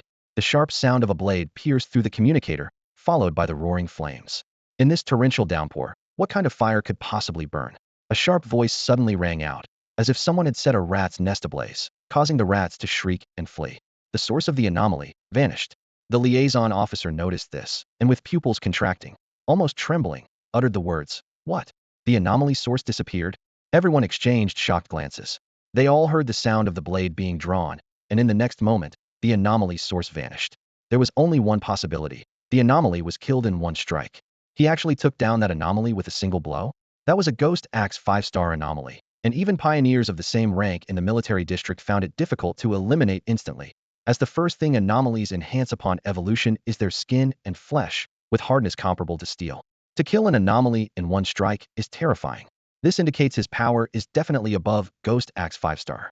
Moreover, dark attribute anomalies are extremely cunning, so being able to kill one instantly implies he has formidable combat experience. Is there truly such a powerful pioneer in Tai City? After a brief moment of silence, everyone was suddenly invigorated. That was a dark attribute anomaly. Dark attribute anomalies are the hardest to kill, bar none. They're cunning rivals that of humans, and they can exploit their traits to set traps for pioneers. This bat swarm wasn't particularly strong, yet they saw through human tactics and took advantage of a patrol gap to swiftly concentrate and defeat the weakest group of Tai City's internal guards, exploiting a time discrepancy. Such a cunning and powerful anomaly was instantly killed in a single encounter. This was an enormous morale boost, igniting everyone's confidence. Damn, Tai City still harbors such a strong pioneer. Tai City is saved. Everyone gazed at the sky outside, and the hearts that had been steeped in despair began to beat with renewed vigor. They clenched their fists with excitement, casting hopeful eyes toward the screen. Outside, darkness shrouded the sky, with ominous clouds pressing down. This was the cloud hanging over Tai City, and the impending spiritual resurgence was equally a cloud looming over Xia Nation. Though the spiritual energy has yet to fully awaken, the ferocious anomalies are already growing at a terrifying pace. Ordinary people remain unaware of the world's transformation, everything unfolding in secrecy. They fight in the night, die in despair, possibly falling just before dawn breaks. Yet from the moment they joined the Spirit Association, they were prepared for sacrifice. Now, as Tai City faces crisis, as their homeland and the ground beneath their feet are ravaged by these damn dark anomalies, the pioneers lurking in the shadows are beginning to emerge. And this mysterious pioneer is the first strike. Like a shot of adrenaline, it tells the Spirit Association that Tai City has not given up. They grew up in the spring breeze and are also guardians of this land. In times of peril, they share the same purpose as us, to protect the land beneath our feet and safeguard everyone behind us. He stands with us, comrades. Sizzling sounds filled the air. It was pitch black, making it impossible to distinguish between the dark sky and the black wings of bats. The cries of bats echoed around, making the entire city of Tai seem like a nest of rats. The number of bats was overwhelming. On the main road leading to the central square, the path was completely blocked by bats, some even possessing extraordinary power. Above, dark shadows circled, screeching loudly, and spewing out thick black fog. The city was quickly enveloped in this deeper fog, laced with dark energy. The once impenetrable walls of the city corroded as if they were made of soft tofu, crumbling instantly. Screams of terror filled the air as despair settled over the city. Fang Yi's location became the focal point of the bats' attention. Their crimson eyes fixated on this uninvited guest, countless pairs glowing like ghostly fires, drowning out the moon's light. Suddenly, the bats moved. An overwhelming wave of bats surged towards Fang Yi, casting a dense shadow over his position. This was how the bats eradicated other groups, targeting Fang Yi alone. In an instant, pairs of red eyes ignited, engulfing Fang Yi's silhouette in despair. However, at that very moment, a terrifying blade of light, imbued with purifying fire, slashed through the swarm of bats, the fierce flames consuming all darkness. In an instant, the thick fog was incinerated by the purifying fire. The sea of flames spread rapidly, exploding with continuous blasts, like the eruption of a mountainous sea. The path ahead was cleared instantly. Countless bats shrieked as they burned, devoured by the explosive flames. In the heart of Tai City, a vast sea of crimson spread, the entire sky reflecting the scarlet hue, merging sea and sky into one, overwhelming in its grandeur. In a high-rise apartment, Lin Yi anxiously stared out the window, her fingers tightly gripping her clothes, a physical manifestation of her nervousness. Ever since Fang Yi left, her heart had been in her throat, unable to settle. Wait, what's that sound? Zhao Meng's surprised voice erupted nearby, prompting everyone to turn and gaze at the dark sky. There was nothing there. But then, boom. A tremendous sound reverberated through the heavens and earth. A brilliant red flame, like a dragon, burst through the darkness, soaring into the sky. The flame was dazzling, illuminating the entire city of Tai as if it were daylight, deafening in its intensity. The city was instantly lit by the fire, stunning everyone. What happened? The central district suddenly caught fire. What kind of explosion could produce such a terrifying light? What's going on? The flames over there are terrifying. Everyone's attention was drawn to the fire at the center of Tai City, their faces reflecting fear. Amidst the downpour, the terrifying sea of fire erupted, breaking through the darkness. This darkness was formed by the convergence of numerous dark anomalies, each one problematic on its own. Near the central clock tower, powerful anomalies had gathered, seemingly guarding a giant cocoon. But now, the sea of fire had broken through the edge of the dark encirclement. The impenetrable defense was suddenly torn open. At that moment, Lin Yi's pupils contracted sharply, and a hint of joy appeared on her otherwise cold face. It was her cousin. That was her cousin's swordsmanship. The flames of her older cousin were truly terrifying. The pure and extreme yang attribute made her scalp tingle. Even from a distance, she could feel the oppressive force emanating from the flames. Was this the deterrent power of her older cousin? It was terrifying. Was this the overwhelming power of a genius? Everyone instinctively lifted their heads, their eyes fixed on the flames in reverence. The scene before them was so shocking it almost turned the entire central district into a gigantic crematorium, with bats burning wildly in the fire. The flames illuminated their faces, making the entire Thai city seem ablaze with renewed hope. The sea of fire continued to expand towards the center, like a roaring fire dragon, slicing through the bats along the way, reducing them to ashes in an instant. Right at that moment, on the large screen displaying satellite imagery, everyone witnessed the terrifying scene before they could even speak. With a loud boom, the ground of Thai City shook violently, and then the terrifying flames spread forward like a galloping dragon, turning the entire city crimson as the blazing light burst forth. Boom, boom, boom. From the center where Fang Yi stood, the surrounding bats were behaving abnormally. Each dominant presence was suddenly obliterated. Thunder surged through the darkness, and the terrifying presence of high-level yang energy erupted. Such a terrifying sea of fire carved out a path through the anomalies. Countless members of the Spirit Association witnessed this scene, and those demonic creatures that had been formidable adversaries now lay charred and defeated on the ground. This scene left countless people in awe, especially the Special Operations Department, whose members, usually preoccupied with the Spirit Association's affairs, rarely paid attention to the pioneers outside. Yet now, this pioneer of Thai City had shattered their worldview, leaving them dumbfounded. Could it be that the power of the pioneers outside had evolved to such an extent? This strength was on par with the prodigies in the military district, who were nurtured with resources. Wait a minute. I remember now.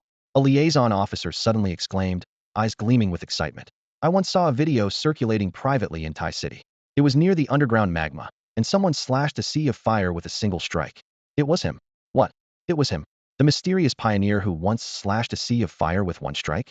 Everyone recalled that video, which had already spread throughout the pioneer community, and they had seen it many times. The scene of the sea of fire before them matched the video perfectly.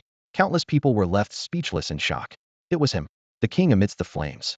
Seeing that fiery strike back then was not nearly as shocking as today. His strength had grown significantly in such a short time. This talent was unbelievably terrifying. Did you see that? Those bats were defenseless against him. His flames cleared the entire main road with his domineering, powerful, and ultimate cremation swordsmanship. If it's him, maybe he really can do it. Amidst the shock of everyone, the middle-aged man in the main seat, Li Zhongyue, remained silent, his gaze fixed on the large screen. On the screen, the sea of fire surged, tearing apart the surrounding darkness, as countless bats melted and burned in the flames. Could it be that there truly was a pioneer capable of this? The local forum in Thai City suddenly saw a surge in activity, with posts popping up like mushrooms after a rain. What on earth was happening? The terrifying sounds outside sent chills down my spine, and the bat outside the window was especially horrifying. Its wings were decaying, its red eyes glowed with an eerie light, and it was covered in blood, resembling a demon from hell. At that moment, I was hiding in the wardrobe, filled with fear. Despite wearing noise-canceling headphones, the terrifying sounds continued to invade my ears, as if they would burst into my world at any moment. On the forum, more and more alarming posts appeared, with mentions of shattered glass, blood-streaked windowsills, and blood-covered bats. Panic was spreading. It had only been a storm warning. So why had these terrifying bats suddenly appeared? Even more unsettling was that these bats were not only bizarre in appearance, but also broke into residential buildings to attack people. Someone witnessed a bat smashing through a window and tearing a neighbor to pieces. What on earth was going on? As the panic intensified, everyone was desperate for answers. However, the posts seemed to vanish into thin air, not because no one responded, but because they disappeared quickly. A newly posted message titled, "My neighbor was eaten by a bat," showed, "The post you are looking for has been deleted," when opened. The number of new posts plummeted, as if someone was frantically deleting them. Why couldn't we send out our messages? I tried to post on other platforms, but was told my IP couldn't perform this action. It was the same for everyone. Our IPs were blocked, and information couldn't leave Thai City. The storm had disrupted signals, cutting off Thai City's only connection to the outside world. Ordinary people couldn't transmit any messages, as if trapped in darkness. More and more people realized Thai City's address had been locked, forming an information cocoon, leaving a sense of abandoned despair. Just then, a deafening explosion echoed throughout Thai City, and a fire dragon filled the sky, its crimson glow illuminating the earth. The violent flames instantly brightened everyone's view. Those dreadful bats were incinerated in the flames, with fire serpents shooting around, delivering an overwhelming visual impact. At the same time, a new message appeared on the forum, posted by the Thai City Meteorological Bureau. If darkness descends, and someone continues to move forward, we hope everyone remains calm and leaves everything to him. A picture was attached below. A vague silhouette stood firm in front of countless bats, with a sea of fire ahead, as he moved determinedly towards the heart of darkness. The authorities in Thai City finally spoke up. Who could this person be? His silhouette exudes a sense of determination that makes me feel secure. Although I don't understand the official statements, watching his silhouette seems to ease my fear, as if he is our guardian angel. What exactly is happening in Tai City? What has been occurring in Xia country recently? Is this strange weather normal? Why are recent news reports filled with such occurrences? What are these bats? They gather in Tai City by the thousands, like a terrifying mythical horde. Discussions are buzzing everywhere. The official response, like a stabilizing force, slightly calmed people's hearts, though unease lingered, and everyone sensed something was amiss. But one thing is certain. Even though Tai City is shrouded in darkness with no light in sight, there are still people tirelessly working for us. Many have fallen in the darkness but continue to press on. At this moment, someone was the first to reply under the official post. Tai City is in trouble, and those people stood up.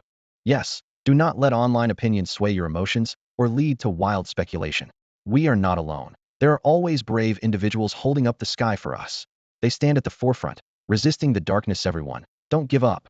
Initially, there were some negative comments online, with some even claiming it was all a hoax by the authorities. However, gradually, these negative voices were drowned out by positive words, resonating strongly with everyone. Indeed, when has Xia country ever abandoned us? Even if the road ahead is dark, there are those who forge through the fire, paving a path to the heavens. Suddenly, the same phrase appeared in everyone's mind. With great power comes great responsibility. Times change, the world changes, but Xia country has never changed. They are fighting for us at the front, so we cannot give up. Exactly. We must support him with actions. He is leading the way, and we must persist until the last moment. That's right. Supportive comments emerged continuously. In just a few minutes, Tai City's forum was filled with encouragement and comfort. In the face of great disaster, the residents of Tai City were not defeated. They trusted the authorities and actively began self-rescue according to the official guidelines. In Fang Yi's home, Lin Yi looked back at everyone, her eyes shining with resolute determination. Everyone, let's go, she shouted. Go. After they left, a post suddenly shot to the top of the trending list, with only one pinned sentence: it's our turn to act. Many didn't understand the meaning of this sentence. Some just glanced at it, then donned raincoats and pushed open their doors. In Tai City, one trail of energy after another lit up, like twinkling stars. At this moment, the Special Operations Department satellite images were projected in real time. Sir, look at that. What is it? Someone exclaimed, their voice filled with shock. Li Zhongyue frowned, looking up, his gaze freezing in place. That was. On the streets of Tai City, anomalies were being eliminated continuously, as pioneers voluntarily organized teams to eliminate the anomalies and protect ordinary people. A rough estimate revealed hundreds of them. A crimson hue. Endless crimson filled the air, blurring his vision. Fongi had lost count of how many dark anomalies he had slain, yet the bats kept swarming relentlessly, as if there was no end. Fortunately, he had managed to bring you out before leaving. Fang Yi sighed, reaching into his pocket to retrieve a small palm-sized pot. Inside, a small flower bloomed, emitting a soft white glow that spread an aura of barrenness. Boom! Countless vines suddenly burst forth from the pot, spreading like a spider's web in all directions. The surrounding scenery began to change, becoming lush and green as the vines wove into a massive net that descended over everything. All the bats were trapped within, struggling and shrieking, unable to break free from the vine prison, ultimately becoming desiccated husks. The barren energy was ravenously consuming the life force of these evolved creatures, feeding it back to the flower, whose petals visibly brightened and its glow grew stronger. It's too dark ahead. I can't pinpoint the king's location, Fang Yi said calmly. Give me a direction. Is a direction all you need? I'm trying to lock onto the exact coordinates for you. It's too slow. Fang Yi's heart stirred as he faintly heard a strong, powerful heartbeat coming from behind the bats. He looked up, having reached the central square, now in the thickest part of the bat swarm's encirclement.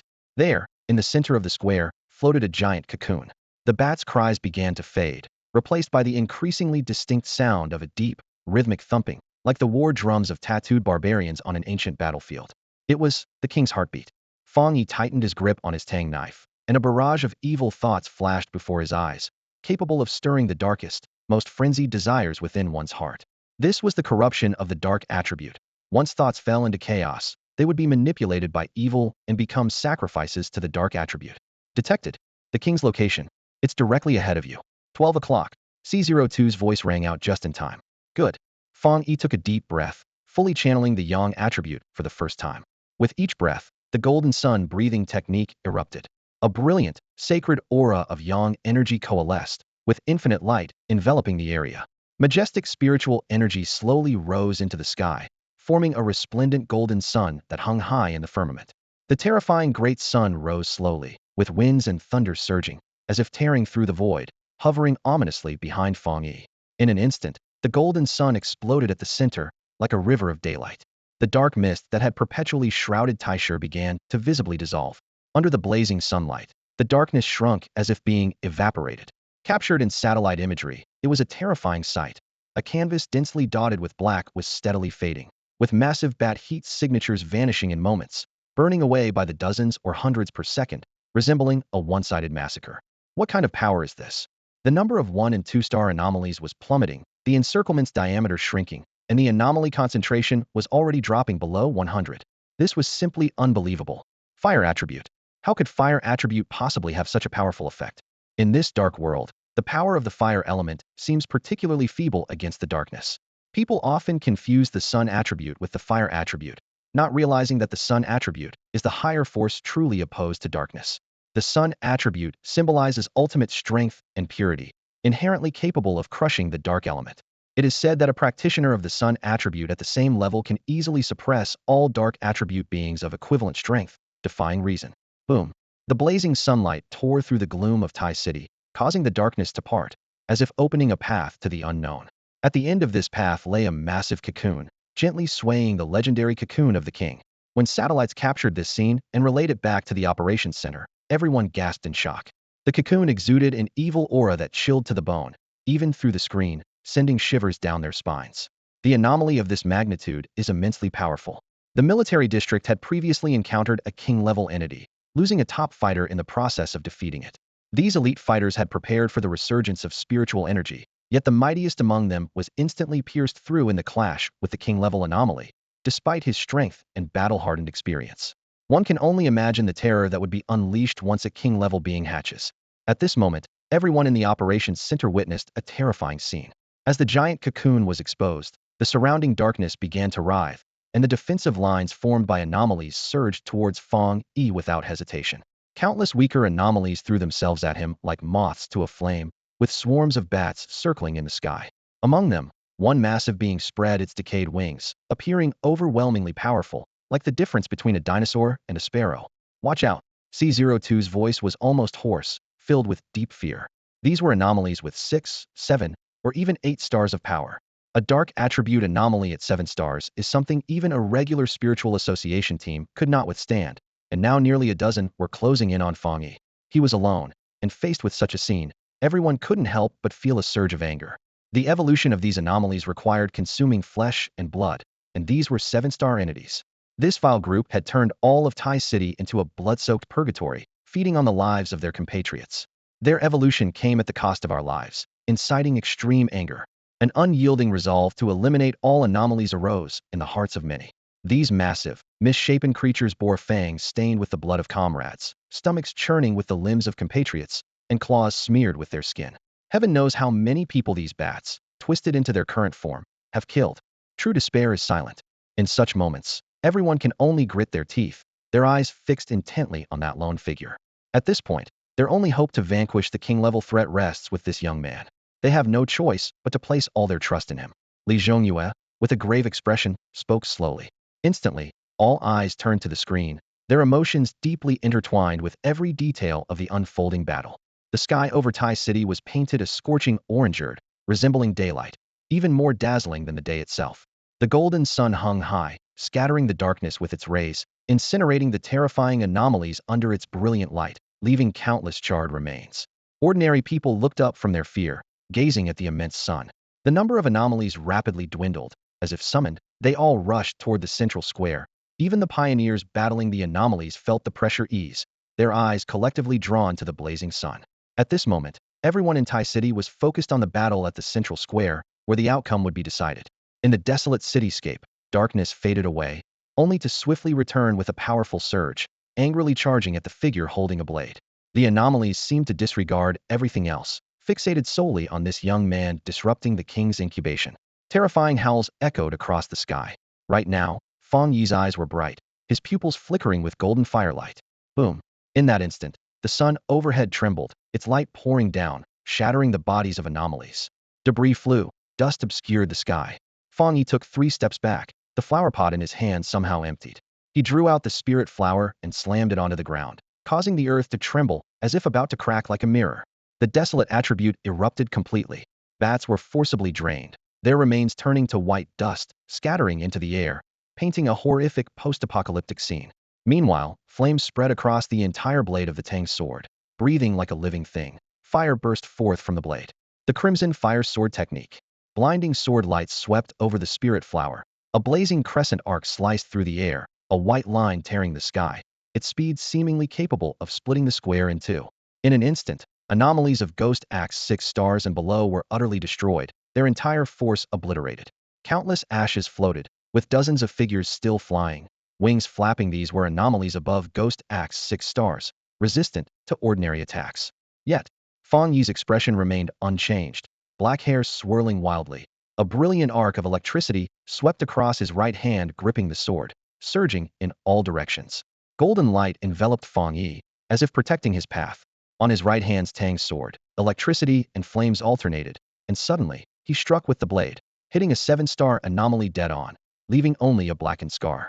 In the next moment, the 7-star anomaly's body exploded with a thunderous roar, as the raging inner flames surged into its body through the wounds at the moment of impact. The sheer explosion alone couldn't harm these anomalies, but the violent, thunderous attribute within the flames instantly shattered their innards to pieces. Boom! Fang Yi swiftly swung his blade, cutting through every obstacle in the darkness. He pierced through the 10 Ghost Axe 7-star and Ghost Axe 8-star anomalies, completely obliterating them. A rain of blood and fragments filled the air, drenching Fang Yi's face. At this moment, he was more powerful than ever, enveloped in a golden, majestic aura akin to the legendary golden chainmail armor that fought alongside the great sage. Any anomaly that attempted to block him was shattered, as he advanced fearlessly, impervious to all threats. Roar! A sharp sound suddenly erupted from the giant cocoon, releasing a terrifying presence as black energy transformed into bat-like fangs, roaring towards Fang Yi. This was the king's warning, indicating it had sensed a massive threat. The roar lasted only a brief moment. Fang Yi approached the cocoon, gazing at this massive, stone-like object, its surface covered in a menacing black stain, stretching from the top and almost reaching the bottom. You are the king of the dark anomalies and the culprit of this disaster. I live in Tai City and I love it here. So please die. Fang Yi's voice was cold, his eyes flashing with golden light, like an eternal divine flame burning. In the blazing golden light, he swung his blade, its arc cutting through the air towards the giant cocoon. Boom! A deafening explosion. You are the king of the dark anomalies and the culprit of this disaster. I live in Tai City and I love it here. So please die. This calm voice transmitted through the communicator. At that moment, everyone heard Fang Yi's cold words, holding their breath, eyes fixed on the screen, anticipating the event that would shake the summer Nationa king about to hatch, facing annihilation. Seal and bury. With these two words, boom. In the next second, roaring flames burst into the sky, incinerating the giant cocoon in the simplest and most brutal manner, as if a golden sun had exploded, destroying everything. Everyone heard the terrifying sound of the flames. The 9 dragons' heavenly fire, banishing evil and sealing all demons. Roar! The giant cocoon released a piercing scream, as the fire ring formed by the heavenly fire bounded, causing it to shrink little by little until it was sealed like an inlay on the clock tower's face. The golden light above gradually faded, disappearing into the void, while the dark mist had long been dispelled, leaving a clear path. Clang! The blade was plunged into the stone slab, emitting a crisp sound. Fang Yi's face was pale, using the sword to support himself, barely standing. At this moment, he wasn't in good shape. The surroundings were littered with the corpses of anomalies, and defeating them had drained too much of his spiritual energy. The final seal had completely exhausted his energy, leaving him weak.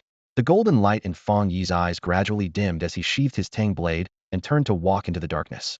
By the time the nearby pioneers arrived, in their shocked gazes, a figure with a sword slowly walked away, leaving behind a sea of flames at the center square where the giant cocoon once was.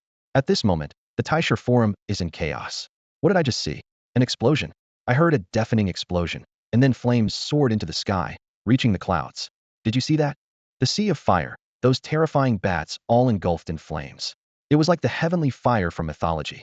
The blaze was as dazzling as the dawn breaking, bringing tears to my eyes. The dark clouds over Taisher have finally dispersed. Is it really over? Have we finally been saved? Countless ordinary people, who survived the ordeal, peek out from the wreckage, their dirty faces filled with surprise and joy. Although the panic caused by the bats still lingers, it gradually fades as people spread the news. Looking out the window, the sight of blood on the ground and shattered glass is shocking. However, The thick fog over the city has vanished, and everything is gradually calming down. In front of the clock tower in the central square, the flames continue to burn fiercely, erasing all traces. The Special Operations Department is filled with jubilation. We really did it. We stopped the king's hatching. It's like a dream that the mission didn't fail, because if it had, Taishir would have fallen, and we would all be held accountable. The agents of the Special Operations Department breathe a sigh of relief, share smiles, hug, and high-five in celebration. In the streets and alleys, several pioneers slowly lift their heads, wiping the blood from their faces. Is it really over? Did we actually succeed? I've killed so many bats that my hands are numb, and my new clothes got chewed through, damn it. But I only dealt with 1- and 2-star anomalies, while that pioneer managed to stop the giant cocoon from hatching. What a monster! Did that cocoon really get burned? Even among pioneers, the difference between people is astonishing. I need to train hard when I get back. Next time, it should be my turn to be the hero. With the successful sealing of the king, the silhouettes of pioneers retreat from the streets and alleys. The revival of spiritual energy is not yet fully underway, and for now, they remain hidden in the shadows of the city. Through everyone's concerted efforts, the A-level crisis looming over Taishir has finally been resolved. As for the pioneer who resolved this A-level anomaly, no one knows his exact strength, but there is no doubt that his formidable power and incredible courage have earned the deep gratitude and admiration of all the pioneers in Taishir. In the private forum of the pioneers, the entry for the Taishir crisis has been highlighted in red, a sign of its explosive popularity. Yet, the man who saved Taishir continues to top the charts, far surpassing the crisis itself. His deeds have spread from one person to another, reaching the ears of pioneers in many other cities, with several versions of the story all originating from Taishir's pioneers. Who would have thought that Taishir had such a super pioneer? He slashed through the darkness and defeated the king. It was truly overwhelming. Incredible. Countless people praise the mysterious pioneer's immense strength. It's not an exaggeration, considering he genuinely took down a king's nest and saved millions of lives in Taishir. That's something even the Spirit Association couldn't achieve, yet it was accomplished by a wild pioneer not affiliated with them. It's truly unbelievable. Reportedly, the military reinforcements were intercepted by a mob of anomalies and couldn't reach Tai City in time. By the time they arrived, the dark-attributed giant cocoon had already been sealed. In other words, if they had been even a moment later, it would have been over. I once heard a joke where a doctor said if someone had come any later, their wound would have healed on its own. The situation upstairs was somewhat similar. But this incident was far more serious. The Spirit Association really took a hit this time. Almost no one was there to save the day, and they nearly collapsed. After all, it was an entire city at stake. I live right next to Tai City, so I have a say in this. I felt that powerful aura and had no doubt Tai City was doomed. I was even planning to pack up and move to Tsang City. And now you're telling me it was sealed? Does anyone know who that powerful pioneer is? To reach such terrifying power without official resources, there must be a strong force backing them. I know all the pioneers in Tai City, and none of them are extraordinarily powerful like this. I'm also very curious about the identity of this pioneer. There are posts everywhere discussing the identity of the pioneer who sealed the giant cocoon. Even Zhao Ming, who loves frequenting forums, was bombarded with private messages because she vaguely hinted she was in Tai City. Now, everyone is asking her if she knows the pioneer. Wow, her cousin is really famous this time. Zhao Ming was just taking a break to browse the forum and suddenly found herself at the center of attention, greatly satisfying her vanity. Sealed the king's cocoon with a single strike, saving the day for the officials. And the world is inquiring about this super figure who turns out to be my friend's cousin. Who can understand this feeling? Lin Yi glanced at her coldly. Zhao Ming quickly nodded repeatedly, assuring her she wouldn't spread it around. The other pioneers also nodded, promising not to talk about it. They all knew how lucky they were to know such a powerful pioneer. Among all those celebrating, Su Qingying's feelings were the most complex. At that moment, her heart was filled with surprise and shock. The surprise was because Fang Yi truly kept his promise. He said he would go alone to take down the king at the center, and he actually sealed it by himself. In such circumstances, even if the Spirit Association's experts had been there, they might not have achieved the same result. Blazing solar attributes, extreme lightning attributes, and that fiery strike. All these impossibilities were concentrated in him. What else does she not know about him? Moreover, including this time, he had already saved her 3 times. On this day, a legend was born in Tai City. According to the legend, in Tai City's time of crisis, someone bravely ventured alone into the darkness and sealed an A-level giant cocoon with a single strike, saving Tai City from disaster and becoming the city's hero. And this hero, everyone called him the Sealer. No one knows who first gave him this name, but the rumor has spread that it initially came from Tai City's official sources. In the high-rise apartment, the window was shattered, the glass cleared away, leaving a large hole. The summer breeze gently flowed in, bringing a touch of comfort. Lin Yi, looking a bit helpless, said to her cousin, "The call's been made." The repairman said we have to wait 2 days as there are dozens of customers ahead of us waiting for their windows to be fixed. The threat of the sealed Wang Jian had been contained, and the authorities had managed the situation. The most urgent task now was to restore Tai City to its pre-invasion state. Amid this recovery effort, besides the damaged buildings, window repairmen became the most sought after, which was a small blessing in the midst of misfortune. At this moment, everyone else had left, leaving only Fang Yi and Lin Yi, the siblings. Lin Yi was peeling an orange for Fang Yi, while chicken soup simmered in a small pot in the kitchen, meant to replenish Fang Yi's strength. She sighed. Cousin, if it weren't for you, would Tai City have been reduced to ruins? She recalled the swarm of bats she had seen earlier, feeling a shiver of fear. Although they had sustained minor injuries in the battle, fortunately, they weren't severe.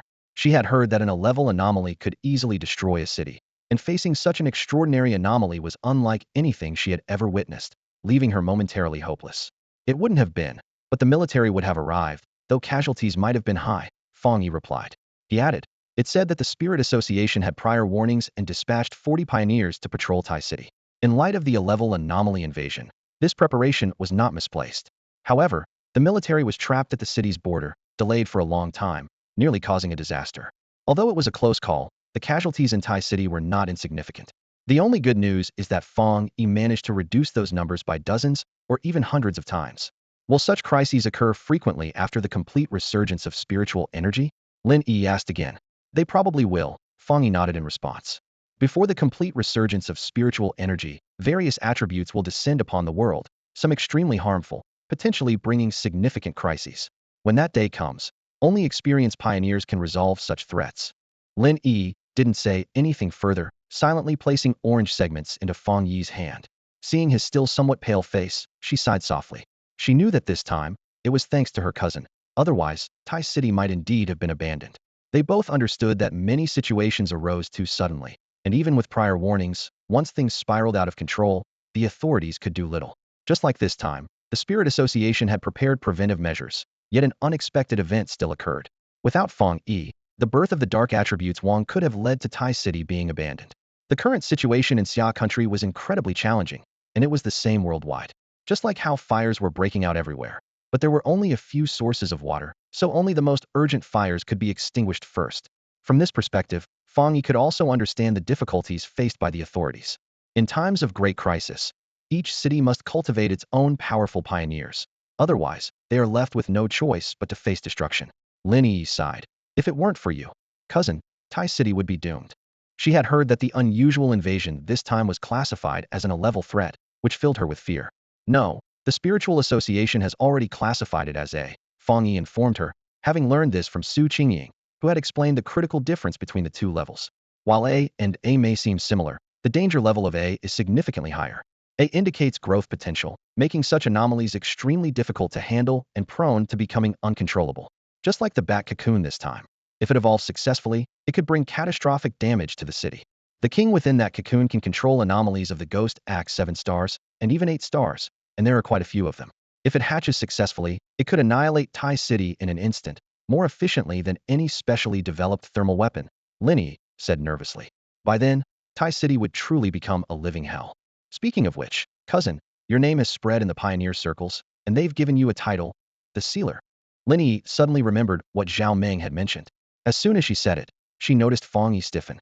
The name Sealer sounded a bit juvenile and rustic to him. Fang Yi found it a bit ridiculous, but also fitting. But it doesn't matter, it's just a title, he said nonchalantly. Lin Yi took out her phone, scrolling through forums while sneaking glances at her cousin's expression, and couldn't help but laugh. Hee, your face is turning a bit dark. At home, she was lively and affectionate, but appeared aloof outside. She thought her cousin was too modest. Most pioneers she'd met were eager to flaunt their abilities. Even the self-proclaimed low-key Li Wanzhu exuded an aura that made it hard to truly accept those less skilled than him. But her cousin was different. He was genuinely modest. If she hadn't lived under the same roof with him, Lin Yi would never have realized that her cousin was an idol-level figure. Recalling how she once mistook him for an ordinary, unambitious person, she felt her face flush and thought to herself. Even the most ordinary person can have hidden depths. Who hasn't misjudged someone before? It was incredible that without any backing, her cousin, a self-taught pioneer, could easily seal an A-level anomaly and clean up the mess for the authorities. However, this incident wasn't without its benefits. As Fang Yi ate the orange Lin Yi handed him, he calmly stated, I have a feeling I'm about to break through to 7 stars. The orange in Lin Yi's hand dropped to the ground, and she didn't bother to pick it up, staring at Fang Yi in shock, her eyes wide open. So soon?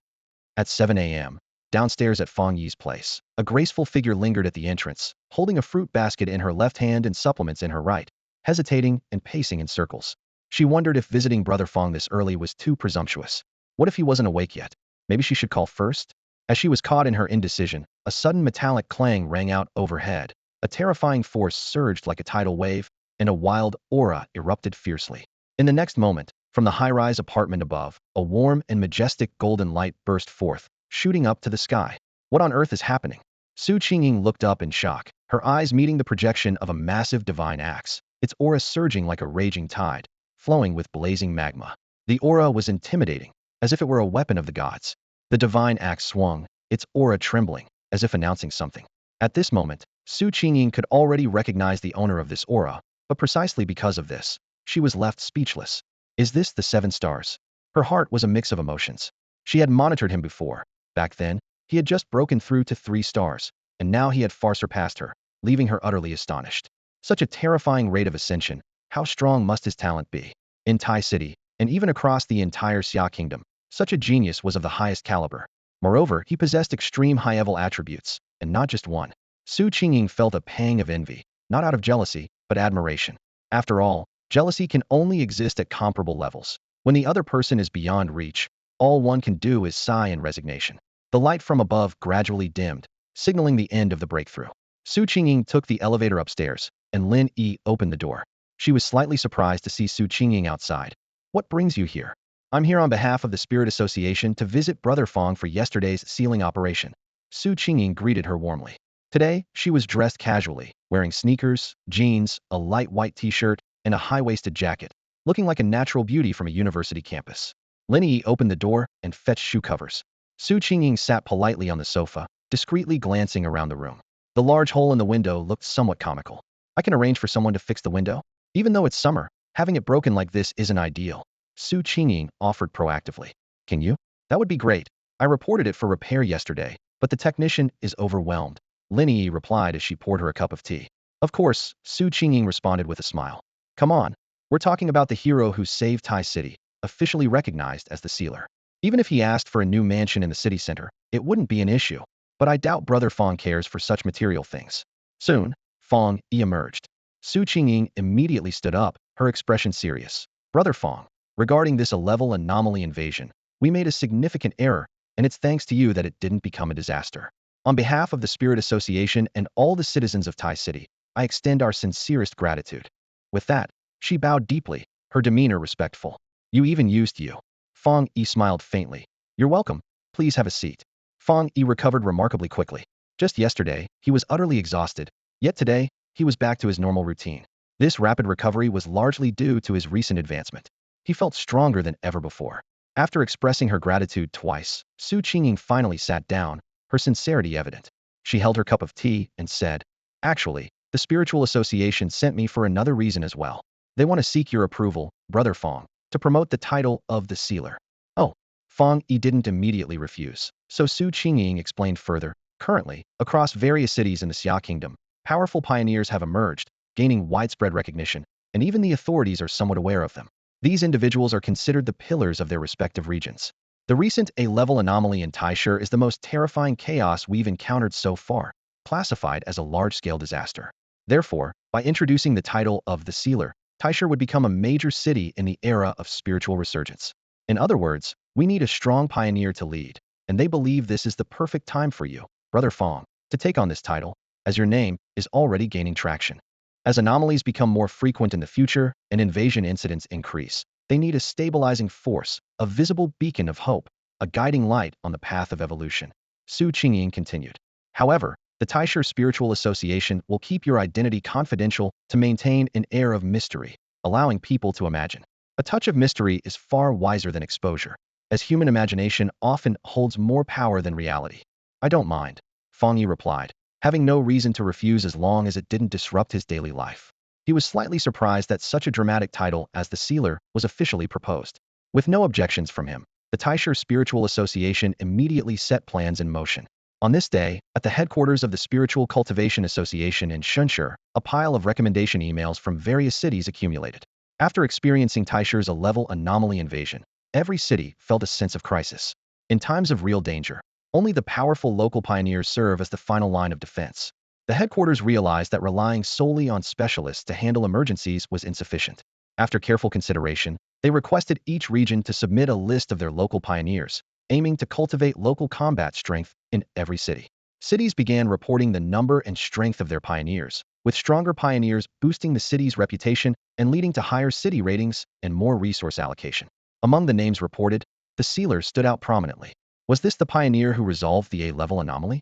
Rumor has it he possesses advanced solar attributes, a formidable force, and the natural counter to dark attributes, a true chosen one. Thanks to the existence of the Pioneers Forum, people across various cities had heard the name to some extent. Some admired him, others aspired to be like him, while some were indifferent. The Xia Kingdom, with over 100 cities and countless pioneers, was just beginning to reveal its potential. Within the ranks of the pioneers in Tai City, there's currently a lot of commotion. News that Feng Zhangja has been nominated as the team leader has spread like wildfire, causing quite a stir among the pioneers. Feng Zhangja becoming the leader? This development has left many people shocked. Does this mean he will be the head of the pioneers? Will Feng Zhangja become the leader of Tai City's pioneers? Everyone is eagerly anticipating what comes next. The name Feng Zhangja might sound a bit rustic at first, but the more you hear it, the more it instills a sense of fear. Only those who have truly experienced that extraordinary chaos can understand how terrifying it is to seal the king of anomalies in the heart of despair. I was part of that chaos too, initially thinking that dealing with the anomalous bats would be manageable with enough spiritual power and physical strength. However, upon reaching the central square, I realized the situation was far worse than anticipated. The anomaly known as Ghost Axe 7 Stars could easily swat me away without mercy. Feng Zhangja managed to seal that cocoon on the clock tower, which was truly astonishing, and his title of Feng Zhangja is well-deserved.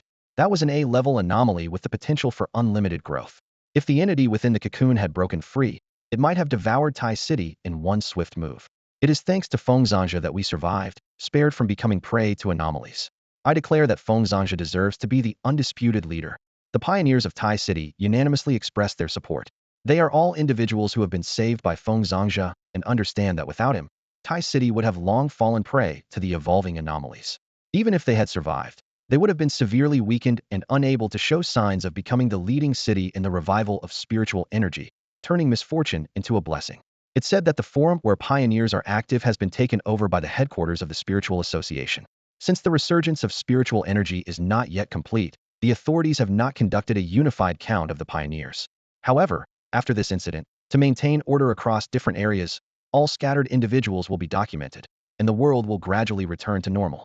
The forum has been unified into a main forum, requiring real name authentication for entry and registration with the local spiritual association to confirm pioneer identities. Isn't this essentially a real name count of our pioneers? This was bound to happen sooner or later. As the pioneer teams grow larger, and without management, it will be even harder to handle once the spiritual energy fully revives. As the speed of the spiritual energy's resurgence accelerates and anomalies increase, continuing to withhold information will only cause unnecessary panic. With the general public already being educated, the pioneers should definitely be organized as well. However, I've noticed that there seems to be a considerable number of people on the forum who are not too convinced by Feng Zhangja. The efficiency of the national machinery is quite high, and after counting the number of pioneers, the forum will open up various intelligence channels to facilitate the gathering of pioneers.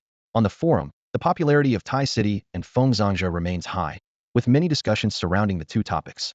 The entry for Tai City Feng Zhangja team leader has exploded with activity.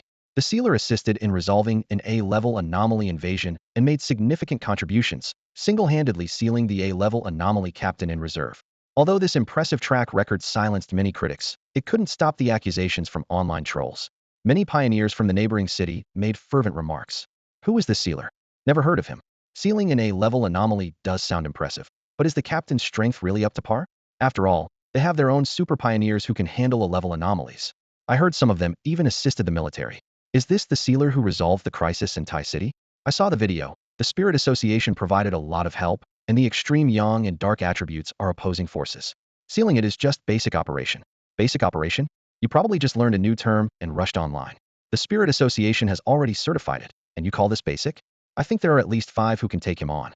Without exaggeration, the first place is still in doubt, not to mention others. We in Luo City have pioneers whose strength is comparable.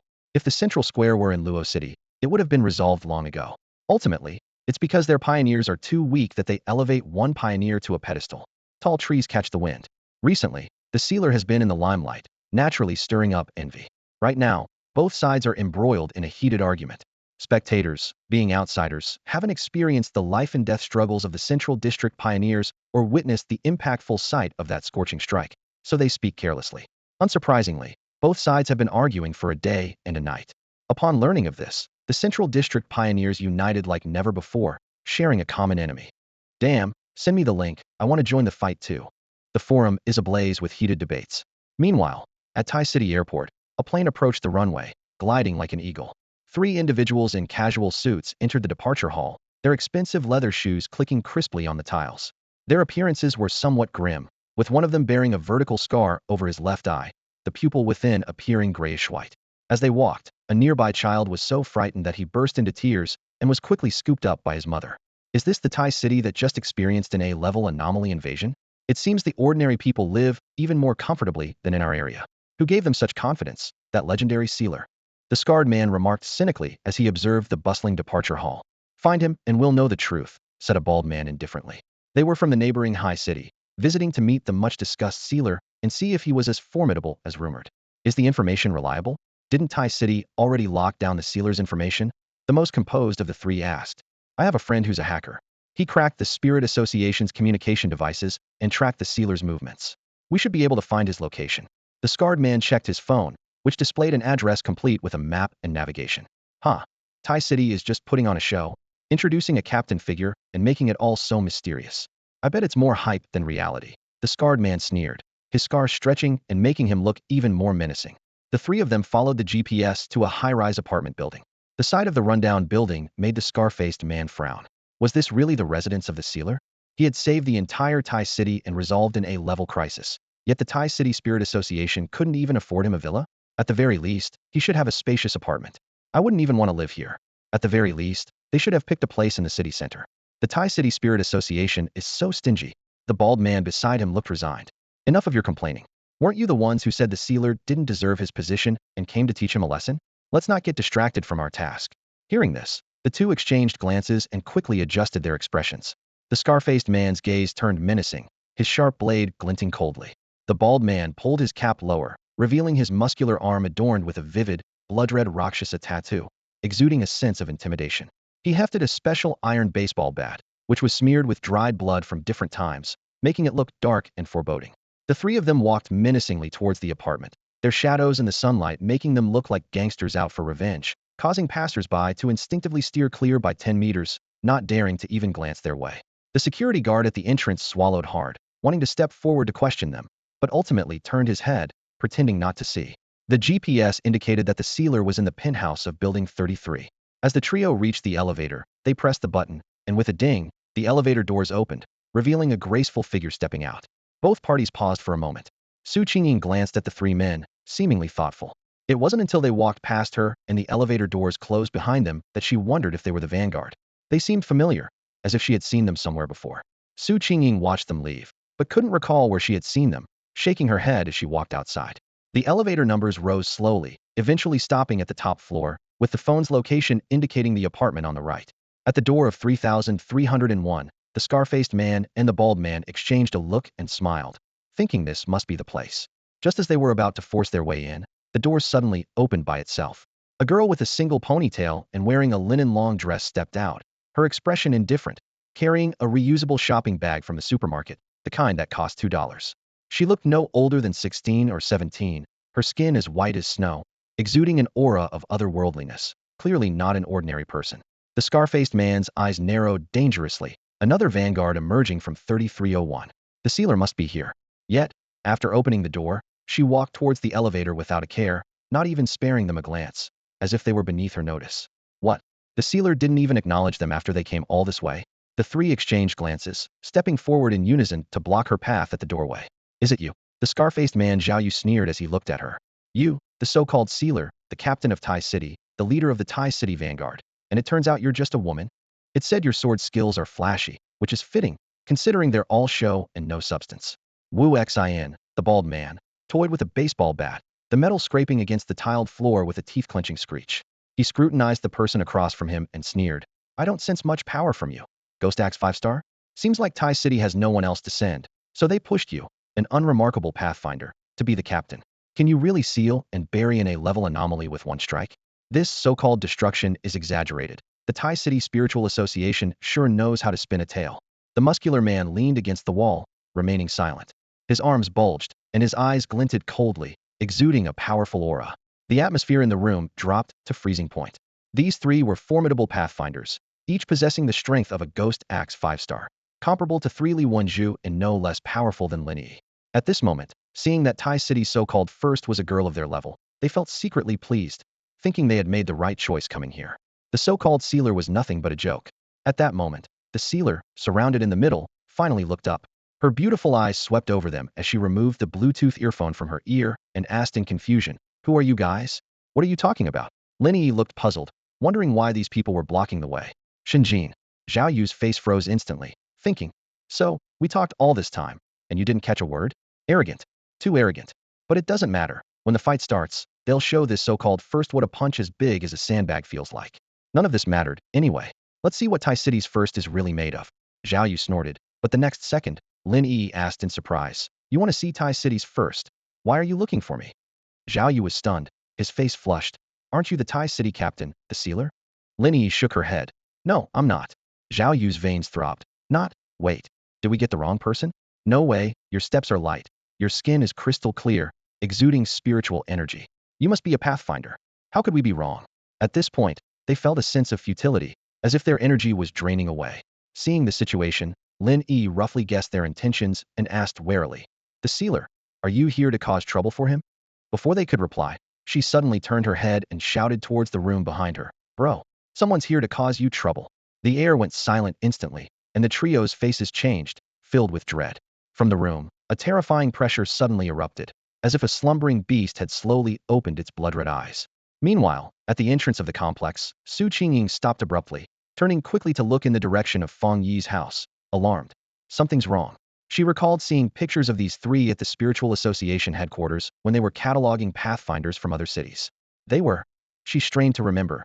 These three were pathfinders from the neighboring city, highly skilled, and thus categorized with priority. Damn, pathfinders from other cities got wind of this so quickly? These guys are really restless. No, I must hurry back. Su Qingying's expression turned anxious, aware of the online discontent with the sealer being Tai City's captain, yet she hadn't expected this group to be bold enough to come knocking. She was terrified, fearing that these reckless individuals might be taken down by Brother Fang in an instant. At the entrance of Fang Yi's home, the three individuals felt a chilling presence. In the next moment, they abruptly turned their heads to see a new figure at the door. A young man with a sunny and handsome appearance stood quietly, his gaze indifferent yet with a cold glint. Instantly, the expressions of the three became serious. They were certain that the terrifying aura emanated from this young man. It was astonishing that someone so young could exude such a fearsome presence, making even them feel a tinge of fear. These three were from Haishur, a neighboring city to Taishur, and were known for their rebellious nature, with looks to match. Before becoming pioneers, they had dabbled in some underworld activities and were once small-time thugs collecting protection fees on the streets. With the resurgence of spiritual energy, their exceptional talents granted them power, and no other forces dared to provoke them, knowing the severe consequences. As pioneers, they enjoyed more freedom, maintaining their audacious attitude, stepping on anyone who displeased them. However, such individuals were exactly the kind that the Spiritual Association most wanted to control, yet found the hardest to manage. They opposed the idea of the Spiritual Association unifying the pioneers and often tried to obstruct it. Unable to contend with the powerful captain of Haishur, they turned their attention to the burial master of Taishur. Before coming, they had thought it through. With their strong talents and unity, they were willing to take on any challenge, no matter how daunting. Yet now, they sensed something was amiss. The burial master seemed even more terrifying than the rumors suggested. Are you the burial master? Zhao Yu asked. Fang Yi did not respond. Without an answer, the three hesitated to act, exchanging wary glances and whispering among themselves.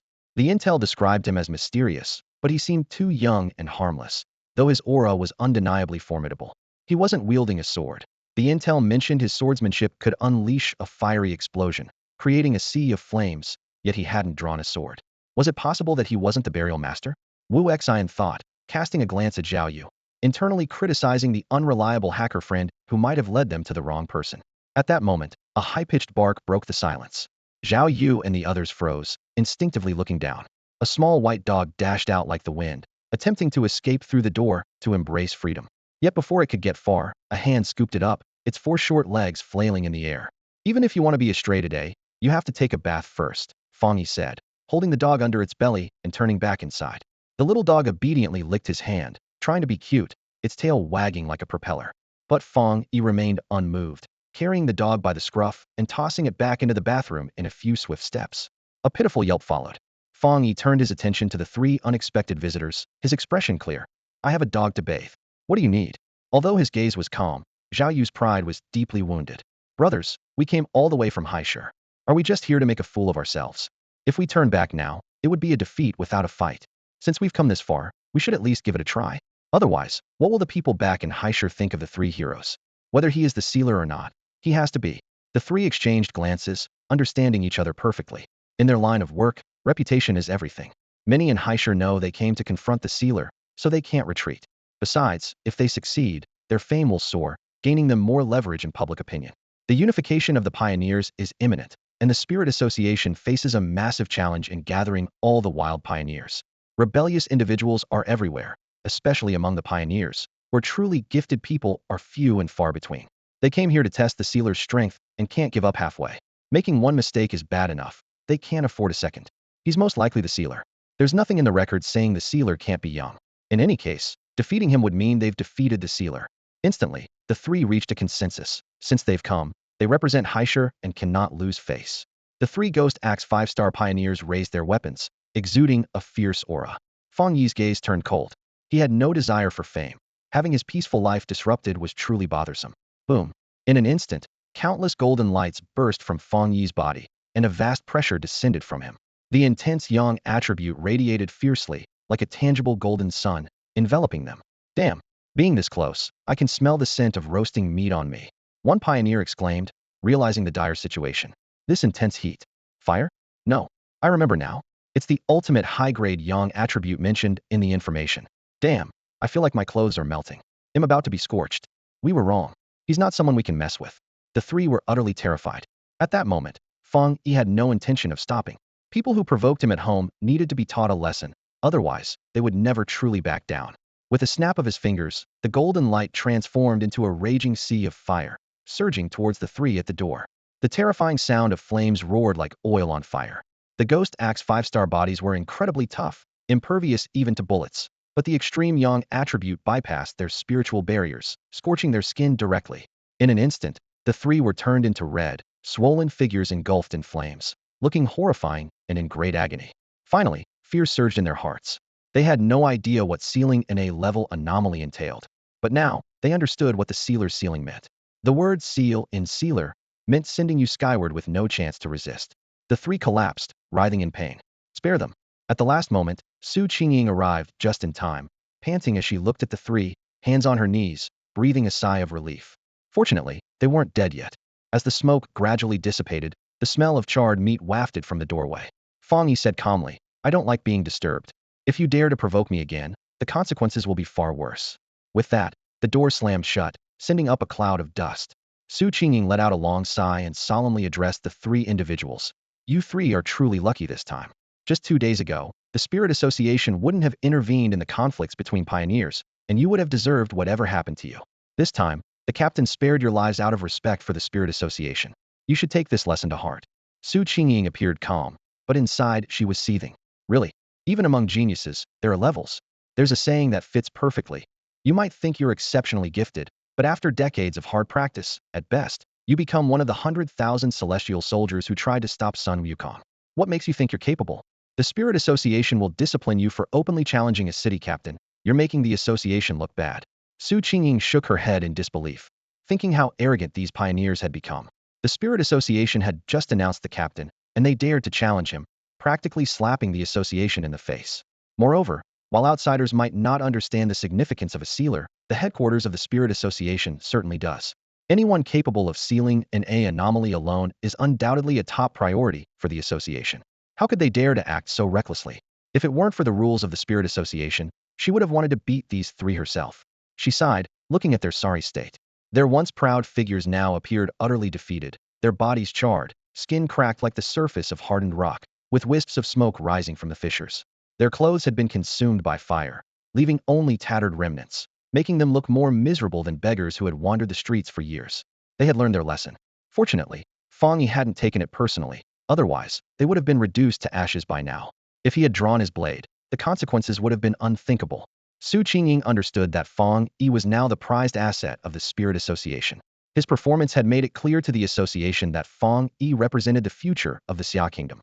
The resurgence of spiritual energy loomed like a mist overhead. The denser the energy, the more mysterious the fog, and the future held unknown fears, possibly even darkness. Yet Fang Yi's presence brought hope. Therefore, it was imperative for the Spirit Association to align with these powerful pioneers, investing resources to help them grow. They couldn't let short-sighted actions ruin the strong relationship they had built with Fang Yi. This incident was just a warning. If it happened again, the Spirit Association would take action themselves, ensuring Fang Yi wouldn't be troubled by such matters. At that moment, the three charred figures could only nod frantically, tears nearly in their eyes. It was terrifying.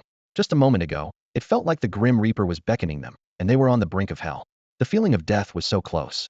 They were thoroughly convinced, and even ashamed of their previous arrogance. Compared to Fang Yi, the three of them were nothing but useless. Initially, they thought the reputation of the gravedigger was exaggerated. Although he was stronger, they believed that together they could at least hold their own. However, they soon realized they were no match for him, and could only be grateful for his mercy.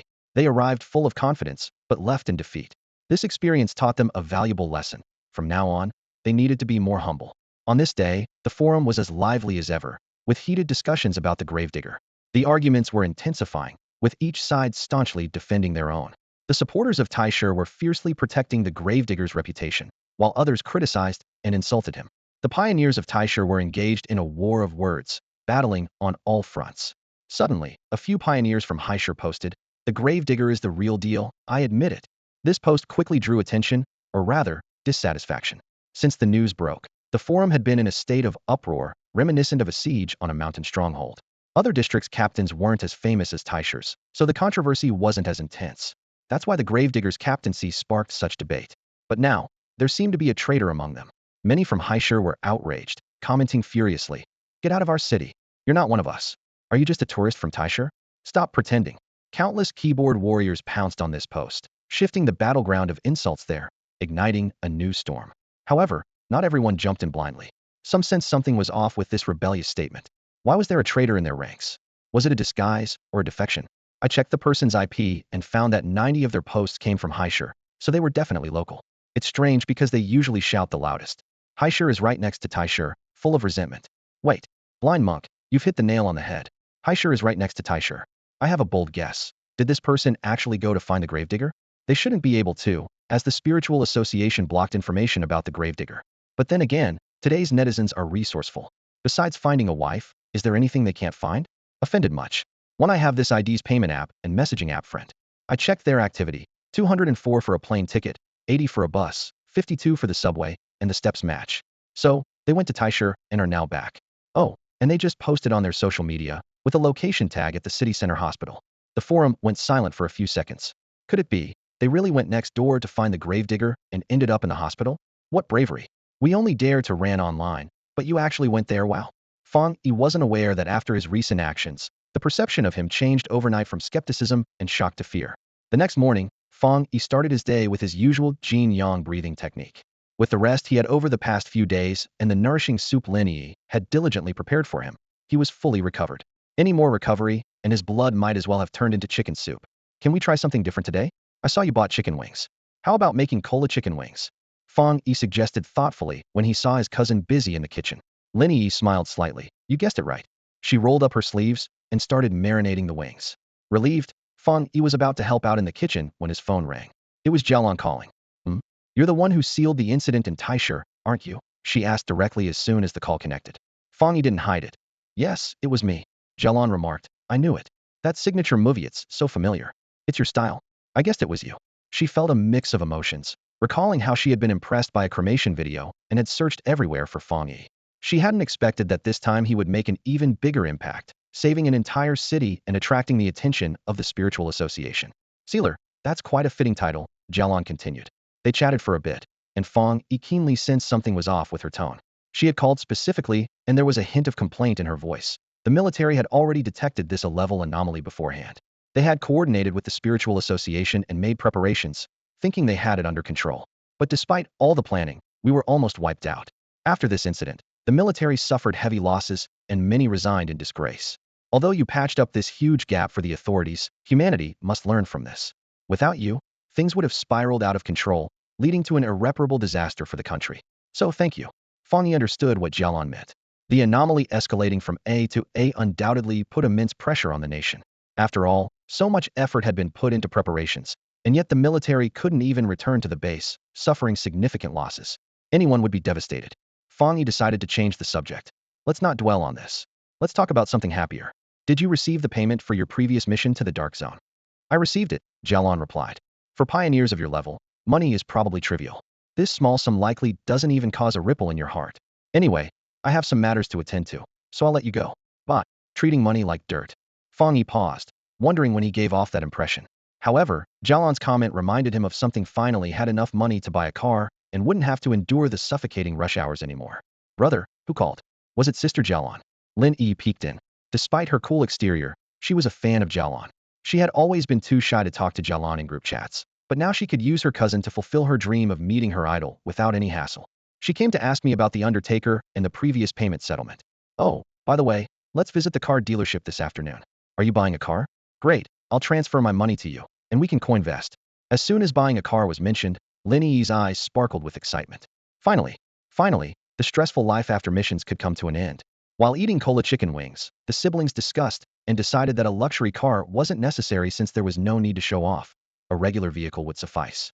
Lin Yi suggested buying a modified Duo Jiao fish head car, but Fang Yi declined, citing that electric cars can't travel far. That afternoon, they arrived at the Volvo dealership. Fang Yi, dressed in a simple t-shirt and jeans, walked ahead. Behind him, Lin Yi wore a bohemian-style long dress, attracting attention. This style, which is difficult for ordinary girls to pull off, looked particularly stunning on her. With her fair skin and outstanding temperament, she drew many eyes as soon as she entered. Meanwhile, someone outside the door was curiously peeking in, seemingly trying to figure out what the commotion was about. Lin Yi immediately recognized him. It was Qing Li's ex-boyfriend, whom the principal had personally greeted. Wang Lu was stunned. She never expected to run into her roommate's ex-boyfriend while out shopping, and he was buying a car for another girl. She quickly took out her phone to message Chu Qingli. Qingli, guess who I just saw? He's at the Volvo dealership buying a car for a very beautiful and classy girl. At the same time, outside an exam venue in Song City, a crowd of people was doing last-minute studying. Chu Qingli, with her long hair down, stood out among the weary-looking examinees. Upon receiving her roommate's message, she replied indifferently. So what? She had been out of town taking exams, and luckily, she wasn't in Tai City when the big incident happened. She hasn't returned yet. After replying, Chu Qingli closed her book and looked up at the sky, with a hint of emotion in her eyes. He bought a car? It seems he's doing well after we parted. Unfortunately, the gap between us isn't something easily bridged. Occasionally, Chu Qingli would reminisce about their naive and beautiful first love, but it couldn't withstand the harsh reality. Just then, the announcement for examinees to enter the hall sounded, and they slowly made their way in. Chu Qingli stood up and entered the exam hall, with the golden sunlight casting her long shadow on the ground. In the end, Fang Yi and Lin Yi drove out of the dealership in a Volvo XC90. As for why they chose Volvo, in the driver's seat, Lin Yi was awkwardly fiddling with the steering wheel, as if her hands had minds of their own, while she racked her brain trying to remember the content from her driving test. Brother, this turns this way, right? What does this button do again? Is the indicator up or down? She asked while giving Fang Yi a skeptical look. Why are you looking at me like that? I got my license in a month, and I promise you'll have a full experience. Fang Yi, helpless, could only hold onto the handle tightly, repeating the same phrase. Slow down, safety first. In her cousin's car, Fang Yi experienced for the first time what it truly meant to be on edge. He didn't blink an eye facing in a level anomaly, but sitting in his cousin's car, he didn't dare let go of the safety handle. In some sense, the threat of her driving was far greater than that of an A-level anomaly. So, how's my driving, big brother? Not bad, right? Lin Yi asked proudly. You're doing great, but maybe don't drive next time, Fang Yi replied. The efficiency of the Spiritual Association was remarkably high. The window repair workers that Su Qingying had specially arranged arrived quickly. A few muscular men carrying toolboxes walked in. Perhaps it was just an illusion, but as soon as they entered, the whole space seemed to become much more cramped, making it even a bit hard to breathe. Don't you think our place is a bit small? Fang Yi asked, noticing how the workers could barely turn without bumping into someone in the living room.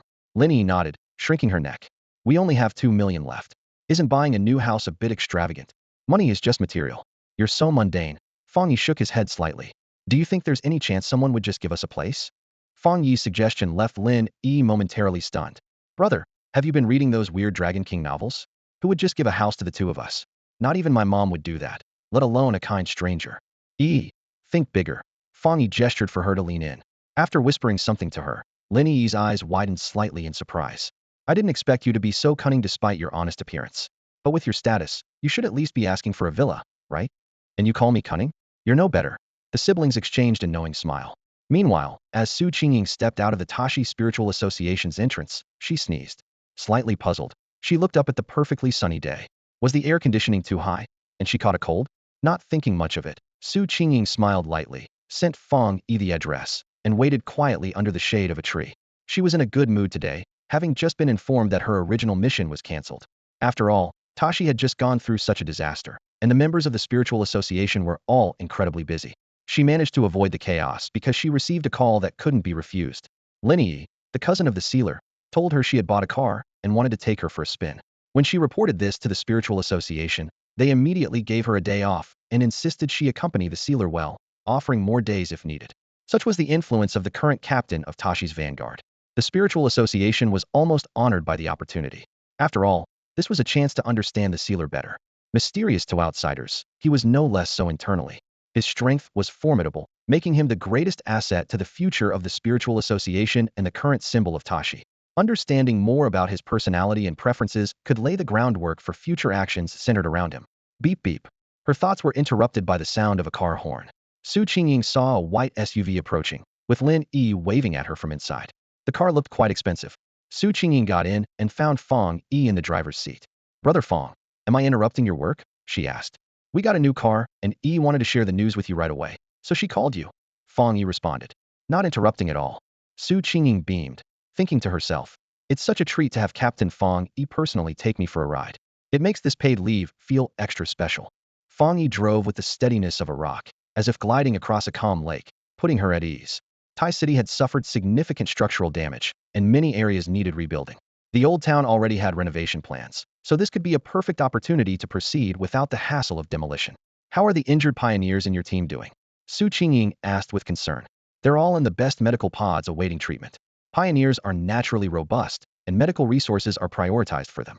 They should be discharged in a few days, Fang Yi replied. That's good to hear. Su Qingying nodded, feeling relieved, recalling the unified pioneer regulations released by the Spirit Association on the forum. It was indeed timely. With the increasing number of pioneers everywhere, without early unification, some might go astray. The Spirit Association thinks the same, Fang Yi added. Su Qingying chatted with Lin Yi, with Fang Yi occasionally chiming in. Sunlight streamed through the car windows, warming them pleasantly, making her feel as if she, Fang Yi, and Lin Yi had already become friends. Brother, we finally have a car. Having a car is great, Lin Yi exclaimed excitedly. Hearing this, Su Qingying couldn't help but smile, feeling a warmth in her heart at the siblings' close bond. Yeah, we have a car now, but who knows when we'll have a house, Fang Yi sighed. Right? Our place is too small, Lin Yi continued. It would be nice if it were bigger. Su Qingying sat up slightly, listening intently, suddenly realizing the conversation was repeating, making her tense. If only I had money, I could get a bigger house for my brother, but I'm just a poor student, Lin Yi's voice echoed again. Even though I didn't go to college, your brother here is also a student, sigh. Fang Yi's voice carried a hint of helplessness. I really want a big house. Lin Yi's voice came again, making Su Qingying's heart skip, sensing they might be saying this for her benefit. But villas are so expensive. If only someone could give us one, Lin Yi continued. Oh my, are they hinting at me? Su Qingying thought, unable to suppress a wry smile. She finally realized the true intention behind the siblings inviting her out today. After saving Tai City, what's giving a villa? Sure, she thought. Although she found Fang Yi and his sister a bit presumptuous, Fang Yi did save Tai City, and the Spirit Association should indeed reward him. She had been so busy recently and assumed Fang Yi wasn't interested in money, so she had forgotten about it. However, the Spirit Association might not fully understand you too. When dealing with such powerful pioneers, they're usually quite generous, Su Qingying said tentatively. How about the Spirit Association gives you a villa? She asked. Wow. Lin Yi excitedly grabbed Su Qingying's hand, her eyes full of anticipation. Wouldn't that be too much? Fang Yi cleared his throat, sounding a bit polite. We don't lack a place to live. We were just speaking casually. No need to take it to heart.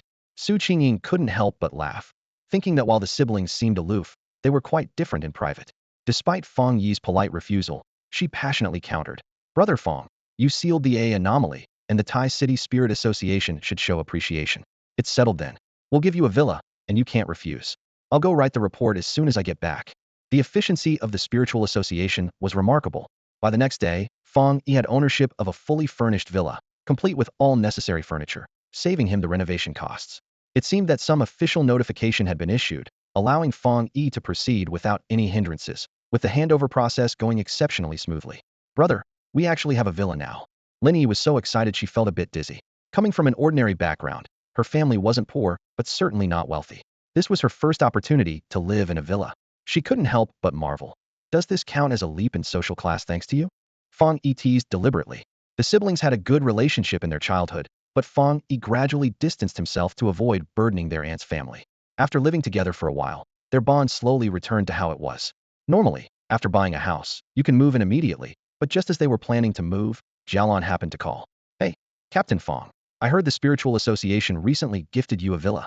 TSK, their style is as generous as ever, always giving out houses and benefits.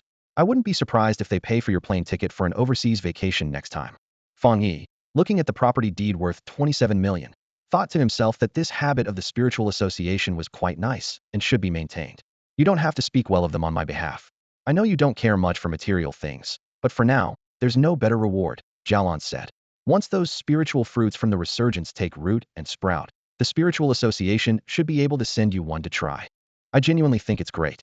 I suggest they send me a property in Shin City next time, preferably having my real estate spread across the country, living a life of collecting rent and flip-flops. Fang Yi's wish was really that simple and mundane. By the way, do you have any time lately? I have a task here, an internal military district assignment. It's a bit risky, but the pay is decent. Do you know about the Tianbao Tower in Song City? Fang Yi recalled seeing it in the news. The news mentioned that the Tianbao Tower in Song City was quite famous, but now it was sealed off for unknown reasons, causing some dissatisfaction.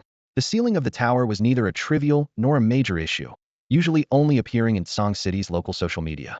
Even Fang Yi, far away in Tai City, stumbled upon it, which was intriguing. What's going on there, he asked. There have been frequent disturbances recently. Didn't Tai City just have an A-level anomaly invasion? Song City is experiencing something similar, though not as severe. The Tianbao Tower was initially planned as a landmark building, but was invaded by anomalies, leading to its lockdown.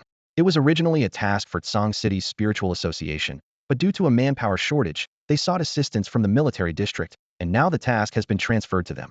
Jialan explained helplessly. Song City? That's quite far. Fang Yi immediately thought of refusing, the reason being Simplite was too far. Driving on the highway, even with taking turns, would take a whole 10 hours. If he opted for a plane or high-speed train, what was the point of buying a car? However, the compensation offered by Jialan was even lower than that of the Spirit Association. Although the distance was quite far, the military district covered the cost of airfare and hotel, and even expenses there could be reimbursed. Plus, there was a 5 million cash reward upon success. 5 million. Fang Yi agreed without hesitation. The next morning, in the first-class cabin of the plane, Fang Yi took off his eye mask and headed to the shuttle bus. Outside the airport, a black sedan was already waiting. He soon arrived at his destination, finding that he was the first to get there. The others arrived one after another within 5 minutes. There were 5 people in total, 3 men and 2 women. Notably, none of them seemed like someone to mess with. A short-haired woman and a man over 6 feet tall arrived together, exuding a strong presence and sitting with straight backs, clearly from the military district.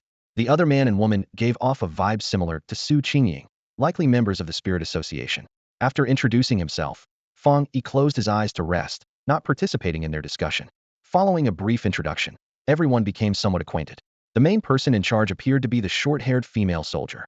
She briefly outlined the situation at the Tianbao building, which was not much different from what Fang Yi already knew. She said, "All right, everyone, we are temporary teammates for this mission.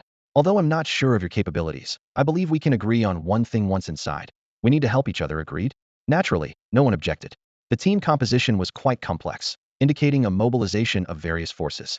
Fang Yi was the only one without an official title, as he didn't have an official-issued wristband.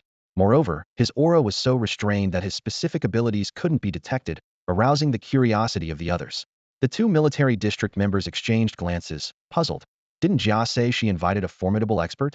Could it be him? He looks a bit thin. Meanwhile, in the military district office, Jialan was busy handling affairs.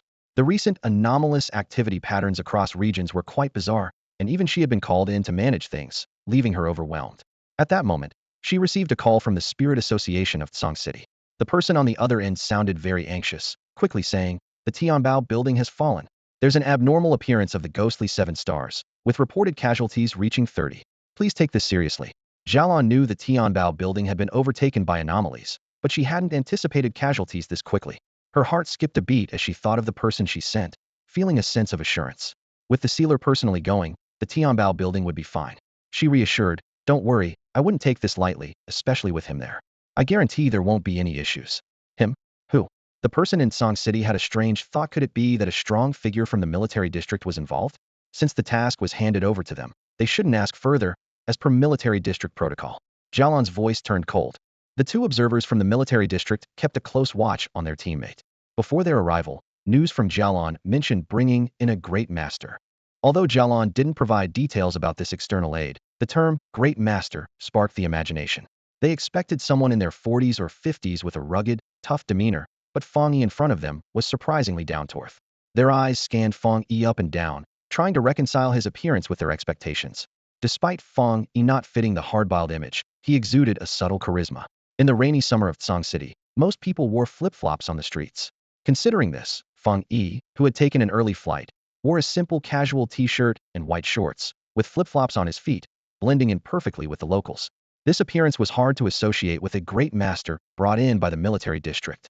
However, the car that had just picked him up had a license plate with 4 consecutive sixes, a vehicle belonging to the Star God military district. Such a car plate was not something an average person would ever encounter without a certain status. The fact that the military district sent this car to pick him up was enough to prove Fang Yi's high standing, even though he seemed indifferent to it. Perhaps true masters are indeed this low-key. Speaking of masters, the other observer recalled the previously much-discussed captain of Tai City, codenamed the Burrier. It was said that he severed the cycle of an A-level anomaly, with ruthless yet understated methods. Anomaly levels are determined by potential casualty levels and growth capabilities. A class anomaly invasion events typically predict high casualties, but the Burrier's intervention dramatically reduced that number. Yes, but the Burrier seems to have never shown his face publicly, and he doesn't seem to pay much attention to forums, the other observer responded. People from High City once went looking for him, only to say he's strong, and left it at that. To them, we're like ants beneath their feet, hardly worth their time.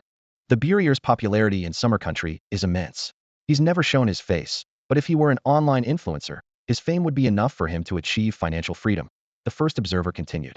After heated debates on forums, the Burrier's popularity only grew, with some skeptics turning into fans after checking records at the Spirit Association, rallying under the slogan, "Tai City's captain is none other than the Burrier."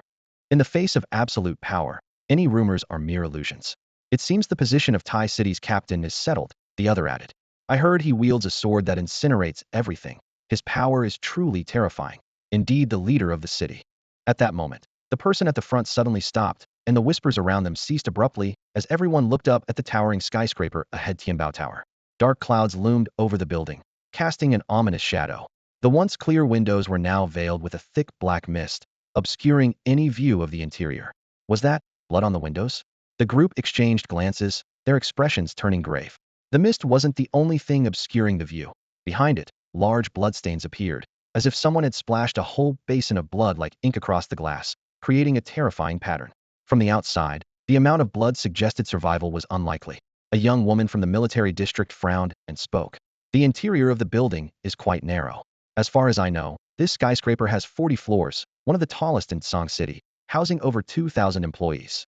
The estimate of 30 casualties is tentative. No one knows the actual situation inside." Her words deepened the solemn expressions on everyone's faces. 2,000 people. To an ordinary person, this was akin to a tiger against a rabbit. In such a confined space, the rabbit could not possibly escape the tiger's grasp.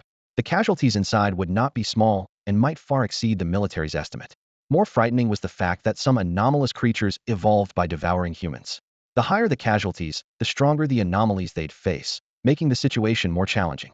The previously light-hearted atmosphere vanished, replaced by a readiness for what lay ahead. Before arriving, they had been given the building's basic layout, but its complex internal structure and interconnected areas meant many dark corners could serve as ambush points for anomalies. After the short-haired woman, Song Yu, finished speaking, she turned to Fang Yi. That's all the information I have. It's up to you now. Sister Jialan said that everything here should be under your command.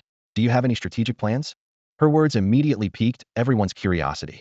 The military personnel had speculated throughout the journey and were somewhat prepared, while the Spirit Association's agents looked at Fang Yi's unadorned wrist in confusion.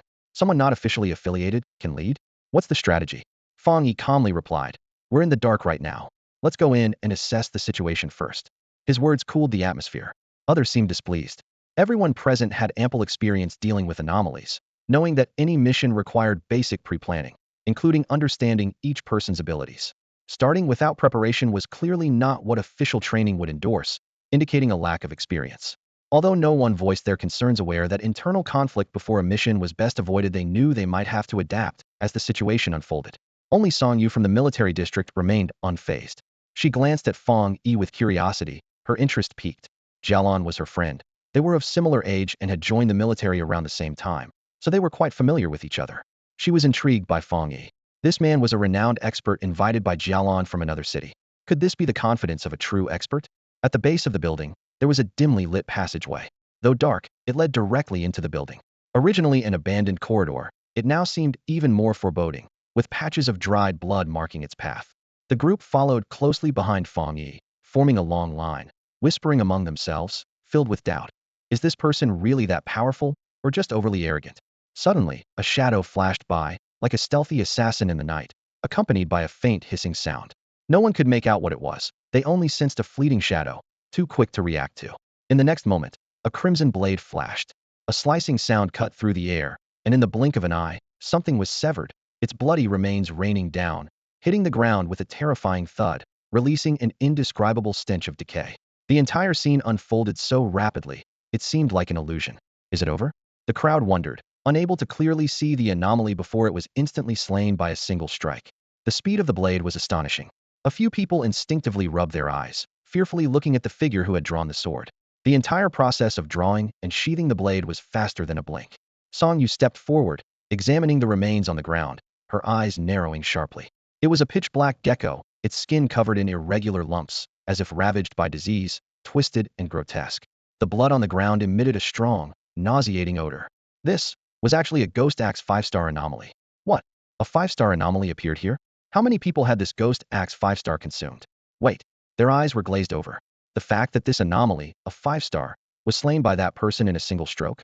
If this anomaly is 5-star, and I am 5-star, does that mean I am the anomaly? Could he also kill me in one strike? So powerful. Cold sweat trickled down their backs as they looked at Fang Yi with a complex mix of emotions, realizing they had truly latched onto a powerful ally for this mission. Move faster, we need to get inside quickly, Fang Yi urged from the front. The group hurried to keep up. Fang Yi's brow furrowed slightly as he scanned the surroundings. The earlier 5-star anomaly had stirred a sense of unease within him. This remote passage was already hosting a 5-star anomaly. In places where people gathered, the situation could be dire, possibly overrun. This building originally housed 2,000 people, and every second wasted meant more lives lost. 30 casualties? That was a joke. Fang Yi coldly remarked. 30? Maybe you should add a 0 to that. The others quickened their pace at his words.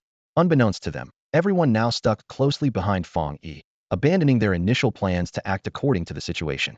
Sticking with the strong was the way to go. Indeed, Fang Yi's demeanor was founded on his unparalleled strength. The team quickly moved through the dark passage and entered the building.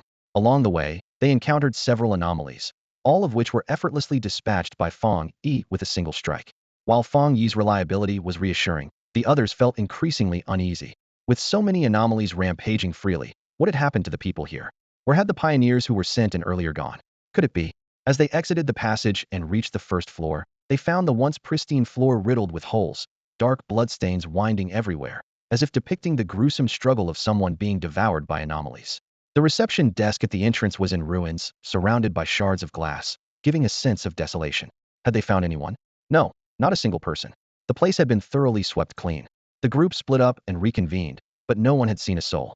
Seeing this, Fang Yi's frown deepened, and he decided to head up to the second floor. The second floor was even more disturbing. The elevator was covered in bloody handprints, and as soon as the doors opened, an anomaly charged at them, its fangs sharp and dripping with blood, only to be swiftly taken down by Fang Yi once again. But there was no one here either. It was strange. There was so much blood, yet no bodies. How could that be? Had the anomalies eaten them? While anomalies were known to consume flesh, It was hard to believe they'd eat the bones too. Were they that desperate? Everyone was filled with doubt, instinctively looking to Fang Yi for his opinion. Unbeknownst to them, they had already started to see him as their anchor. Fang Yi, however, felt increasingly uneasy and decided to proceed upstairs. Floor by floor, they ascended the third, fourth, fifth, and with each level, the unsettling feeling grew stronger. It felt as if they were climbing an endless skyscraper, each floor mirroring the last, as if trapped in a bizarre curse. Suddenly, Fang Yi halted, staring into the lifeless building before them, his heart sinking. "Do you feel it?" he asked. The others were taken aback. They had fought several anomalies along the way, but unlike Fang Yi, who could dispatch them with ease, they looked disheveled and unkempt, though thankfully uninjured. "This isn't the building we're supposed to find," Fang Yi said solemnly. "What?" Everyone looked up, following his gaze to where an endless black mist churned like a dark sea, obscuring any light. "What do you mean by not the building? Did we go to the wrong place?" That seemed impossible, as the authorities had personally escorted them to the entrance. But Fang Yi wouldn't speak carelessly, so what did he mean by wrong? "We've reached the 7th floor, and you've searched every floor before this, right?" Fang Yi continued. "Yet, you haven't seen a single employee, not a single person, only the occasional anomaly." With Fang Yi's words, everyone suddenly realized the source of their persistent unease. Indeed, they hadn't seen a single person, not even a corpse. The building was undeniably lifeless, but not with the stillness of death. It was more like the dark inner realm. "The dark inner realm," Fang Yi whispered. Everyone was on the other side of the darkness, while they were on this side. The dark inner realm? What is that? Is it related to dark attributes? What does Fang mean when he says they are not in the same place as us? Could there be hidden compartments in this building that we cannot see? This unfamiliar term puzzled everyone present. Even Song Yu and others from the military district had never heard of it. Naturally, they couldn't know, because even in military records, this is an untouchable top secret. Everything related to dark attributes is like trying to see through fog for the current authorities. They are groping to gather information, but collecting information on dark attributes is the most challenging because those who could access it have died. The government currently has no effective method for gathering information on dark attributes, leaving many data and records incomplete, and they certainly could not have imagined that such high-level secrets would be involved in a small level incident. At that moment, Fang Yi closed his eyes, seemingly sensing something.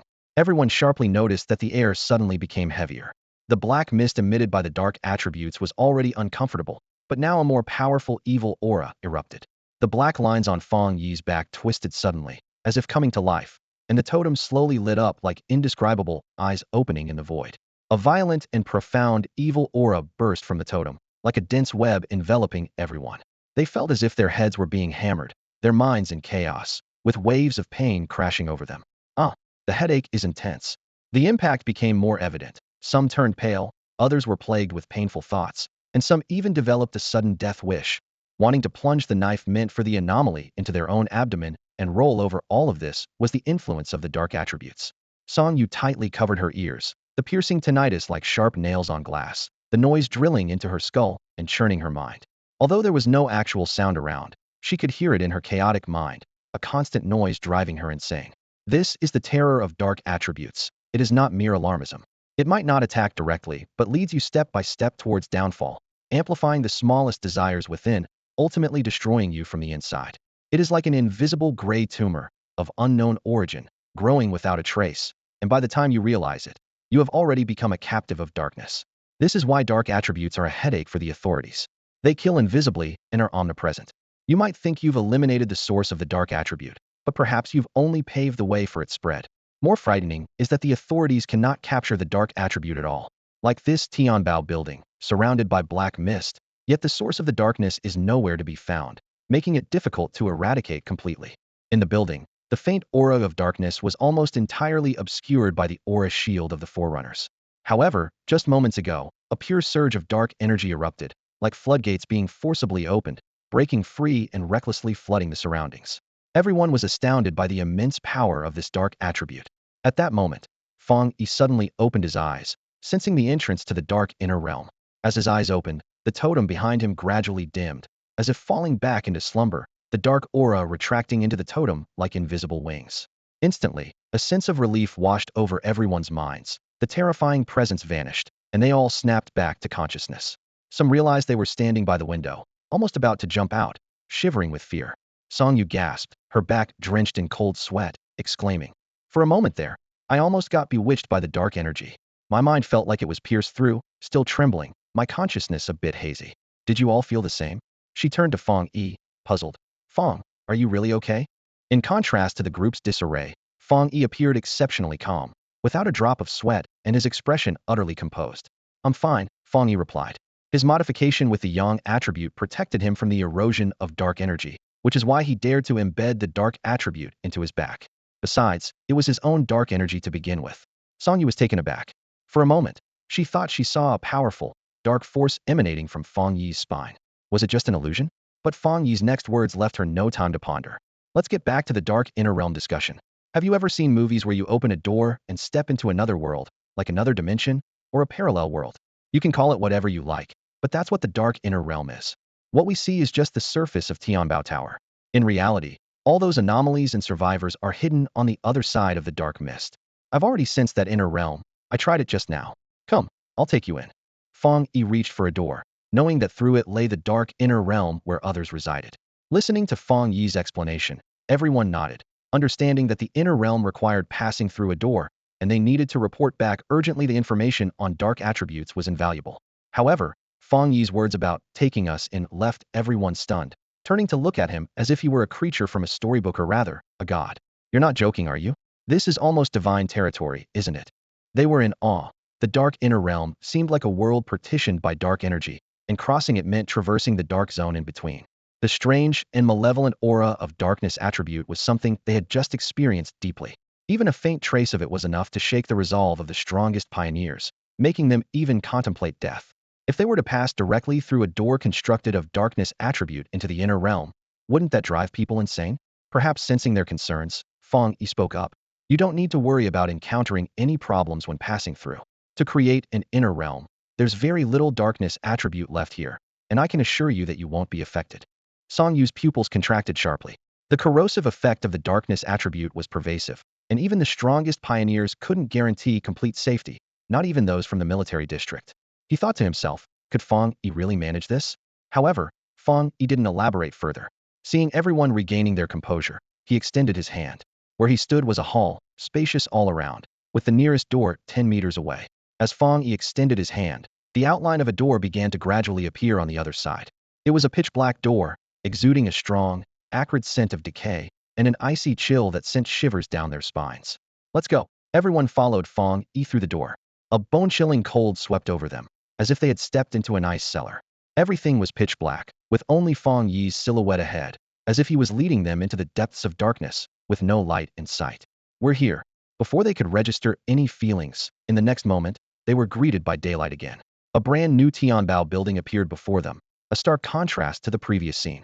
The stench of blood filled the air, and beneath their feet lay bodies scattered in disarray, some missing parts, others with heads gnawed beyond recognition. Amidst the chaos, a few anomalous creatures were moving. One was gnawing on a corpse, producing grotesque sounds of consumption. Swish, blades clashed and flashed. In the next instant, the anomalous creature was shattered, revealing a gruesome face with blood and flesh smeared around its mouth, its hollow eyes staring lifelessly in Fang Yi's direction. Even the seasoned team members, accustomed to turmoil, couldn't help but gasp at the sight. So many. There were too many. Not just bodies, but countless anomalies. As the team members crossed into the dark inner realm, their expressions tightened, as if facing a massive threat, eyes fixed on the scene before them. Why were there so many anomalies here? Not only anomalies, but also bodies. These deceased were ordinary employees of the Tianbao building, long dead. This corridor, devoid of the living, had become a playground for anomalies, with only broken bodies and feeding anomalies a vile sight. Members of the military district had bloodshot eyes, their ingrained sense of duty making the scene particularly striking. Yet, in the next moment, they witnessed a scene they would never forget. Before entering the dark inner realm, Song Yu had speculated whether the godlike external A Jialan mentioned was someone she had tried to place within the military district. After all, the district's assessments were rigorous, and many aspiring to join would start with tasks issued by the military, which would then become part of their resume for interviews. However, before she could think it through, suddenly amidst the sound of feeding like a tide the metallic ring of a blade being drawn echoed. Someone had unsheathed a sword. Song Yu looked up to see a Tang sword, steeped in ancient aura, slicing through the air and across. Instantly, fierce flames erupted from the blade, like a red lotus blaze consuming the three realms, a torrent of light surging forward. The flames extended 20 meters, accompanied by explosive effects. Within seconds, the intense fire filled the deep, narrow black corridor, like an enraged fire dragon, the hot wind slashing past. Everyone watched as the entire hallway was engulfed in flames, the intense and sacred fire seemingly able to cleanse all sins, incinerating everything combustible. The flames erupted with a deafening roar, like the wails of beasts in their death throes, shaking the ground, bursting buried pipes, sending water gushing like fountains, and toppling statues on desks. Everything resembled an apocalypse from books, and in the face of it, everyone seemed as insignificant as dust. Amidst the blaze, a shadow stood holding a sword, speaking softly. Anomalies harm people. You are innocent, and these anomalies will accompany you to the grave. The dazzling firelight sliced through the corridor, burning anomalies and bodies alike, red-hot smoke and flames rising slowly, the scorching heat making the bodies appear like charred logs. The combination of the fiery sword technique and inner flame created a destructive domain, turning everything it touched to ash.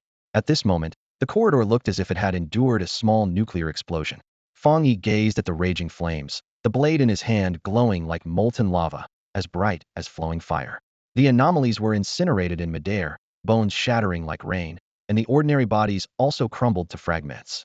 At this moment, everyone's eyes widened, stunned by the explosive spectacle of violent beauty. It was incredibly impressive. Song Yu's heart pounded violently. She stepped back unconsciously, and her foot slipped, accidentally crushing an abnormal corpse with a splatter of blood. But she didn't have time to worry about that.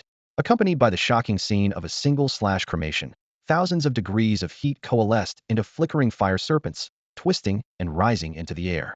The flames instantly swept through the entire corridor, clearing out all abnormalities. If those pioneers had handled it, it would have taken much more time. Terrifying. Wait, why did this scene feel so familiar to her? A single-slash cremation? Did she see it right? Everyone's pupils contracted, seemingly realizing the identity of the great figure Garan had invited. Garan actually had such influence to invite him. Nowadays, most of the pioneers in Xia country hide their identities. The Spirit Association is collecting information on all pioneers, which might take a year or two to complete. However, some powerful pioneers can't hide their tracks. For instance, the sword-wielding pioneer in Dadong City, who sliced the golden sky with a single strike, codenamed Sword Master, and the wood tribute pioneer in Gu City, known as All Things in Nature, who could create terrifying forests during battles, devouring people. Yet, these are just rumors spread by various cities, their truth uncertain. Only one has truly been tested, a captain who handled the A-level abnormality in Tai City, the Sealer. The single-slash cremation is his signature move, his hallmark. So, does Garan really have such influence? To actually bring the Sealer? Wow. The Sealer truly lives up to his name, sealing with a single slash, not exaggerated at all. He is like a king, full of decisiveness, or rather, a tyrant. If the flames are his subjects, then he is the absolute ruler of the flames. Song Yu now firmly believes that the abnormality in Tai City was cremated by him with a single slash. Did she actually latch onto such a golden opportunity during a mission? Everyone felt a bit dizzy, seeing the legendary Sealer for the first time, not expecting him to be so casually dressed and to act so nonchalantly, casually ending it with a single slash. Since we're here, let's handle this quickly. You focus on rescuing people, leave the rest of the abnormalities to me. Fang Yi said coldly. When the Tang sword is unsheathed, slaughter is inevitable. In the face of strength, there is no evenly matched battle. The fate of these abnormalities is doomed to perish like ants. Okay, understood. Everyone responded instinctively. At this moment, no one would argue with Fang Yi. If it were outside, they might have murmured to themselves about whatever Fang Yi asked them to do. But now, having guessed Fang Yi's identity, everything became clear. The Sealer, indeed the Sealer. The big shot who single-handedly dealt with A-level abnormalities, the super big shot who saved a city. With him leading, the casualty rate would surely drop by 30%. Among everyone, Song Yu, as Garan's friend, was the most shocked. No wonder Garan confidently said she invited a deity. Turns out it's the Sealer of Tai City. She truly pulled it off this time. Garan, as a sister, is truly reliable. She really invited a deity. Song Yu had heard about the keyboard battles on forums. The Tai City incident was too famous, and the Sealer's reputation was too big. Like a tree attracting the wind, he was the one standing in the storm. Many criticized him, thinking the Tai City Spirit Association exaggerated. Song Yu had seen the most reliable speculation before, suggesting the Tai City Spirit Association credited all efforts to one person, trying to create a god. But now everyone saw it. The Sealer wasn't a god piled up by others. He himself was an omnipotent existence close to divinity. Those who attacked fiercely online, once they see the Sealer in person, would surely grovel. Just like them, people are inherently pragmatic. After assigning tasks, Fang Yi didn't act with them but turned around, stepping directly into the darkness. Amidst the flickering flames, his silhouette was strong and resolute. The Tianbao building is infested with anomalies, with each of its 40 floors teeming with them. Through countless acts of brutal feeding, their power has steadily increased, reaching the formidable level of Ghost Axe 5 stars. Cleansing this place is no easy task. On the 15th floor, Fang Yi glanced at the floor indicator, contemplating silently. As he fought his way upward, he had already eliminated numerous anomalies, none of which could withstand his blade for even a second. Just as he was about to continue his ascent, a piercing roar erupted from a nearby cubicle, accompanied by a terrifying aura far exceeding that of a 5-star anomaly. Fang Yi paused, a hint of interest playing at the corner of his mouth. A worthy opponent had appeared. In the next moment, a large anomalous bird covered in red feathers burst forth. Its plumage was a vivid red, as if freshly pulled from a pool of blood. As it screeched, a dense cloud of red feathers scattered, exuding an eerie aura. This Ghost Axe 6-star anomaly's true threat lay in its red feathers, which were highly corrosive.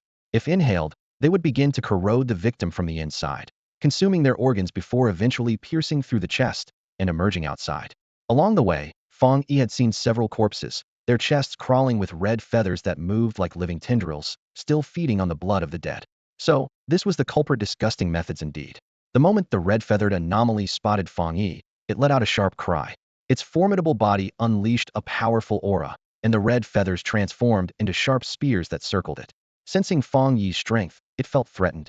But before it could act, Fang Yi moved first. With a flick of his blade, he struck at the red-feathered bird, his attack imbued with an unstoppable force. The fiery patterns on the blade ignited, unleashing blazing flames. A sea of fire roared as a dragon of flame charged mercilessly towards the red-feathered bird, aiming directly for its head. Boom! Seeing this, the bird gathered its spears into a shield, desperately trying to fend off the flames.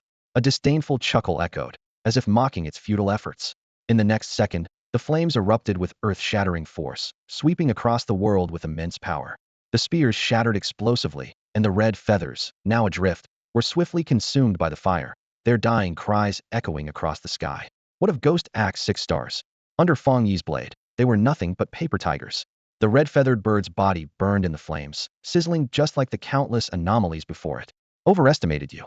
Watching the sizzling remains, Fang Yi couldn't help but feel speechless. He had thought it would be a formidable enemy, but it turned out to be nothing more than a bluffing beast. In such cases, could he report it to the National Anti-Fraud Center? After dealing with the last remaining anomaly, Fang Yi sheathed his sword, turned around, and headed down to the next floor.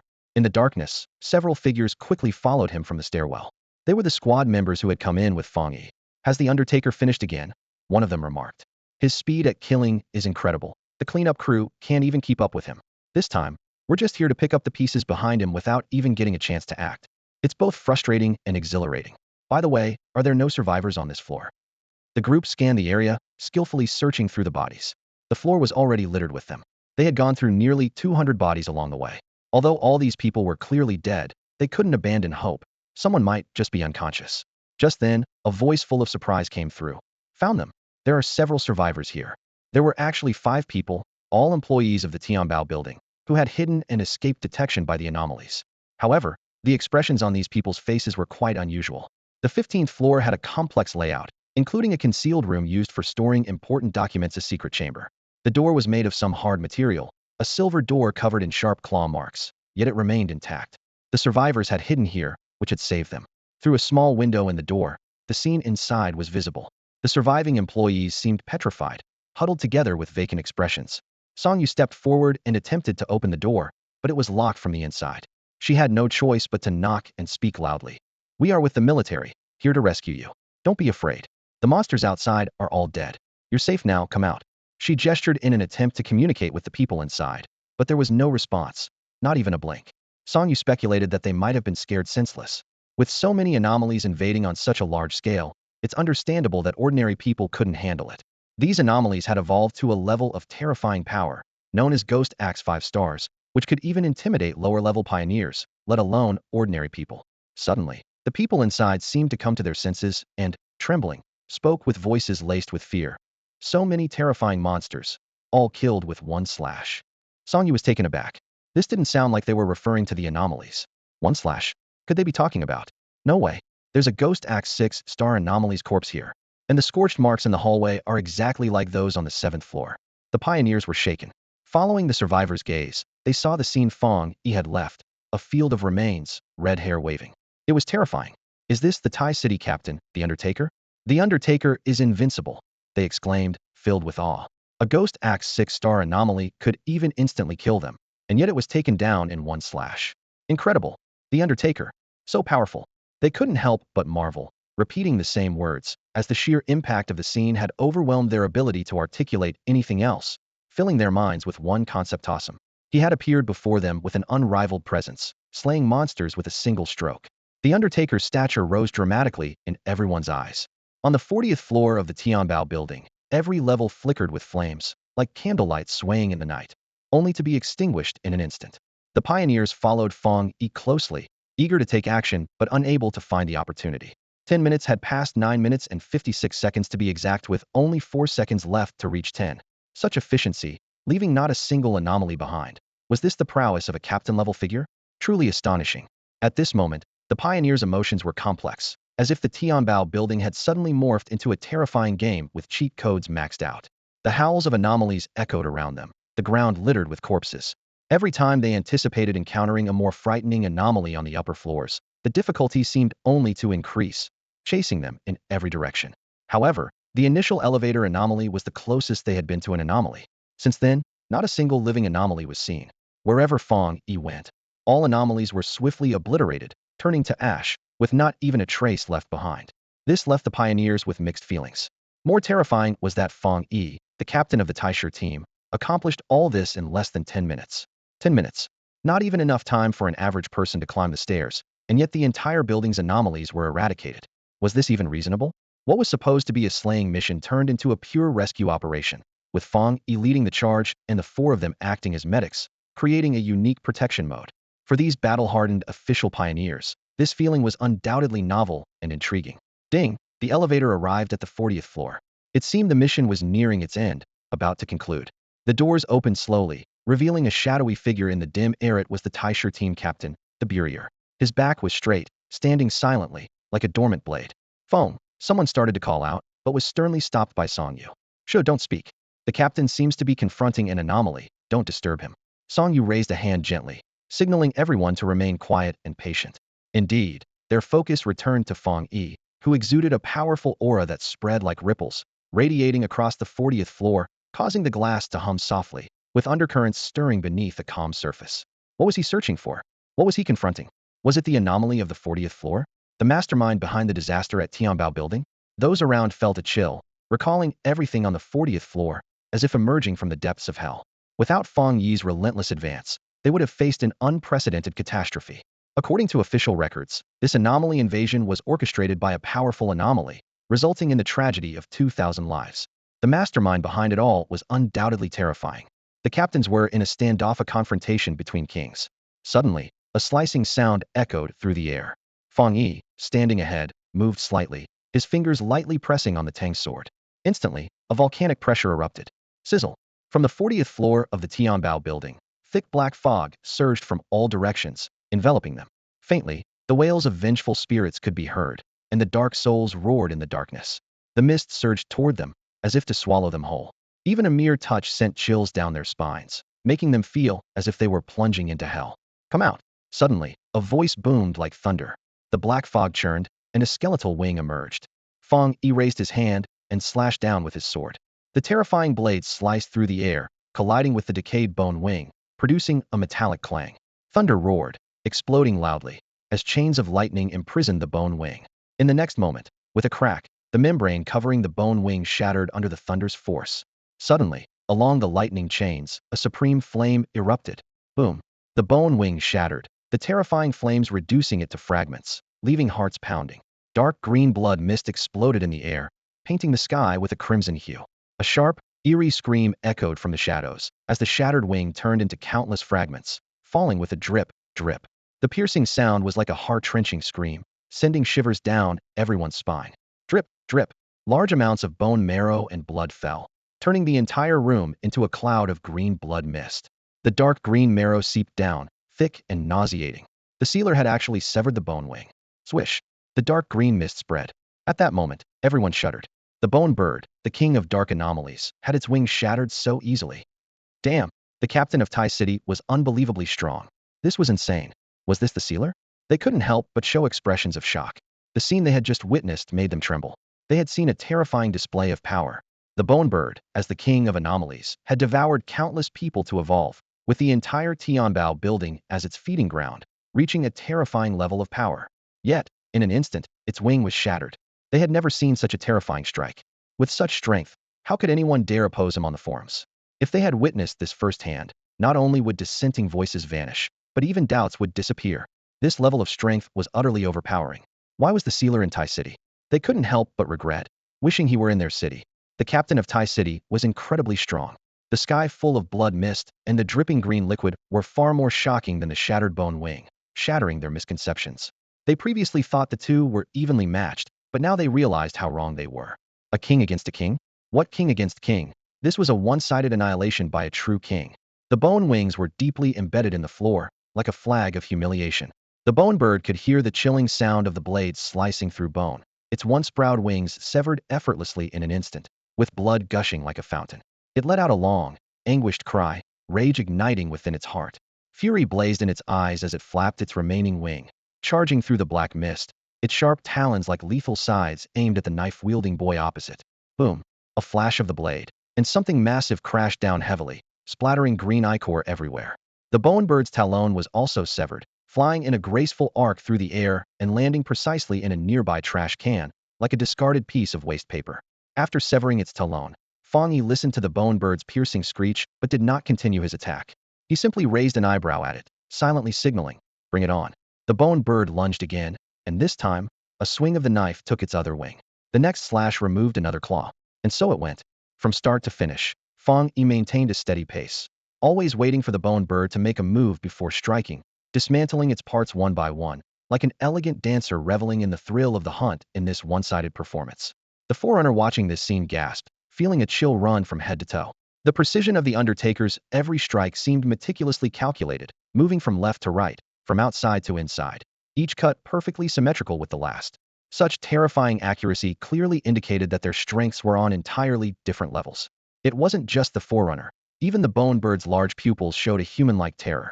Now reduced to a helpless creature with its wings and claws severed, the person before it still wasn't in a hurry to kill, instead savoring the process. Fang Yi's gaze was cold, staring at the bone bird with eyes as deep as a spring. Intimidated by this gaze, the bone bird was filled with fear, desperate to escape this man's torment. Suddenly, a terrifying aura burst from the bone bird as it burned its own life force, seeking a chance at survival. In response, Fang Yi merely scoffed, raising his knife once more. With what seemed like a casual motion, a terrifying flame erupted around them, forming a ring of fire that sealed the battlefield. A sealing technique. The flames encircled him and the bone bird like ropes on a boxing ring, trapping them together. The bone bird felt a sudden chill of fear. This terrifying human had sealed them together to prevent its escape. Madman! The bone bird's instincts were proven correct. In the next moment, Fang Yi seemed to lose patience, swiftly closing the distance between them, striking again and again with incredible speed. The blade hummed, leaving indistinct fiery afterimages in the air. In mere seconds, countless wounds appeared on the bone bird's body, and flames erupted from the wounds, exploding in rapid succession. Boom, boom, boom. A massive explosion erupted on the top floor, resembling daylight fireworks. The pioneers could barely make out the patterns traced by blades and flames in the air, covering their ears as they watched the scene unfold in awe. The bone bird went from lively and fiercely counterattacking to being passively beaten in less than 5 minutes, even with Fang Yi slowing down his pace. Now, its head, severed wings, and sharp claws were all hacked off and scattered in unknown corners. The bone bird's body was reduced to fragments, with only its dark green blood continuously flowing, creating a ghastly scene. The dark green blood and pieces of flesh resembled a river of the afterlife, carrying the scattered remains of the bone bird. Fang Yi slashed the bone bird to pieces, maintaining a leisurely demeanor throughout, while the bird's frantic wing flapping proved futile. This was a one-sided crushing. Moreover, during this battle, all the pioneers realized that the bone bird was actually a Gui Fu Qi Xing. In a Blevel mission, the anomaly of Gui Fu Qi Xing exceeded expectations, requiring a report to higher authorities for military support. Yet, at this moment, the mastermind behind the Gui Fu Qi Xing was being ruthlessly destroyed by Fang Yi. It was an unreasonable display of violence. Everyone was left speechless in shock, fearing to disturb this daunting figure. With a final slice, Fang Yi stepped on the bird's head and drove the last blade into its skull. The bone bird let out a wail as the surrounding dark mist frantically surged towards the wound, attempting to heal itself with its dark attributes. At this moment, the young man slowly raised his right hand, and lightning erupted from his palm. With a thunderous strike, he shattered the bone bird's head, sending dark green flesh and blood splattering like rain. With a Tang sword in his left hand and lightning in his right, he appeared like a deity of judgment against the darkness. This scene was etched deeply into the hearts of the pioneers. Is this the captain of Tai City? I think I finally understand why he can handle a-level anomalies. And it's said that he intervened when Tai City was in despair, after all other means were exhausted, and his sudden appearance turned the tide. It's reported that the anomaly in Tai City was confirmed to be an A-level invasion event, named the Hell of the Sacrificial King, with the leading hatchling having a despair-inducing potential for growth, luckily sealed in time. That information is now stored in top-secret archives, perhaps to be reopened by experts in the future if China faces another unbeatable anomaly. However, it's unlikely anyone could replicate the solution to the Hell of the Sacrificial King, because it was an extreme display of individual combat ability, breaking through despair with unstoppable force. The pioneers finally realized the insurmountable gap between themselves and the top talents, a chasm so deep it seemed bottomless. After slashing the bone bird, Fang Yi withdrew his blade and turned to Song Yu, saying, "The mission is complete. Please notify Jiaolan." Song Yu snapped out of her daze and quickly replied with respect. "Rest assured, your reward will be issued immediately, and arrangements are underway for a private jet to take you back to Tai City." Fang Yi nodded, surveying the area, and found an intact bottle of mineral water in a corner. He unscrewed the cap and washed the thick dark green liquid off his Tang sword. The abnormal flesh and blood were foul and repulsive, nearly making him gag. Soon, the blade was clean. Fang Yi sheathed his sword, frowning, eager to return and disinfect the blade. Although he knew it was unlikely, he didn't want that disgusting substance lingering on his sword. He had a bit of a cleanliness obsession. After completing these tasks, Fang Yi turned and took the elevator down, leaving a group of bewildered young people behind. "So, what role did we play in this mission?" "Good question." Everyone fell silent. "Are we mascots?" someone tentatively suggested. Song Yu glanced at him speechlessly. "While he was fighting monsters, you were just watching from behind. A mascot should at least bring some good luck, right? How were you even a mascot? You didn't even cheer." Regardless, witnessing the captain of Tai City was quite a shock for me. "Oh, how I wish I were in Tai City. I want to go to Tai City too. Is there an opening at the Spirit Association there? I don't mind leaving home. I'll apply to go to the military district near Tai City right away." With the current terrifying dark anomalies, having such a captain around provides immense security. Calling headquarters, this is Song Yu, beginning my report. The Tianbao building incident has been successfully resolved, and all anomalies have been confirmed dead. The list of rescued injured is being compiled. Yes, all anomalies are deceased, not a single one survived. I've organized the photo documentation and will submit it along with my report shortly. At this moment, Song Yu stood in the top floor hall, reporting the situation to the military district over the phone. The news that all anomalies in Tianbao building were dead surprised the person on the other end. After repeated confirmation, they unusually praised, "Very well done." Song Yu was flattered, as their commanding officer was strict and rarely gave compliments. This praise was not only a personal acknowledgement, but could also be noted in her record, potentially influencing her promotion a tangible benefit. After hanging up, Song Yu looked at the floor littered with bodies, feeling a bit guilty, as if she hadn't really done anything but still ended up as the top performer in a group project. After all, the sealer single-handedly handled all the anomalies in the building, while she and her team were merely there to clock in steps and act as medics. However, she quickly convinced herself that leveraging someone else's skills was a skill of her own. Meanwhile, the Tsang City Spiritual Association also received the news. Their members were taken aback and repeatedly praised the Star God Military District for its formidable strength. The two from the Spiritual Association felt a bit awkward, quietly explaining that it wasn't the work of the Star God Military District. They were merely intermediaries. The real effort came from Tai City's captain, the sealer. The Tsang City Spiritual Association was surprised, but mostly delighted since the urgency and priority of the Tianbao building crisis were high. They wouldn't have hurriedly hired external help otherwise. The speed and outcome of the resolution exceeded their expectations, and further details would be reported later. Once both sides completed their reports, everyone helped treat the injured and prepared to leave. At this moment, the two from the Spiritual Association received a message on their phones, making them softly exclaim, "Huh." They exchanged glances, a look of shock in their eyes. "What happened?" "The captain of Tsang City has been selected." "Really? So soon?" Song Yu was surprised, considering the previous captain selection was the sealer, whose credentials were undeniable. The fact that Tsang City could quickly choose a captain was intriguing to her. The newly elected pioneer had only recently emerged and was discovered during registration. His abilities are still confidential, but the spiritual association has given him the title Divine Blade, with a strength estimated between Ghost Axe 6-star and 7-star. A pioneer nearing Ghost Axe 7-star? Achieving this level without resources is already a testament to remarkable talent.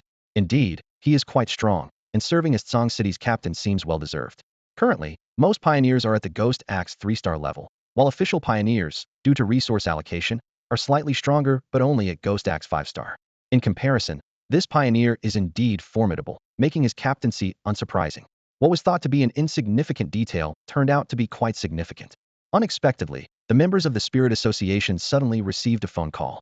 After listening to the person on the other end, his expression first showed surprise and then turned grim. Stop him quickly. What? He's already on his way here. This is bad. The military personnel looked serious and hurriedly stepped forward to inquire.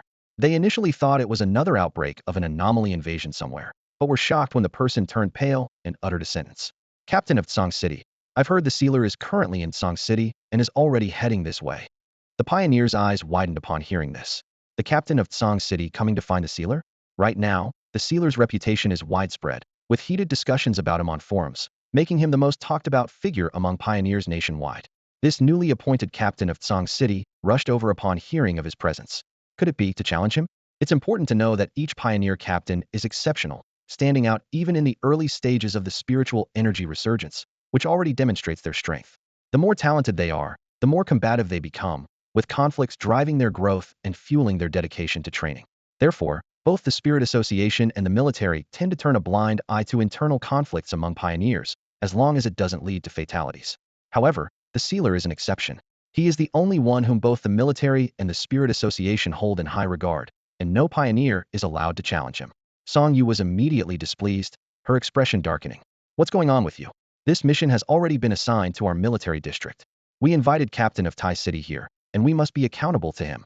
The captain's plan is orchestrated by the Spirit Association, and now we need to send Captain of Tai City away. The intention of Captain of Tsang City coming over is unclear, and this is a challenge to the military's authority. Fang Yi, who had seemed quite amicable and even joked occasionally, giving the impression of being easy to get along with, now revealed her true military nature, exuding an intimidating aura. Everyone's faces turned pale with fear. If this issue escalates to challenging the military's authority, the Spirit Association would be unable to clear its name. Although both the military and the Spirit Association are official organizations, one governs the military while the other oversees the civilian sector, they are not on the same level. Moreover, the military is significantly more important than the Spirit Association in terms of resources and responsibilities. If the military and the Spirit Association were to clash, the Spirit Association would undoubtedly rank lower. However, they also understood that Fang Yi was right. If the situation developed into something unpredictable, the consequences would be beyond what they could bear, as it concerns the relationship between captains. Currently, the captain's plan is still in its early stages, and the pioneer summary is not yet complete. Everything is still being implemented. If at this time, the captain of Tsang City also comes to provoke, the relationship between the Star God military district, and even between Tsang City and Tai City, would become extremely awkward. Is this captain of Tsang City really coming to fight the sealer? He doesn't seem to be a particularly stable person either. 1 kilometer away from Tianbao Tower, in a lavishly decorated hotel, Fang Yi was enjoying a leisurely afternoon. The swimming pool on the balcony shimmered under the midday sun, while the soothing blues from a vinyl record player filled the VIP room. Sitting by the floor-to-ceiling window, Fang Yi had a meticulously prepared afternoon tea in front of him, arranged by Jialan as a place for him to unwind. After handling affairs at Tianbao Tower, all he had to do was wait here for the private jet sent by Jialan, which would take off in an hour. Taking a bite of a flour cake, Fang Yi couldn't help but think his cousin's version was even better. At this moment, his phone buzzed with a message notification. Glancing at the text from Fang Yi, Fang Yi raised an eyebrow. The captain from Tsang City was looking for him? To be honest, he only accepted the captain's title as a nominal role out of respect for the Spirit Association. He tapped the table lightly, a faint smile on his lips, as if he had anticipated a visitor. Meanwhile, in a regular neighborhood on Bay Bridge Street, Tsang City, a hooded jogger was on the health trail. Wearing Bluetooth headphones that glowed blue, his face was flushed, and his tracksuit was slightly damp with sweat. Suddenly, a strong gust of wind swept overhead without warning, causing the surrounding trees to shake violently and leaves to scatter. The hooded jogger immediately sensed a slight tremor in the ground beneath him. He looked up cautiously, only to see the sky darken abruptly, and even the wind fell silent. A shadow darted like a sharp blade through the skyscrapers of Tsang City, as if the entire city lay beneath its feet. The intense aura emanating from the figure surged rapidly along its path, brilliant and cold, akin to a silver blade slicing through the void. What a terrifying aura. A pathfinder. The hooded jogger's pupils contracted as he watched the direction where the aura disappeared. The spire of Tianbao Tower loomed in the distance. Clearly, this high-ranking pathfinder was headed towards Tianbao Tower. Moments later, a shadow landed silently in front of Tianbao Tower. Frowning, he scrutinized the building before him. The black fog that once shrouded the entrance had completely dissipated, leaving no trace of darkness, making it indistinguishable from before the Anomaly's incursion. However, the building itself bore numerous scars. The once luxurious decorations had entirely peeled away, and the west-facing wall near the corridor had vanished as if seared by dragon's breath. Fortunately, the Spirit Association had already designated the surrounding 100 meters as a quarantine zone, erecting impenetrable high walls. Otherwise, if this scene reached the public media, all sorts of conspiracy theories would emerge. After handling the situation, the shadow murmured softly, "Did they just leave directly?"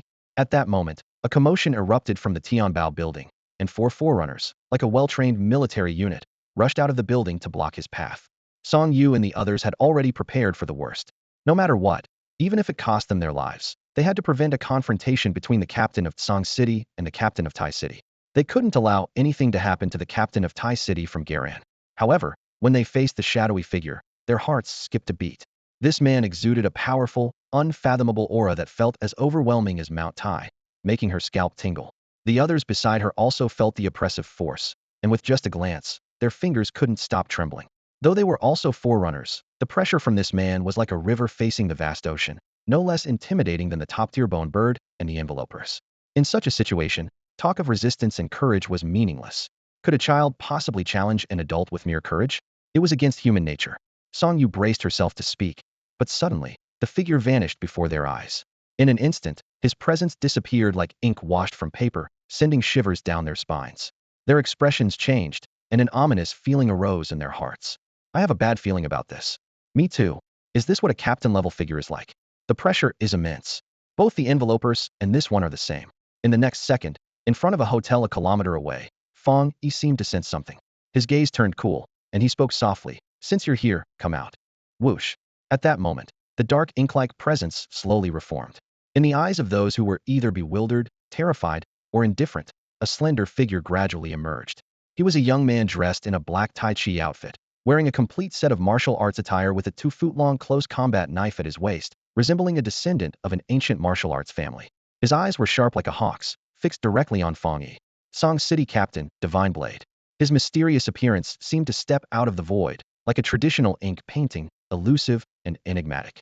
However, more attention was drawn to the knife at his waist, entirely black, indistinct in shape, but emanating a terrifying aura that exerted immense pressure on the low-star forerunners present. "My name is Yu Fengjiang, captain of Tsang City. I appreciate your help in resolving the crisis at Tianbao Building. But as the captain of Tai City, traveling all the way to Tsang City seems a bit out of bounds, doesn't it?" Yu Fengjiang spoke softly, his voice cold and firm, his gaze never leaving Fang Yi, as if nothing else in the world mattered besides him. With those words, the atmosphere became instantly tense. Fang Yi squinted his eyes, and his gaze gradually turned dangerous. His tone, demeanor, and the way he looked were truly infuriating. As the captain of a city, starting off by implying that another city's captain is meddling is hardly a friendly approach. Fang Yi frowned slightly, contemplating the situation. He had come to handle the Tianbao building matter at Jialan's request, as Tsang City had been without a captain at that time, forcing the Spiritual Association to seek military assistance. The military had reached out to him for help, making it clear that he was offering his aid to Tsang City. However, the newly appointed captain of Tsang City, Yu Fengjiang, seemed to be examining him with a hint of scrutiny, as if preparing to hold him accountable later. Fang Yi's eyes flickered with understanding. He was somewhat aware of the Spiritual Association's plan for selecting captains. These captains were not just representatives of their cities, they were key pioneers for the nation of Xia. The association had a far-reaching goal to transform these city captains into guardian-like figures to prevent tragedies like the King's Hell from occurring again without timely support. Logically, the Spiritual Association would not allow friction among the city captains. Perhaps in a few months, when the captain plan was fully developed, these top-tier warriors would even be prohibited from meeting casually. After all, any conflict could have disastrous consequences. Unfortunately, that was a concern for the future. Fang Yi's gaze grew colder. Initially, he had only come because of Jialan, hoping to earn 5 million on the side. Now it seemed that someone didn't want him to leave easily.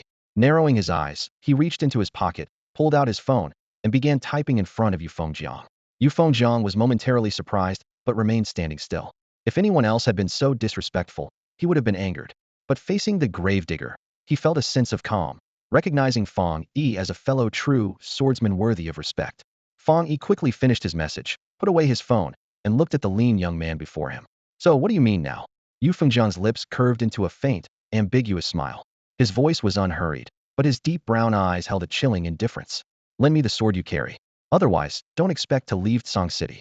Before he finished speaking, a terrifying blade light illuminated the sky. The sword emitted an overwhelming pressure, more intense than the scorching sun. Boom, boom, boom. Yu Fengjiang's pupils contracted as spiritual energy surged, forcing him to retreat rapidly. The ground beneath him ignited instantly, scorched earth spreading like a giant serpent in relentless pursuit. He retreated several dozen meters before Fang Yi's silhouette nearly vanished, and only then did the terrifying fissure cease. The charred ground beneath his feet still emitted rolling white smoke, its menacing aura lingering. Suddenly, a thunderous boom echoed, prompting Yu Fengjiang to instinctively turn around. The trees behind him shattered one after another, thick smoke billowing upwards with an imposing presence. His heart tightened. Such concentrated yang energy.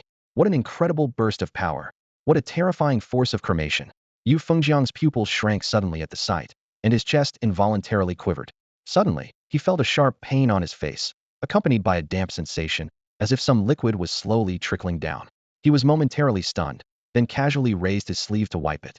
The black fabric was instantly soaked with a small patch of moisture, emitting a faint smell of iron. Is this blood? A small cut had appeared on Yu Fengjiang's dark face, with fresh blood continuously oozing out. The wound still retained traces of scorching fire elements. The bloodstain he wiped off dyed his eyes red, revealing a hint of greed. The blade shared the same yang attribute as the sealer, the pioneer. Although he didn't understand it, he knew this blade was incredibly precious. Rumor had it that the Spirit Association was developing spirit weapons, extremely powerful armaments imbued with terrifying elemental power, capable of splitting mountains and oceans with a single strike once forged. Could it be this is one of those? Is this the work that human society can create today? Indeed, this trip was not in vain. Yu Fengjiang's eyes flickered, his gaze fixed on the Tang sword, showing a frightening fervor. Boom! A terrifying aura erupted from Yu Fengjiang's frail body, and the jet-black long blade was unsheathed suddenly, casting the world into darkness. Not far away, inside the Tion Bao building, the pioneers paced anxiously. They were concerned about the sealer's whereabouts and whether he had encountered Captain Tsangshi. Just then, a formidable power erupted, and everyone in the Tion Bao building looked skyward, their expressions horrified.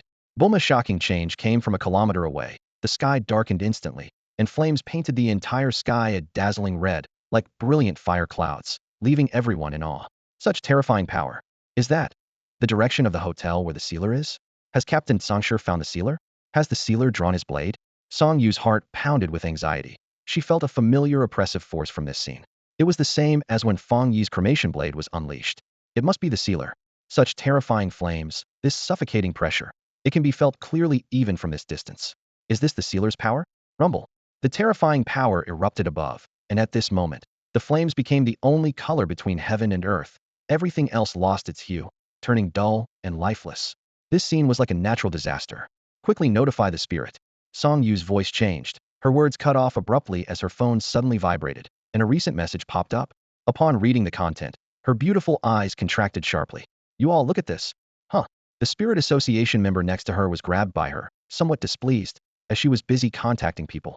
But as she read the message, her face changed dramatically. How can this be? They felt a chill all over, their scalp tingling, and even their blood seemed to freeze. The message was from the sealer, containing only 2 brief sentences. 10 minutes. If you don't want to lose a captain. What? Captain of Tsang City and our Tai City captain have clashed. In the conference room at the headquarters of Tai City's Spiritual Association, the atmosphere was tense. Li Zhongyue sat at the head of the table, his gaze sweeping over the high-ranking, agitated officials of the association. Their faces were full of anger. The Tai City captain had been invited by the military district to assist with an abnormal event in Tsang City, only to be unjustly detained by the Tsang City captain. Contact Tsang City's Spiritual Association immediately, one official demanded, slamming the table. We must get an explanation from them. The liaison officer sprang into action. This issue was far-reaching, affecting not just the relationship between the 2 city-level spiritual associations, but also potentially alarming the Xing military district. The urgent priority was to stop the reckless actions of the Tsang City captain. At that moment, a staff member hurried into the conference room and quickly approached Li Zhongyue, whispering in his ear. It was a warning from the seal. If the situation wasn't resolved in 10 minutes, Tai City would lose a captain.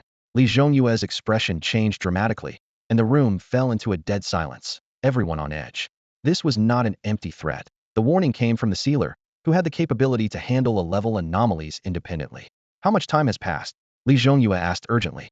Due to communication delays, 2 minutes have already passed, leaving only 8 minutes. The communications officer replied, voice trembling. 8 minutes. Li Zhongyue forced himself to stay calm. Since the sealer said 10 minutes, he will adhere to that time frame.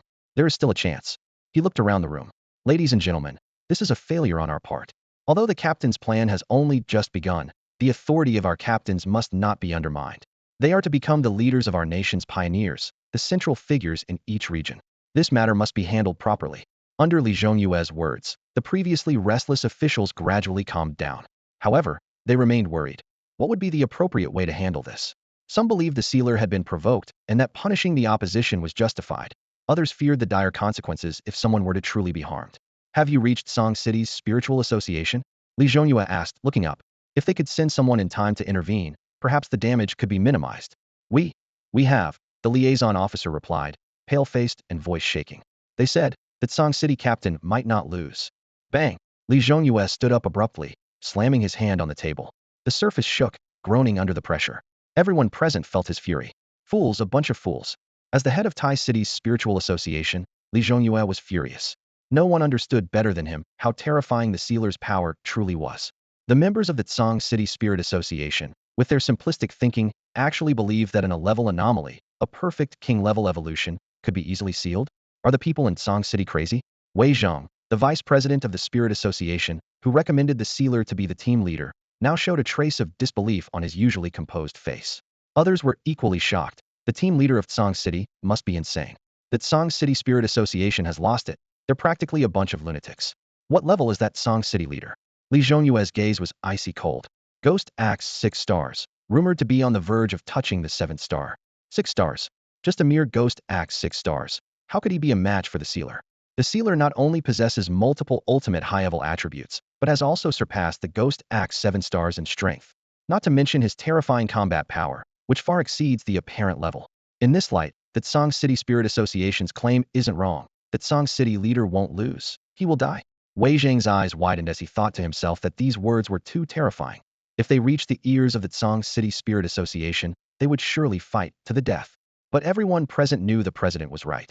The people of the Song City Spirit Association had never experienced the hell of the sacrificial king, and they don't understand the true meaning of the word sealing. Contact the Spirit Association headquarters, but if they don't answer, then forget it. Li Zhongyue's eyes flickered, then strangely calmed down.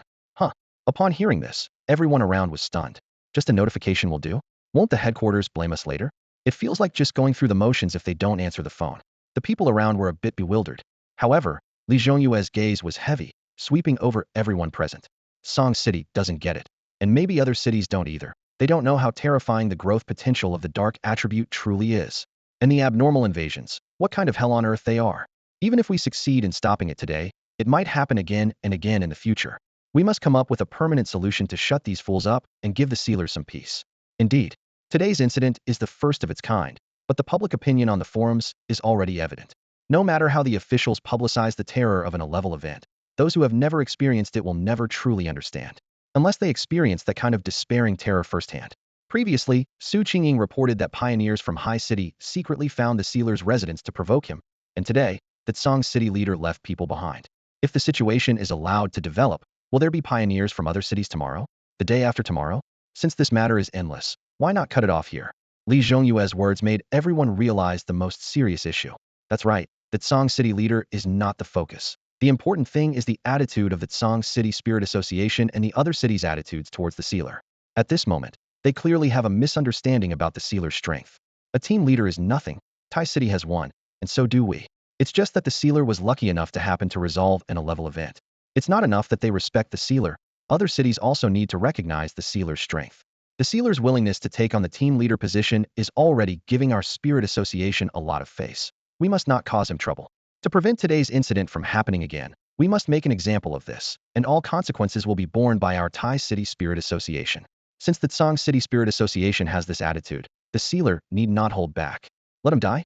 In Song City, Fang Yi wielded a single-bladed Tang knife, its fiery red blade flickering with flame-like patterns. Flames poured out like water, and with a swift strike, a scorching wave surged forward, as if the heavens were collapsing and a sea of fire was raging. Yu Fengjiang's pupils constricted. The terrifying heat threatened to reduce him to ashes. He reacted instantly, swiftly dodging while drawing his pitch-black horizontal blade from its sheath.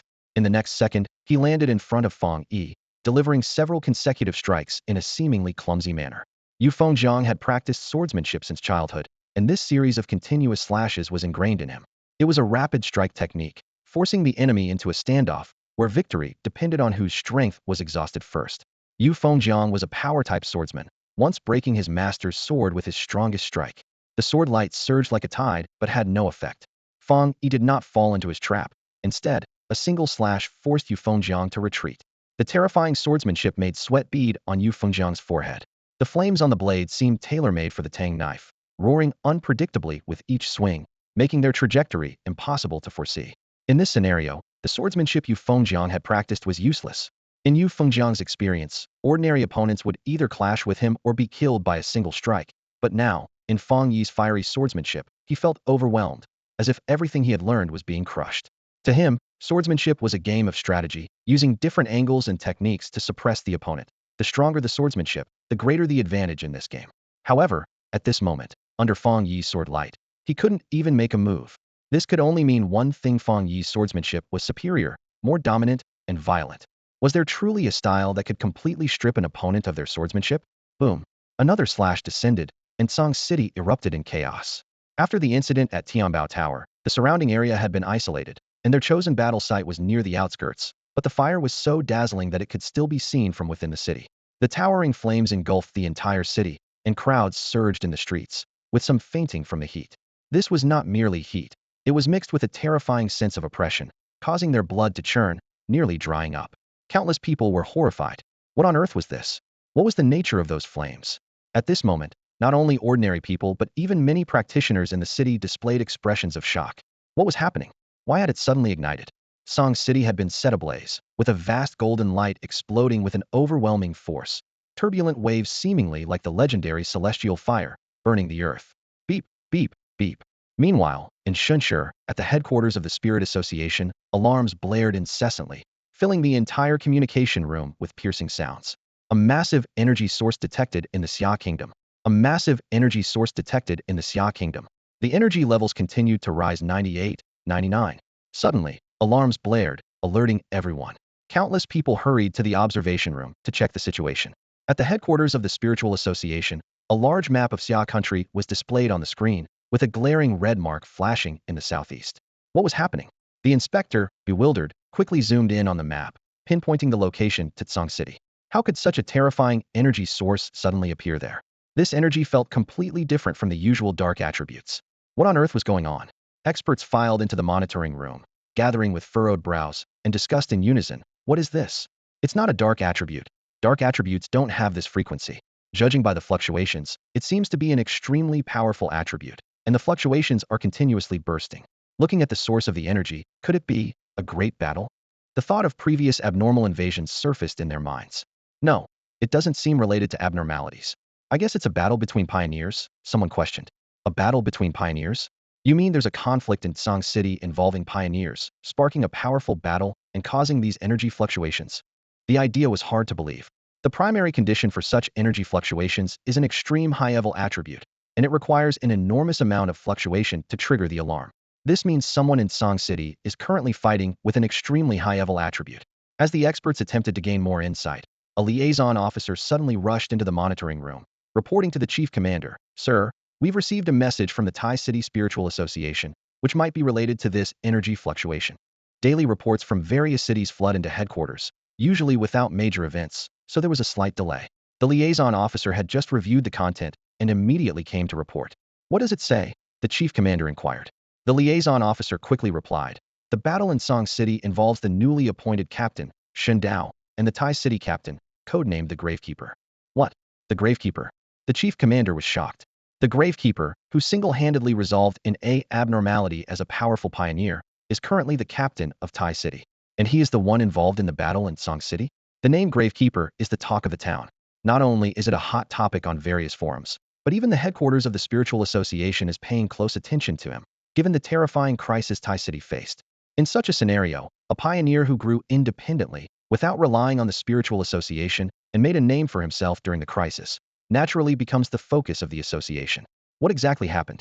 Involving the Gravekeeper, the chief commander's tone turned stern. The liaison officer dared not delay and quickly reported the whole story.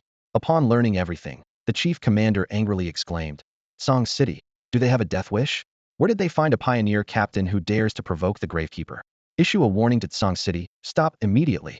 Otherwise, all senior officials of the Tsong City Spiritual Association will be removed." After saying this, he still felt unsatisfied, so he ordered, "Send someone in charge over there immediately.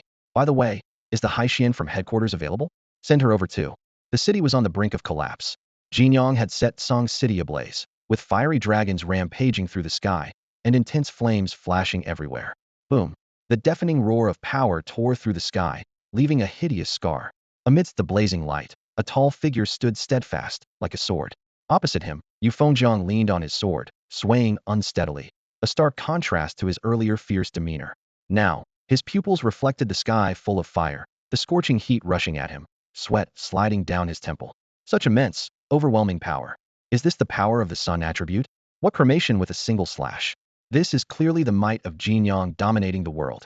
His swordsmanship was like a blazing sun descending over Tsong City, unmatched by anyone else. Just one hit, and he would be obliterated instantly. Yet, strangely, the opponent seemed to deliberately miss his target. As Yu Fengjiang's thoughts raced, another slash came at him. Boom! The blade grazed his cheek, and Yu Fengjiang immediately raised his sword to block, his hair severed, and in the next second, his pupils contracted sharply. In an instant, the dazzling golden light compressed into a line, starting from Fang Yi's sword tip, piercing the entire sky. Yu Fengjiang's long sword slowly melted away in his hand, turning into a puddle of molten iron in a flash. "I gave the Spirit Association 10 minutes. A clear voice came from above. The young man's voice was calm, yet it carried an oppressive weight like a devil's whisper. Yu Fengjiang suddenly understood everything, his body turning cold with horror. So Fang Yi was sending that message? He gave the Spirit Association 10 minutes, and if they didn't respond, today would be Yu Fengjiang's last day as the newly appointed captain of Tsong City. In other words, the figure before him had never taken him seriously from the start. He was merely a clown, and from the moment he sought out the Tai City captain, his life and death had been in the captain's hands. Boom! Fang Yi swung his sword again, this time slicing past Yu Fengjiang and cutting through the high-rise behind him. Glass shattered, and the entire building collapsed with a thunderous crash, a sea of flames surging towards the sky. From above, Tsong City seemed like a massive furnace, with raging fire serpents devouring the city. Countless pioneers within Tsong City retreated frantically, the sound of danger alarms echoing like thunder. Boom! Dust rose, swirling in the air. The blazing fire debris scattered everywhere, appearing like countless burning red stars from a high vantage point, with the rolling dust as the backdrop of the universe, together forming a sea of red flames descending upon the world. In this awe-inspiring scene, Fang Yi stood tall, his clothes fluttering in the wind. His expression remained calm, and his slightly parted lips spoke words that resonated loudly like a great bell. 1 more minute. 50 seconds. No last words? You can send a message to your loved ones. The more Yu Fengjiang listened, the more his scalp tingled. Blood continued to flow from the wound on his cheek, and now he didn't even have a sword. Facing the figure before him, Yu Fengjiang's fighting spirit had vanished, replaced by a deep disbelief. Was that slash really humanly possible? The ghost axe 7 stars. Is it truly unshakable? Time was slowly ticking away as Fang Yi squinted slightly, initiating the countdown. 3, 2, 1. All right, Captain Songshi, it's time to send you off. As he finished speaking, the sky trembled, and the sealer uttered his final words. No sooner had those words left his lips than divine fire descended from the heavens. At that moment, armed helicopters were frantically rushing towards the site, with Tsongshi Spirit Association's operatives eager to halt the battle. However, as they flew over Tsongshi, everyone's pupils contracted, filled with shock. How could this be? From above, it was a sea of fire, as if a meteor had struck Tsongshi, leaving the ground shattered and charred. The term sea of fire was all that came to mind, with the ashes in the air silently narrating the fate of those below. Look over there. One of the operatives exclaimed, eyes fixed on the depths. All eyes widened, faces filled with astonishment. Boom! A blade of light erupted, endless flames spreading, radiating for countless miles, shaking the entire Tsongshi as if an invisible hand had uprooted the city and tossed it into a furnace, incinerating everything. The ground trembled violently, the clouds above cracked like a mirror, and the earth split open, turning into a vast expanse of scorched land. At this moment, everyone's faces turned grim. Was this the power of a single slash? This slash seemed to cleave the earth itself. Songshur was engulfed in red waves, emitting powerful pulses of light. Amidst the chaos and terror, the city's pioneers fled in horror, realizing that this was just one slash. Could it be the end of Songshur? Everyone was trembling with fear. What kind of monster is this? Terrifying golden light descended from the sky, flames blazing like mythical dragons. Fang Yi stood amongst them, like a grand sun, burning fiercely with divine fire. This was on a completely different level. The divine blade was nearing the seventh star, and by their estimation, his power was comparable to the seventh star, while the record showed that the sealer was just one star higher. How could he possess such terrifying power? In an instant, everyone was shaken, chilled to their core. How could he be so strong? Could the divine blade captain survive? An operative asked in a low, trembling voice. No one answered. At that moment, everyone realized it was no longer about whether Yu Fengjiang could survive. Just recently, they had dismissed the sealer from Taishu, believing all captains were the strongest pioneers of their cities, fearing none. But seeing this city almost vaporized, they instantly understood that the sealer had far surpassed the rank of captain, reaching an entirely different level. The opponent possessed true city-destroying power, undoubtedly capable of annihilation. The sealer from Taishu had reached such a level, a walking weapon of mass destruction. It was finally clear why Taishu held the sealer in such high regard, but their realization came too late. The foreheads of Songshur Spirit Association operatives were drenched in cold sweat, their eyes filled only with fear. Taishu, sealer, a demon. Too terrifying.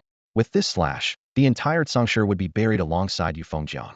The operatives' scalps tingled as the helicopters raced towards the designated location. Thunderous roars echoed as an armed helicopter hovered over a sea of flames, navigating through the intense blaze and heading straight into Tsang City. Inside the cabin, the specialists from the Tsang City Spirit Association wore expressions of deep concern. Despite the advancing inferno, they risked their lives, urgently seeking news about the city's captain. The captain, a symbol of the strongest force among Tsang City's pioneers, was crucial. Any loss would be devastating. What is that? One specialist exclaimed, eyes fixed on the distance. It seemed to be the captain of Tai City, facing off against the captain known as the Divine Blade. Suddenly, everyone witnessed a shocking scene. Amidst the boiling sea of fire, a figure wielding a flaming long blade unleashed an endless inferno, incinerating everything in an instant. The specialists' faces changed dramatically, overwhelmed by the visual impact. Within the intense and scorching flames, the dark figure stood like a monarch commanding fire, while the Tsang City captain appeared like a small, powerless creature in the flames. They couldn't imagine the horrific ordeal that Tsang City captain had endured during their journey there. Had they arrived any later, the Divine Blade captain might have already been forced into reincarnation. How could this happen? The Divine Blade captain was Tsang City's only 6-star, nearly 7-star existence, his talent ranking in the top 10 among all captains in the Xia Kingdom. As a successor of blade techniques, his combat abilities were comparable to the top 5.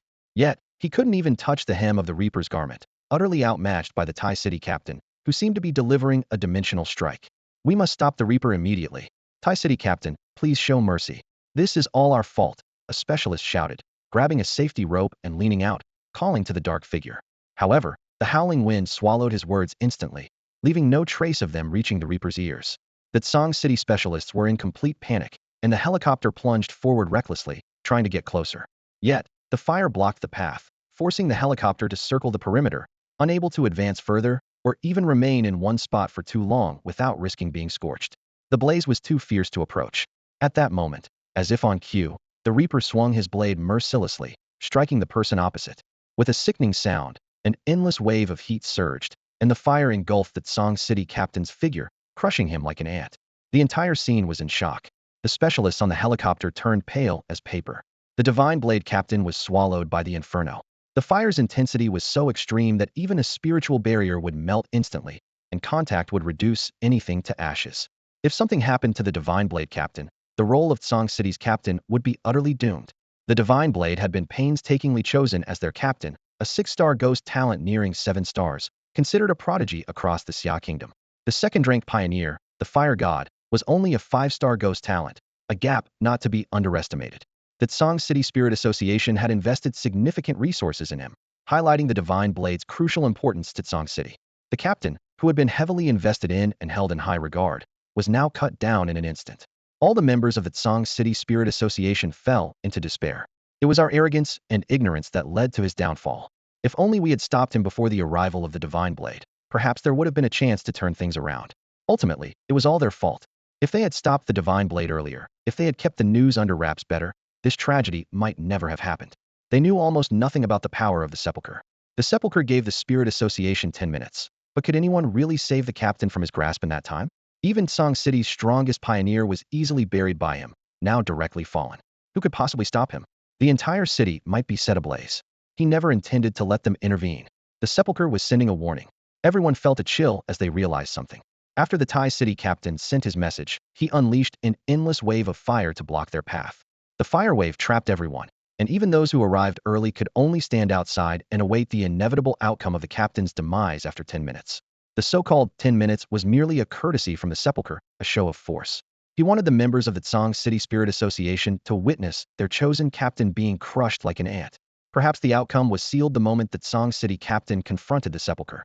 Now, that Tsang City captain was engulfed in flames, and that Tsang City Spirit Association paid a heavy price for their underestimation.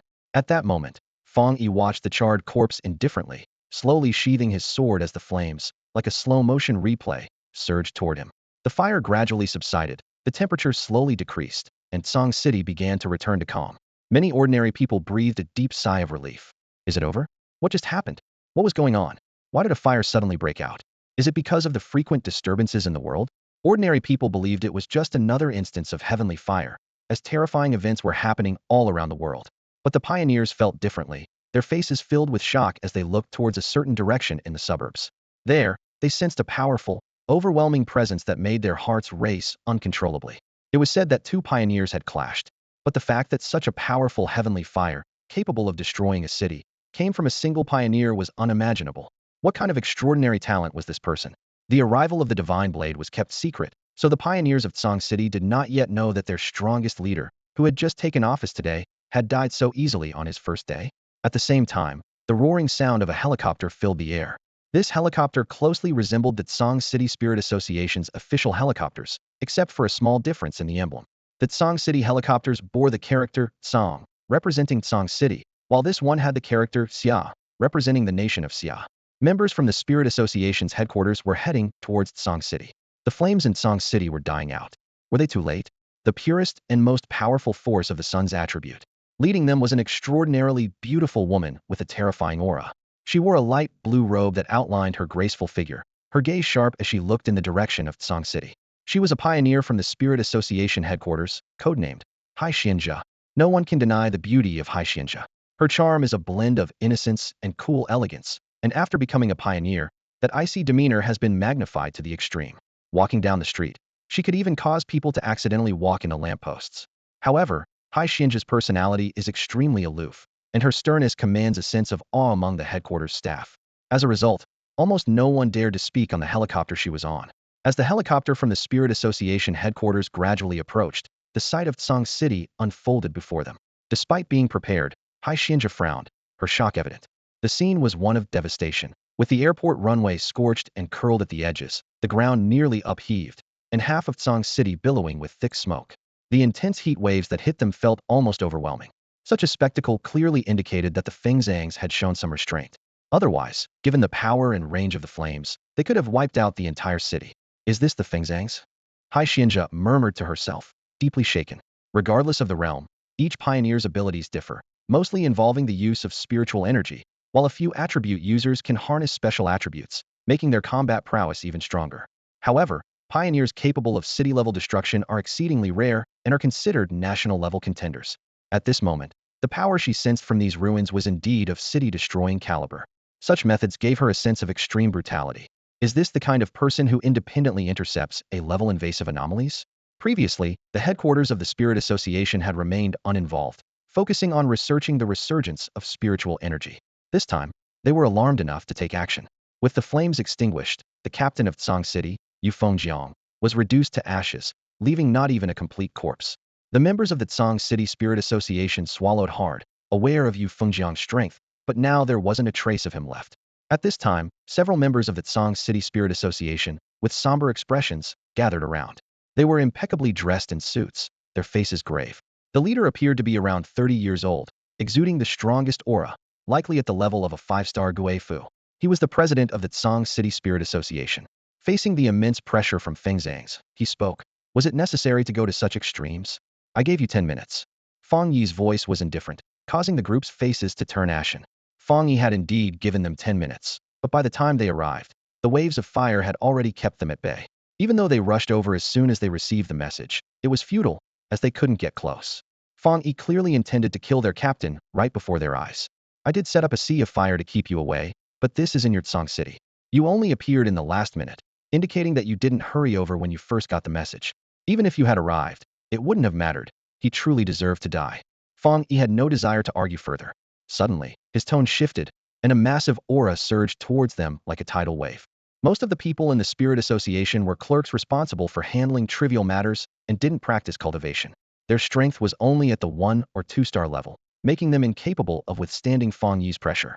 The members of the Tsang City Spirit Association felt as if a mountain was bearing down on them, their pupils contracting, and in the blink of an eye, sweat soaked through their clothes as their legs trembled uncontrollably. The terrifying aura of the sealer was something even the Divine Blade couldn't resist, let alone a few low-star individuals like them. Fang Yi said calmly, "Let me clarify my identity. I am the captain of Tai City and the person in charge of the Tai City Pioneers. If you dare speak to me like this again, I'll kill you all." The overwhelming killing intent surged forth, causing the faces of the Spirit Association members to change drastically, as if struck by a heavy blow. They hadn't expected a powerful figure from the Spirit Association headquarters to arrive, and this Tai City captain was so brazen, showing no restraint in his murderous intent. The Tsang City leader instinctively turned to seek justice from the headquarters representative, only to see the High Xian standing a meter away, unmoving, with an indifferent gaze, seemingly unwilling to intervene. Their faces turned pale instantly. They all knew High Xian was a captain-level figure, formerly a core member of the Spirit Association, and now a powerhouse at headquarters. She was a formidable water attribute pioneer, symbolizing the authority of the headquarters. This meant that Fang Yi's actions were tacitly approved by headquarters. If the sealer only had a small backing of Tai City, they might not care, but if he had the backing of headquarters, it was over. In Xia country, no matter how impressive a branch might be, it must heed headquarters because headquarters controls the most resources and the strongest pioneers. If you don't obey, they can obliterate you and establish another branch in minutes.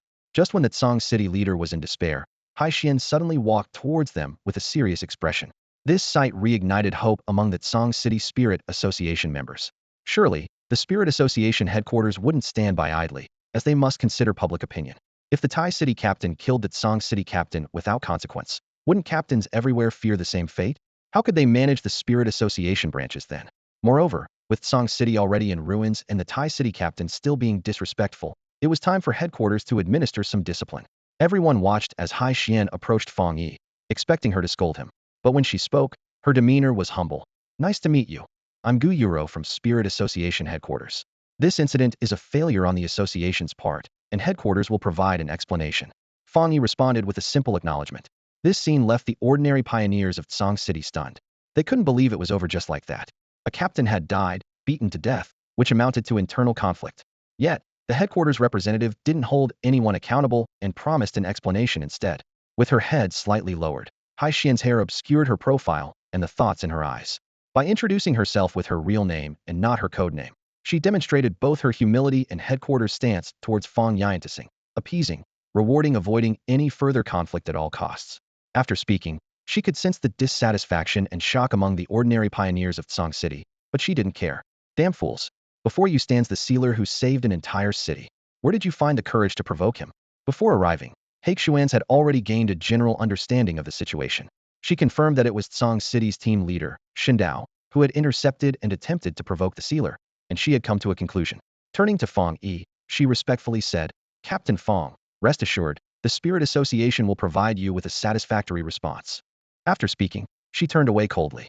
She knew that Fang Yi had come to Tsang City at a friend's request to help resolve the Tianbao building issue. Prior to the Tianbao building incident, Tsang City had not appointed a team leader and lacked the capability to handle such extraordinary events. However, instead of gratitude, Fang Yi was met with provocation. Haixuans coldly inquired, "Where is the head of Tsang City's Spirit Association?" At this moment, the president of Tsang City's Spirit Association stepped forward. He too was a forerunner, but only at the Ghost Axe 5-star level. Under Fang Yi's pressure, he appeared somewhat disheveled, his suit soaked as if he had just been pulled from the water. Facing the young Haixuans, he felt the dual pressure of rank and ability.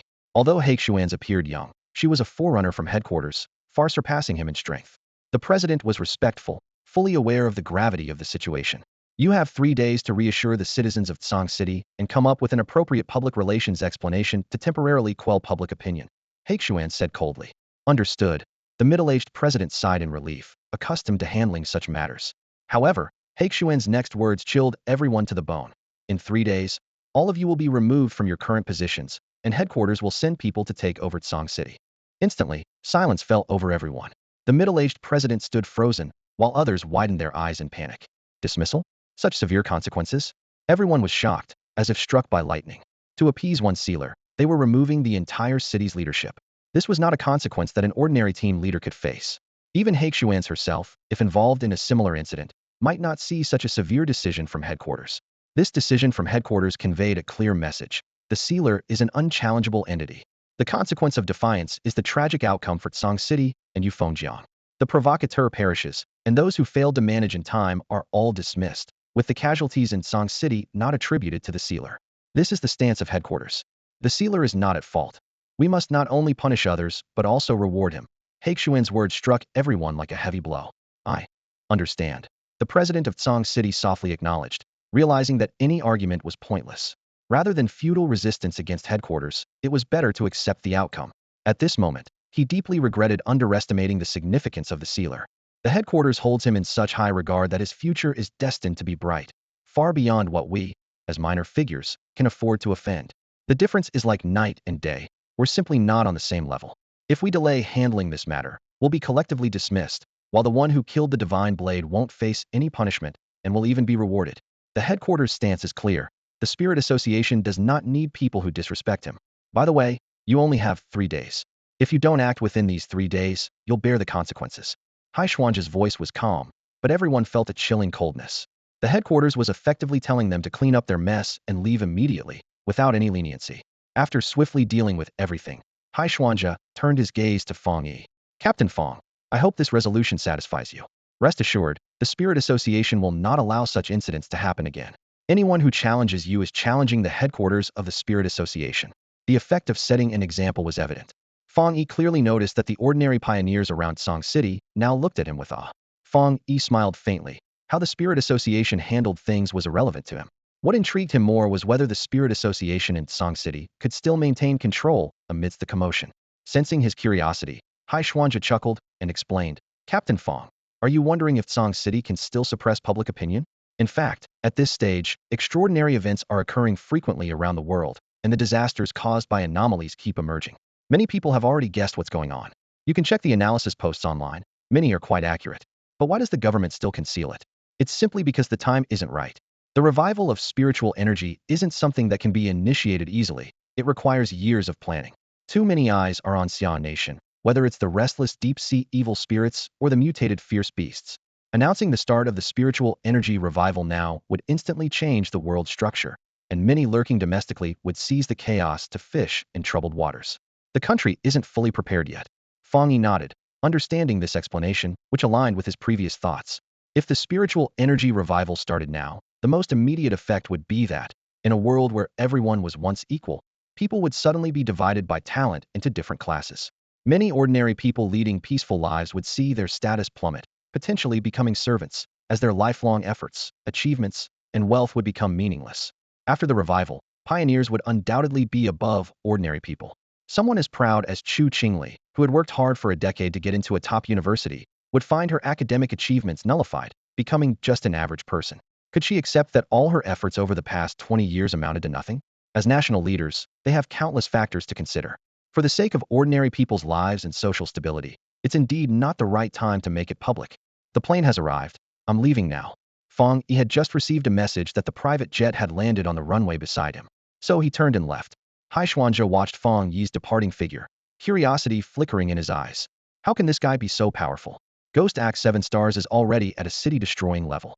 Soon, he'll surpass even those creatures now delving into the most mysterious regions. Star God District Office. Bang! Jialan slammed her hand on the table, causing it to shake violently and splinters to fly. Her anger was evident. As the representative of the Star God Military District, she was acutely aware of her responsibilities. Fang Yi was someone she had invited, essentially as a favor. A person of his stature didn't care about the 5 million reward. Jialan understood that Fang Yi agreed to come because he considered her a friend. Yet, The fools in Song City dared to provoke him. These people were so self-righteous. Did they really think others would tolerate their ignorance? The more Jialon thought about Fang Yi's character, the more she admired him. A faint smile appeared on her beautiful face, revealing a hint of delight. Fang Yi's move was truly impressive to her. The predicament that Song City found itself in was a result of their own actions, hoisted by their own petard. Watching them swallow their pride was immensely satisfying for Jialon.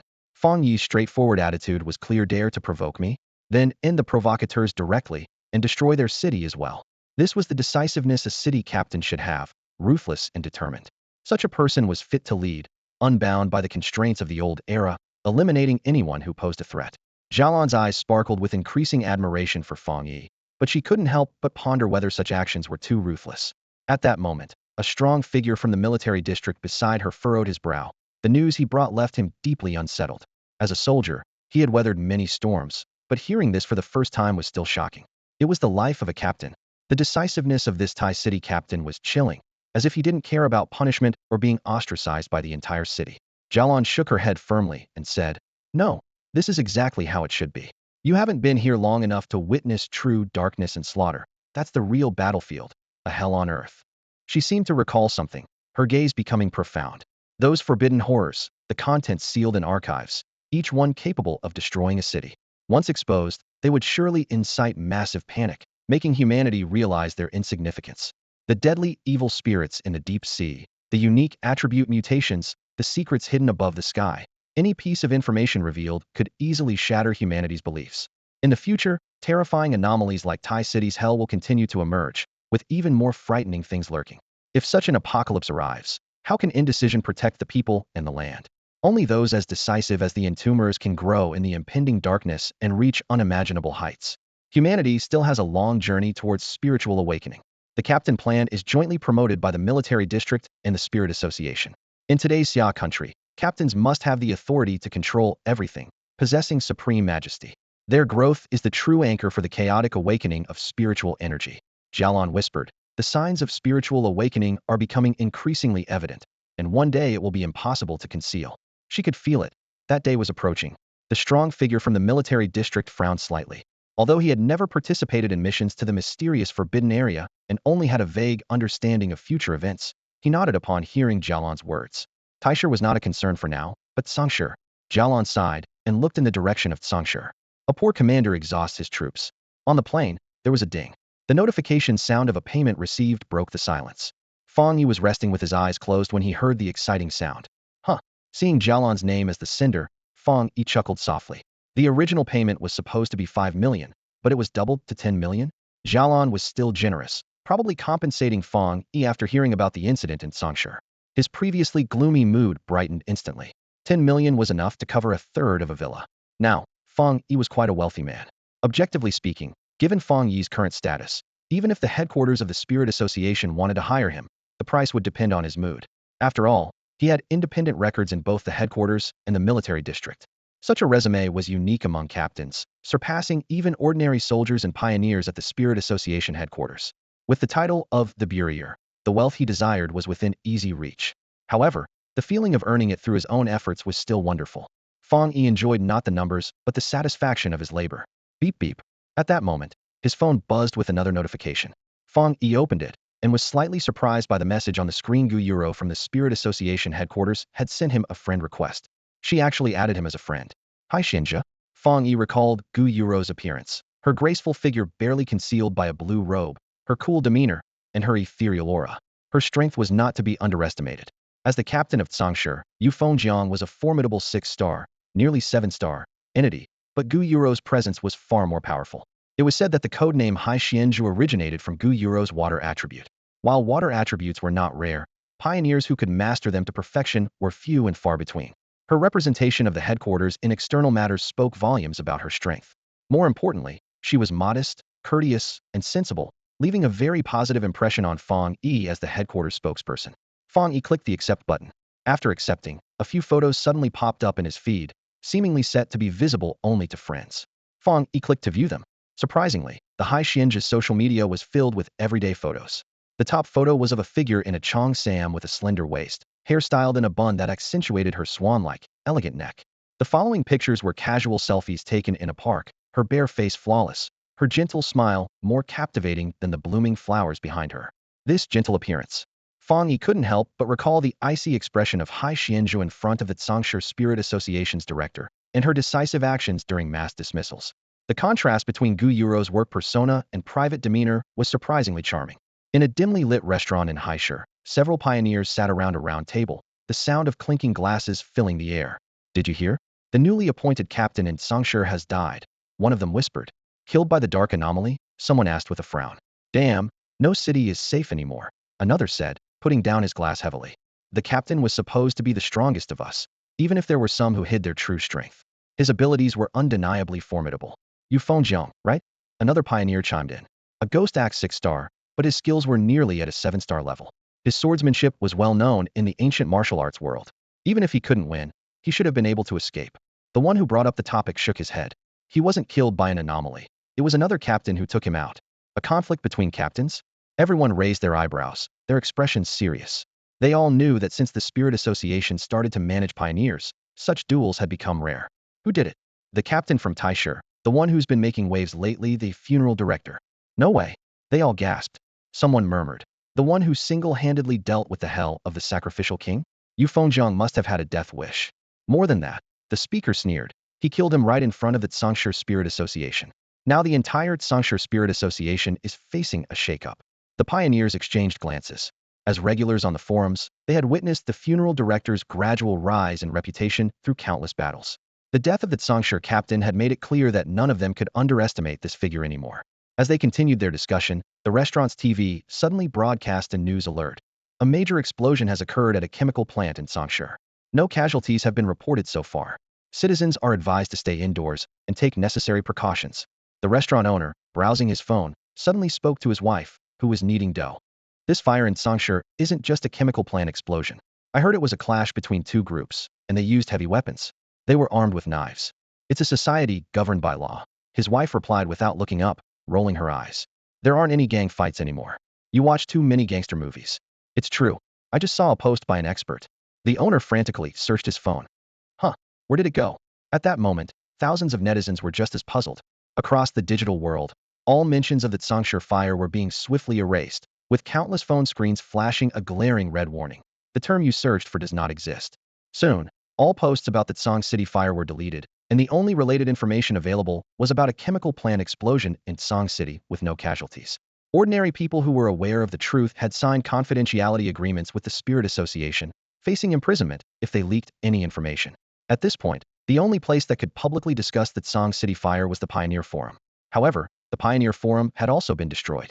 Usually, this forum was filled with various bounties and treasure hunting information, but now, a large, bold title saying "Humph" was pinned to the top, posted just a minute ago, with the number of replies skyrocketing to 70 in an instant. It was an explosive post, with the number of replies continuing to climb, like a small nuclear explosion among the pioneers. The post was made by someone named The Undertaker's Leg Hair, who briefly recounted the events. Essentially, The Undertaker had been asked by a friend to resolve an anomaly at the Tianbao building, but the newly appointed captain, Shun Dao, arrogantly provoked him. The Undertaker gave the Spirit Association in Tsang City 10 minutes, and when the time was up, he killed Shin Dao and nearly burned down Tsang City in the process. He then elaborated in an 800-word essay, describing the coolness of the Undertaker's strike, the sky changing color, the loud noise heard from thousands of miles away, terrifying flames rising, and even a mushroom cloud appearing in the sky. The poster had previously appeared frequently in discussions about whether the Undertaker was genuinely strong or just overrated, vigorously defending him and almost single-handedly supporting the Undertaker's fanbase on the forum. Now, with the Tsang City incident, he was ecstatic. What does it mean when they say, your brother will always be your brother?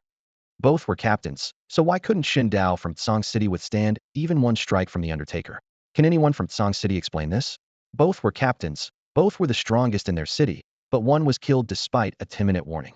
This reminds me of the anime I loved as a child, where a thief would send a warning in advance, and the police, fully armed, still couldn't stop him from stealing the jewel. I'm not saying that Tsang City captain was trash, just that if you want to die, you might as well choose a more spectacular way than this. Is the Undertaker really that terrifyingly powerful? I've met Shin Dao in person. We're both from ancient martial arts families, and he's the most outstanding heir of his generation, with exceptional swordsmanship and the strength of a ghost axe 6-star. I can't understand why he lost so badly. How can a mere heir of an ancient martial arts family compare to the creator of the Sacrificial King's Hell Archive? Have you never experienced an anomaly? Anyone who has wouldn't say such foolish things. Hasn't anyone noticed the official stance?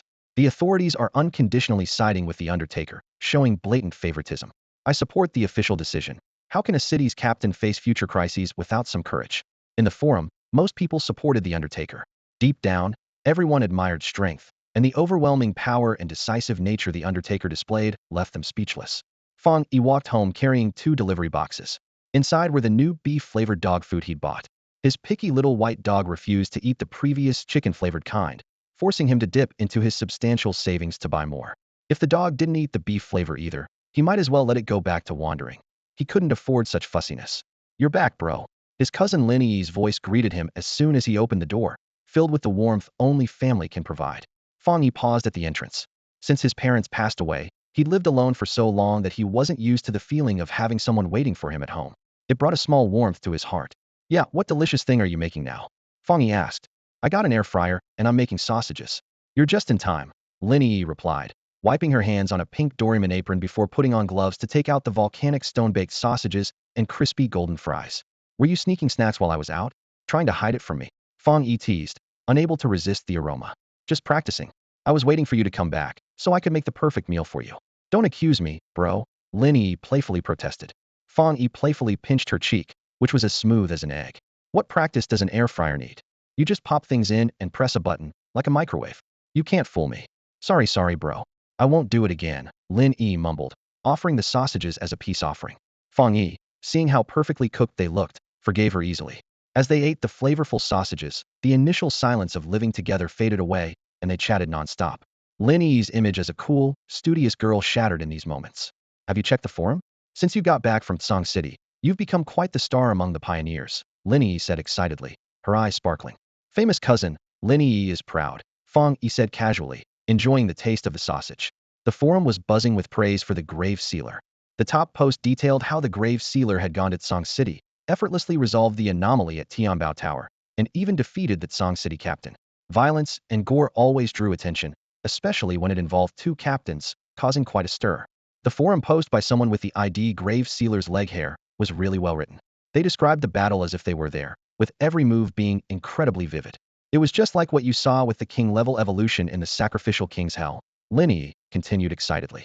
"The news about you defeating the Tsang City captain is all over the forum now. You probably won't be bothered for a while," Fang Yi replied calmly. "That's good. My strength has plateaued recently, so I can focus on training again." "Training? Didn't you just break through to Ghost Act 7 stars? You're training again? Give us ordinary folks a break, bro. Are you some kind of overachiever?" Lin Yi's eyes widened in disbelief. The world is much deeper than it appears, with only the tip of the iceberg visible on the surface. Lin Yi was at a loss for words, but had to admit that her cousin's perspective was correct. Outside of Xia country, the turmoil among pioneers was not as stable as it was in Xia country. Rumors spoke of powerful pioneers emerging worldwide. In the West, a pioneer calling himself the God Lord had taken control of a city from the government, opposing the captain of Xia country. On desolate islands, primitive pioneers began to emerge, calling themselves great martial gods and claiming to be messengers favored by heaven and earth. In this era, staying vigilant is especially important. Her cousin was so strong yet still worked tirelessly, and Lin Yi realized she, too, had to work harder. After Fang Yi finished speaking, he returned to his room to delve into his insights. The key difference between advanced attribute holders and other pioneers is their exceptional talent. Each deep understanding of their advanced attributes translates into significant strength growth. The gains from the trip to Tsang City exceeded expectations. Defeating anomalies made him stronger, not to mention the eerie dark attribute Bone Bird among them. Although he had overpowered it, he gained substantial benefits, particularly in the use of dark attributes. Using the boundless dark realm to navigate through dark attributes, his proficiency increased significantly. When the Bone Bird died, Fang Yi absorbed and refined its dark attribute completely, converting it into his strength. Though it was just a trace, it was extremely pure. He practiced the Golden Sun breathing technique, with powerful energy flowing throughout his body, forming a force. Golden light flickered around him, entwined with wisps of black energy, exuding a faint aura of slaughter. Having experienced such harshness, his aura was more violent than before, adding a touch of ferocity to his pure strength. The pure attribute power surged through his veins, endless, as if to envelop him into a second sun of spiritual energy. Just a little more. Fongi shook his head and yawned. The moon had already risen, so he decided to stop there for the day and break through tomorrow. He chose to go to sleep. The next morning, just at dawn, Fang Yi appeared on the rooftop, greeting the first rays of sunlight. He began to frantically practice the golden sun breathing technique, his skin glowing a brilliant gold, and the immense power surged within him. Fang Yi clearly felt his body undergoing a frenzied transformation. Boom! A giant axe, flowing with lava, hung in midair, with endless spiritual energy converging towards it like a massive magnet. Since reaching the Ghost Axe 7 stars, every subsequent breakthrough was extremely challenging due to the immense energy required, especially for someone like Fang Yi with a high-level technique, needing an incredible amount of spiritual energy. The pure dark attribute from the bone bird was the opportunity he needed for his breakthrough.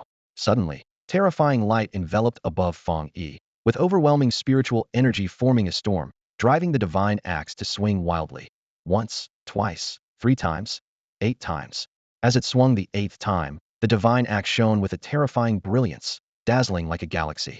Ghost Axe 8 stars, breakthrough successful. Fang Yi exhaled a breath of relief. After breaking through, Fang Yi was drenched in sweat and returned home to take a shower. He heard the sound of little paws scratching at the door, and soon a dog's head peeked out. The little white dog dashed into Fang Yi's arms, rubbing against his leg and leaving some fur behind. Fang Yi chuckled and said, "You little chubby thing. It seems Yi has been feeding you well lately." He pinched the dog's sturdy legs, feeling the firm muscle beneath. The once scrawny pup had become plump, its rolls jiggling as it ran, with layers of double chin adding to its cuteness, a far cry from its previous bony appearance. The little white dog wagged its tail excitedly and licked Fang Yi's hand with a wet tongue. Fang Yi understood that love had nourished the dog. Despite Lin Yi taking care of it every day, the puppy remained particularly attached to him. Lin Yi affectionately named it Little White-Eyed Wolf. Fang Yi shook his head helplessly and said, "Such an ungrateful little rascal." He gently rubbed the dog's head, thinking that it seemed unafraid of his aura. After his breakthrough, Fang Yi's aura had reached the level of Ghost Axe 8 stars. Even without actively releasing it, others would feel an invisible pressure. Someone like Lin Yi would instinctively feel a sense of awe in his presence. Yet, the little dog showed no fear and instead approached him with affection.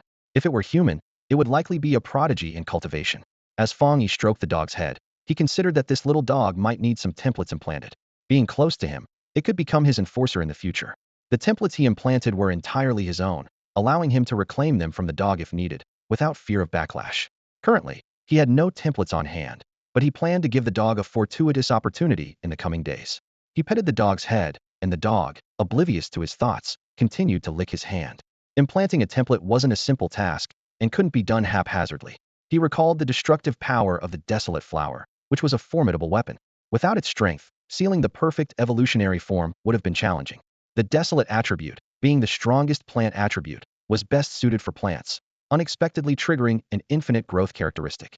If he were to choose a template for the dog, he could follow a similar approach, selecting a suitable template that would yield twice the result with half the effort.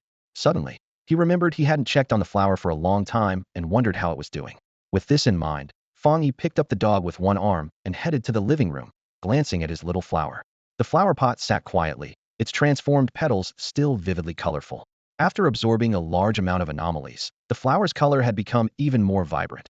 It seemed to have eaten its fill and entered a dormant state, like an insect in a cocoon, unresponsive to the outside world.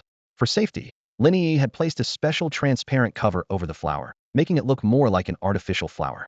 Lin Yi was arranging flowers in the living room when she noticed Fang Yi focused intently on one particular bloom. She explained, "I've taken precautions because I'm afraid the dog might suddenly bump into it." She had witnessed the flower's power firsthand. The moment it was planted, the entire land turned barren, its vitality drained, and the cries of countless creatures transformed into blood, absorbed by its thick roots. Every time she passed by the flower, the gruesome scene of blood splattering filled her mind, causing her heart to skip a beat. Wearing bunny slippers, Lin Yi walked over to Fang Yi and, with her fair toes peeking out, teased, "I wondered why I suddenly ran over here. Turns out I was looking for you." "Huh. Little ingrate. Can it tell the difference between the king and the joker?" Fang Yi thought of the 2 joker images on the playing cards and replied easily, "No worries, you can be the king, and it can be the joker. What's there to argue about?" "Brother, why have you become so sarcastic lately? Is it just my imagination?" Lin Yi reached out to pat the dog's head and casually fed it a chew stick. She then asked, "By the way, do you have time later?" Fang Yi, curious, asked, "What's up?" "It seems there's been some significant changes over at Tion High Forest," Lin Yi said excitedly. Fang Yi had been keeping up with the news less frequently lately, but anything his cousin mentioned as a significant change was bound to be extraordinary. Where did you hear that from? He asked. From Jialan, Lin Yi replied. Fang Yi immediately grasped that this referred to something that happened while Jialan was dealing with matters in Song City. From Jialan's perspective, increasing by 5 million wasn't really compensation. Money was just a number to pioneers. This significant change was the real focus. Are you going too? Lin Yi seemed very excited. Yeah, this time I'm tagging along with you for the benefits. Jialan said I could go if I wanted to. Although she was in the same group as Jialan, they weren't familiar with each other, and apart from adding her as a friend, she hadn't exchanged a single word with Jialan. In her mind, Jialan was a mysterious figure, as if living in a different world, unreachable. Fang Yi nodded in agreement, contemplating how long it had been since he last used his system for writing. Despite the fun and games, becoming stronger was what truly mattered. Tion High Forest, located within the jurisdiction of the Star God Military District, was a forest bordering heaven and earth. The trees here were tall and majestic, resembling pillars connecting to the sky. Over the past 5 years, these trees had grown wildly, initially becoming extraordinarily tall. The resurgence of spiritual energy led to abnormal evolution in vegetation, prompting research departments to investigate. Initially thought to be a new tree species, it now seemed to be the influence of the spiritual energy resurgence. The resurgence of spiritual energy most easily affected plants, animals, and unknown entities in the deep sea. Once mutated, the consequences could be severe. The Star God Military District wasn't easy to enter, but since Jialan had mentioned it, it probably wouldn't be a problem. At this moment, Lin Yi sat in the passenger seat of the Volvo, helping Fang Yi open a bottle of water. After experiencing her death-defying roller coaster driving skills, Fang Yi always found an excuse to have her sit in the passenger seat whenever he drove. The car entered Tion High District, and after passing through a tunnel, they arrived at Tion High Forest. In Lin Yi's mind, Jialan was a mysterious and powerful figure. They had privately speculated whether Jialan was connected to some military district because the tasks she posted not only offered high rewards, but also had strict confidentiality, making them curious about how she joined the martial arts pioneers group. As soon as they arrived at the outskirts of Tion High Forest, they were stopped by 2 soldiers in uniform. The soldiers' epaulets featured a leaping black dragon, the emblem of the Star God Military District. This area was a military zone, and unauthorized personnel were not allowed to approach. The soldiers stood with impeccable posture, exuding a faint aura of lethal intent. Unlike the newly established 019 restricted zone, the Star God Military District had stood in the country for many years, gaining extensive experience in border defense. Within an hour of taking over Tion High Forest, they had it completely surrounded with strict defenses, making it impossible for even a fly to get through. Hello. We are the pioneers, sent here by Sister Jialan, Lin Yi said. Upon hearing Jialan's name, the 2 soldiers at the gate exchanged a glance, but did not immediately let them in. Do you have a token? If not, we'll need to request authorization from our superior to verify your identities before allowing entry. Typically, entering a military district required a token, but it seemed Jialan had forgotten to provide them with one. Then please go ahead and inform them. We'll wait here for a while, Lin Yi said with a slight frown, thinking it was unlike Sister Jialan to be so careless. At that moment, the soldier who was about to report turned around, his expression serious as he looked at the young man in the driver's seat, who had remained silent. The young man seemed quite young, yet he exerted an inexplicable pressure. Is there anything else? Fang Yi extended his hand, revealing a pitch-black token in his palm. The material of the token was unidentifiable, with a texture as smooth as black water, engraved with a dragon motif. The soldier's eyes narrowed immediately. Upon closer inspection, they confirmed it was indeed a token made from star meteorite, a rare material from a mutated cave guarded by the Star God Military District, incredibly valuable, impervious to blades and bullets, resistant to fire and water, and even immune to elemental forces. This token was something only the high-ranking members of the Star God Military District possessed. Their demeanor instantly became more respectful. Of course, may I ask who you are? Captain of Tai City. They call me the Entomber, Fang Yi replied, feeling a bit embarrassed by the somewhat pretentious title. However, upon hearing the term Entomber, the 2 soldiers became even more respectful. Ah, the Entomber of Tai City. Our previous checks were purely procedural, not intended to cause any trouble. We will open the gate for you immediately. Understood. Fang Yi nodded, putting away the token. Lin Yi, witnessing the entire exchange, was left speechless, her face full of shock. When did Sister Jialan secretly give her cousin a token? A Volvo slowly passed through the checkpoint, entering the heart of the Star God Military District, a scene that appeared particularly striking within the military zone. After Fang Yi entered, the 2 soldiers exchanged another look, thinking to themselves, is he the infamous Entomber everyone's been talking about? Rumor has it that he killed Yu Fengjiang with his own hands, truly a thunderous figure, even more terrifying than the story suggests. Once inside, someone immediately came to receive Fang Yi. The person in military uniform exuded a striking presence, with a fit figure and short hair that was both stylish and practical. As she passed by, the surrounding soldiers saluted her, clearly indicating her high status. "Hello, Captain Tai. I'm the one assigned to support you. We've met before. Do you remember me?" The female officer assisting her was none other than Song Yu, who had briefly met her during a mission at the Tianbao building. Like the others who greeted her, Song Yu's attitude towards Fang Yi was filled with respect. "Oh, it's you." Fang Yi recognized her. Today, Song Yu had donned her military uniform, and the loose attire added a touch of authority to her delicate face, making her even more captivating. "I didn't expect to meet again so soon." Song Yu smiled, a hint of excitement in her heart, pleasantly surprised that after so long, the captain still remembered her. Recalling the previous incident at Tianbao building, Fang Yi had swept through like a storm, single-handedly resolving almost all the anomalies in the building, even showing no mercy when taking down Yu Fengjiang. During the debriefing, even the usually stern military officials were silent for a moment before sighing. "It's a pity he's not one of us." It was unexpected that the spiritual association could recruit such a fitting pioneer from outside. The actions of the Bureau had caused quite a stir in the military, with some sharply commenting, "A captain chosen by the spiritual association is more ruthless than our own military. How is that reasonable?" Under this leader's command, the pioneers of Tai City might resemble a violent organization more than we do. Discussions about the Bureau were rampant online, further fueling his already blazing reputation. After briefly exchanging pleasantries with Fang Yi, Song Yu's gaze landed on Lin Yi, her eyes lighting up. Such a beautiful girl, and what an impressive talent. Lin Yi had the classic, gentle features of Jiangnan, with watery eyes, dark eyebrows, and a cherry-like mouth, her figure poised and graceful. However, what truly mattered was the aura she exuded, which was even more formidable than that of most pioneers in the military. The soldiers in the Star God War Zone had unique advantages in training, with abundant military resources and rare training grounds. Despite her delicate appearance, Lin Yi's cultivation level and strength would place her in the top 10 of the Star God military district, marking her talent and power as top tier among current Xian nation pioneers. Song Yu couldn't help but mutter, "What have these siblings been eating to grow up with such extraordinary talents?" As they entered the military district, Song Yu led the way, briefly introducing the situation of Tion High Forest. Her expression turned serious when discussing the changes in Tion High Forest. "Actually, mutations have always occurred in Tion High Forest, and we used to ignore them. As you know, Xian Nation is undergoing changes everywhere. We let less harmful things be, prioritizing those that are dangerous and prone to spreading. But the current situation in Tion High Forest is tricky. I can't quite explain it. You'll have to see for yourselves." After walking a while, Fang Yi understood what Song Yu meant by indescribable.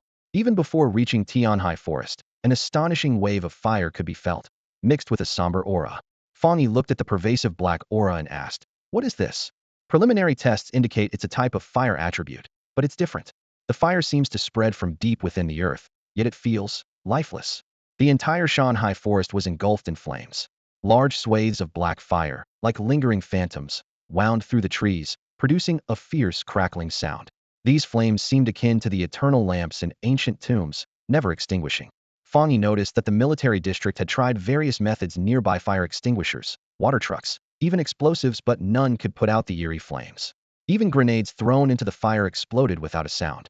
Standing at the edge of the forest, Fang Yi reached out, sensing the overwhelming aura of death emanating from the flames. It was fire, yet it felt oppressively somber, as if carrying the breath of death. It was less a sea of flames, and more like a pool of boiling dead water. This abstract description matched Fang Yi's current thoughts. The flames were unquenchable and continued to spread outward. Initially discovered in a cave, they had now, in less than half a month, overtaken the entire Tion High Forest. The rapid spread was alarming.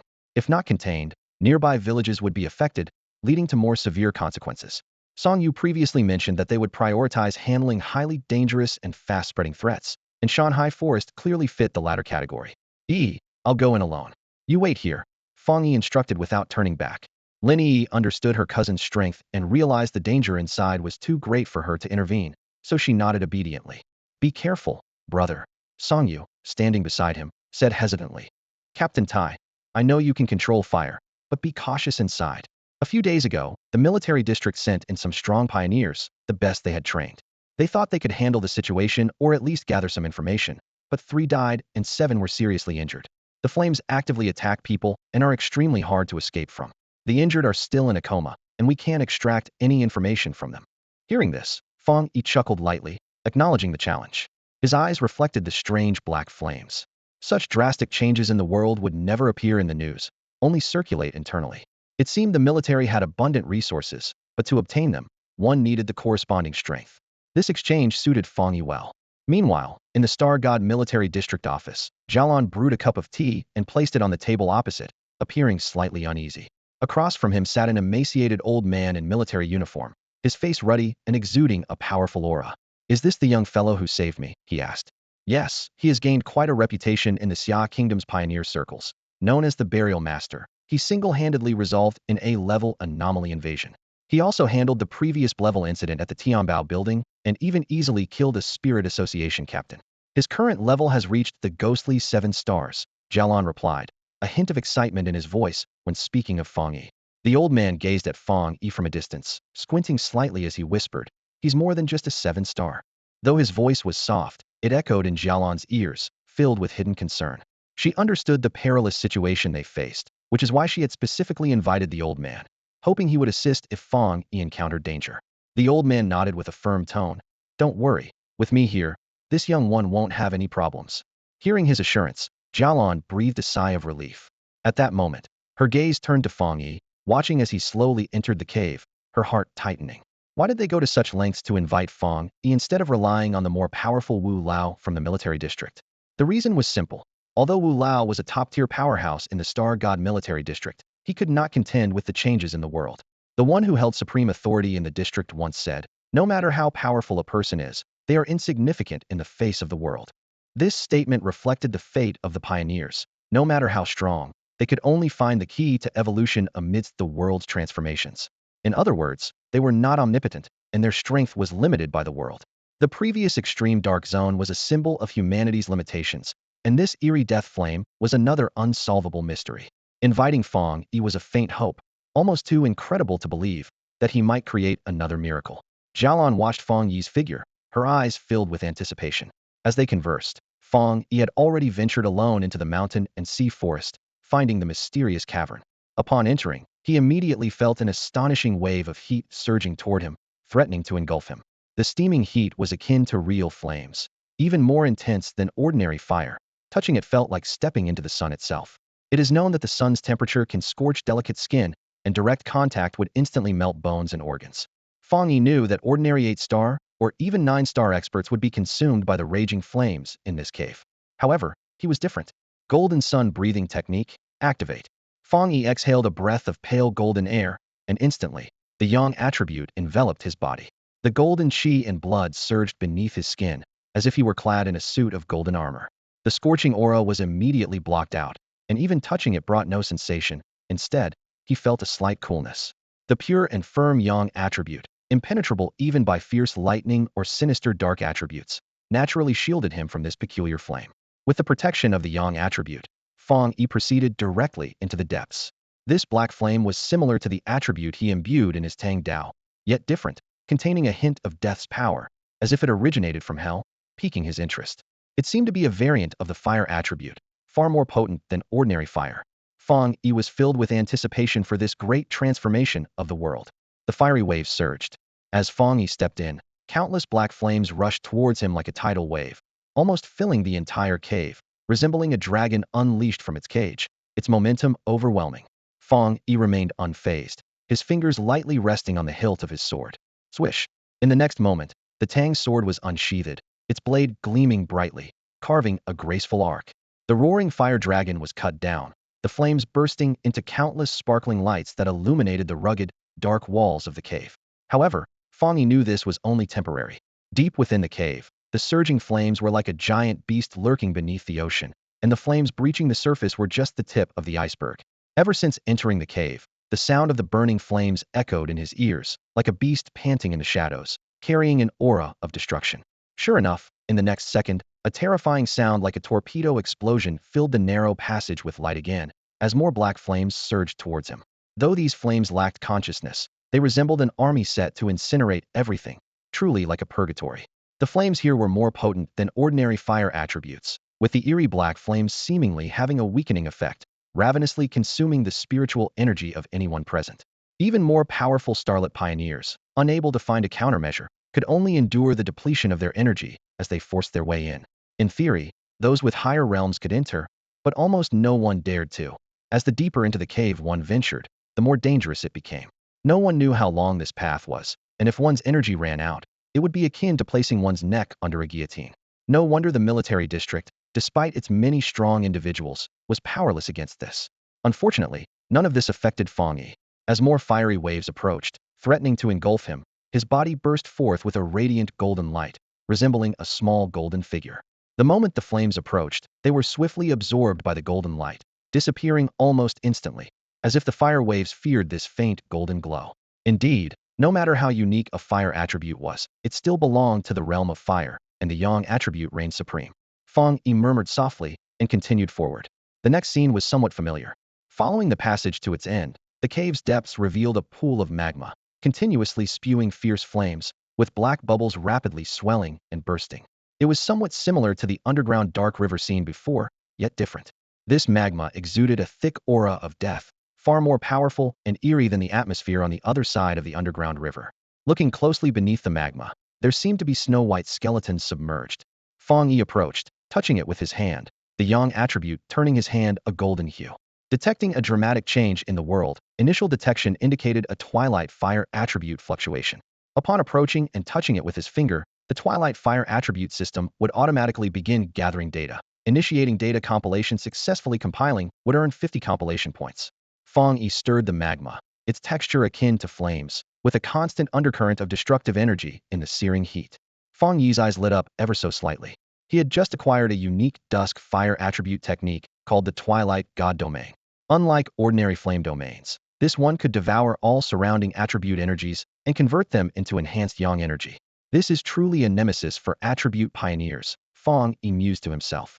In this era of drastic changes, those who could harness attributes were considered the children of fortune, the elite among pioneers.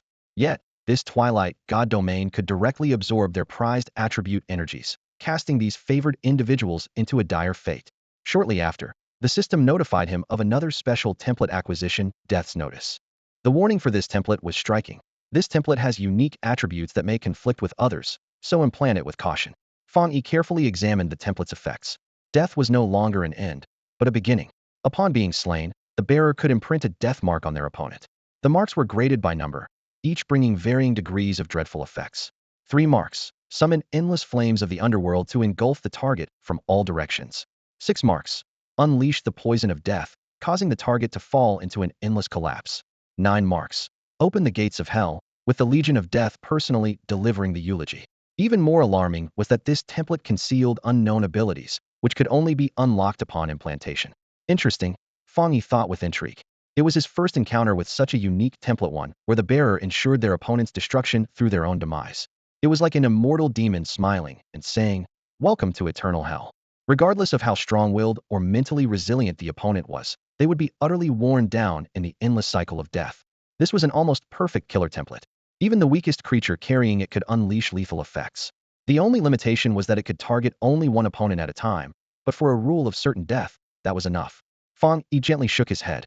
While powerful, this template wasn't suitable for him. Firstly, it required experiencing death to activate, and secondly, he already had too many templates within him, risking conflicts. This would suit my little dog at home, Fang Yi smiled slightly. As for the minor side effect of needing infinite deaths, he had already mapped out a path for his pet to evolve to its peak, confident it would unlock the template's astounding potential.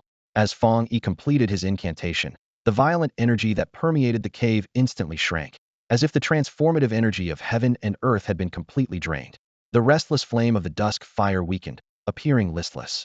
The dusk fire, a mutated product born from the great changes in the world, relied heavily on this energy for its growth and expansion. Ordinarily, the power of heaven and earth is inexhaustible, and no amount of dusk fire could deplete it. Yet, Fang Yi managed to absorb all this power while composing his incantation. What followed was straightforward. Fang Yi looked at the dusk fire, stood up, and gently swung his Tang sword. Boom!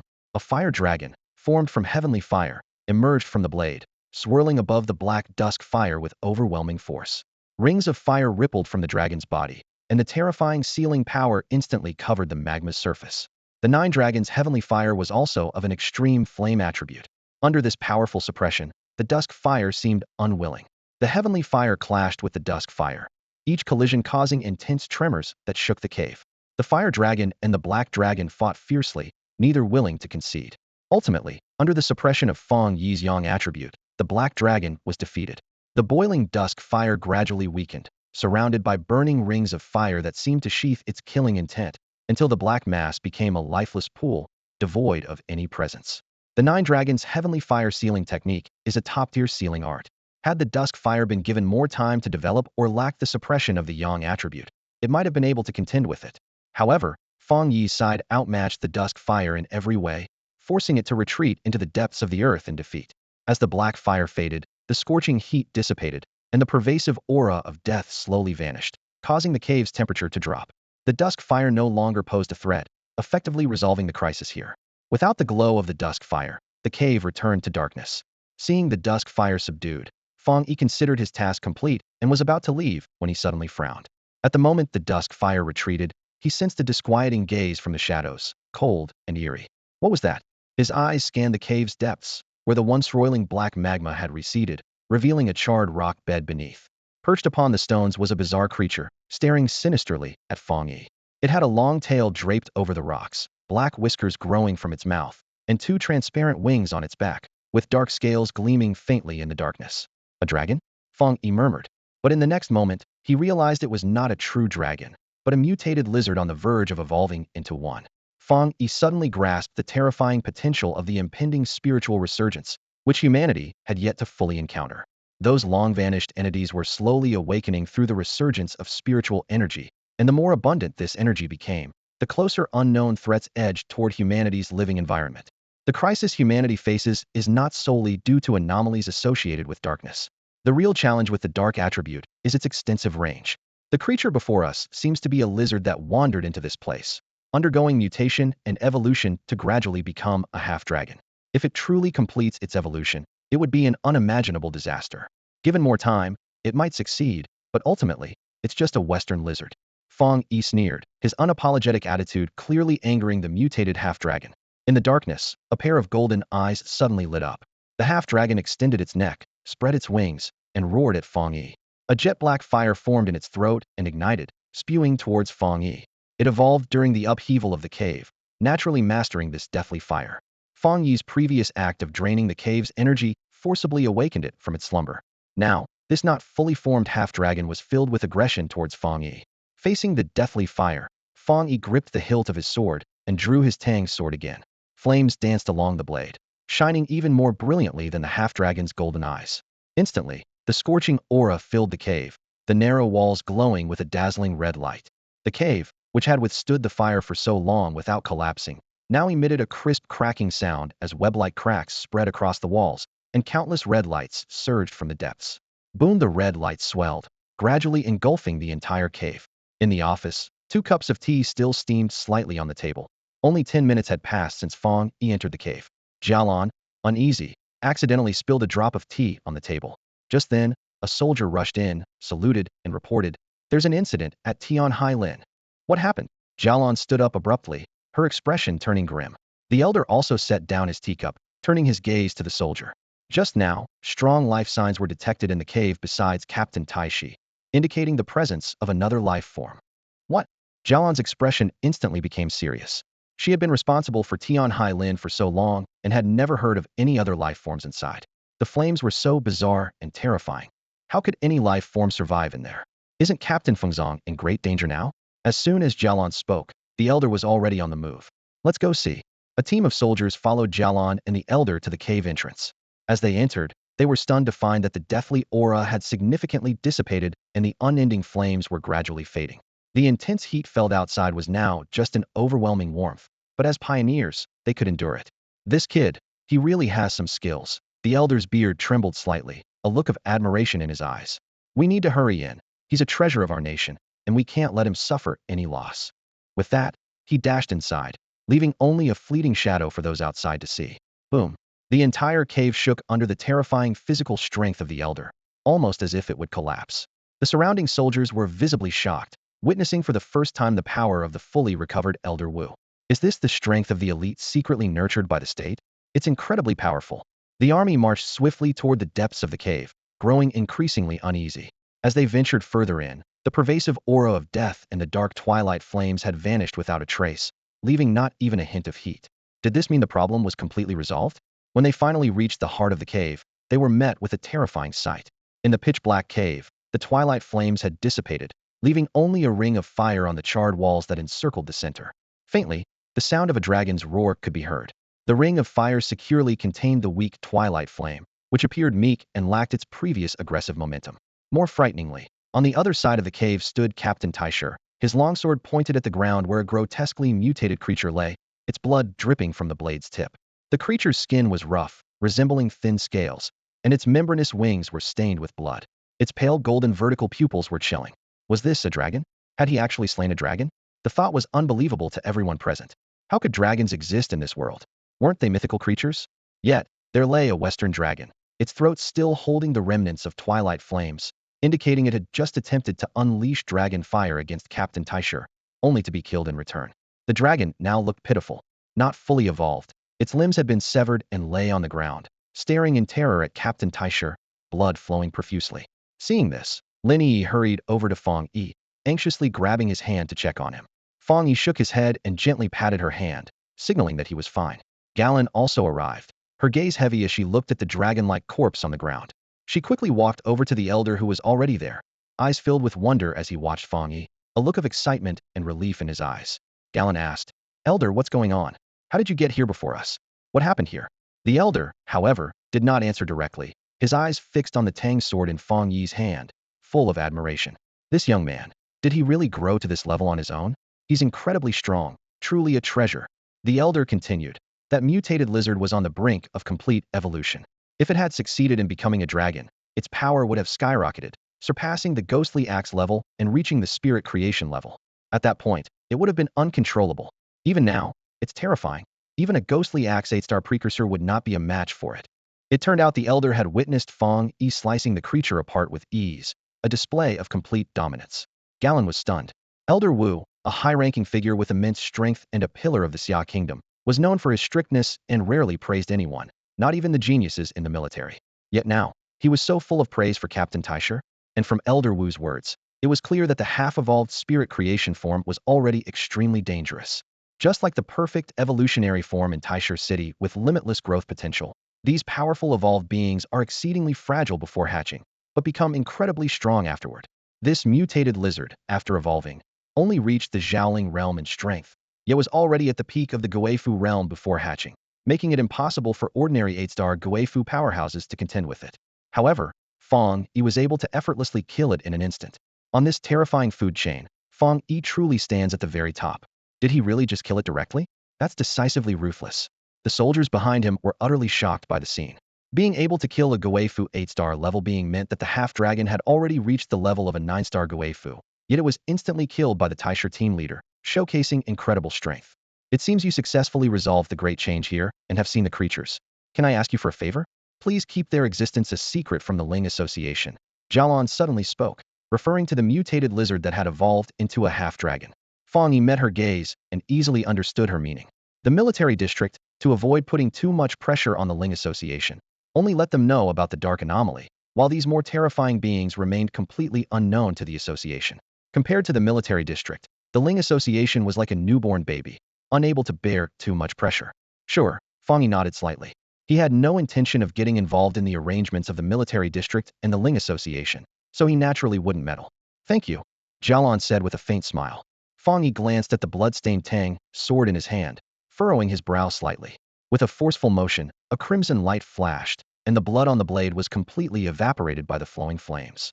Everyone around widened their eyes at this sight. As he sheathed the sword, the surrounding temperature suddenly dropped, returning to calm. The powerful figures from the military district felt a wave of relief, as the earlier strike had indeed exerted tremendous pressure. The newly appointed captain of the Ling Association truly lived up to his formidable reputation as the sealer. Everyone began to leave, leaving some soldiers behind to handle the aftermath. However, just then, a special aura erupted, like a vibrant spring breeze blowing from deep within the forest, compelling everyone to close their eyes and savor it. Someone from the military district remarked, "It seems that creature has emerged. Tiske. In this era, so many monsters have appeared," he continued, and before he finished speaking, a figure charged out with immense energy and landed at the cave entrance. A breakthrough. The elder smiled upon seeing the person.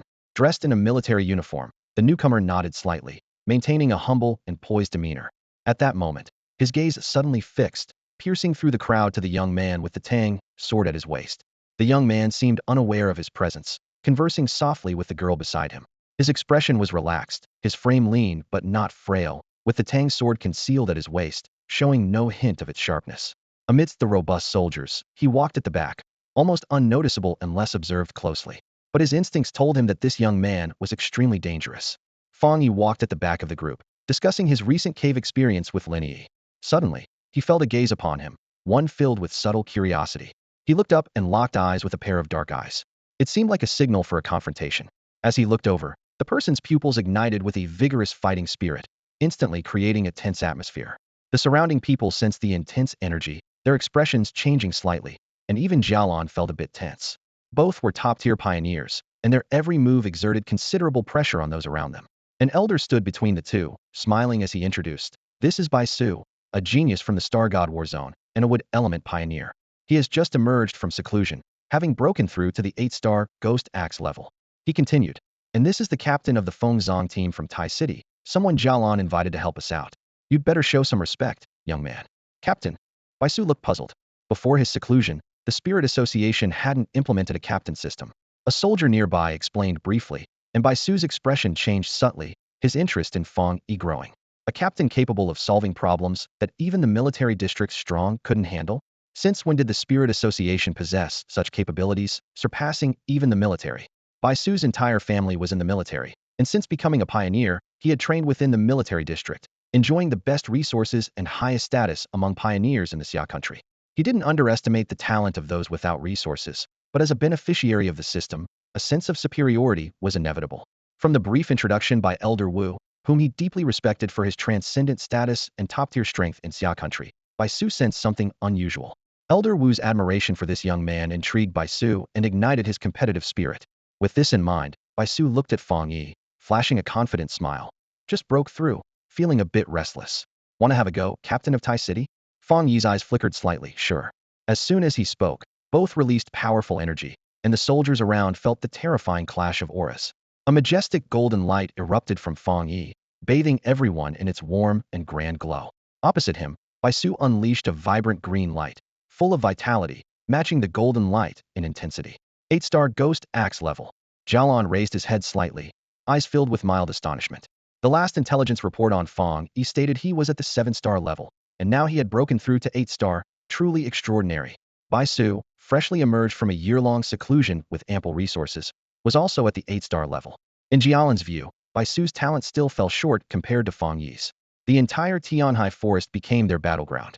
Not far away, busy soldiers paused their tasks, focusing their attention on the scene. Bai Su was out of seclusion, and immediately clashing with the captain of Tai City. The confrontation between two top prodigies was something to behold. Everyone was eager to witness it. The two combatants exuded formidable auras, and when they clashed, a terrifying wave of energy erupted, causing the entire Tion High Forest beneath their feet to tremble. The leaves shook violently, creating a cacophony of sound. Although it was a friendly spar, the atmosphere was exceptionally tense. Wu Lao watched from the sidelines, eagerly observing the performance of these two contestants. One, a genius he recognized, and the other, a representative of the Star God military district. Who would gain the upper hand in this duel? In the forest, Bai Su and Fang Yi faced each other from opposite sides. Bai Su was eager and full of fighting spirit, while Fang Yi appeared calm and composed, seemingly at ease with the challenge. Seeing Fang Yi's expression, Bai Su felt a twinge of unease. He clasped his hands together and clapped lightly. Instantly, a terrifying green light erupted from his body, shooting up like vines reaching for the sky. Then, a horrifying scene unfolded behind him as the ground shook and countless trees were uprooted, quickly weaving into a massive army of plants. As a wood element pioneer, Bai Su had an innate affinity with plants, able to command and accelerate their growth. His ability had reached a new height, allowing him to forcibly create an army of plants. Every branch seemed like an extension of his arms. Every root underfoot could become his legs or ears, capable of hearing secrets buried deep in the soil. In battle, he could manipulate the surrounding vegetation to launch unexpected attacks. In this plant-filled Tion High Forest, Bai Su undoubtedly held the home advantage. However, Bai Su felt troubled as he looked at Fang Yi opposite him. The vegetation behind Fang Yi towered high, and countless branches transformed into thousands of tentacles surging towards him. Fang Yi's eyes were contemplative, as if pondering something. "I think I should be the one saying that," he remarked coldly, staring at the overwhelming trees. Boom! Fang Yi drew the Tang Dao from his waist, and the blazing blade light slashed out like a crimson glow. The flowing fire instantly ignited the green tentacles, and the terrifying vines melted away in the flames with crackling sounds. The entire forest transformed into a sea of fire in an instant, the flames capable of consuming everything, devouring the lush plants within moments, leaving the surroundings in eerie silence. The strong men from the military district were stunned, unable to believe what they were witnessing. This was the forest summoned by Baisu. Plants imbued with regenerative power and resilience. How could they be so easily incinerated? Seeing this, Baisu's pupils contracted, and a wave of panic surged in his heart. He stepped back, clapped his hands again, and this time, hidden vines within the trees, scattered in various corners, launched a swift attack at Fang Yi's feet like lurking snakes. Thousands of vines shot up, forming a cage. Yet, Fang Yi swung his blade again. Swish! The flames slashed out powerfully, burning the terrifying vines into twisted shadows, like corpses dancing in the wind. The firelight flickered, consuming the vines, as Fang Yi stood silently with his blade, the fire on the blade's tip flickering, surrounded by an endless sea of flames. He seemed like the master of the fire, controlling everything, his indifferent gaze instilling a sense of despair in Baisu. Impossible! Baisu gritted his teeth, shouting hoarsely in disbelief. As a celebrated prodigy of the military district, Baisu had never endured such humiliation. Anyone in his place would find it unbearable having just broken through, only to be crushed by someone of the same rank. With a sudden clap of his hands on the ground, a mad glint appeared in Baisu's eyes as he knelt. Instantly, emerald light surged, and countless trees began to grow wildly out of control. Observing this, the elder frowned slightly, thinking it was reckless. It was merely a sparring match, yet this young man was going all out. But what was even more shocking was Captain Taisher's ability to push Baisu to such an extent, forcing him to use all his strength. What immense pressure that must be. The elder looked at Fang Yi across the way, who remained composed, as if he hadn't used his full power at all. Was Baisu really unable to withstand even this? The elder shook his head inwardly, realizing that despite both being prodigies, there was still a significant gap between Baisu and Captain Taisher. By now, everyone could sense the changes in the Tion High Forest. The aura around Baisu grew increasingly intense, but his face turned even paler, his body seeming to shrink as if he had suddenly lost a lot of weight.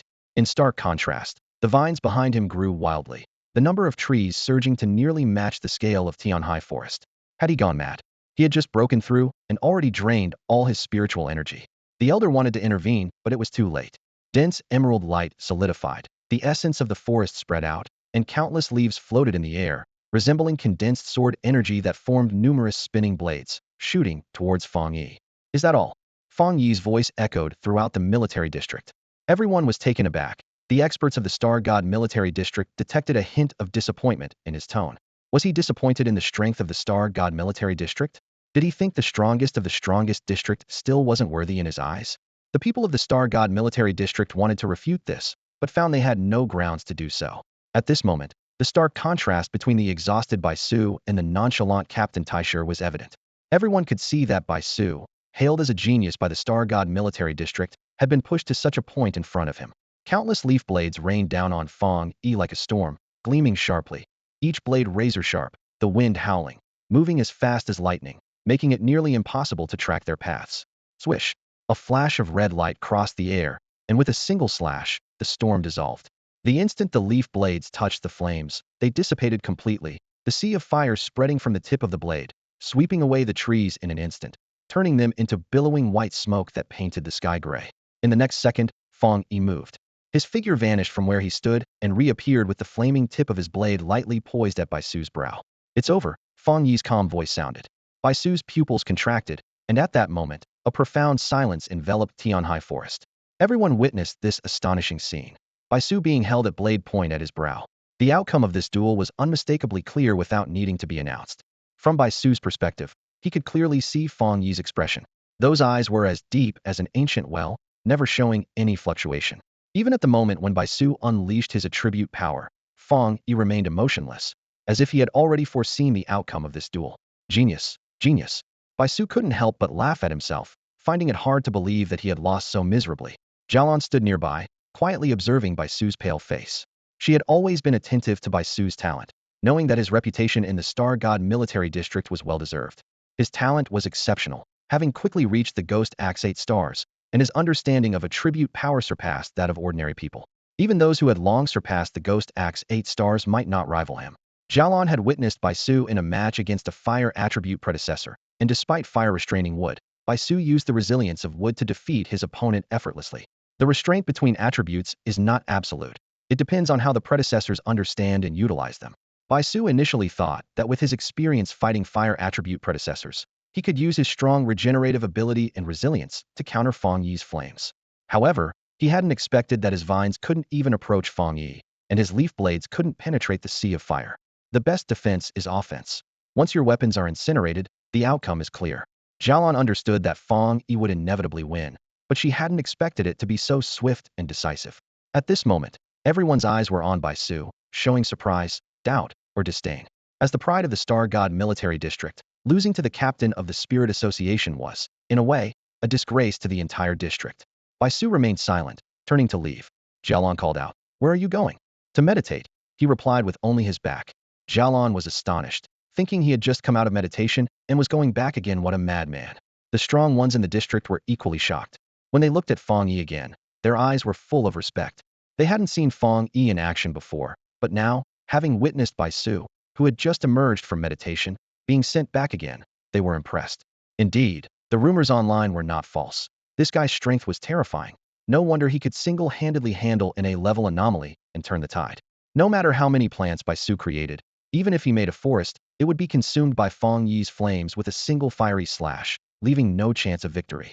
Baisu was left so humiliated that he couldn't even lift his hiata. Truly outrageous defeat. In the same realm, with a disadvantageous attribute, Baisu had never experienced such a colossal failure in his life. The people in the district couldn't help but sigh at the oppressive power of Fang Yi's flames. One slash seemed to rival even the ancient flames within a cavern. If they were at the Ghost Axe 8 stars level, they wouldn't dare to withstand those flames. The district's people had seen countless things since the resurgence of spiritual energy, usually dismissive of outsiders, but Fang Yi had earned their respect. Are all the captains outside at this level? An elder laughed heartily, eyes filled with deep admiration. You, young man, are truly surprising. The sky gradually darkened, with clouds as black as ink enveloping the heavens, seemingly heralding the approach of a storm. A fierce wind swept through the forest, rustling the leaves, while a faint mist of moisture lingered in the air. The military zone was a restricted area, imbued with the rich, transformative energy of the world. Here, even on overcast days, the atmosphere felt more grand and imposing. Fang Yi looked up to see a deep purple hue faintly emerging through the gray sky, as the presence of thunder grew increasingly intense. Such an oppressive atmosphere clearly signaled the arrival of a great thunderstorm. The military zone, nestled near the deep mountains, was indeed an excellent place for cultivation. Fang Yi decided to stay and practice his divine thunder refinement. He nodded to Lin Yi before finding a spot to sit cross-legged. Lin Yi, knowing her cousin's determined nature, decided to practice alongside him for a while. Although her strength couldn't withstand the intense thunder at the core like Fang Yi, she chose a place a little further away, still within his sight, which made her feel at ease. "Hurry, let's go," she urged, her expression tense. "The thunder here isn't like the usual ones outside. The sound is like an earthquake, and even the thinnest bolt is as thick as an ancient tree. Even seasoned warriors can't withstand it." The transformation of the world was indeed a choice between evolution and demise. The people in the military zone had a deep-seated fear of the terrifying thunder, not because they were timid, but because the thunder attribute was the most violent and explosive of all, alluring to many. Many had tried to gain favor with the thunder attribute, but the results had been devastating. Rain began to fall lightly, quickly turning into a downpour, prompting everyone in the military zone to seek shelter, leaving Fang Yi alone in the forest. Massive bolts of lightning climbed the sky, the terrifying purple light illuminating the world as divine thunder surged across the heavens, quickly dominating the entire sky. Boom. Many squinted as they watched the lightning explode in the air, causing the ground to tremble slightly. In such conditions, anyone would feel a sense of dread, as the terrifying power of the thunder spread a thread of fear, the might of the world so grand and awe-inspiring that it involuntarily evoked reverence. Wait, is there still someone inside? Is that Captain Tai? What's he doing? Is he trying to touch the thunder? Everyone took a deep breath. He already possessed the extreme yang attribute, and recklessly contacting the power of thunder would only cause a clash between two extreme high-level attributes within him. Does he not realize this? The yang attribute is incredibly strong. Perhaps he's seeking refinement from the thunder, but this move is incredibly risky. Should we send someone to stop him? However, at that moment, they witnessed an incredibly terrifying scene. Above Fang Yi's head, the fearsome thunder slowly coalesced, enveloped in brilliant purple light, as majestic spiritual energy gathered and surged madly. An incredibly terrifying bolt of lightning shot skyward, the wind and thunder converging in a frightening display. And beneath that thunderous light, Fang Yi sat cross-legged, his slender but resolute figure forming a stark contrast. Fang Yi took a deep breath, a slight smile appearing on his lips. It's coming. In front of Fang Yi, the thunder was incredibly terrifying in its energy composition, enveloped in a rich aura, yet posed no threat to him. He decided to activate the divine thunder refinement technique, using it to temper his body while absorbing as much of the thunder's power as possible. The purer the thunder, the more effective the body refinement would be. If he could reach the pinnacle, he could transform into the supreme divine thunder. Above the sky, thunder roared like an enraged dragon, transforming the area into a stormy thunder zone. The intense thunder power continuously erupted, making Fang Yi's muscles and bones tingle. With a low shout, he faced the howling wind and roaring thunder, as the violent energy surged like a tide, bringing excruciating pain beyond what the human body could endure, enough to injure even a forerunner. At this moment, a torrent of purple lightning surged toward Fang Yi, flooding his body with extremely pure thunder energy, almost transforming him into lightning on the ground. The divine thunder refinement technique operated frantically, with the purple lightning fiercely impacting his bloodstream, its immense power nearly bursting his veins, simultaneously refining and strengthening his bones. His vital energy absorbed the power, and his skeleton underwent intense refinement, making Fang Yi feel his entire body transforming. Boom! He suddenly looked up, his eyes shining with purple light as thunder gathered within them, seemingly merging with him. At this moment, the thunder in the sky seemed provoked, intensifying its bombardment to try and crush him. However, all this endless energy was absorbed into Fang Yi's body, becoming nourishment for his bones and blood.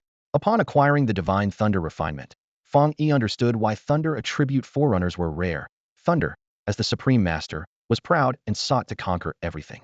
For someone like Fang Yi, who defied the natural order, the more violent the thunder, the more it became a rare opportunity.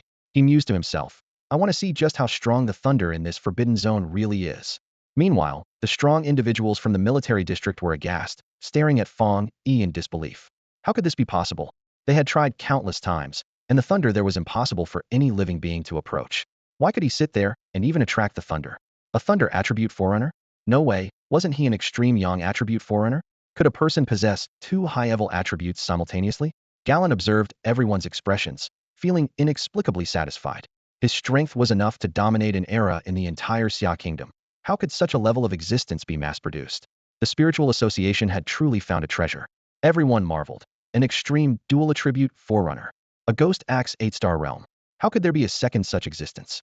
On this day, above the skies of Tion High Forest, divine thunder gathered, the wind and lightning intertwined, and terrifying rolling thunder descended like a raging torrent, as if it intended to carve a vast river of lightning into the earth. The scene was more frightening than ever before. Yet, Fang Yi sat cross-legged within this torrent, unmoving. The lightning had cleansed his body and meridians once over, and now his physical strength had reached a terrifying level. A faint thunder mark appeared on his brow as he suddenly opened his eyes, a brilliant purple light flashing within them, the manifestation of pure thunder power. He punched towards a small hill in front of him. Boom. A clear crack appeared on the hill, spreading like a spider web. Then an endless surge of energy erupted, exploding from the inside out, with debris flying everywhere. Did it explode? The pupils of the people from the military district contracted sharply. The hill shattered before their eyes with the unique and terrifying explosive power brought by a single punch infused with thunder. Under the tempering of thunder, the physical strength of the Taisher captain had reached an extremely terrifying realm, and a casual punch from him could shatter a hill regularly nourished by spiritual energy. Such formidable destructive power was unimaginable. It was just one punch, yet the thunder attribute pioneer was truly monstrous, capable of scattering brains with a single hit. Some couldn't help but shrink their necks in fear. Even with the abundance of experts in the military district, they were shocked by the Taisher captain's display. In the face of pure power, other techniques paled in comparison. It is said that the higher the realm, the stronger the physical body of the pioneer, and those with the thunder attribute have a natural advantage in this aspect. After prolonged tempering by thunder, their physical strength is incomparable to others of the same level. When he steps into the spirit creation realm, his physical strength alone will be among the best in that realm. This is indeed an exaggerated notion. The Spirit Association divides realms from 1 star to 9 stars. Initially, the differences might not be visible, but thereafter, each star represents years of cultivation and accumulation by the pioneer, combined with the full support of resources, where vitality is of utmost importance. Although the Taisher captain has not yet stepped into the spirit creation realm, his physical strength is already close to that level. Considering his already terrifying strength, What kind of scene would it be if he truly stepped into the spirit creation realm? Boom. The sound of thunder above gradually weakened until the last trace of purple lightning was absorbed entirely by Fang Yi. This earth-shaking thunderstorm finally came to a slow end.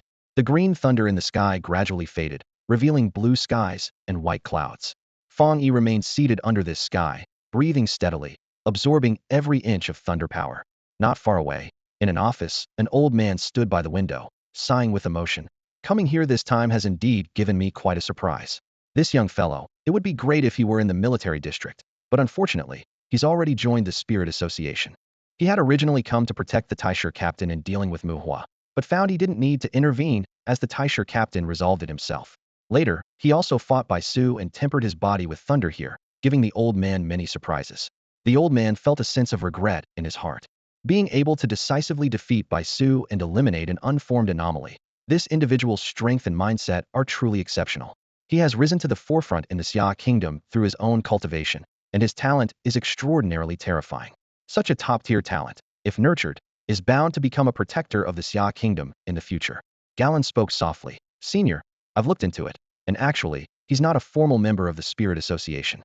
He hasn't officially joined, and the association's leader is merely putting on a front for Taisher. Fang Yi himself has never acknowledged joining any faction.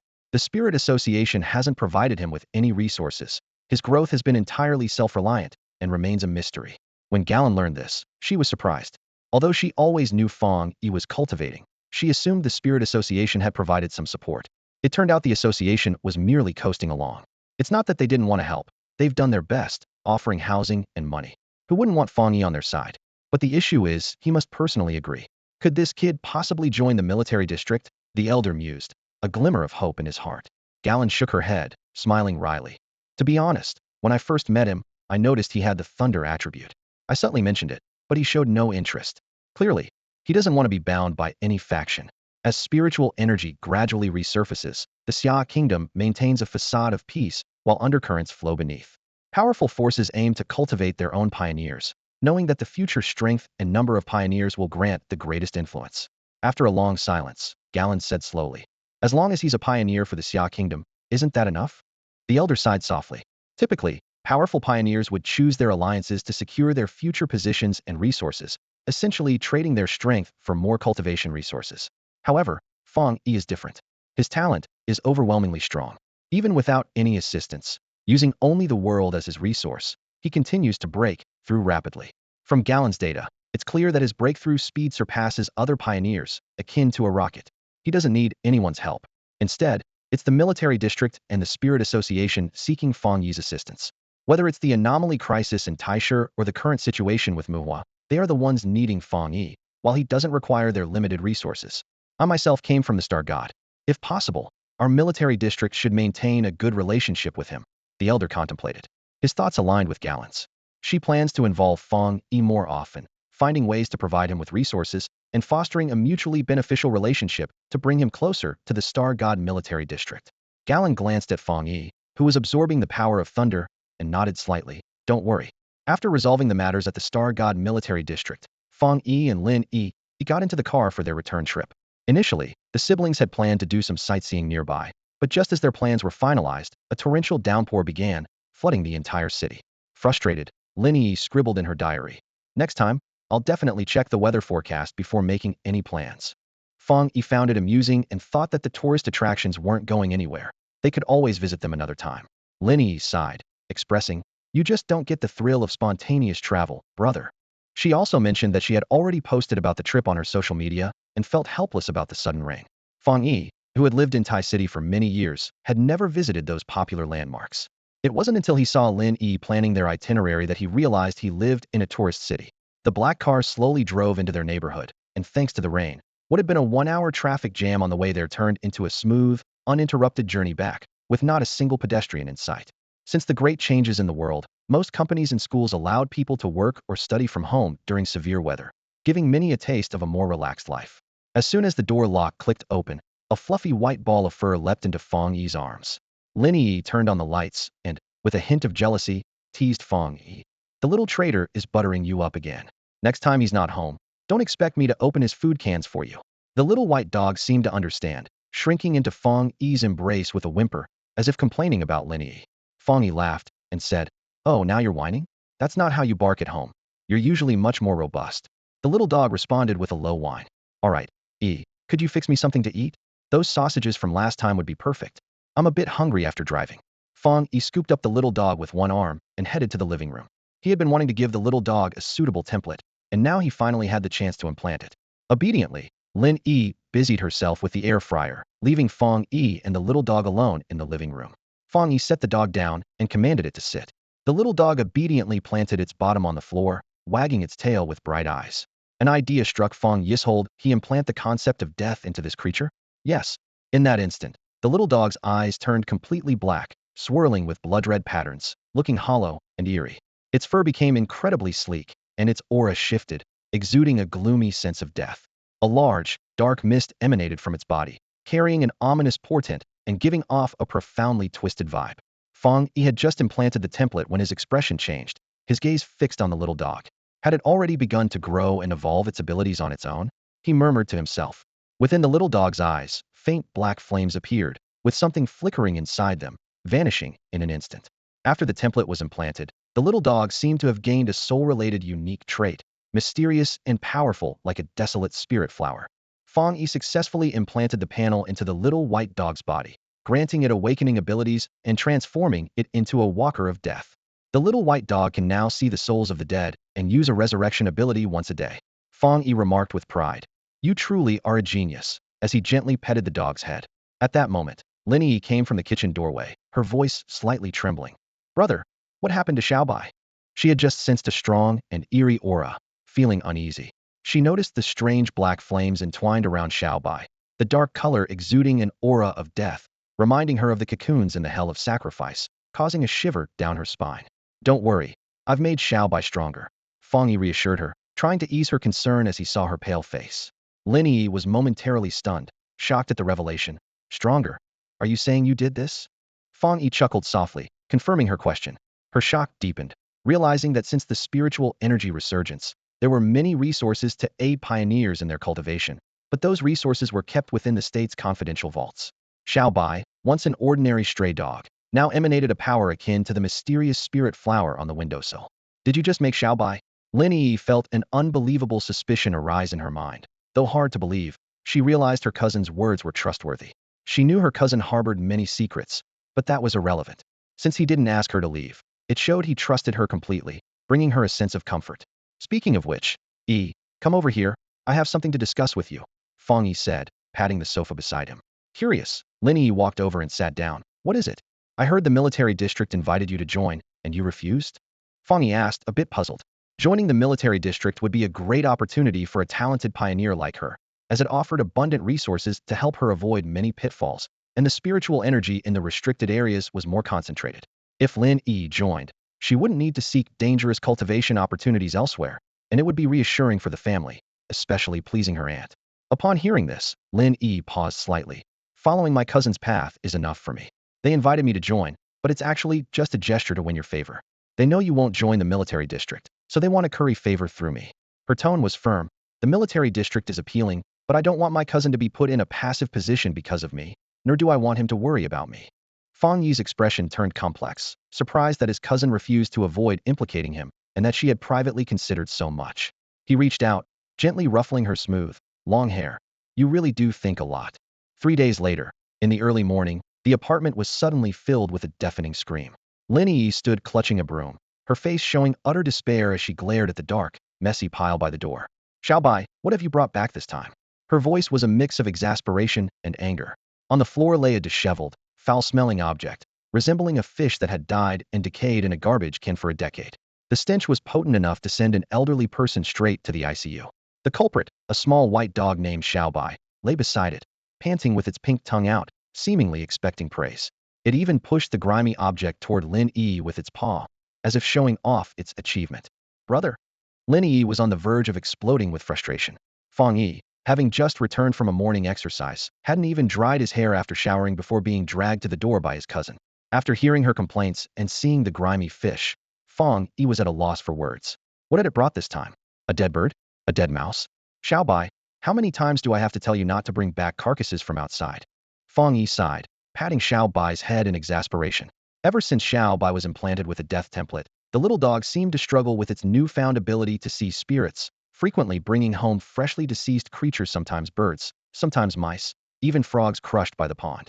In just 3 days, Fang Yi's home had become a mortuary for small animals, offering them an unintended farewell. The good news was that Xiao Bai was getting more adept at using its ability, no longer confusing the living with spirits, and occasionally bringing back creatures that were still alive. The bad news was that his cousin seemed to be on the brink of insanity. After dealing with the corpse Xiao Bai brought back, Lin Yi donned a mask and began spraying disinfectant all over the apartment. Meanwhile, Fang Yi took Xiao Bai into his room to begin its training. Xiao Bai sit. Fang Yi commanded. Xiao Bai barked eagerly in response, its tongue out, attempting to lick Fang Yi's face. Not knowing how much rodent residue was on that tongue, Fang Yi quickly withdrew his hand, pinching the dog's muzzle in the process. Before the template was implanted, Fang Yi never imagined Xiao Bai would awaken such a peculiar ability.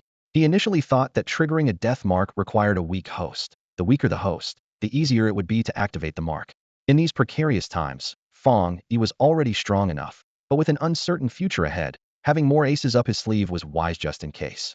Xiao Bai's current ability was Resurrection, with a daily quota of 1. It seemed powerful, but had a significant failure rate. So far, Xiao Bai hadn't succeeded in a single resurrection. Success required Xiao Bai to be intimately familiar with the deceased soul, ensuring their spirits could connect. Fang Yi smiled slightly and gently patted the little white dog's head, giving it a mature name messenger. He hoped this little dog would stop getting into trouble. After educating the dog, Fang Yi prepared to dry his hair. Just as he switched on the hairdryer, his phone rang. Although he wasn't planning to answer, the words Spirit Association made him hesitate, and he decided to take the call. On the other end was his operator, her voice sweet and gentle. She informed Fang Yi that this time, the captain of the Spirit Association was reaching out to him personally, seeking his help. She explained that the previous provocative incident had led the association to keep Fang Yi's information highly confidential. Although they had trusted his abilities before, they were now more cautious about trusting others' capabilities. Intrigued by the request, Fang Yi decided to meet this captain. He was in a good mood, especially with Messenger as his trump card, which gave him more confidence. The meeting was scheduled at the Spirit Association's headquarters in Tai City. It was Fang Yi's first visit there, and the main hall was bustling with people. Many employees glanced at him, filled with curiosity, surprise, and respect. Led into a meeting room, Fang Yi saw a woman seated inside. She was the captain from Tion City, named Chen Ruo, with a rank of Ghost Axe 6-star. She exuded a brave and spirited aura, yet her eyes betrayed a hint of unease. She introduced herself to Fang Yi and requested his assistance, mentioning that the anomaly level in Tion City had reached a grade and hoped he could help handle an A-grade anomaly. That's all for today. Thank you so much for watching. I hope you guys enjoyed. If you wish to have another part of this recap, please give us at least 1,000 likes. Please don't forget to comment and subscribe to our channel for more content like this. Until next time.